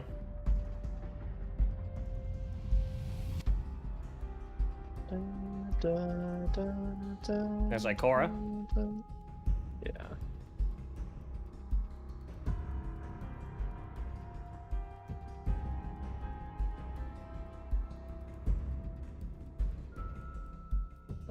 This track has that core. I don't think the Genesis Mind does at all, though. I don't know. And it really feels like the iCore theme was like kind of thrown in last second, and they didn't really have that theme planned when they had this written. Maybe, yeah.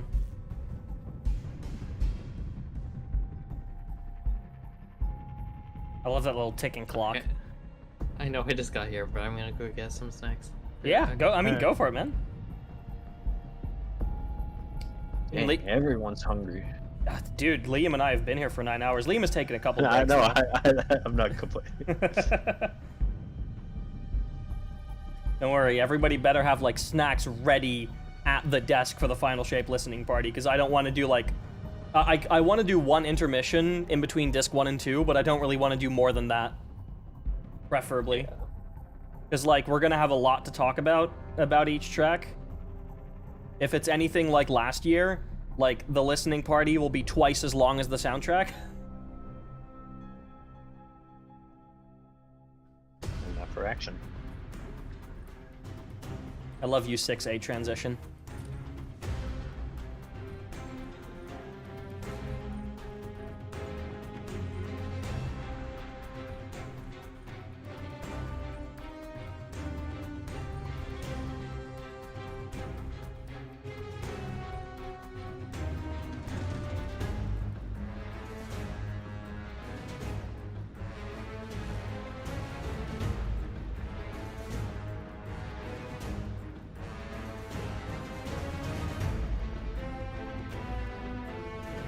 Trials of the Nine.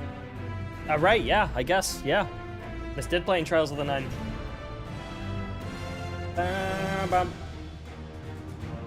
This section specifically, right?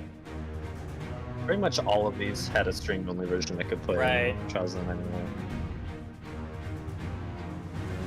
Yeah, we didn't Be include brave. Trials of the Nine because it's already all in here.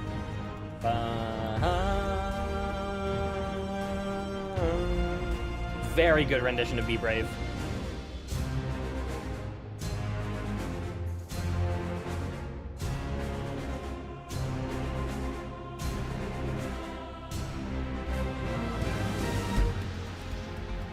I also really like this section. Yeah. This whole track is fantastic. This whole group is great.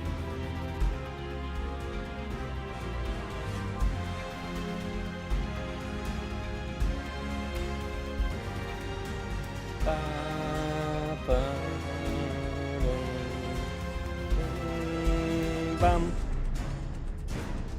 want to see if I can not render. I want to upload some videos to YouTube while I'm in here, and hopefully it doesn't mess with my mic. Yeah. For reference, guys, Breshi runs the Destiny Music Archive channel and is currently in the process of making sure every single piece of music is uploaded before the release of Final Shape. Which was like, how many videos did you have to upload in total a week ago? It was like 300 something videos? 330. 330 videos, yeah. How many do you have left?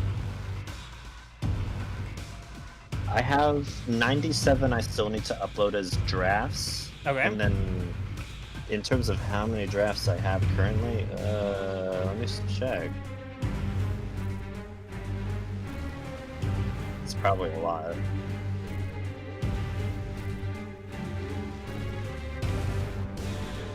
I have 143 drafts right now. But there's a And I need daily to add upload limit, 97 right? to that. Yeah. I mean, once the videos are drafts, you can make all of them public. You just have Right. to type in so many descriptions and stuff. This section I really like. Same. It's like Peter has these like really somber, like emotional moments in the middle of his action tracks sometimes, and I Mhm. always feel like those are the best parts. Kind of makes the battle seem more intense and dire. Yeah.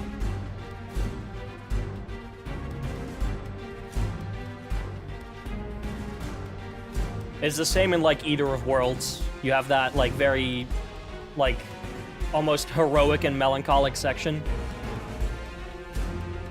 Fucking love Eater of Worlds. So excited to get to that tomorrow. There was that Cabal stomp that shouldn't be there. Yeah.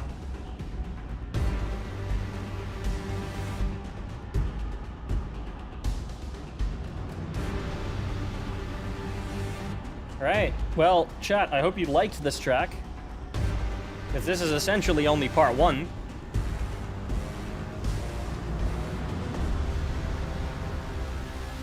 Now we have the alternate version of this. which Well, this was the alternate. well, yeah, permitting the was the alternate. Genesis Genesis Mine's Mine's the the main one. But now we get a track that does actually still play in the game today, thanks to the Avalon mission. Oh yeah, it does. Yeah. And it will continue to play in the game, because the Avalon mission is going into the exotic rotator, so you'll still be able to hear this.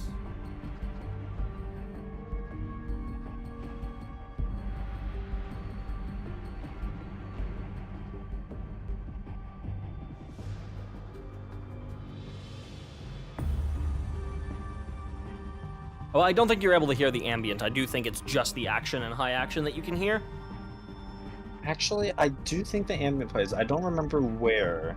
Does but it? I know it is. It is scripted in the mission somewhere. Oh, okay, cool. I think it might be as you're falling down, like the elevator going down. Right, to the boss right room, before the maybe? boss. Yeah, maybe. It's been a long time since I played Avalon. Oh yeah, same. I mean, the last time I played it was in Defiance. I had no reason to go back to it after, so. Like I did it for my pinnacles The until I last was time- 1810, and then that was it. Because we didn't have power cap increases this year.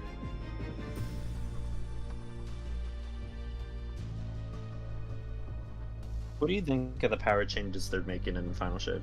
Ultimately, good. I still think that power is a useless system, and these are band-aid fixes. But ultimately, I mean, they'll make the game better.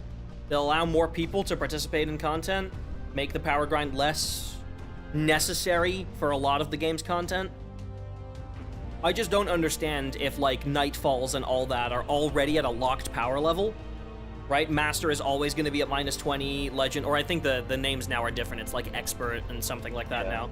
But they're That's always gonna going see to... some good news. Yeah, they're always going to be at a fixed power level, and at that point, I'm like, why are you making me grind up to a higher level if you're going to lock me like 15 levels under anyway? Why does my power Yeah. level matter if you're going to put me at a set number anyway?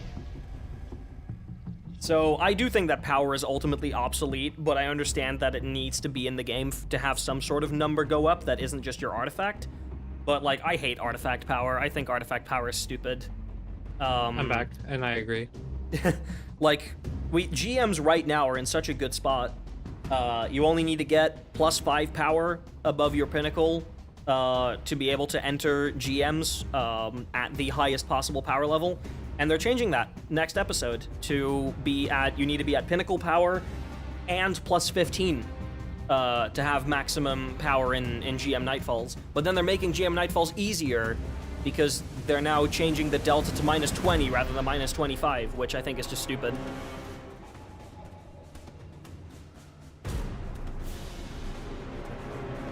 That's fair enough, Hana. I just hate having to grind for access to content that I had access to 3 weeks ago, especially when that grind involves doing mundane seasonal challenges and bounties. Exactly. If there were more engaging ways to get artifact XP, and I could just get it from playing the game and I didn't have to optimize it. That does seem to be what Pathfinder is doing. I mean, Pathfinder is just bounties, but slightly more complicated and with a slightly more streamlined reward structure. Like, it's just, you get to pick between one of 5 bounties that you do, and then every time you do one, the choice of things that you'll get to do goes down. You have a bit more agency in what exactly you want to do, so it is better. I do think Pathfinder is a pretty good system, but ultimately it is still just doing busy work on whatever destination or activity they want you to do busy work in. Yeah. I just want to be able to play whatever I want and progress my artifact at the exact, like, or at a similar rate as everybody else. Because I already know, like, I'm probably going to spend a couple of hours in the first 72 hours of Final Shape doing repeatable bounties on the moon. No, but Mento, what I mean by busy work is not that it's just like playing anything. It is forcing you to go into a specific activity to do a specific thing. I don't think Pathfinder is just playing the game, because I saw stuff like get hand cannon kills in Gambit. Like, that is not that's not just playing the game. That is specifically being sent somewhere to do a very specific thing that you wouldn't otherwise do, right? Yeah.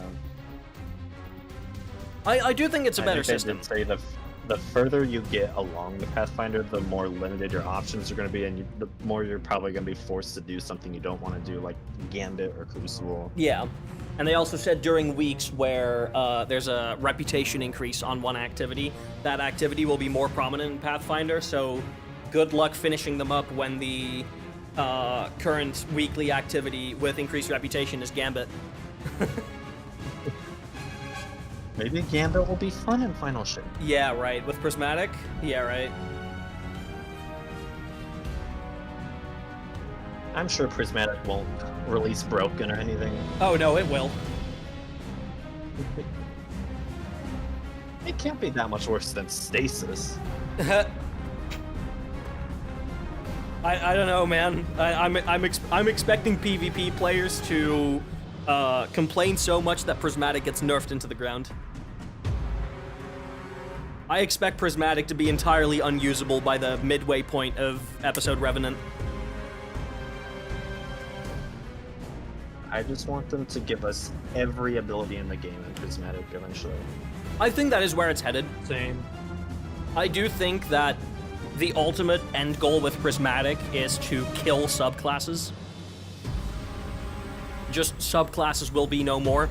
You can select different abilities that are part of different elements, but there will not be a subclass anymore. Maybe they'll still have like preset builds of like, oh, if you want to run an all solar build, here's a preset you could use. I think that would be very, if they expand on Prismatic more, having preset builds for people to use, to give people like an explanation of, oh, this is what solar does. If you want to like figure out the solar keywords and play around with them a little bit, use this. Here's how Strand works. If you want to play around with that, use this. And then once people understand the individual elements is when you can start mixing and matching.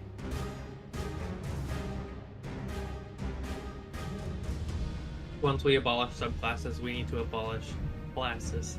Ooh, I don't know about that. I personally wouldn't want to abolish classes. I think classes are an important part of the game. Though I wouldn't I don't mind. think a Titan should ever be able to use like a Hunter super. Yeah, I wouldn't mind if some more exotics from other classes get added to exotic class items. But what I would want them to do is, I've seen a lot of people say like, oh, I hope they add more perks to the exotic class item.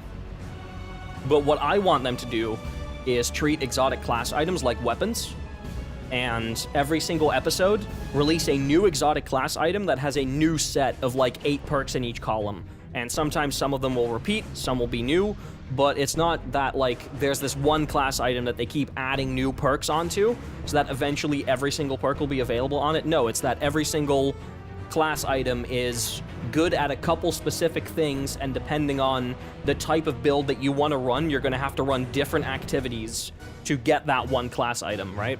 That's kind of, I feel like that could add a really nice addition to the grind that actually meaningfully helps improve your character. But if they mess that up and they just constantly add it to the existing exotic class item, and by the end of episode 3, you're still playing the exact same activity to get new rolls on that exotic class item, that's going to get stale. So, Yeah. if they make a new one for every episode, and then make an activity during that episode during which you can get that new class item which has new perks on it, then every episode there will be new build options that are available that you can directly chase in the new content. You won't have to go back into old content to chase it.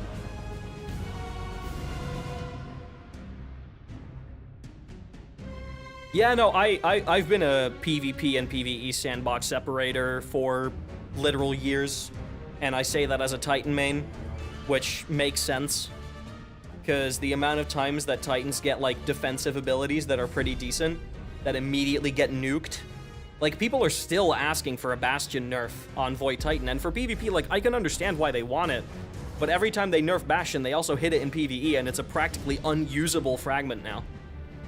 Because it turns your barricade cooldown It makes your barricade cooldown last longer than your grenade cooldown.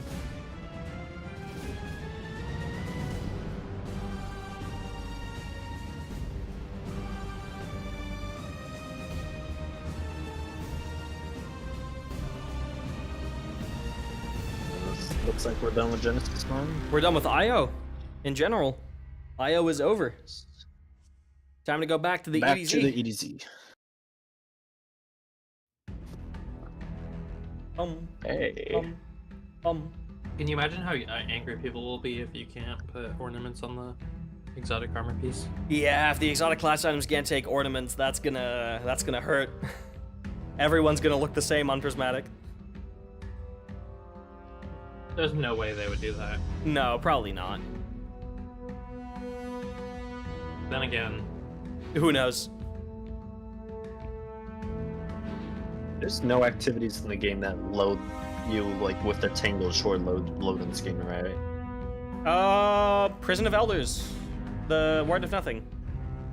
that has nothing. Yeah, but from- that has a unique queue, so I guess Oh, right. count that. But like the little fanatic queue that you'd hear when loading into Tangled Shore, that shouldn't play anymore, right?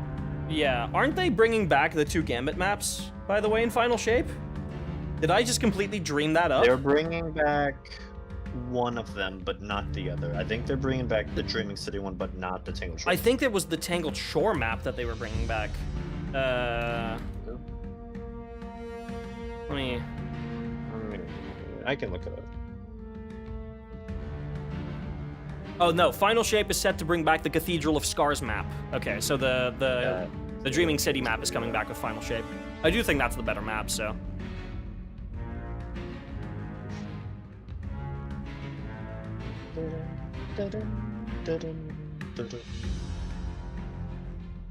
They announced that all the way back in August. Oh my god.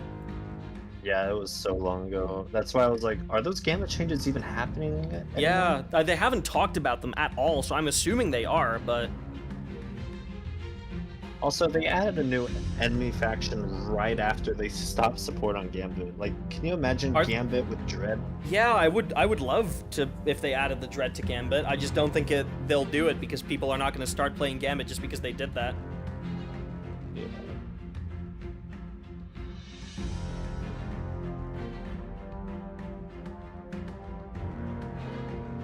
Da-dum, da-dum. Da-dum, da-dum.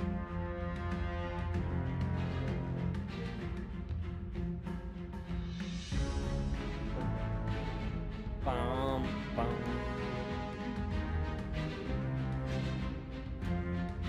They need to bring back Gambit because it is dead. I'm one of the... I loved Gambit back in the day. I just can't play it. I'm jaded with Destiny because a lot of changes people have a lot to say about critically, and I'm just like, yeah, seems cool. No, that's fair enough. I mean, I'm glad that you can enjoy the game like that. It's just like, I find Destiny very interesting when it comes to shit like this.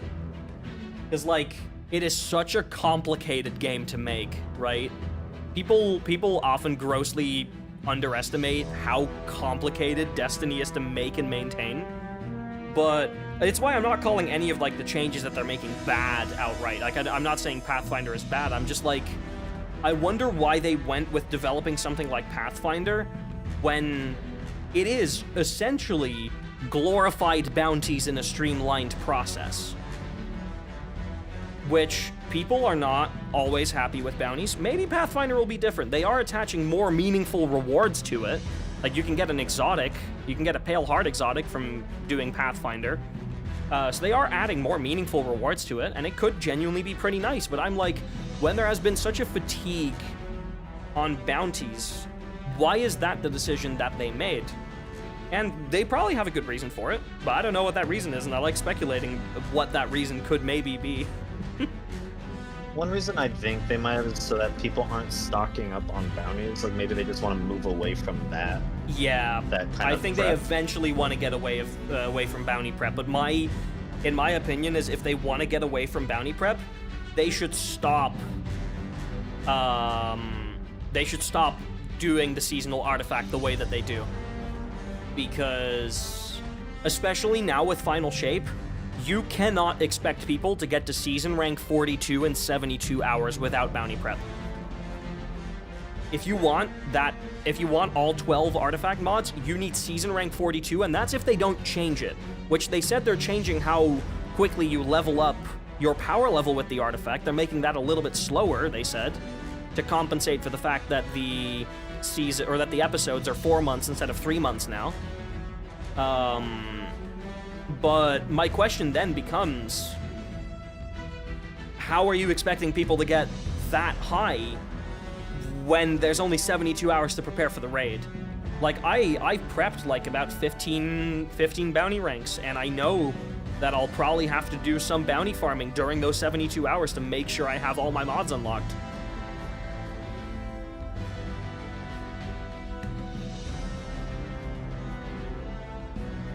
I think they know they can't do anything about it for Final Shape, but for future things, they want to try to move away from that. Yeah, I know, but like then I'm like, if you know you can't do anything about it for Final Shape, then why not just reduce the amount of work people need to put in to get the artifact mods? Because it's not like it's a particularly long grind, right? Most people, if you do your seasonal challenges in the first 2 weeks, you'll have all of them. So it's not that it's necessarily a long grind, a long-term like chase to improve your character. It's just something that you have to do.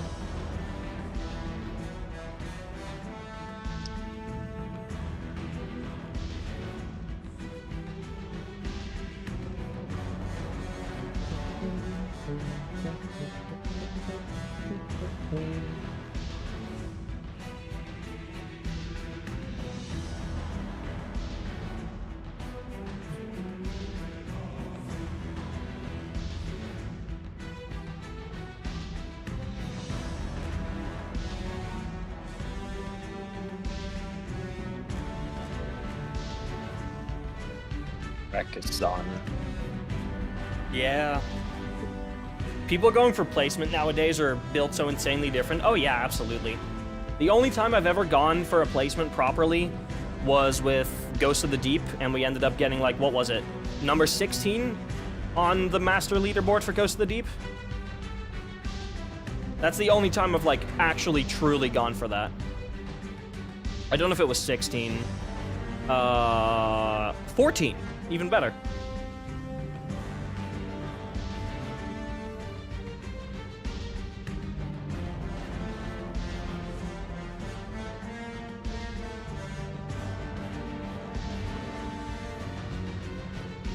Every day one World Tour since Last Wish has just been insane. I don't think it's been since Last Wish. I think it's been pretty tame up until Vow of the Disciple. It's been pretty average up until then. After Vow, things started to get ridiculous.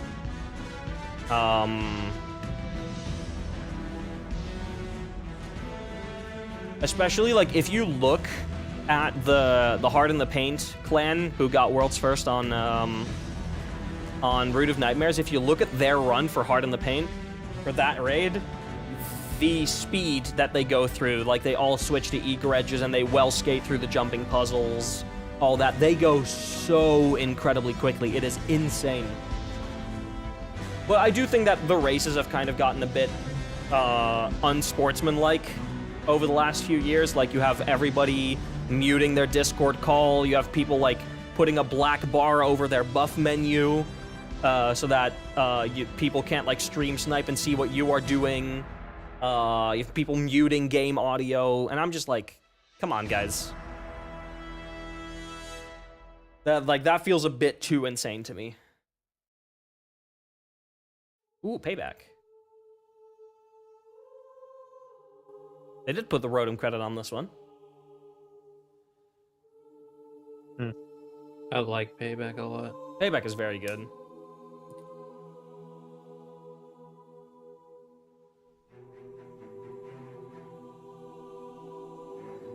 Holy shit, only about 20 minutes left and then we get to the Almighty.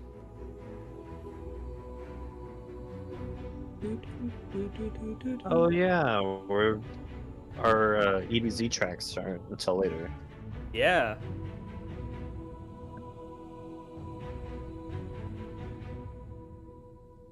Been a big fear since the whole fiasco with Kingsfall. What do you mean whole What fiasco? happened with Kingsfall? Well, yeah, what happened with Kingsfall? You mean D2 Kingsfall? Because people have been doing that since, like, Data was already doing it back in the day for Last Wish. Like, he had his comms muted throughout basically the entirety of Vault.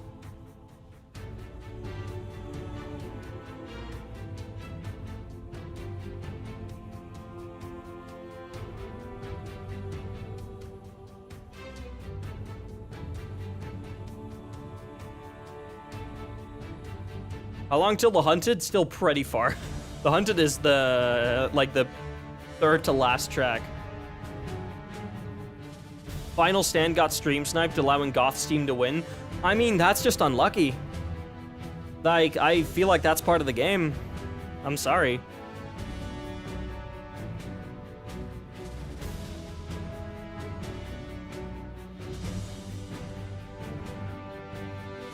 I think if you are purposefully choosing to stream your gameplay, then you should be okay with other people watching that gameplay.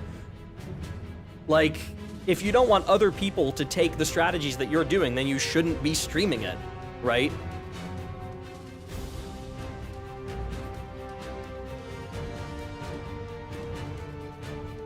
Yeah, it's gotta feel bad, exactly, but like, it's your own fault at that point.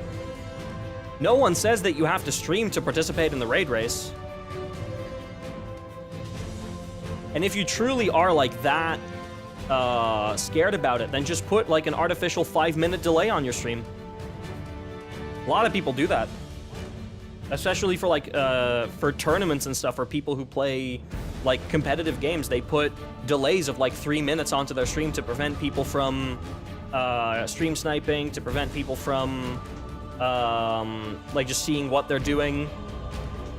There are ways to get around that, but I don't think that like muting your stream is like, I think that's kind of unsportsmanlike. I think there's some sort of honor code among most, but I think people are just afraid of people not following it. Yeah, I mean, the thing is, a lot of teams have someone who is like constantly browsing Reddit and other streams and like feeding them information of what they're seeing in future encounters. That happens in raid races all the time right now, but that's, I feel like that's also a skill.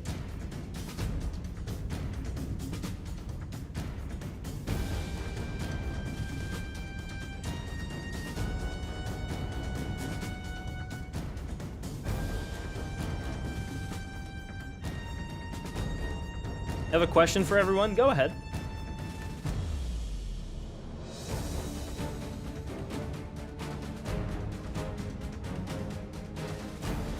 Hello, 5-4. Yeah, it's a big thing in Final Fantasy XIV to have an extra browsing for info. Yeah, and a lot of Destiny teams do that as well.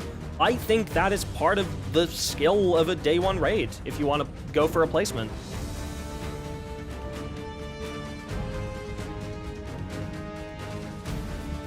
And then if you, as a team, do not want your info to be sniped by other extras browsing for info, then you don't stream it.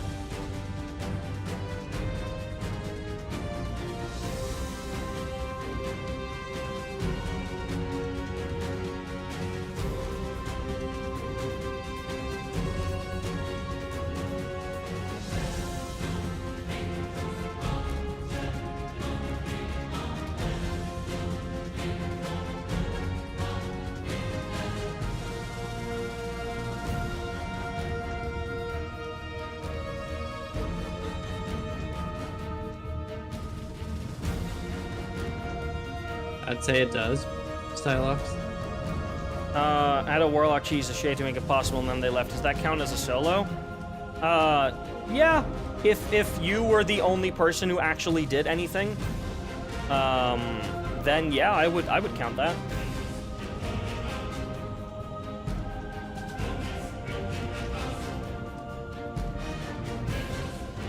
It's more about the like personal achievement there, right? Not necessarily about the raid report tag.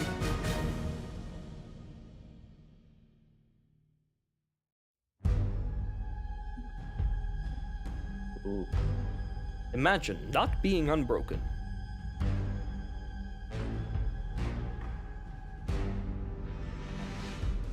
I love this track. It's really good.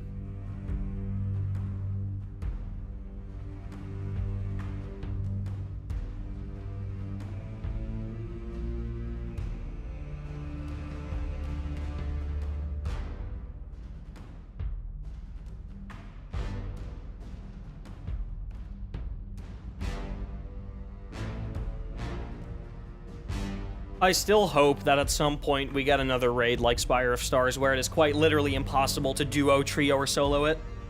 Because you need literally every hand on deck for the mechanics.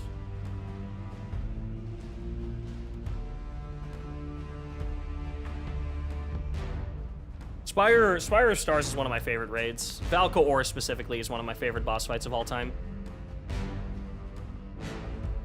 I also really enjoyed Crown of Sorrow for the exact opposite reason, and that is that Crown of Sorrow is always salvageable so long as you have 2 people alive. And you don't need to do any extra mechanics either. As long as you have 2 people, Crown of Sorrow is always salvageable.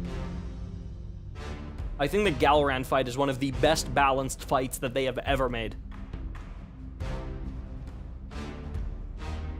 By the way, do you think there's a reason why, for the Witness raid, they're not making people go to orbit after to count it for World First? Because they Is there updated... something that happens when we kill the Witness, you think, that, like, you need to stay in game for? No, I think they just did it because we've had some raid races that are horrifically close. Like, we had...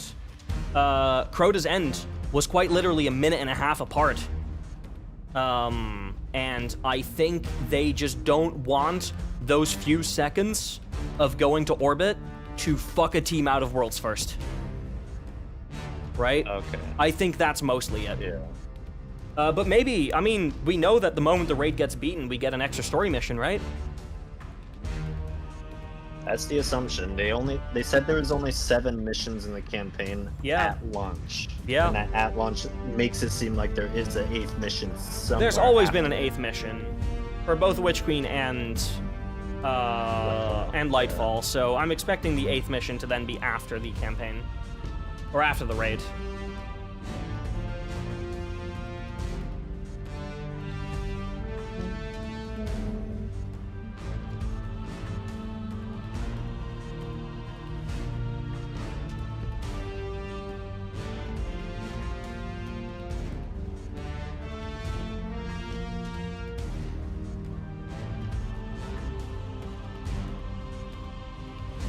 I love the way this Rise melody resolves here. And then into action.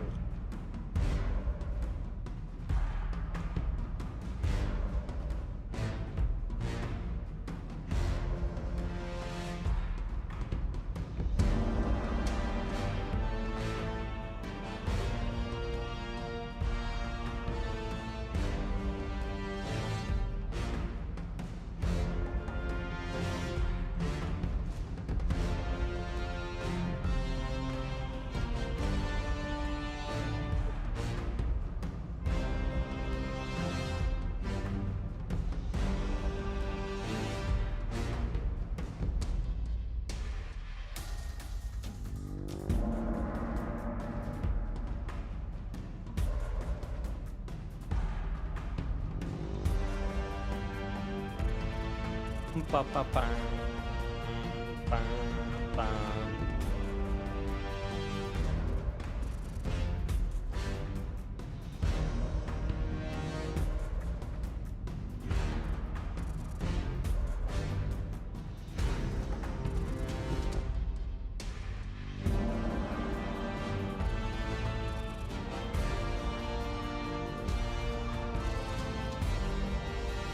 This one is very similar to Royal Pools to me. It has is, a lot yeah. of the same drum libraries and stuff used. It Yeah. has Be Brave and the actually no, it is mainly just Be Brave. And Rise. Oh. And they're both Cabal centric. Royal Pulls doesn't even sound like a Cabal. It was like made with Cabal in mind. It just kind of sounds like another one of those heroic Yeah. Destiny 2 tracks, like Be Brave.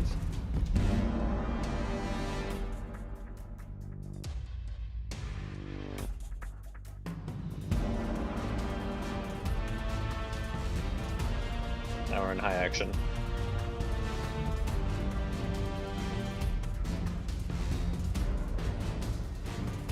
A lot of Cabal motifs are very similar, but that's by design. I mean, yeah, they all sound very, like, War March kind of style, because that's just what the Cabal are, right?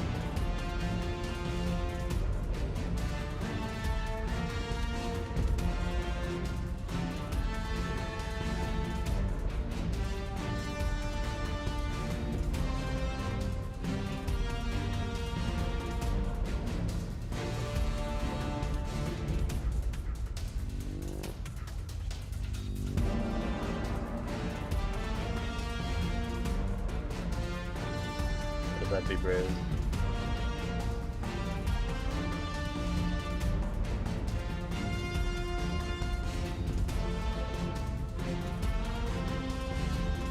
Want so badly for a future expansion to be us marching into Tora Bottle with Keitel and taking it back from Zivu. I feel like that's definitely, like, a possible episode.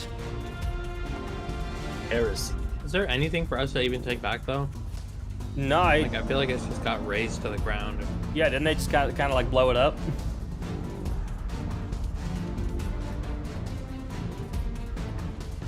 But yeah, episode Heresy might be about Zivu.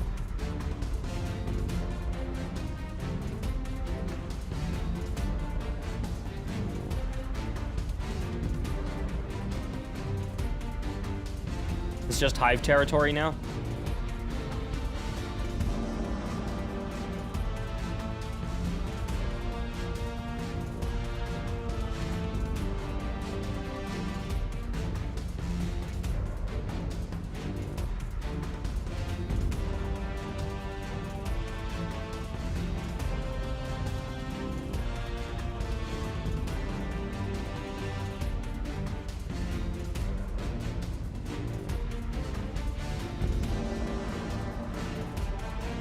One last Be Brave before we close off the track.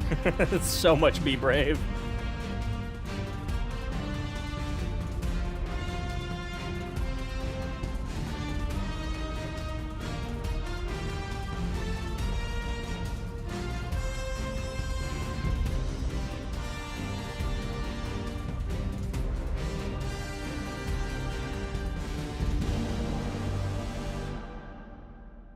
Yeah, I feel like that with Keitel and Zivu would be such a good post-Final Shape episode plotline to, like, just resolve that. Because I don't think that's, like, big enough to be something to go into a second saga. I think stuff like that does kind of need to be resolved before we properly start the second saga. But it's definitely a good story to wrap up at some point. Alright, this is the last track before we go to the Almighty, y'all.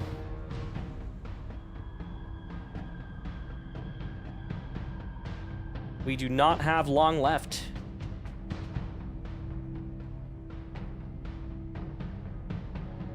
Final Hive God deserves her own expansion. I don't know. Zivu has kind of already been, like, heavily fucking neutered at this point after Season of the Witch. I don't know if they can make a whole expansion out of her.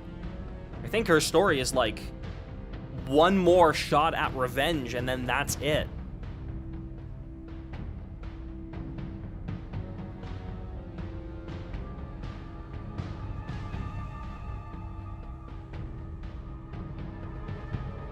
Scary woodwinds. I just don't know if Zivu has, like, the same pool as Savathun did. Because, like, Zivu's been a part of a lot of seasonal narratives, obviously, but I just don't think they could hype her up as much as they could Savathun, if that makes sense. They'd have to give it a few releases. They'd have to Like, build that for a they can't just- while. yeah. Yeah. But the thing is, they'd have to build it for a while, but they've already done so much Zivu stuff over the last 2 years worth of seasons 3 years even, right? We had... Xivu had some pretty important lore in Season of the Hunt and in Chosen. Kind of went on the back burner for a bit.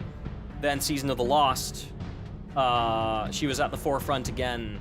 Then after Witch Queen, she was gone for a little while. For most of the year, she was not there. Then she came back in Seraph.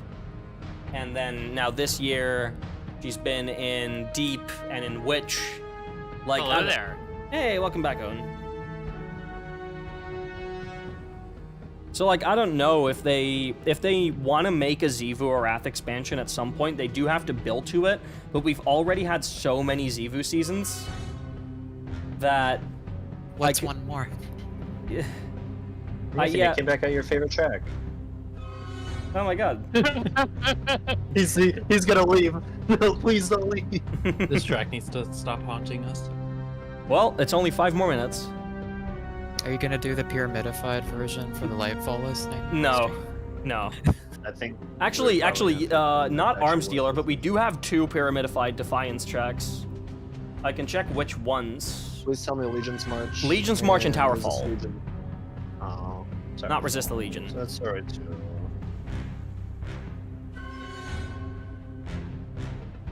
Give Pyramidified Towerfall one last listen before it gets vaulted.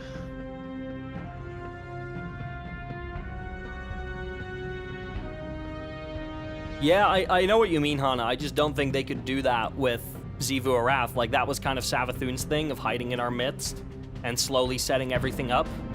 But they did say, like, at the very start of, like, Beyond Light, during the Beyond Light Vidoc, when they were talking about Season of the Hunt, they were talking about Savathun, and they were like, this year she's gonna set up all the dominoes, and then by the end of the year she's gonna knock down all the dominoes. Which is exactly what happened. They did say that at the very start of the year, that most of the year was a build-up to the Witch Queen.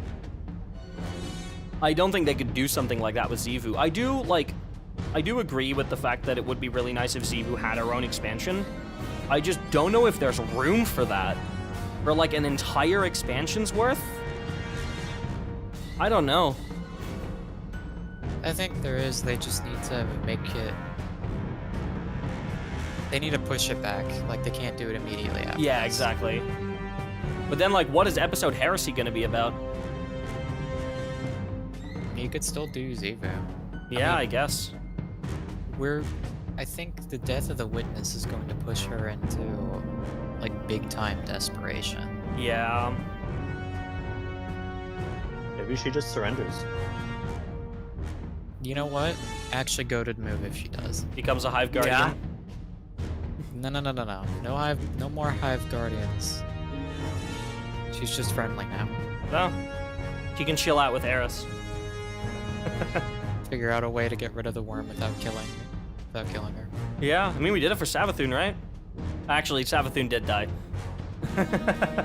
She did die from that. I forgot about that. Yeah, She did kind of eat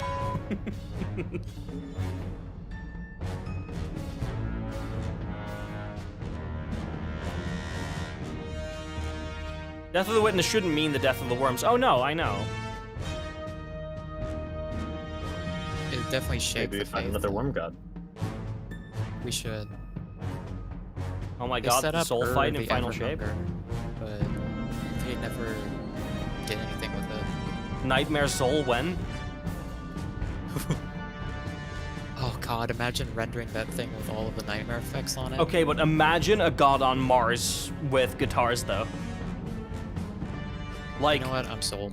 like I was gonna say, like, sure, Nightmare Zol would kind of stink, but imagine the music that would have though. Imagine rendering that entire like outside Warmind area in the full like red and black graphics. It'd be a nightmare. Yeah, quite literally, figuratively, yeah. But it would look cool.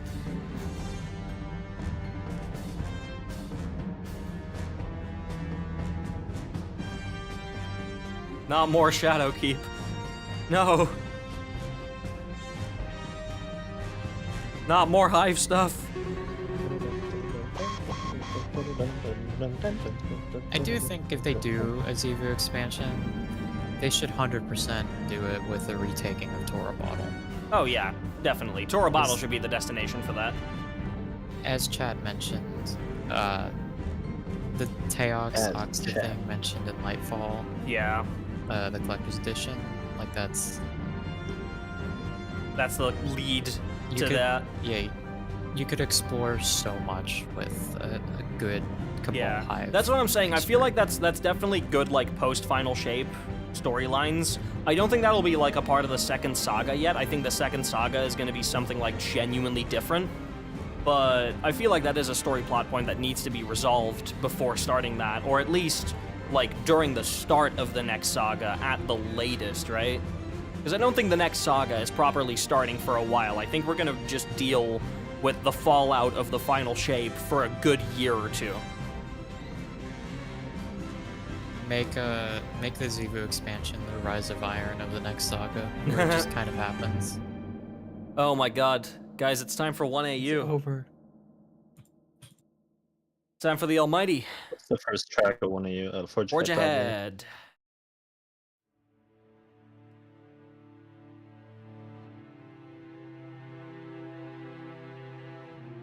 So the Cabal for sure were influenced by the Hive. Oh yeah. Zivu, Arath, Kaitel, like this is a names of like or words from the Hive language have been thrown into Cabal. Yeah, stuff they've been for, embedded like, a into while. Cabal like standards. Like the star is named Keitel, Mhm. and the star is like ancient, so like that name must have been ancient. She is more beautiful than any star I have ever beheld. I name her Keitel. May she shine bright always.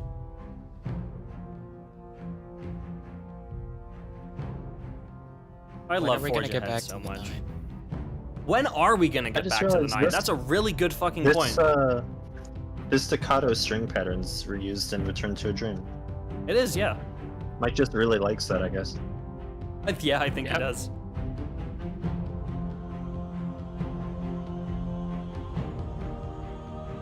We have 2 hours left. Yup. I get to go to bed before 5 a.m. today. Let's fucking go. Nice. I love this part.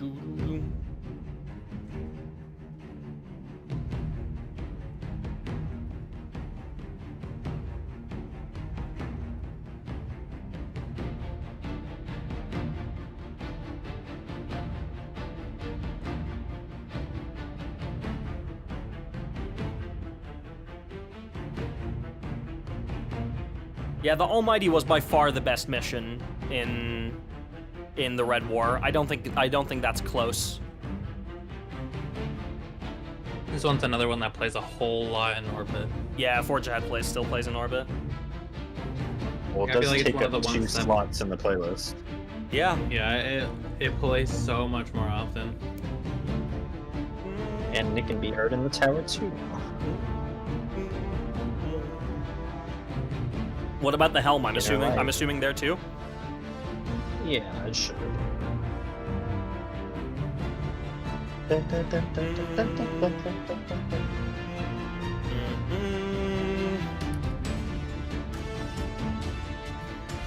There's the action layer.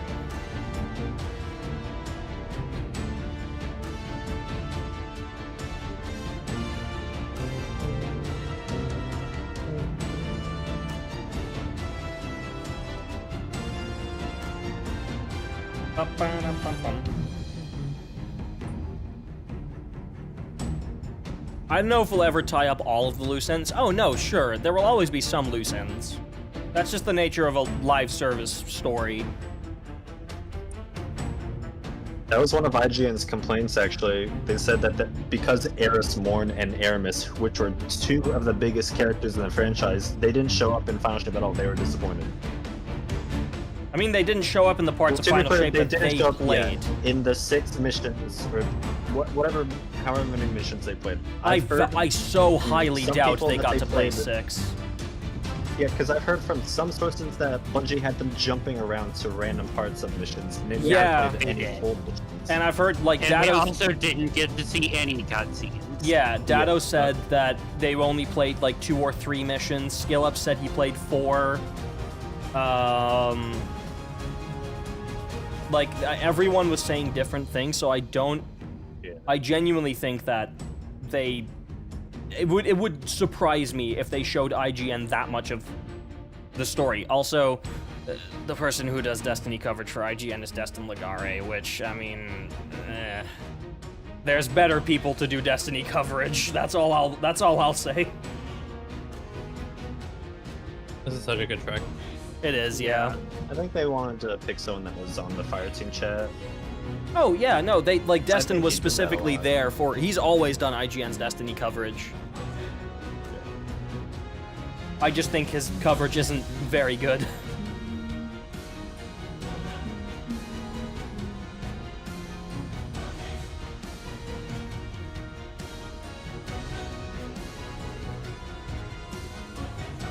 They have a version of this part in a different key also. Yeah.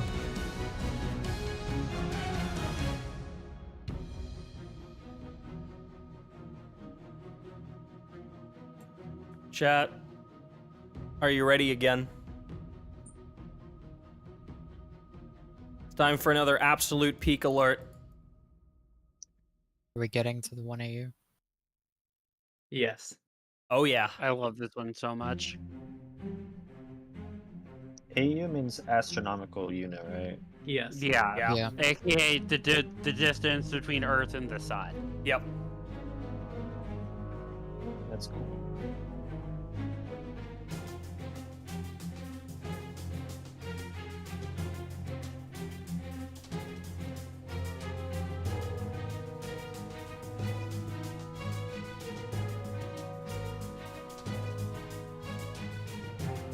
I feel like it would be cheating to call this one my favorite D2 track, because 1AU definitely wouldn't be my favorite D2 track if Untold Legends wasn't tacked onto it. Well, also, I mean, okay, but like that depends, right? Yeah. Because I don't consider this my favorite D2 track because of Untold Legends being at the end, like the actual Untold Legends. Yeah. I just like that it references Untold Legends in the actual track 1AU. Yeah, that's true. And like at that point, it's like, okay, well, does Untold Legends get to be your favorite, anyone's favorite track? Because it's literally nothing but references. Yeah, that's true. It's just like, I think I would pick these two as my favorite Red War track, but because it feels weird to do that, for some reason in my own head, my favorite is still Lost Oasis, but like this one is absolutely fantastic. Yeah, like 1AU on its own, even without this. It was still edit very with good. Untold Legends at the end. Yeah. Like, still my favorite D2 Red War track. Yeah, all right, I respect that. Yeah, I think- I love these strings. There's a part that's coming up in a second that I really like. Also, it's just okay. The Underlight part obviously is good. Oh yeah, it's very good. Also, like, just not even just the fact that this was in the best mission, but just hearing this in the credits after the Wilds was so satisfying. Very good, yeah. Did they play Untold Legends in that as well, or was it just 1AU? Just 1AU. Yeah, just 1AU. Oh damn! I love this part. Yeah.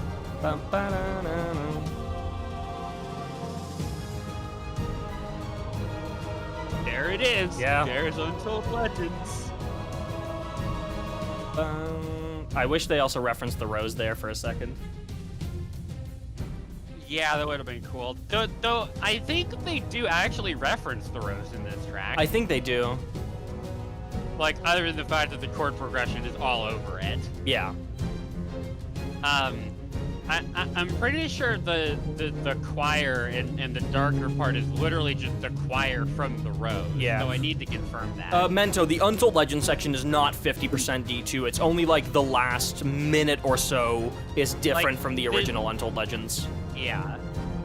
The part that used to play Ecstasy in D1 Yeah. that was replaced with the chord different progression than very Forge. similar to Rise, but not actually Rise, for the record. Yeah, it's actually Forge Ahead. Yeah. Oh my god, yes, this is my favorite part. This is just the string pattern, but also I'm pretty sure this choir is Just a heads up, Forge Ahead is playing Rise. So if it's referencing Forge Ahead, then it is Rise. No. I mean, It's the Rise chord progression, which is straight up used as a melody in Forge Ahead, but the Rise melody adds extra notes that are not present in Untold Legends.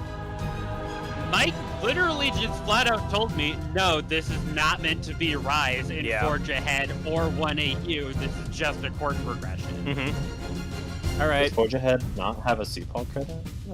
It does, but does. that's probably because Seapal helped co-compose it and worked on the actual track. Yeah.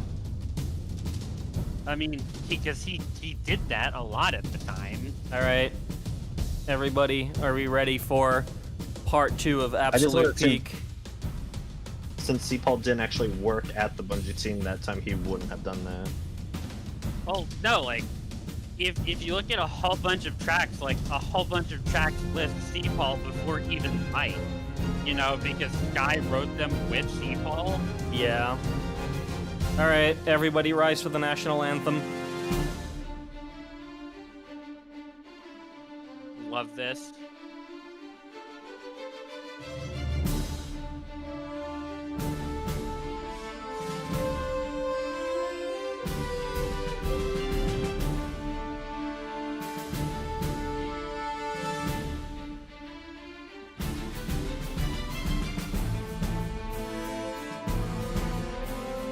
I pray to all that is holy that this will not be the last time we are hearing Untold Legends this week.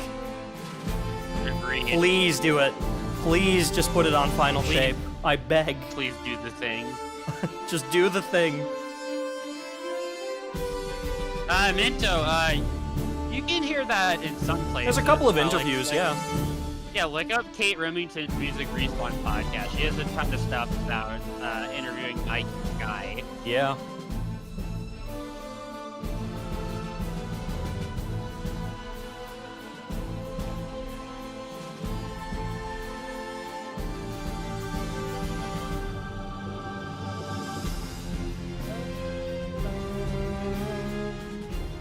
This garden motif is one of my favorite in the series. Well, right there was the tribulation. No, this Guardian motif that we're right. listening to right now. Yeah, I love that.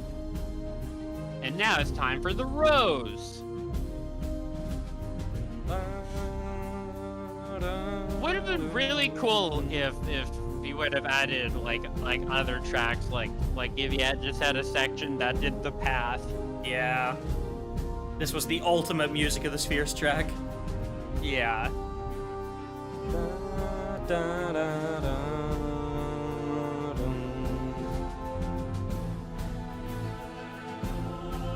Yeah, we're 2 tracks away from Dominus Gall, just like a little over 10 minutes, because the next track is long. Yeah.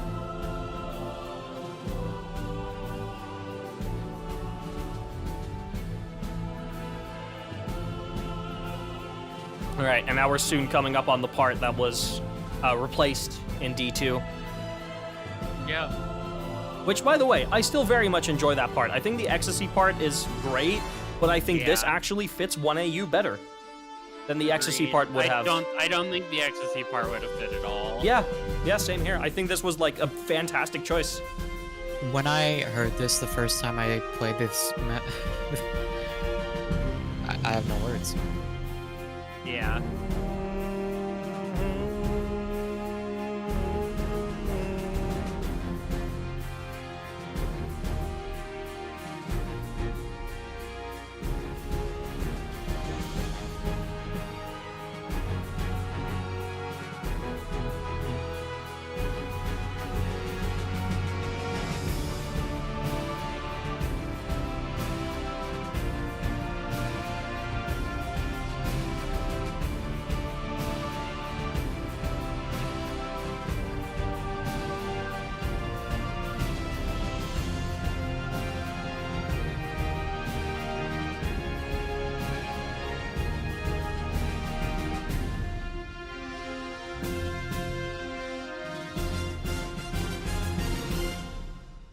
Fantastic.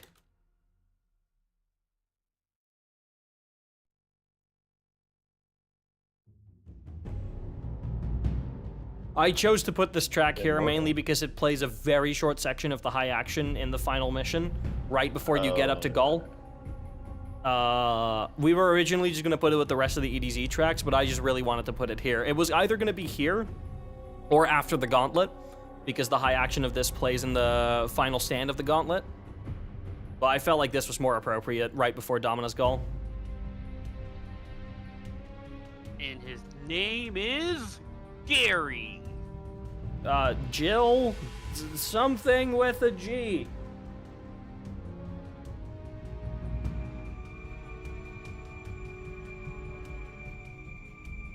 Also, Hannah, you'll be happy to know that in 2 days we'll be listening to Dominus Gall again in Shadowkeep, because we did include the Nightmare versions during Shadowkeep. We have all 3 of them. You'll be happy to know we're listening to that again. We couldn't cut those out, because otherwise Shadowkeep literally wouldn't have a final boss track. So we have all 3 of those. And then I think for Haunted, we actually have the Dominus Gall hybrid as well. I think that's one of the 2 that we chose. I think it was... Yeah, it is. Yeah, we chose the Immortal and Dominus Gall for Haunted. So we're actually listening to Dominus Gall 3 times. Once today, once in 2 days, and once in 3 days. Tomorrow is Geepa Voices, day after is Gall, day after is Gall again. Yeah.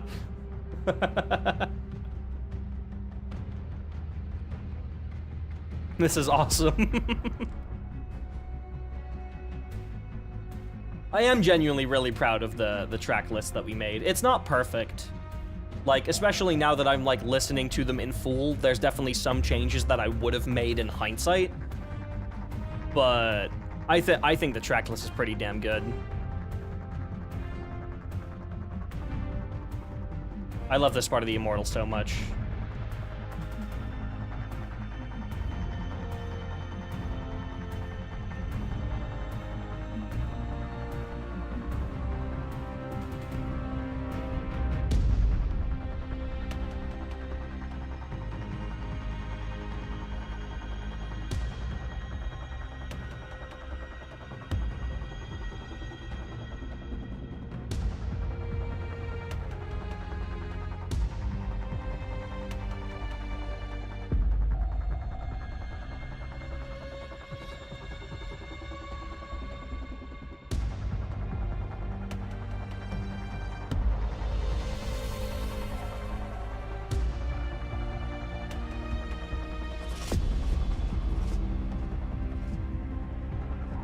Honestly, the high action of the Immortal is mainly what I'm here for. And one part of the action, actually. A lot of people will probably remember the action of this track. If you are a pretty recent player, you might remember this playing in one of the 2 Nessus battlegrounds, the one that ends in front of the Halpha Selectus tank. Forgot what the actual name of the battleground was. But it plays in one of the chosen battlegrounds. Was it Foothold? No, Foothold is Europa. No, that's Behemoth. Oh, that's Behemoth? Oh, it might be Foothold then. It would be great if we could launch those battlegrounds just to play From orbit? Fun. Yeah. Oh, wait. No. Sorry. Hailstone is Europa. Yeah, I was gonna say, I think it is Foothold Behemoth. Earth. Yeah, Behemoth is the first one. Yeah. Because Oracle is the one. Oracle was the second. second one, yeah. Right.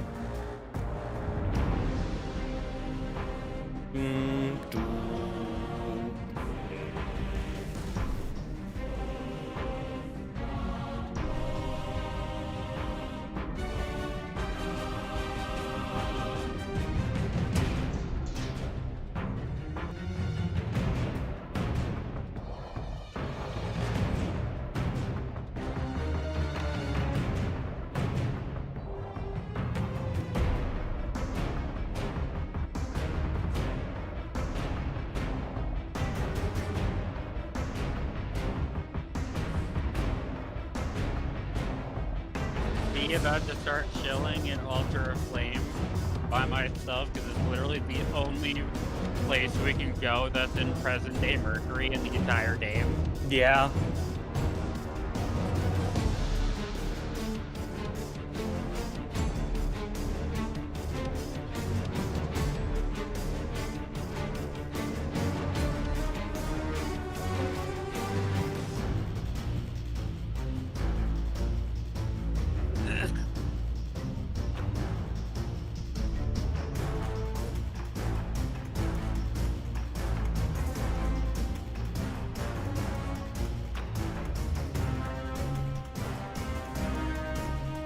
All right, we're getting up on the actual good parts of the track any minute now.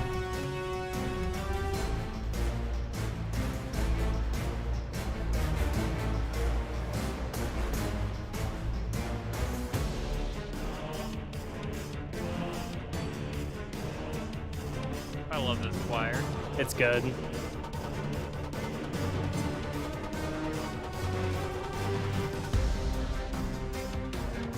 Oh yeah, wasn't that choir right there also used in Towerfall? I think so. That part in general is something that's all over Terrafall. I don't know if it's reusing recordings, but it is pretty much the same part. Yeah. Yeah, because I was supposed to say like I really like that choir part in Towerfall too. Yeah. All right, about to go into the high action. Can we please get an onslaught in Altar of Flame? True.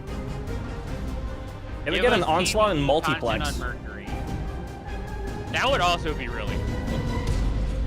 I don't know how that would make sense to have pyramid ships and I don't know. the Vex network. Oh hey, looks like we're running. Yeah, it's gauntlet time. I'm so glad that they did put this in the menagerie as well. Yeah. Back when they put the gauntlet encounter in that. I miss the menagerie. Menagerie was really good.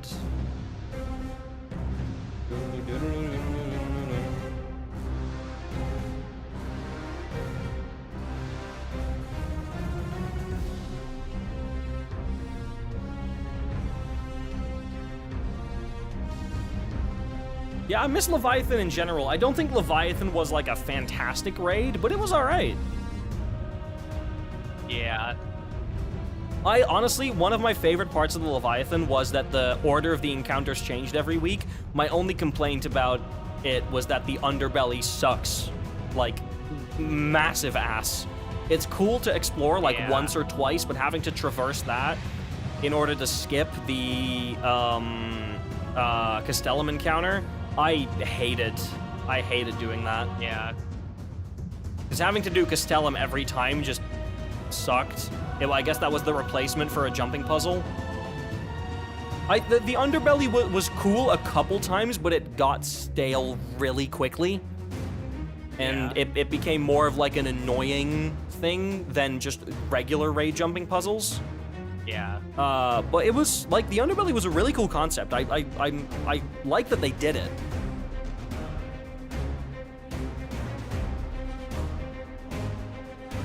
I just don't like raid jumping puzzles and traversal sections that don't have actual meaningful substance.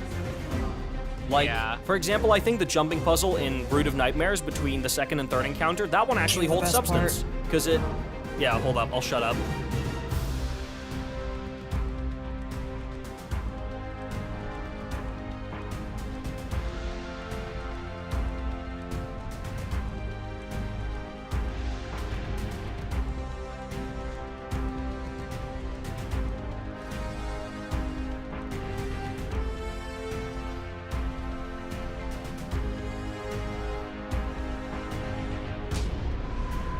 Yeah, I think that, God, I completely lost my train of thought, because that was really good.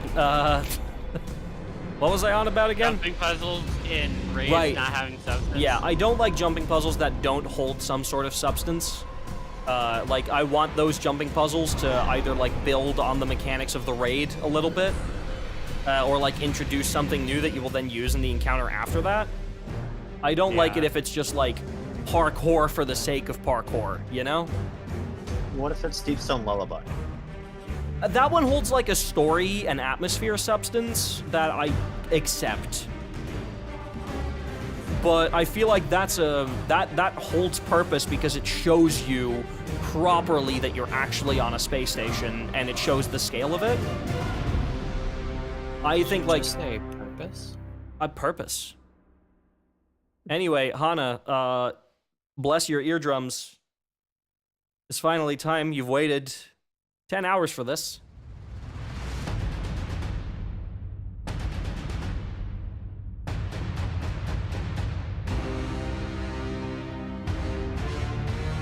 With the extended intro.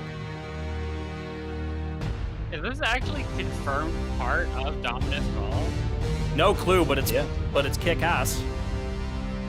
I mean, it has the exact same drums, tempo, and brass. I would assume it's part of the same track, and it was brought in for the Shadowkeep version. Yeah. To add to it, the part that just played, the dun dun dun dun, that was as soon as you left the Immortal and got on top. Yeah. And the drum opening was used immediately before the track began after the cutscene. Yeah. So it is probably part of Dominus Ball. If it wasn't part of Dominus Ball, I have no idea what else it could be a part of. Yeah, I wasn't sure if it was just like a short cue.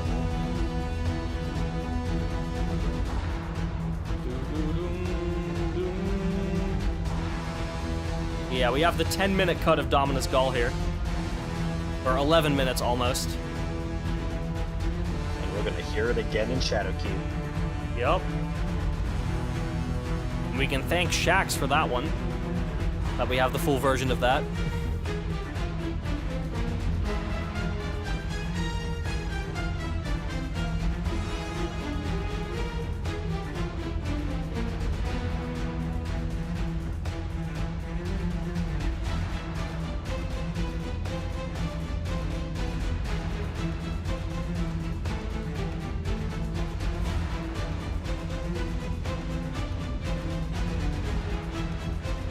Ball stomp time. Oh, not yet. I always forget that sections actually get cut out. I'm so used to the soundtrack versions of these tracks.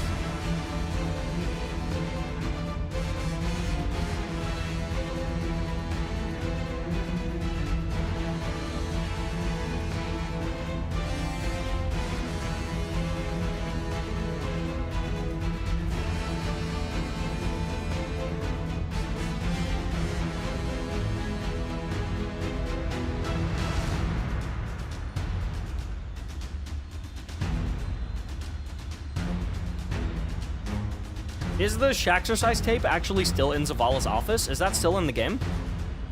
It should still be, yeah. Oh, okay.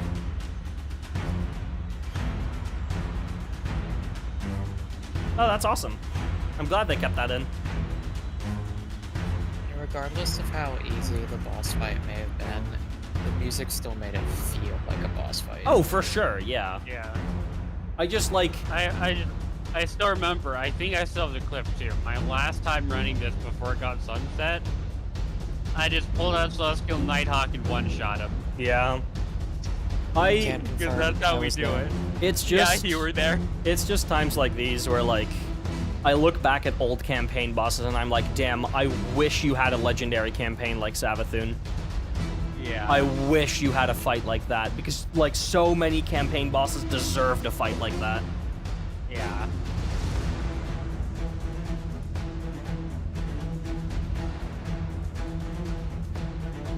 Remember when Gull had a helmet? True. That just never appeared at the And then beginning. they didn't like it. Yeah.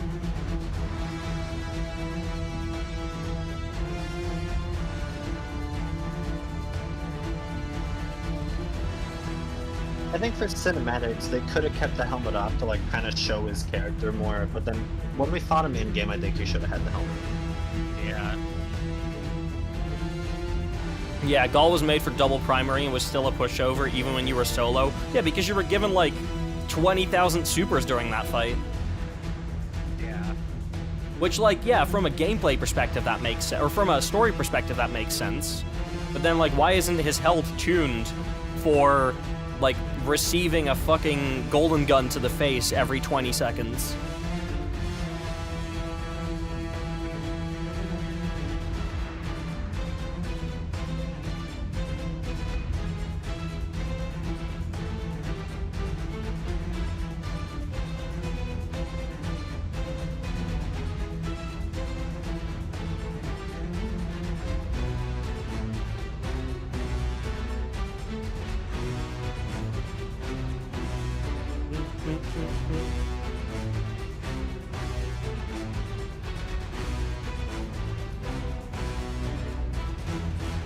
Phase 2.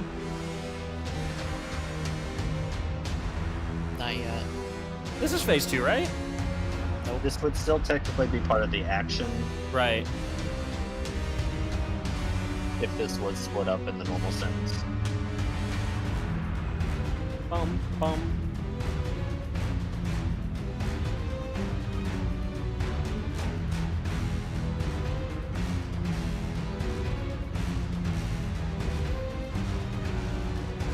I'd like everybody to take the time to acknowledge just how accomplished Gaul was compared to other villains. Yeah, true.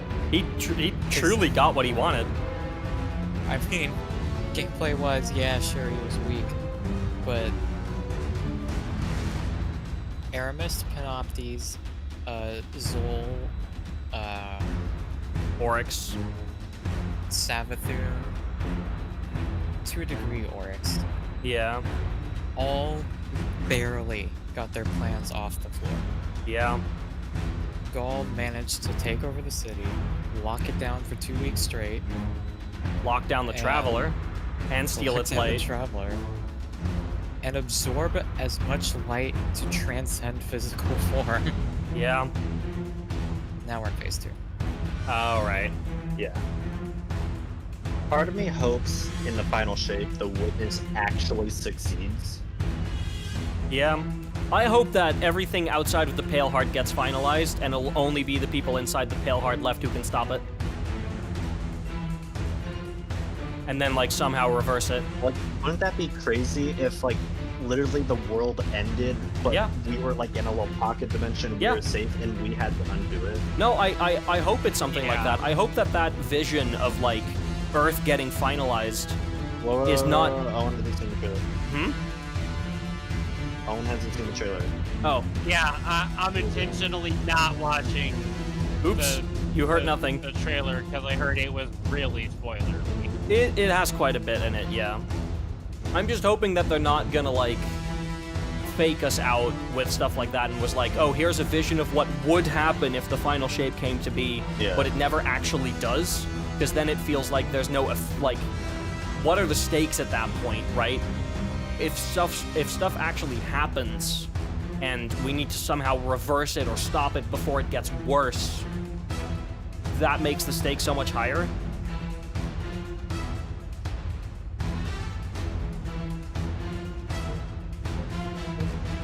All right, we're about to get to the climax. The best part. Oh, for sure. This climax is why I wish Gaul had, like, a legendary campaign level boss fight. Because having, like, that as a full 3-phase fight, akin to Savathun's Spectacle, would have been incredibly cool.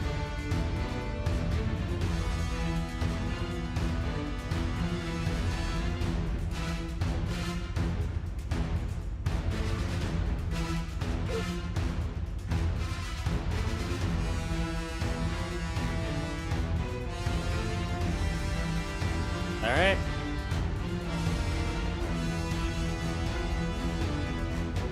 Here we go.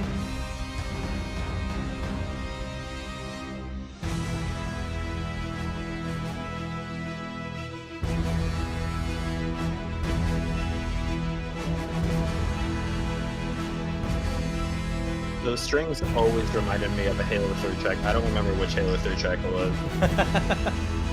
Oh, Oh, yeah, it's Reconcile. I can Yeah. totally hear it. I love this Guardian theme in the background.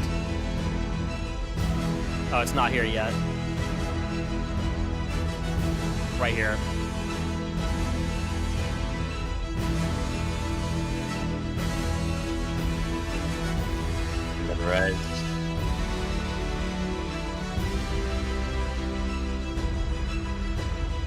This is one of the best final stand themes that Bungie has ever made. Yeah.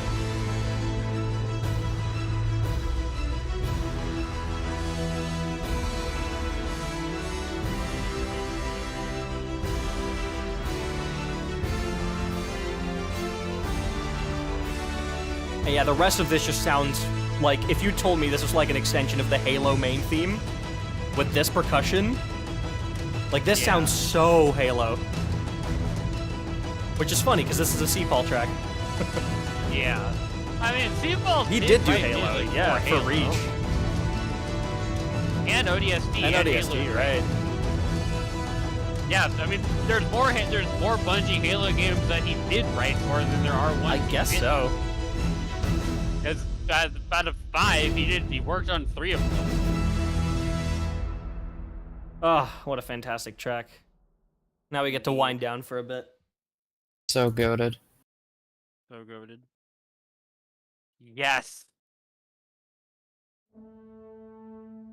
We were originally debating putting this track right after Memories, because this does play in the opening cutscene, but it just didn't feel right. This is after the campaign. This is the credits theme. Yeah. Please tell me it's the full thing. It is. It's 11 minutes. It is. Or at least the most full thing that we have. Yeah. Because obviously we don't have the full track. Yeah, but it's 11 minutes. This is as much as we have. Cool. At least it should be. Is there more than 11 minutes? Not- Whatever there is in my archive, there is longer than that. There's supposed to be longer than that. Yeah. But we don't have the rest. With that, I think I should be off to wrap up the rest of the stuff I got to do today. Thank you for sticking around, Hannah. Have a lovely rest of your evening. So, were we not supposed to use the file from your archive? Unless you wanted a bunch of drum-only segments, I would have used the one in my archives. So no, you guys used the right one. Yeah, I'm just yeah. saying that there is a longer version out there that we'll probably never get. Yeah.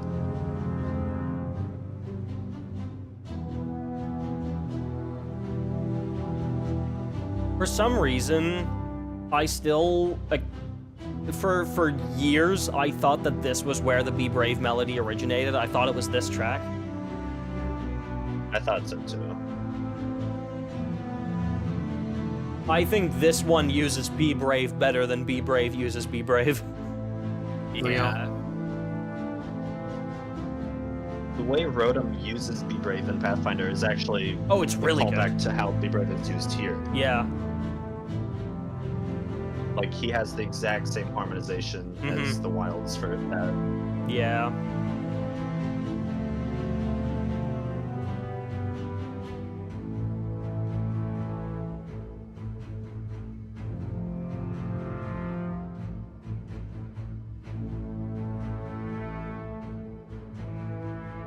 And this section is actually longer in the game.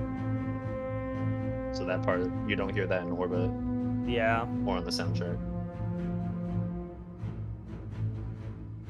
It's only in the credits, right? The ambient isn't in the credits at all. Oh, wow. This Oh, version yeah, played right. at the farm. This intensity.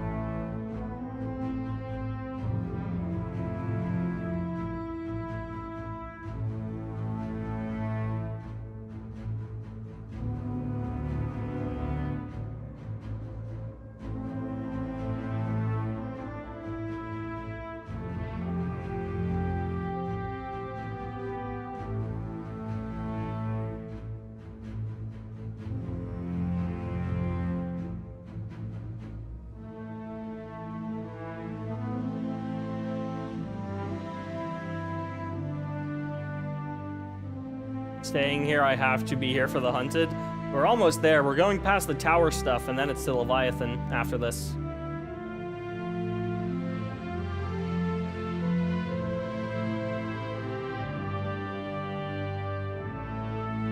Real humanity thrived until it did in ours. Real. Right? Anyway, woe pyramid be upon you. And thank you, Season of Defiance, for giving us more of this than we've had. Yep.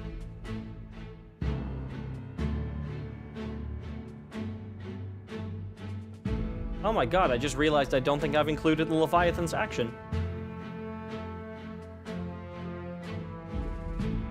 I just realized I don't think I included that. Oof. But we have the track Leviathan, right? We have the track Leviathan, and I just haven't included the action variant of it. The one that played in, like, that one EDZ adventure and played at the end of the, like, sundial, Scion combination. I don't think I've included that.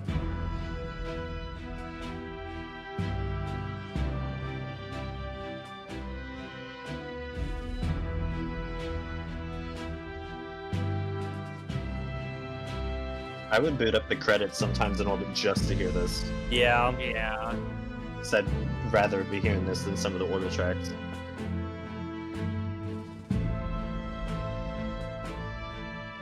Actually, whenever I'd get the Wild's ambient in orbit, I'd try to play this right after and recreate the transition on the soundtrack.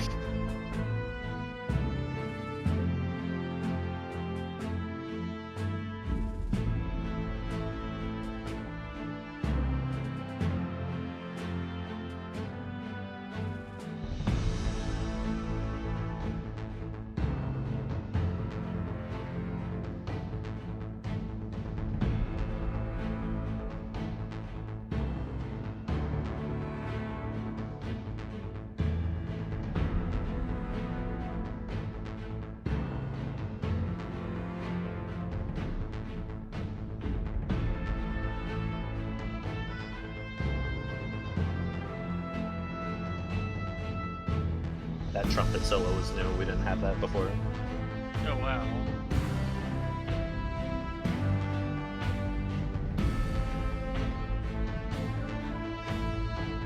And then this is exactly as it is on the soundtrack until we get to high action. You'll know when we get to high action.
So many jump cuts there that no one will have noticed except for me.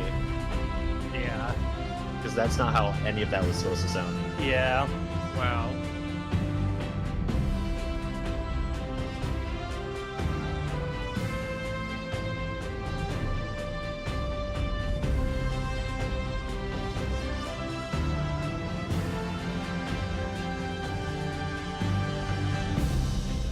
Now here is how that was supposed to sound. This to the end.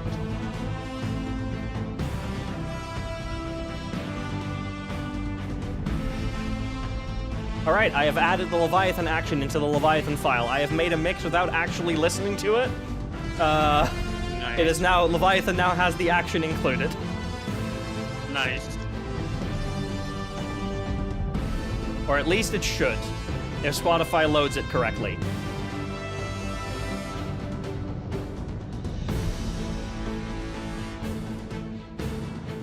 If not, I can fix it.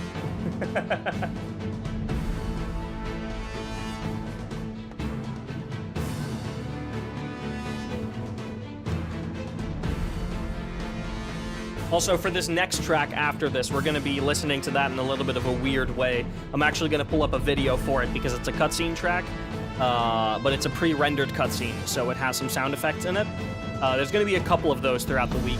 where I will just pull up the cutscene itself so that the sound effects don't sound weird and out of place. Why didn't you do that yesterday for Age of Triumph? I didn't do that for Age of Triumph. That's a good point. I should have done that for Age of... It was late. To be fair, it's late now. My brain was less awake then.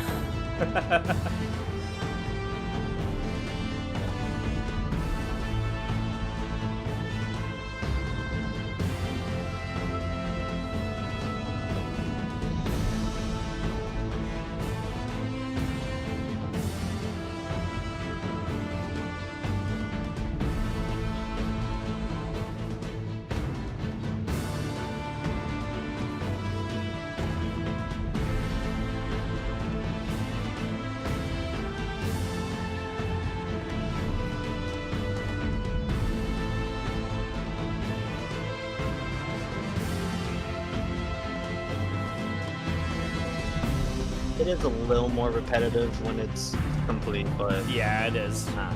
It's I still do very good. prefer it. I do prefer it that way.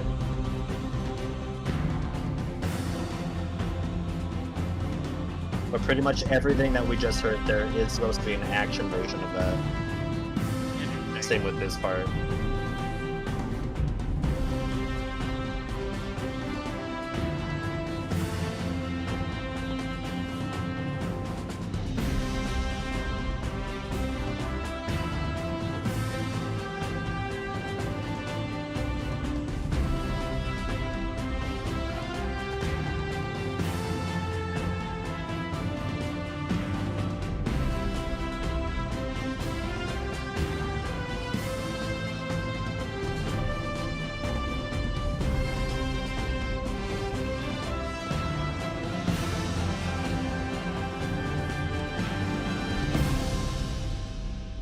And that is the Wilds. Now, for this next track, that is the wrong scene. No, it is not. No, it is not. There we go. For this next track, this is The Darkness Awakens, which played during the cutscene where we see the pyramid ships for the first time, and we felt that it would be appropriate to include this. So here we go.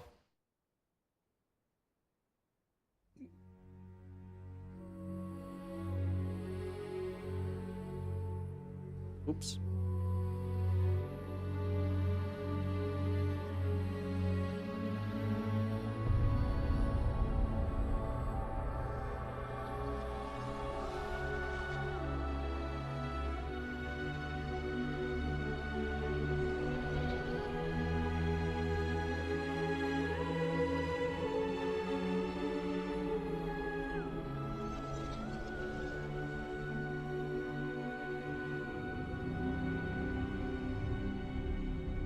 That chord.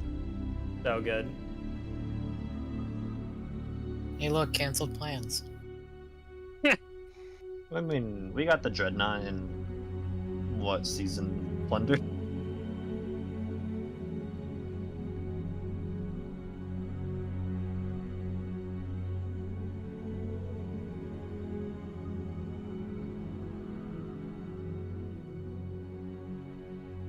Oh, the video go dark on Rose's End? Oh, yep, that's on my. Oh, nope, there it is. Yep, that's on me.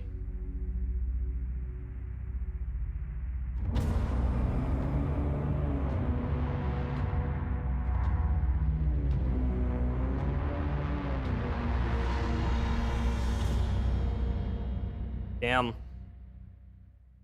Dang. Damn. I wonder when we're gonna see triangles. those things. I wonder when we'll get to see those things again. Yeah. Very good I question. remember I first saw that, and the first words out of my mouth were so fucked. Yeah. Little did I know how wrong I was. We weren't fucked at all, actually. Yeah, no, at least it took a minute. Well, we don't know. We have to find out on Tuesday. Yeah, we'll Oh yeah, I guess. yeah, we'll find out this Tuesday. Also, rip the Pyramid Mothership. Never appeared in game. Yeah.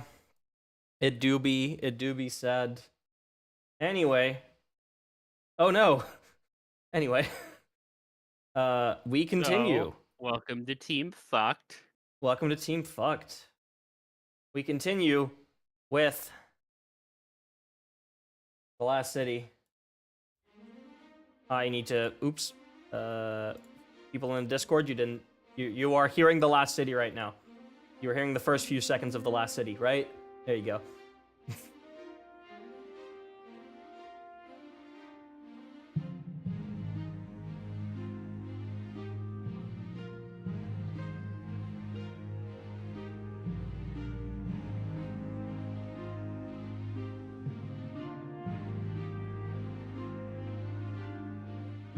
This is definitely me when last city. Me when last city. I wonder if this will get referenced at all in the Pale Heart. That would be cool. Oh, I thought it was silence. I didn't have the new stream tab open. Oh. I hear it now. I hope they reference silence in the Pale Heart. Agreed. Silence and Shadow? Holy shit. You mean that track that Silence plays in fills the Gambit? empty grave. I'm I back. mean, if there is silence in the Pale Heart, then there's also definitely Shadow because the witness is there. Yeah, true. Yeah, this is a cool track. This is the Cloud, since you're not a Destiny player. This was the main track for the tower, which is like the main social space. It's just there, like all of the main NPCs are basically there. You can sort through all of your gear, you can pick up quests and all that. That's what this is for. This is like quite literally the safe haven in the game.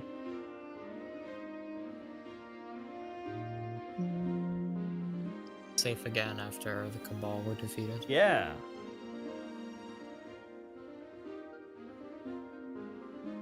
And now we get to the best part of the track.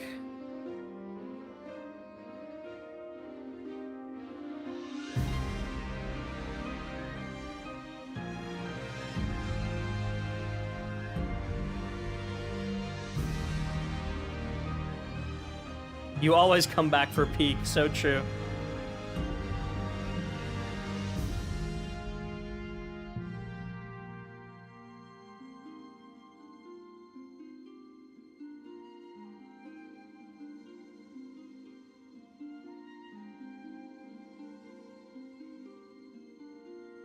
Oh god, I'm gonna have to pep myself up because we're about to have like 15 minutes worth of dance party in a little bit. Lights. Camera. What? Oh, Lights. so we include the Camera dance part access. tracks, but not the jukebox tracks from D1. Everybody says lights, camera, action. What about blights, Hey, camera, sanctuary. action? Sanctuary. Oh, see you guys in 5 minutes. Yup.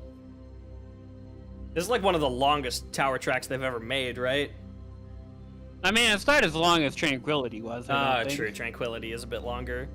Not that much longer, I feel like. How long though. is this one? Wait, I thought both of them were like 5 Tranquility minutes. is 5 minutes, both 10 are- seconds. This one is 4:56, so like it's about as long. So it's like 10 seconds Yeah, it's shorter. 15 seconds off. Always I've my always seen this as default. like the D2 Tranquility. Yeah. Yeah, This same. sounds so much. This has such Destiny 1 tower vibes. It does. It really does. Like, I think this is literally just. I think there's a couple tracks that are just meant to literally be sequels to D1 tracks. Oh, like yeah, for Red sure. Legion being a sequel to Siege Dancers, Inner Light sort of being a sequel to Guardian. Yeah. At least melodically. 1AU being technically a sequel to Untold Legends in a way. Yeah.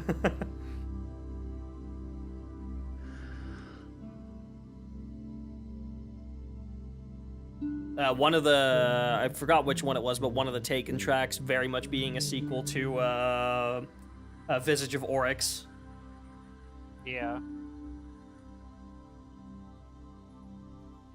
Riptide being a sequel Surge of Light. to Surge of Light. Yeah. Isn't there a Taken track that's also technically a sequel to Surge of Light? Yes, there is. I think, was it? I won't say just because it references something, Yeah. it's a sequel. Yeah. Well, yeah, I'd it's say a the dark, only one of the it's a- only times we could. Sorry. it's the dark, gritty reboot. It's the Reboot? That's not until Beyond Light.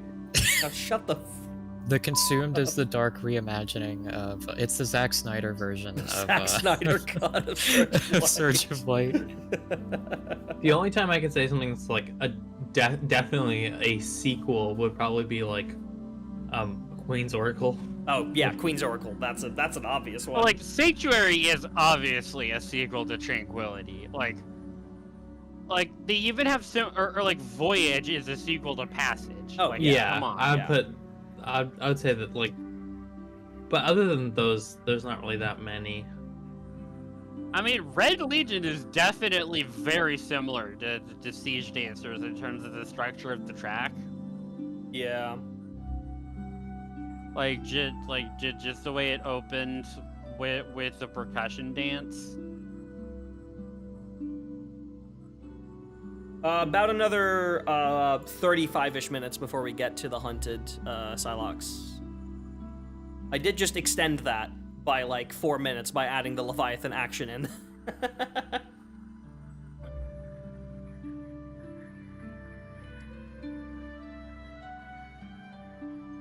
It's just the dance party Just tracks makes are all the 5 Rhapsody minutes. seem like such a cozy place. It is, yeah. And then after that, after the hunted, we have the longest mix in the entire listening party. It's Legion's March in the Gauntlets, 19 minutes. Until we get the shell of what was tomorrow. That one's 18. Legion's March in the Gauntlet is longer. I thought shell of what was like 24. No, oh god, no. That's if you Yeah, that- include like the action. Yeah. The like. Li- actions, the Liam high didn't action go as well that as the- crazy. He went a That's little my crazy, personal but... mix. It's 24 minutes and 2 seconds. 2402? Yeah, I Ayo? blended. If you include every intensity and part of a music system together, they get long. And I think Yeah. Legion's March and the Gauntlet is the only instance where we did it for this. Mm-hmm. I mean, to be But fair, yeah, we if could you have did do it mixed... for every other track. We could have had a way longer listen party. We could have mixed together, like, Pyramidion and Genesis Mind, Wraith Minds and Cradle into, like, individual things. But we kept those all separate.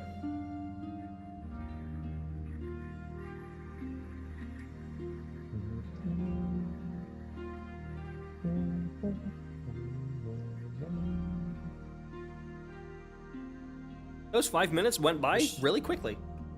There should be a place where Yeah. like really wrong music plays for encounters. So you're just like having to fight for your life against a horde of like tormentors, and the Plays fucking Deep Stone Lullaby. Sanctuary is playing in the background. Exactly. Oh, I love You it. load into the tower and Onirophobia plays. Oh yeah, this one. Have you ever- Witness the dawning of a new age? Have you ever Promethean played? There's a whole bunch of games specifically for like the N64 and the GameCube where it's like that people made mods for it that randomizes everything, including the music. Oh no. Like people play, I believe it's Wind Waker, and it's just everything is randomized, including the music, and then the final boss theme starts playing on like Dragon Roost Island just as you're walking around it.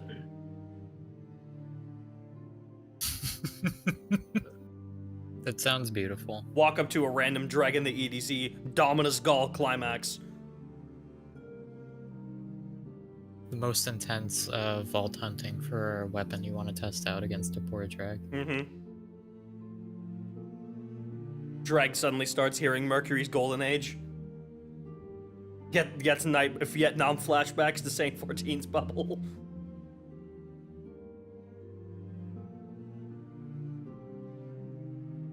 Is there a theme that we would associate directly with Saint 14? Because for me personally, it's Mercury's Golden Age, and that's purely because of Season of For Dawn. me, it would be Garden World. Garden World, that's fair. Maybe Did like the you Garden guys World tension. know the vocal variant of Yeah. Journey. Oh no, my No. god. The fucking thumbnail of that video, dude. Everyone thinks it's Saint 14's It theme. did irreparable damage to this community. Holy shit. Yeah. Sorry. Quote, fishing in the EDZ, show what starts playing. Oh my god. that's Lorcan great. made a joke earlier today saying there should be a fucking Gambit themed ghost and then call it the Shell of What Was. I think I said that. Was that you who said that, Liam? I forgot. It might have been you, actually, yeah. I honestly, I think Randall the Vandal should get like a Skyrim like Dragonborn theme True. track with the choir just singing Rondell. just a massive warrior shout. I can't believe they made a fucking epic. I can't believe they made a reference to Randall the Vandal again in Into the Light. Yeah. They do it every time. Yeah, House Dusk has no leader. Just make him the leader. Yeah. He's lived Yeah. long enough. He True. survived like everything thrown at him. Randall perfected. I've seen him exactly twice. I've seen him exactly none. Sorry, I'm seeing a banger tweet. The craziest part of the final shape leak was when you put a well down for the first time and Saltagrepo comes out of nowhere, breaks the sword over his knee, hits a sick 180 backflip into a gritty and fucking dips, all while his health bar shows Salt Wellsbane. Jesus Christ. Divsbane. Divsbane. Yeah, even he was like not understanding the div nerf. Ah, yes, view from orbit, but again. Hey guys, remember like... View from orbit, but loreless. Remember like 10 hours ago? Was that 10 hours ago when we heard this? Yeah, no, Jeez. that was about 10 hours and 10 minutes ago. Who here in the chat has been here since the start? I Who's mean, not getting any sleep tonight? I know Liam has been here for like a good chunk of it. I know Liam took breaks here and there, but like Liam was there for View from Orbit. I had earbuds on listening the entire time I was at work. Yeah. I feel like this is the epitome of a good background noise stream. Because there's not much happening on the screen itself, obviously. Yeah. Outside of me fucking goofing around. And my mouth occasionally glitching out and making Vex noises, apparently.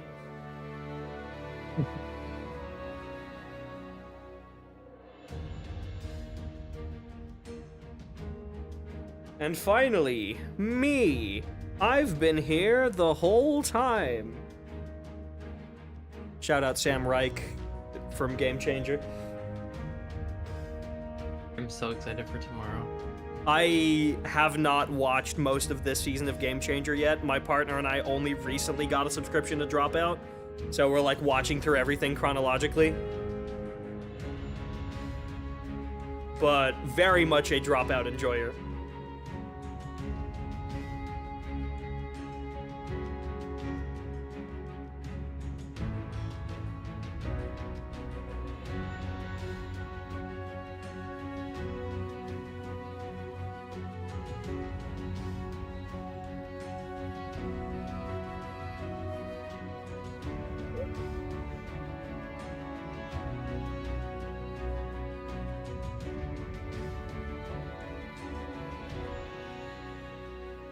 All right, chat. You're all ready to f***ing dance? Oh. Oh, conveniently, I have to go for a second. No. Prometheus doesn't like the monarchy. Confirmed. It's true, I don't. But they have good shaders. For context, Yeah, Cloud, since you probably have no idea what we're referring to, there was a very rare drop that you could get back in year 1 of Destiny 2, called a dance party key. Or not even a dance party key, it was a special key. Ludapalooza? Yeah, that. Ludapalooza key, which would activate a public event in the tower where people would have to find a certain amount of chests in a short amount of time. And completing that event would give you a dance party key, which you could then exchange at one of the factions to start a dance party for about 5 minutes. And this is the new Monarchy one. We have the Dead Orbit, which is another faction, and then the Future War Cult. I love this one so much, though. Yeah.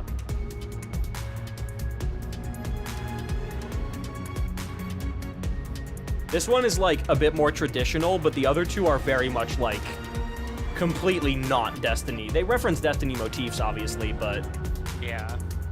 yeah, I love I guess that New makes sense Monarchy. because this is the only one made by someone that worked at Bungie. Yeah, this was made by Sky. Dead Orbit was David Kidd, and Future Warkill was Greta Ogan. This also just sounds like it. Works at Sound Chemistry, by the way.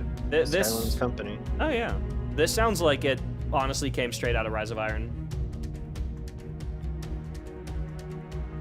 Well, because it has Efrity in it. Yeah. But it still sounds like Rise of Iron to me.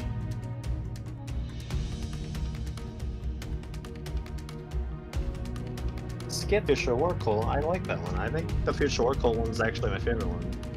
Future Warkill is pretty good. The Dead Orbit one is the one I don't like. Dead Orbit is the Dominus Gall one, right? Yeah. Yeah. I think It's just a style of music I don't yeah, like. and listening Future to. Warkill is about a no one, right? Yeah. That's my favorite. I think Battle Nolan's the main melody.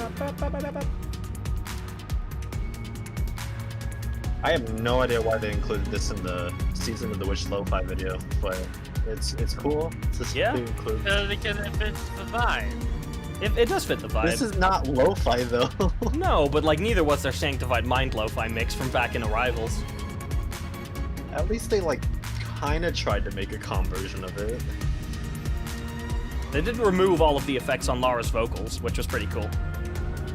Yeah, that was cool to hear Laura's voice like that. Yeah.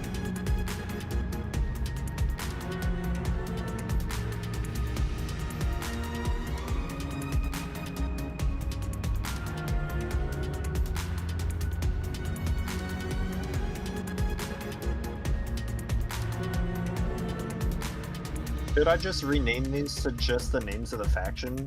Or you think Dance Yeah. Party will help people find them easier? I do think Dance Party. Well, actually, I don't know because no one's going to be searching for those who didn't already know about your video.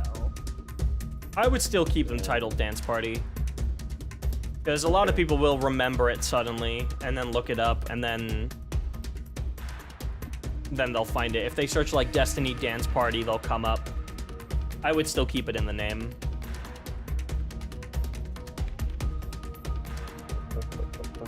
Or like do New Monarchy parentheses Dance Party. Something like that. No, what you have to do is instead of Destiny 2 OST, like put Destiny 2 Dance Party OST dash New Monarchy. Something like that, yeah. Or Dance Party parentheses New Monarchy.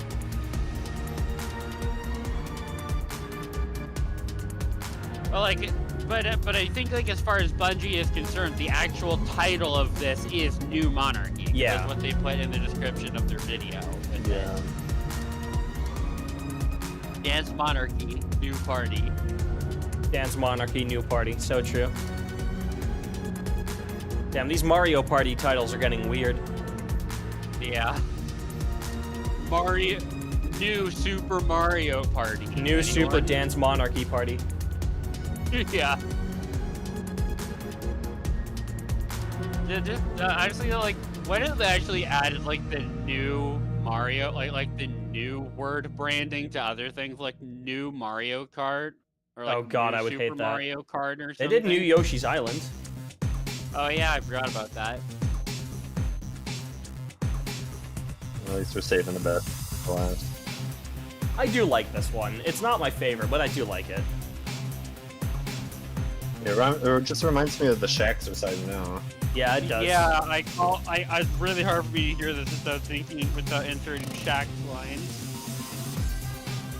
New Super Dance U Monarchy Party Deluxe, including Dante from the Devil May Cry series.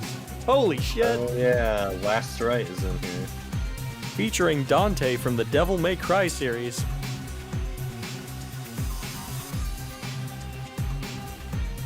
Oh my gosh, there's so many people credited on the Vex.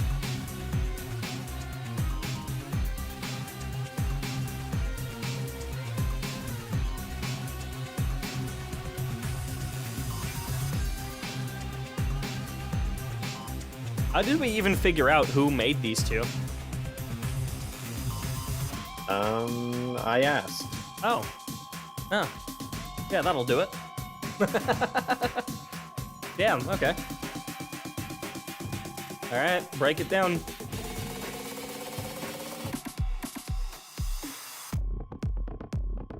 Yeah, Psylocke it is. Just, to me, it's just ridiculous hearing this in Destiny. It's so funny. Yeah. It's so funny. I wish they did more So like good, shit though. posts like this. Because the thing is, I this isn't still even want the Destiny St. Patrick's Day theme. true. Just like, come on, like, you don't even need a St. Patrick's Day event. Just write a holiday track, like what would have been for a St. Patrick's Day event, upload it to YouTube on St. Patrick's Day. Yeah. Just take it out of the marketing budget. Just make it a marketing thing. Come on, let me hear Guardian on a penny whistle. When is Shax's mixtape? We aren't doing that separately because Shax's mixtape is just, it's an SRL track, it's this, it's Dominus Gall, I think Heretical Omen is in there. They said when checks. I thought they were asking what it is. I was just gonna send them the link to it. Yeah, no. We're not doing Shax's mixtape as its own playlist, but all tracks of Shax's mixtape are throughout the listening party.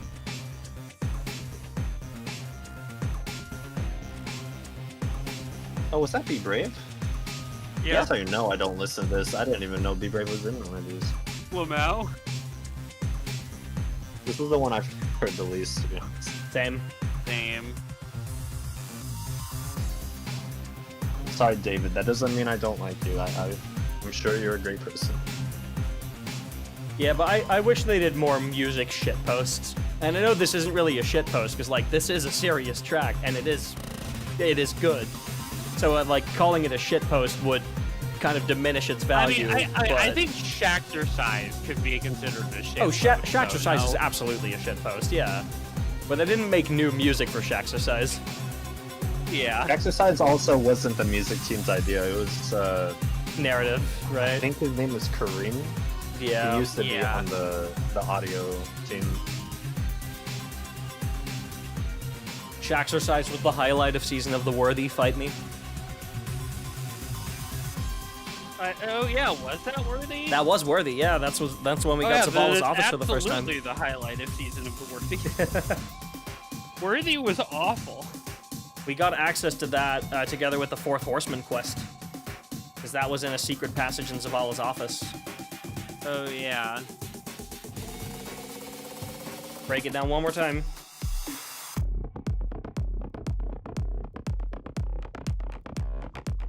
Actually listening to this on these headphones is an experience, holy shit. I'm sure.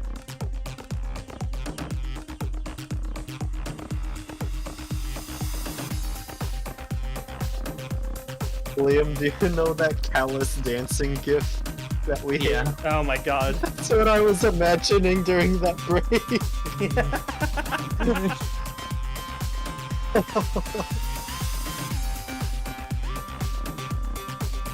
Oh, why did it just copy the still frame and not the GIF? What the fuck?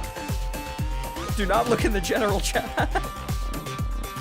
Don't know why it copied a still frame and not the link. There we go. Oh, now it's not a GIF anymore. You know what? Whatever. I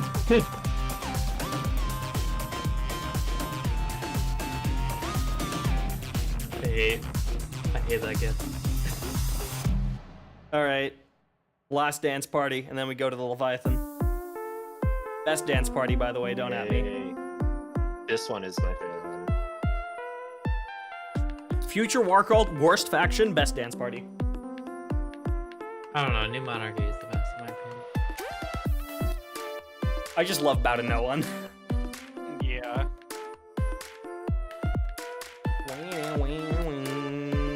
I really like that it samples like the ghost sound effect, like when you're next to a ghost that's going to revive someone. Yeah. I love this one.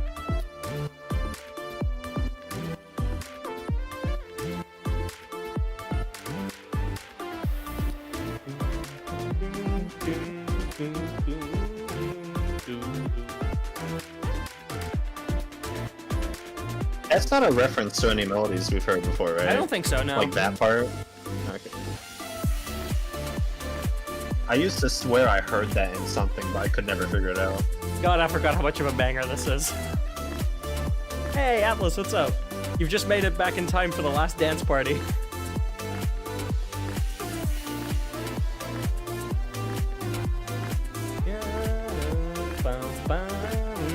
I wouldn't say would it be if they referenced this in Final Shape. Right? I mean, if they have a jukebox, they might just put it in Final Shape. True, maybe in like the old D1 Yeah. tower, put it in a jukebox somewhere. I would actually dig that.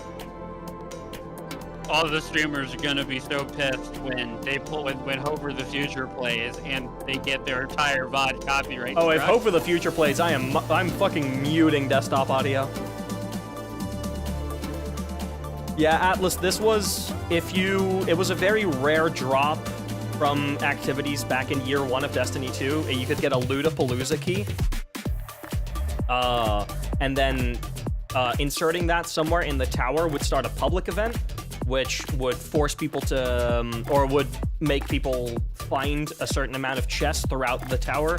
If you found enough, you got a dance party key, and then you could exchange that at one of the 3 factions to start a dance party, and each of them had its own unique track. It's a very obscure thing. So many people never knew that this even existed. Yeah. And they took them out with Beyond Light. The tracks came back for Plunder, but then they were vaulted again. Yeah, they came back to the Plunder jukebox, Vaulted right? Square. Everyone thought they were new in Plunder. Really? They weren't. There was someone that thought it was a new Lightfall track because it was Cynthia. Oh my god, dude. Oh yeah, I forgot about that. Yeah, the drop rates for these things were insanely low.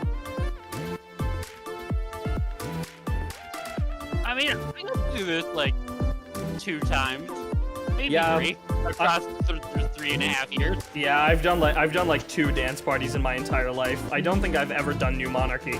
I think I only did Dead Orbit and Future War Cult.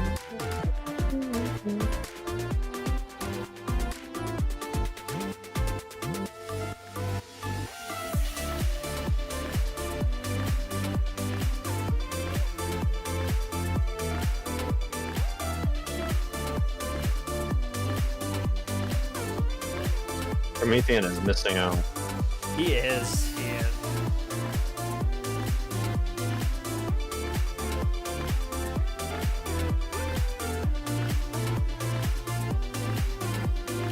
I think if SRL ever came back, they could use these as the tracks. True. I don't know. They could, if they had the stems, they could probably try to edit them for like a 3-lap format. I don't know how possible that would be to make it to have it follow the same system. though. Yeah. That would also require them to bring SRL back. I've given up hope. What do you mean? They are. Going to happen. Yeah, in Final Shape, right? Yeah. This ending actually They're was hiding hard. it. They're, Unironically, Lightfall, like the first Guardian games of Lightfall, would have been the opportunity to do it. Yeah. Because like have it like be they had. from the Vex network. Yeah, because Yeah. like they had the Vex network thing. It was all set up. Like their biggest complaint was that SRL maps are too expensive to make. Literally, Build Lightfall them in the gave Vex them network. the perfect solution. All Yeah. they had to do was just change the layout of the little Vex hologram road. Just have it be in the Vex network with different like layouts, but Yeah. the exact same road. Okay, And so then, you know, this Leviathan mix may be fucked, by the way, because I did this without actually listening to it like 5 minutes ago. So this may be entirely fucked. but like seriously, and like at that point, like it didn't have to come from the holiday event budget because it came from the Lightfall expansion budget. Yeah. And then literally Guardian Games was that season, and they could have said, "Hey Guardians, we just that Vex Tech thing we just found. We're gonna make it a competition." Like the stars were perfectly aligned for them to do it in every way, and just they didn't do They it. did not. And I'm forever angry about it. Come on, give me back SRL. Still makes no sense to me that they put the Red Legion motif in this and in the Callus track.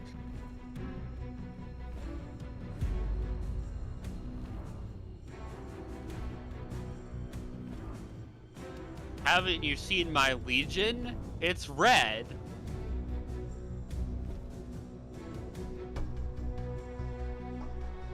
No, the Cabal were purple and gold.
Oh, that was fun.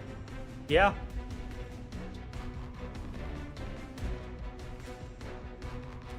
I'm glad I did actually include this now, because it would have been a shame if we didn't.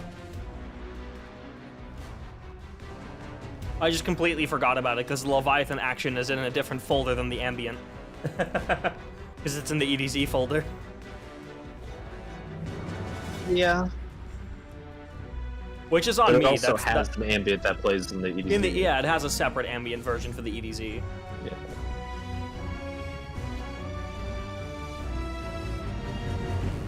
And now this is the cutscene track, or the part that's in the cutscene.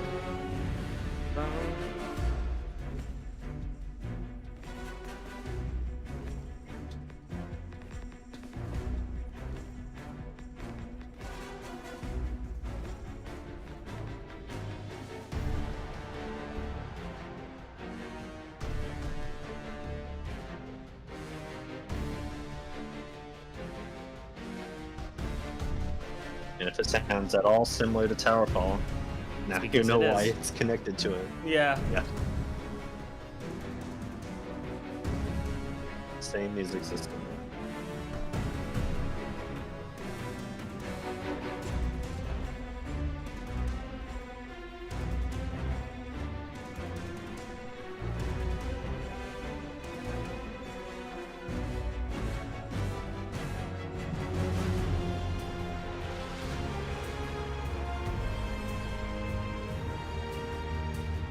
Very good, Be Brave.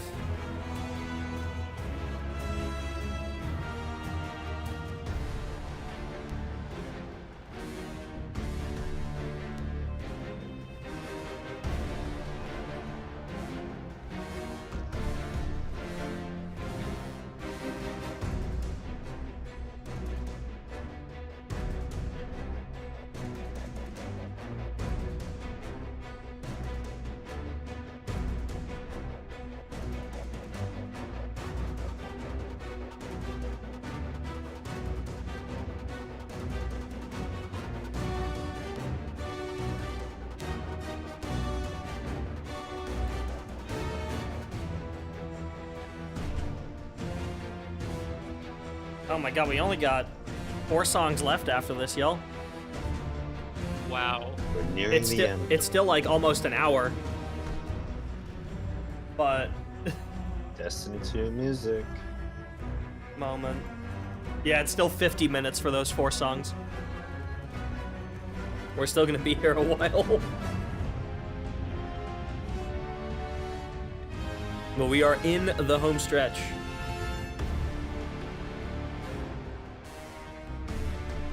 So if Bungie wanted to, they could make like a 1-disc soundtrack with just like 4 tracks. Yeah, Right? they included Almost. everything.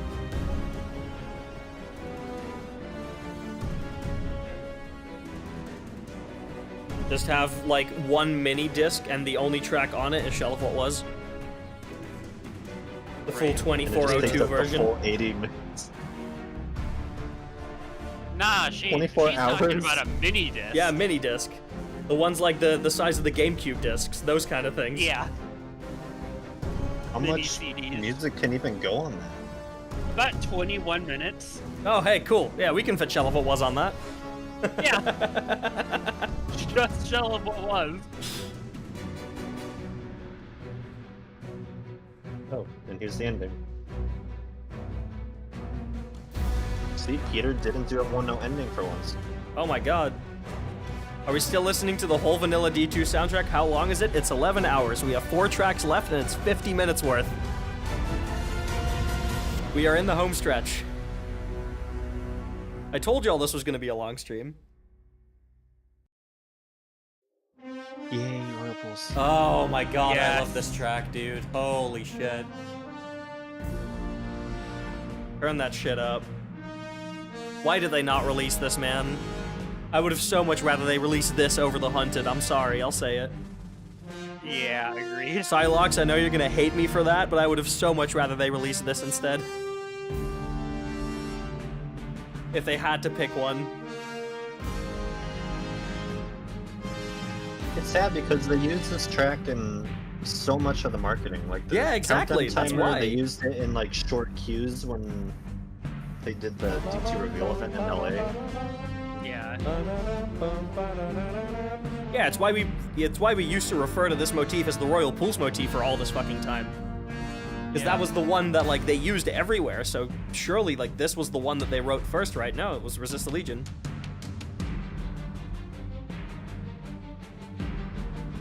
I am resisting the Legion.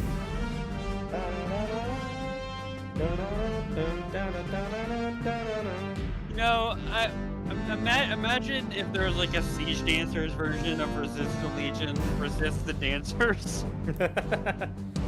Whoop! Yeah, that's what I said.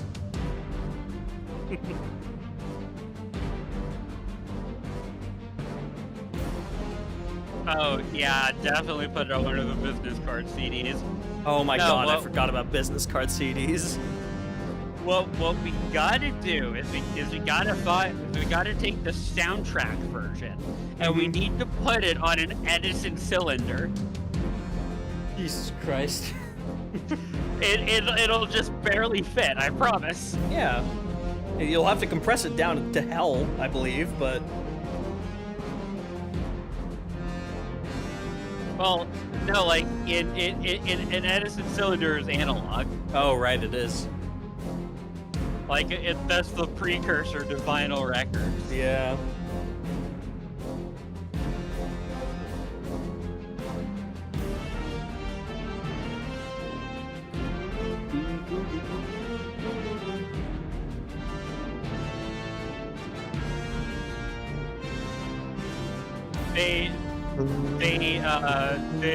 They release a full box set of the full Destiny 2 vanilla soundtrack on as vinyl box set.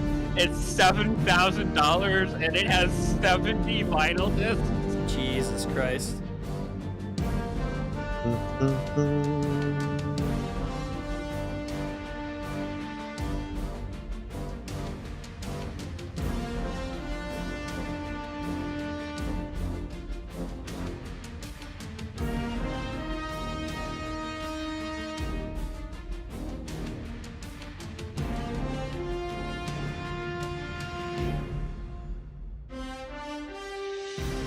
The better intro, in my opinion.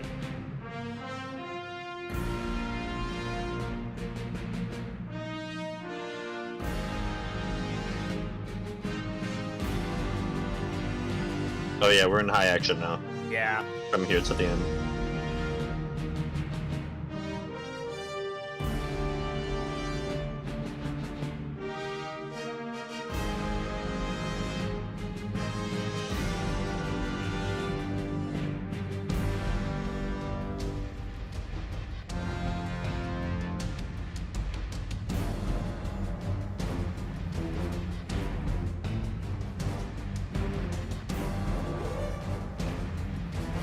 Woo! Whoop.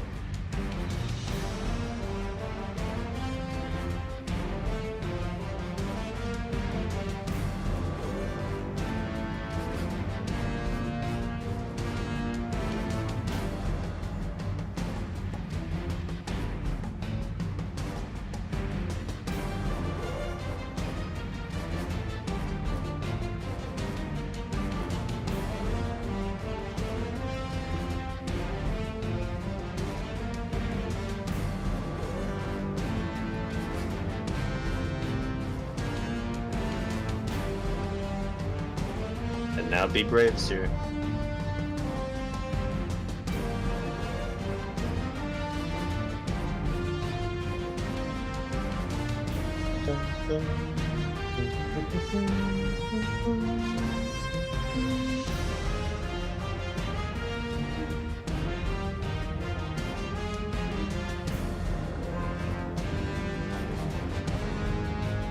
Guy really likes those riffs. Passing out. After the raid, is that it for today? Yes. Emperor Callus and Growfat from Strength is the last track for today. Because there was nothing else in D2 Vanilla.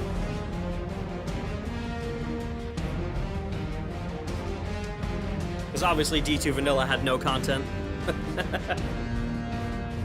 It had faction rallies. It only had 11 hours of music. Only 11 hours of music. The most we've ever had Only for any 15 release. hours, I guess. Yeah, if you count At the 900 expansions. minutes. Yep. No, before the expansions, it still had 900 minutes. Oh, wow. Is that if you, like, include tension variants and stuff? Yeah. I believe so. Yeah. That makes sense. Yeah, so if any of you ask, like, why didn't you include tension variants, that's why. Because today would have been 15 hours. It's only 4 more hours. Only 4. Reshi, you don't understand how deranged I have gotten already at this point. I'm back. Welcome Heard the back. word deranged. Dun, That's dun, it. dun. Promethean. Welcome back. It's just singing. Final shade.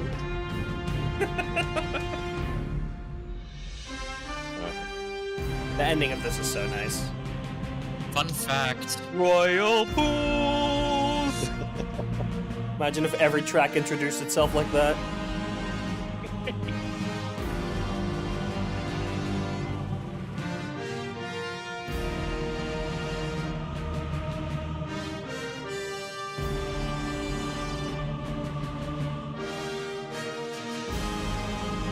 Alright, well, Psylocke, I hope you're here. Fun fact, there's a script that's unused, I think, for this encounter, or for the Bulls encounter, that has it play with like the Callus spook that plays during the Void sections. Yeah. I do wonder what that was meant to be. Like, would you have gone into like the Void Realm in that encounter originally? Maybe it's like a failure state or a near failure state.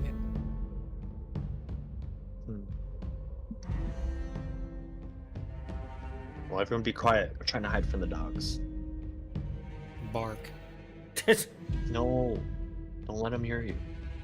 Never in my days did I expect that on a stream of Rosa Nagashi I would hear Promethean Archival Mind bark. That was not on my bingo card. I only bark when it's for funny. Or if things that I can't say. Fair enough. Bark. I don't think these dogs barked though. No, they Yeah, howled. they did. Did they bark? Oh, yeah, I guess you're right. No, you're right. I was thinking They of the can if howl. you like. They offer were them bad treats. dogs. This encounter was kind of cool. Yeah, it was I really different. liked it. It was different. Like it always felt to me like it was them trying to fix the Gorgon encounter from Vault of Glass. Yeah. Because Luke Smith complained a lot about how that encounter just basically might as well have not existed once players found the optimal path. Yeah, exactly. Exactly, And no, so, I'm not adding howls. Please, not again. I refuse to say that Gorgons became nothing after a while, because every time I did VOG in D1, there was always someone, Always someone fucking it up. always Yeah. someone, who would use like the Night Stalker smoke screen. or Oh my smoke god, grenade, yeah. and that attracts them. Yep. as someone who's flawless VOG in both D1 and D2, The Gorgon's Maze is the hardest part. I remember first trying it in D1, and like the entire time, every single one of us is just on the verge of having a heart attack. Yeah. My teams would usually just go to orbit and let one person do it, and then we join back. That's fair You enough. can't do that if it's a flawless run. And yeah, That doesn't that work was anymore, bad. sadly. Anyone returns to orbit, you will not be awarded the triumph anymore. Or the Well, the in people who D1, return to that orbit. didn't work to begin with. Yeah. Me when Howl. Oh wait, no, Well, you not said yet. it didn't work? In D1, no, it did. A single player could not join the fire team midway through. Otherwise, it would not pop the achievement. Yeah. Oh, for an achievement? Oh. We weren't worried about achievements, I guess, when I did it. Well, yeah, because in Destiny 1, there weren't triumphs. Yeah. There was just the flawless raider achievement. Oh, like the actual game achievement. Yeah, the trophy. Okay. Yeah, I think I just got that by soloing Crota. Probably. nice. I remember I solo flawless in Prestige by complete accident. Yeah.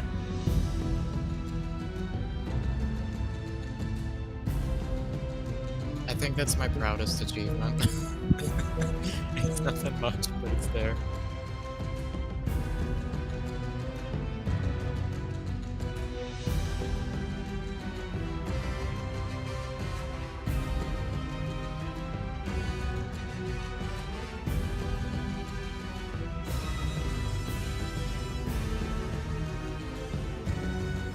I wonder if this was the only Leviathan track they released, because it was the only one with like a new motif. Yeah. Yeah. Well, like, the track Leviathan is on the soundtrack. True, it is. Just the ambient. I suppose, yeah. They wanted like the spawn in music because people would remember that, I Yeah. guess.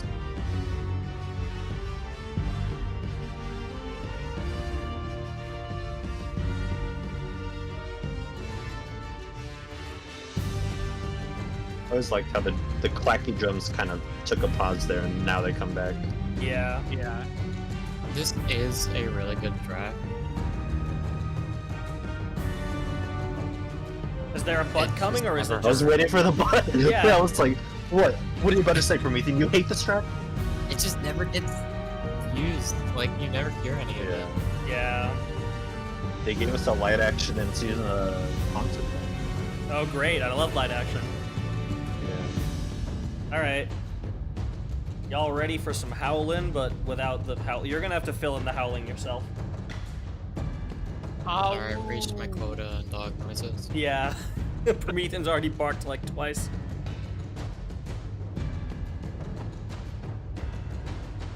Bjork.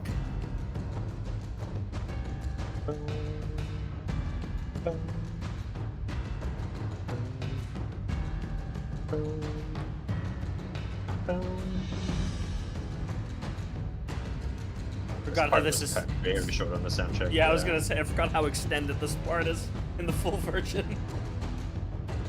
These sections aren't used anywhere in the game. Nope. Hey, at least they implemented them. So we actually have them. Yeah, they would not have kept these in there if it was today's It was music today. limitation. Yeah.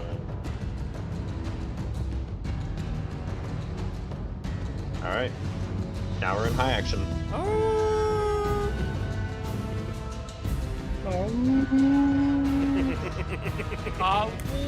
Everyone kill your dog. Pull out your merciless.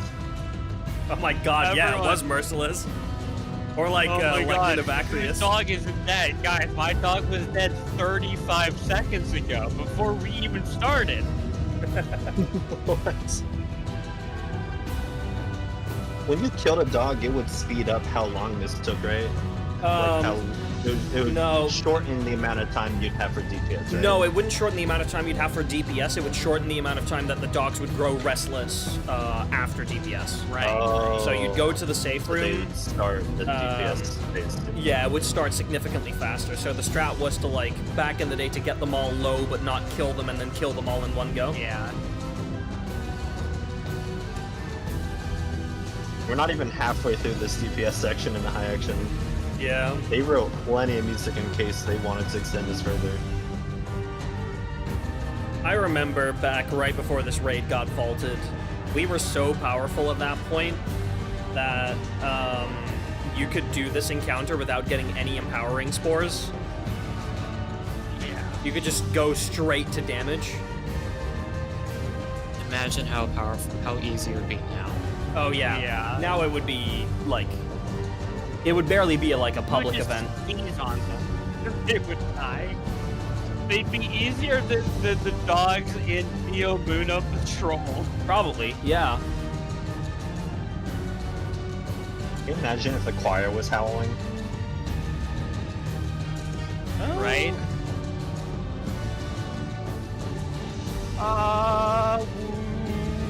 Oh my god. There's a track in Pokemon Sword and Shield where they use a dog howling as a musical instrument. Nice. It's actually pretty good. Alright.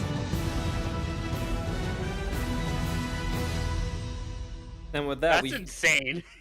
we've made it to tonight's entertainment. Oh boy, this is a long Legion's one. Vault Blast? Yeah, it's not just We're gonna be here Eternatus for, and like, Eternamax Hyper, 20 it's also minutes. just the Slumbering Wield in general, and the first Zacian and Zamazenta fight use it. And the I thought actual... this was the pyramid version for a second. No, and the actual howl that they use is straight up just the howl from Zacian and Zamazenta's cry, and then they just, like, auto-tuned it slightly, or melodined it slightly, and turned it into an instrument. It's kind of cool. I actually really enjoy that. Wow, you really like brush you just can't unhear the pyramid versions, can you? This is Yeah. this is the longest track in the listening party, by the way. This is 19 minutes. Well, that happens when you combine two. Yeah, well, just shut up. Wait, how long is Callus? Because that one also. should 14 do minutes. track combine. Really? With both? Oh. Yeah. Oh, I guess it doesn't have tension. Yeah. Yeah. That makes sense.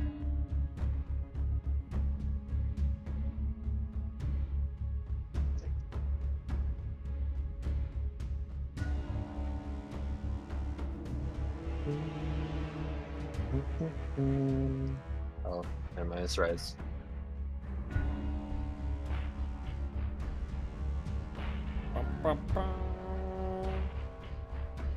Alright, guys, so, it is Axe and Dog. Oh my god. Axe top. Dog bottom. Alright, guys, it's Knives. What? What? That's what my team called them. We called them Knives. It is No, chalice. they're axes. People who called it chalice instead of cup wanted to Yeah, show no, off it- that they it- got an English degree. It's like, come on, guys, one syllable call-outs. Axe, Dog, Cup. Come on. Yeah, it's like, it's the same. Scissors? It's why I never. I'm gonna bring up this discussion now. It's why I never understood people who did ACP on Scourge of the Past when you could just call it cap, one syllable, instead of having to pronounce 3 letters separately Goblet. or going akp. Goblet. I liked the call symbols everything except for the actual. I would call the axes lightsabers one time. Lightsaber, You gotta- Jesus Christ. You know, you gotta Alright- call them by alright, the way Buffy guys. calls them. Alright, guys, it's As the a wine character. glass Wine glass. bottle. And for the dog, I would never call it dog. I'd always call it like puppy. Puppy. Or doge. Doggo. Oh no, it was Axe, Dog, Cup. What was the fourth one? Sun. Right.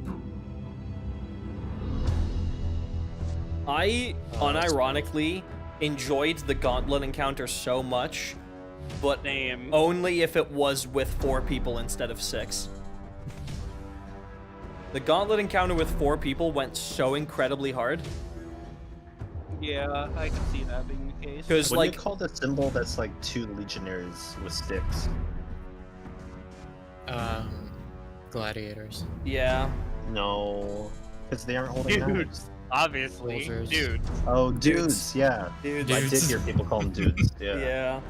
But it's just, to me, it's like, for Gauntlet, those 2 extra people were kind of just like moving around with you, and were, because the optimal strat, right, was instead of having 1 person on each plate and just wait there, it was to have the people on the plate move around with Yeah. the people on the outside. For If you- some ungodly reason, yeah. Yeah, and the thing is, if you were with 4 people instead of 6, the people on the outside had to actually run just as quickly as the people on the inside to get everything done in time, and it felt like both Yeah. people were kind of racing against the clock. Yeah. Instead of the people on the outside kind of just waiting, or the people on the inside of the arena kind of just waiting for the outside people to reach their plate. And I love that. Yeah, Gauntlet Sorry, Challenge I was will be really right fun. back. All right, Brushy.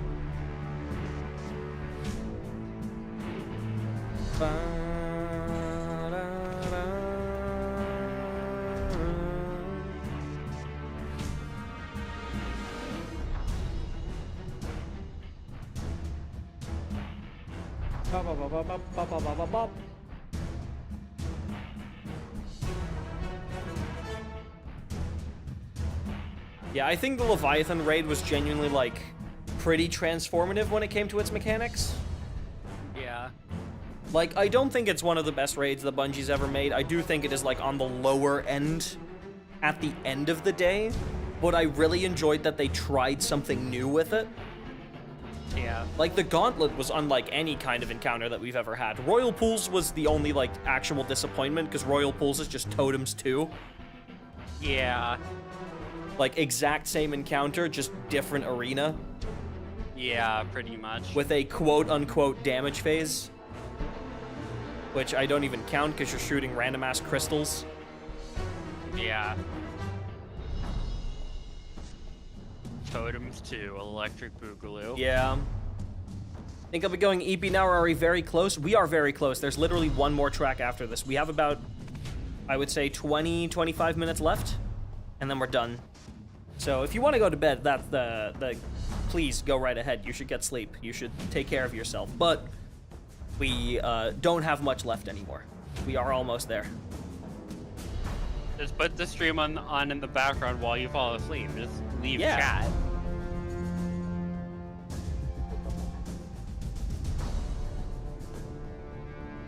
Like, keep the stream on while you get ready for bed. And hopefully by the time that you're in bed, we're done.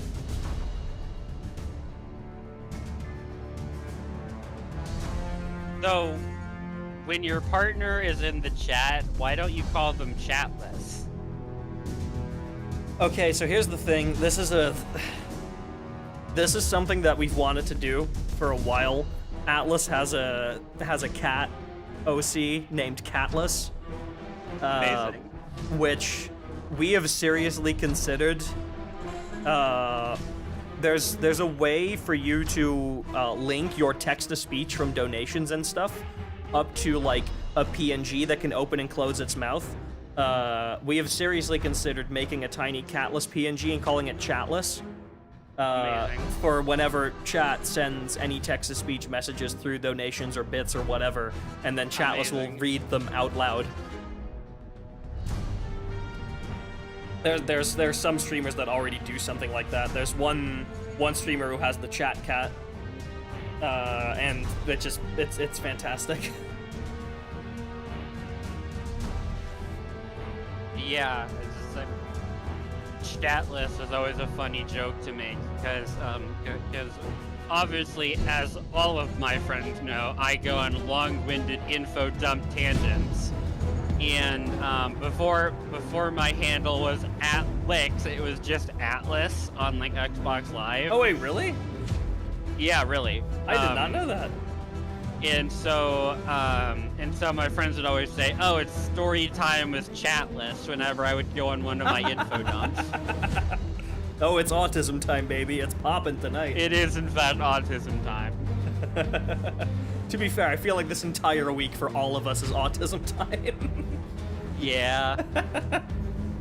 The only reason that I even, like, conceived of the idea for this event was a major overdose of autism. Right?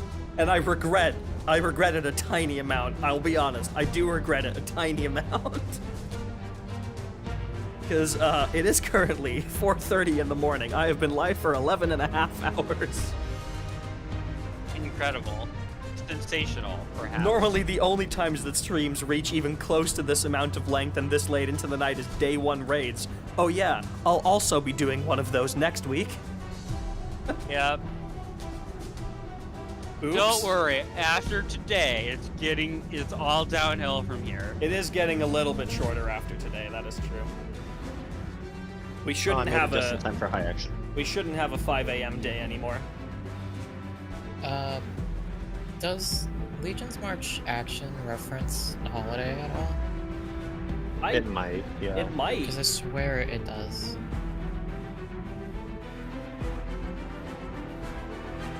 I was gonna say maybe that's why the C. Paul credit is there. Then I forgot this was a Cabal track.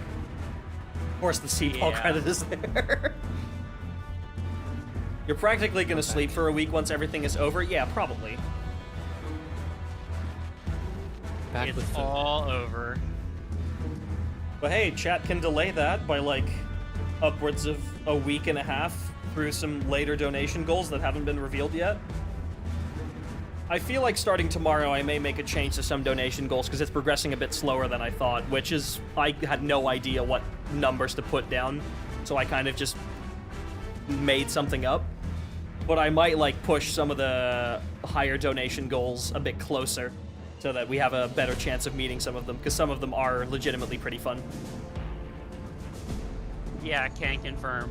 Yeah, there's one that Owen really likes. Yeah. I can talk about it right now if what that goal would entail if we get to it. It's there's been this very, very long ongoing community project that how long has it been worked on in total at this point? 6 years. 6 years? Yeah. It's called Geomantic. You may have heard of the original Geomantic album, which was essentially what if we 5 years ago. Yeah, what if we took every single Music of the Spheres track and flipped it into a different genre?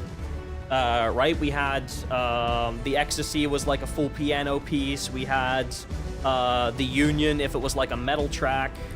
The and- prison, like Dracula or yeah, something. exactly. Was it? Didn't we have the Ruin? But it's like a EDM. synth, yeah, EDM synth type stuff. The Tribulation, but concert band. Yeah, and essentially, God, that's so Um, good. essentially, there's a should we call it a sequel to Geomantic, or what is it? What is the status of it exactly? There's 2 upcoming projects that'll probably release the same day at the same time. Yeah. One of which is a 45-minute sequel album to Geomantic, Mm-hmm. and the other has the working title Mixes from Old Russia, Yeah. which is basically like All cut an content. all an hour plus of all cut content from Geomantic. Yeah, and I've had a pleasure to work on a little bit of that, but there's been so many people that have had their hands in Geomantic, and quite a few tracks of it are properly done. And if we hit a certain donation goal, we actually get to listen to some of them. We get to premiere them here live on stream, which is really, really cool. I think we genuinely picked some bangers out of that. Yeah. And also part of the same donation goal is the live announcement of something else that I'm even more excited about. Oh my god, yeah, you're right. I completely even forgot that was part of the same thing. Yeah, it's something else that Owen has been cooking up over the last couple of months. For the last like year. Yeah, it's more like the last year. And, plus. and to be fair, if you 'Cause- count all of the work leading up to even being able to do that project, it is significantly longer. Yeah.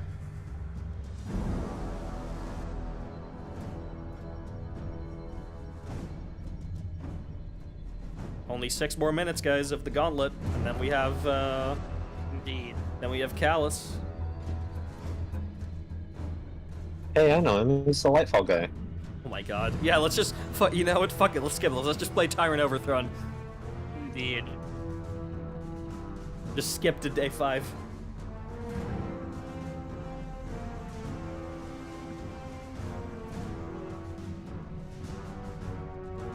I wish Callus still turned into a robot in the Lightfall campaign.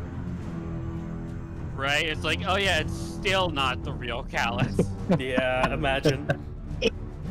No, you know what they You should really have thought done? I'd become like a Disciple Guardian. No, you know what he should have done? He turns into a robot, and then like a giant Callus just from out of nowhere runs and just kills the robot, and it's like, let's fucking do this. It's like the debate boss. Oh, we're in action now. I didn't even notice the transition. Yeah. It was pretty clean. Yeah, thank you.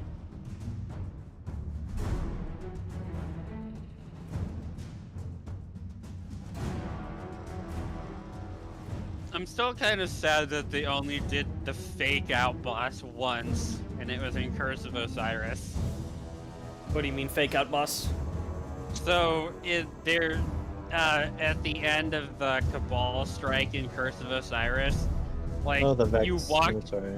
Oh, yeah, you walked into the boss arena, and The there was the Minotaur. giant Vex Minotaur, And who then was the- named Archival Mind for the record. Yeah. And it's like, oh shit, we're gonna fight this Vex dude. And then the Cabal dude just jumped down and slammed on him. Yeah, I completely forgot about that, dude. Prometheus, I completely really forgot wish- about you. I really wish they did that a second time. Cardion, Archival Mind, a name that made me Good brother. do a double take. Yeah. Right? I was like, wait a minute, because I had that name by then. Yeah, I was gonna say, you already had that.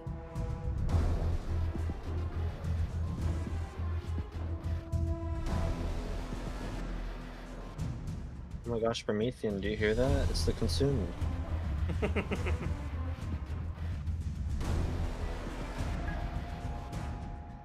Get consumed. This will shield me from the storm. Oh my you god. will be consumed. Halo 2 quote And again. if you ever heard this go into drum solo while you were running, you are taking a long time. You were doing it wrong. You're going backwards. Right? Yeah.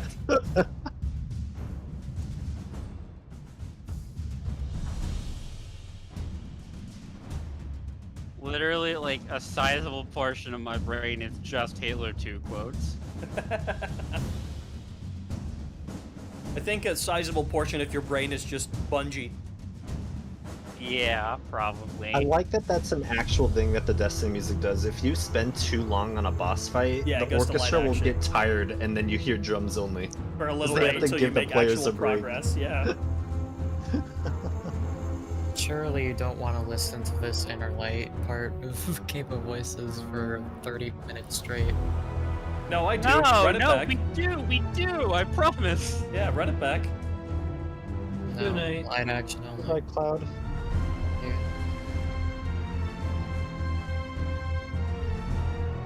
Oh, good night, Cloud. Hey, it's the It Lightfall is the thing. Cabal stomp. Thank you Thank for you for hanging watching. around for all this time.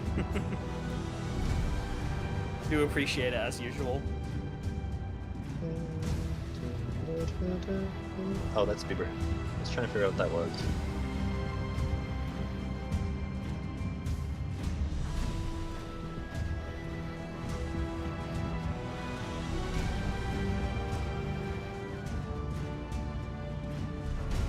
Me when the It bam. was like a synth and portal. Yeah. Yeah.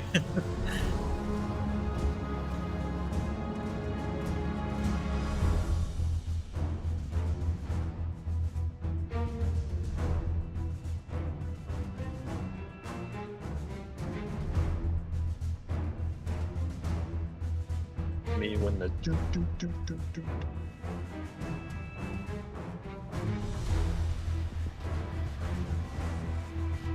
Drunk Rosa blinks from the dark light are so funny. Dude, it's because I'm leaning back in my chair. I'm too far away from my camera, so that the tracking can't keep up because it's too dark.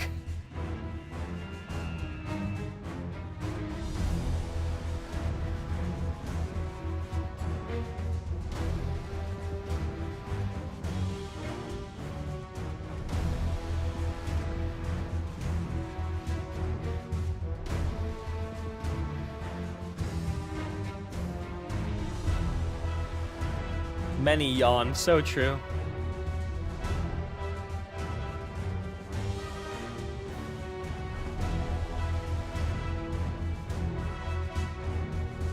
I think in 15 minutes this stream will be like 12 hours long.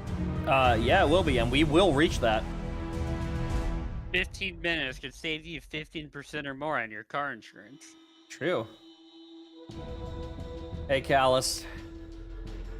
Made it to the last track, y'all. Just in Why time the to hell have do you me guys shoot upload my cup? 330 files to my Google Drive. All right, guys. It is Cup. Oh no, we're not that far yet. We're still killing ads, man. Just make sure Calm everybody has down, their dude. part Calm ready. down. All right, sorry, guys. Callus killed me with the laser beam thing. Can I get a revive? Can I just say, the mechanic of shooting skulls to increase your force of will buff so you deal more damage to the boss, I fucking love that. Yeah. I just think it wasn't, like, the shooting skulls wasn't super interesting, but I would love more mechanics that, like, depending on how well you do this, you will either get more time to deal damage or your, like, damage multiplier on the boss will be higher. Yeah. Don't know how you're staying up when you're just listening to music. Because I have a stream to run, most of what I'm doing is not listening to the music, but it's constantly reading chat, making sure everything is still running fine. Especially after earlier today. I didn't make a comment about it while it was happening because I don't like to acknowledge it. But there was like some pretty awful transphobic people that hopped up into came up into chat. I don't know if it was all the same person on multiple different accounts or if it was multiple different people. I have no clue. But they popped up. The same person. They popped up on both YouTube and Twitch. And I had to like lock down the chat for a bit. And usually when stuff like that happens, I also have to constantly keep watch on my Discord, because that's typically where they go next when they get banned from the stream chat. This time, this person didn't, so that's good. But it's just I have a whole like essential protocol in place when stuff like this happens. I mean, I don't even know what track was playing. I think we were vibing to EDZ music at that time. Yeah. I don't let it EDZ bother took a me. while to get there. I don't let it bother me. I get transphobic hate comments on Twitter all the fucking time. Like, my DMs on Twitter are an absolute slaughterhouse. People always tell me to turn them off, but I don't want to, because sometimes I get, like, people reaching out to me going like, hey, I found your Destiny music, could I use this in a video and stuff like that. And I love to talk to those people and like ask them what they're up to and what projects they're working on that they want to use my music on, because I like making connections like that. So I'm not turning my DMs off. I'm not gonna just like hide myself from other people just because some people are being assholes about it. I'm not gonna do that. I'm so sorry you had to deal with that. That shit's awful. Oh yeah, it's awful, but it's... Is it bad that at this point I'm so desensitized to it that I'm just saying it is what it is? Yes. Does that show how bad society is yet? Yes.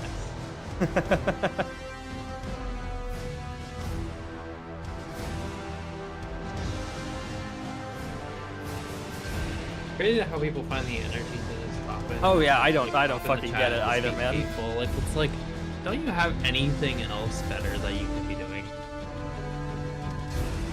No, they're losers. Yeah, I do get to make some silly friends through it. True, one of my, someone I consider genuinely a very, very good friend of mine, the reason I met them is because they were high, and then they messaged me on Twitter thanking me for making Everlooming Darkness while they were high, and it was like a really long and kind of sappy message, and I was like, damn, that's really, really sweet. And I ended up talking to her quite a bit more. We're pretty good friends now.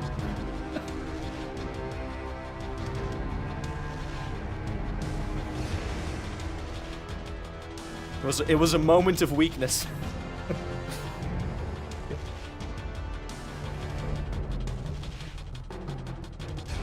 God, the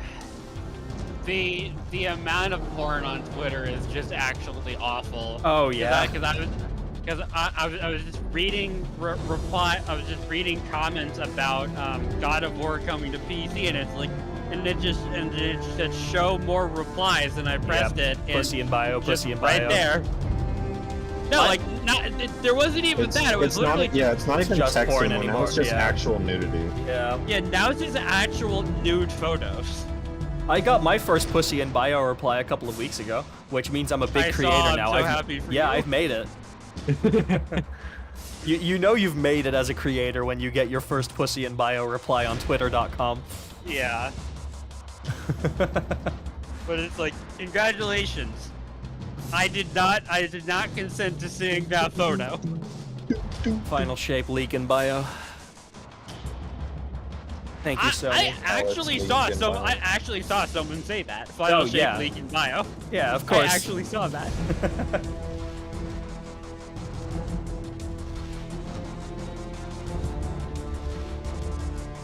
I'm glad for the most part I've seen people suppressing the leaks. and Yeah, it people have been seems spread actually that much. surprisingly really, really good about it, from what I've seen. And it genuinely surprises me. I mean, it helps that there's not really huge major story. Yeah, there isn't a whole lot of stuff to actually leak. Like, it's a lot smaller than people make it out to be. And now everyone just knows the rating because Bungie just revealed it in the Yeah, I'm trailer. glad Bungie just revealed it, because it's not necessarily like a spoilery name at all. Yeah, people were melting down this morning. People were melting down this morning. It's like, edge their salvation. They probably they also kinda made would it have... seem like the story was just completely leaked, and then I looked at Yeah. what was actually leaked, and I was just like, oh, it's like... I also think that they updated the TWID to show the names of the origin traits, because I'm pretty sure the raid origin trait was one of them in there. Typically they redact those, but since they were already out there, I think Bungie was just like, the name of the origin trait doesn't matter much. It's better to just put it out there then, so that people can at least not be spoiled for those smaller things. I like how this part of the track has some of that synthiness in it. Yeah, the track progressively gets closer and closer to like being full-on robotic. Like there's little Yeah. hints that this isn't the actual Callus you're fighting. You're actually fighting a robot. But here is Speaking when of it's robot. like, all right, the secret is out. You're not fighting Callus, but now we're gonna go full synth and robotic on you. This was actually kind of a cool twist. It was, It was yeah. really cool. I really want them to do more raid music like this. I really enjoyed Also- maybe I really that's why enjoyed they the didn't room release after this. the raids, or after the boss finished, where like the reveal that Callus was a robot is one thing, but to then go down that elevator and just see literally hundreds of them, I really enjoyed Yeah, that. that was crazy. That was really so cool. Also, I prefer this over the bass track. That's fair enough. I think outside of the ambient, I do too. I mean, this doesn't have an ambient, but The upcoming section, like in right now, that was stuck in my head for years until we were finally able to get the whole track. yeah.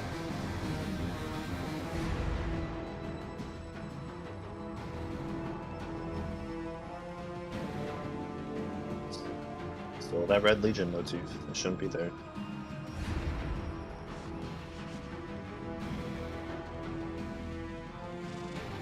Small Red Legion break, followed by yet more robotic insanity. Alright, get that Cabal shit out of here. We're going full robot. Really Rotom synth caught on fire while he was playing this. Michael Salvatore playing the piano on fire while writing the music of Emperor Callus. God. We should once again, when the Final Shape soundtrack comes out, start a timer to see how long it takes for one of us to find a tweet that says exactly that, with the exact same image. You know the image I'm talking about. Hi, on the beach. Just make that one of the bingo spaces. Yeah. Because it happens every fucking year, man.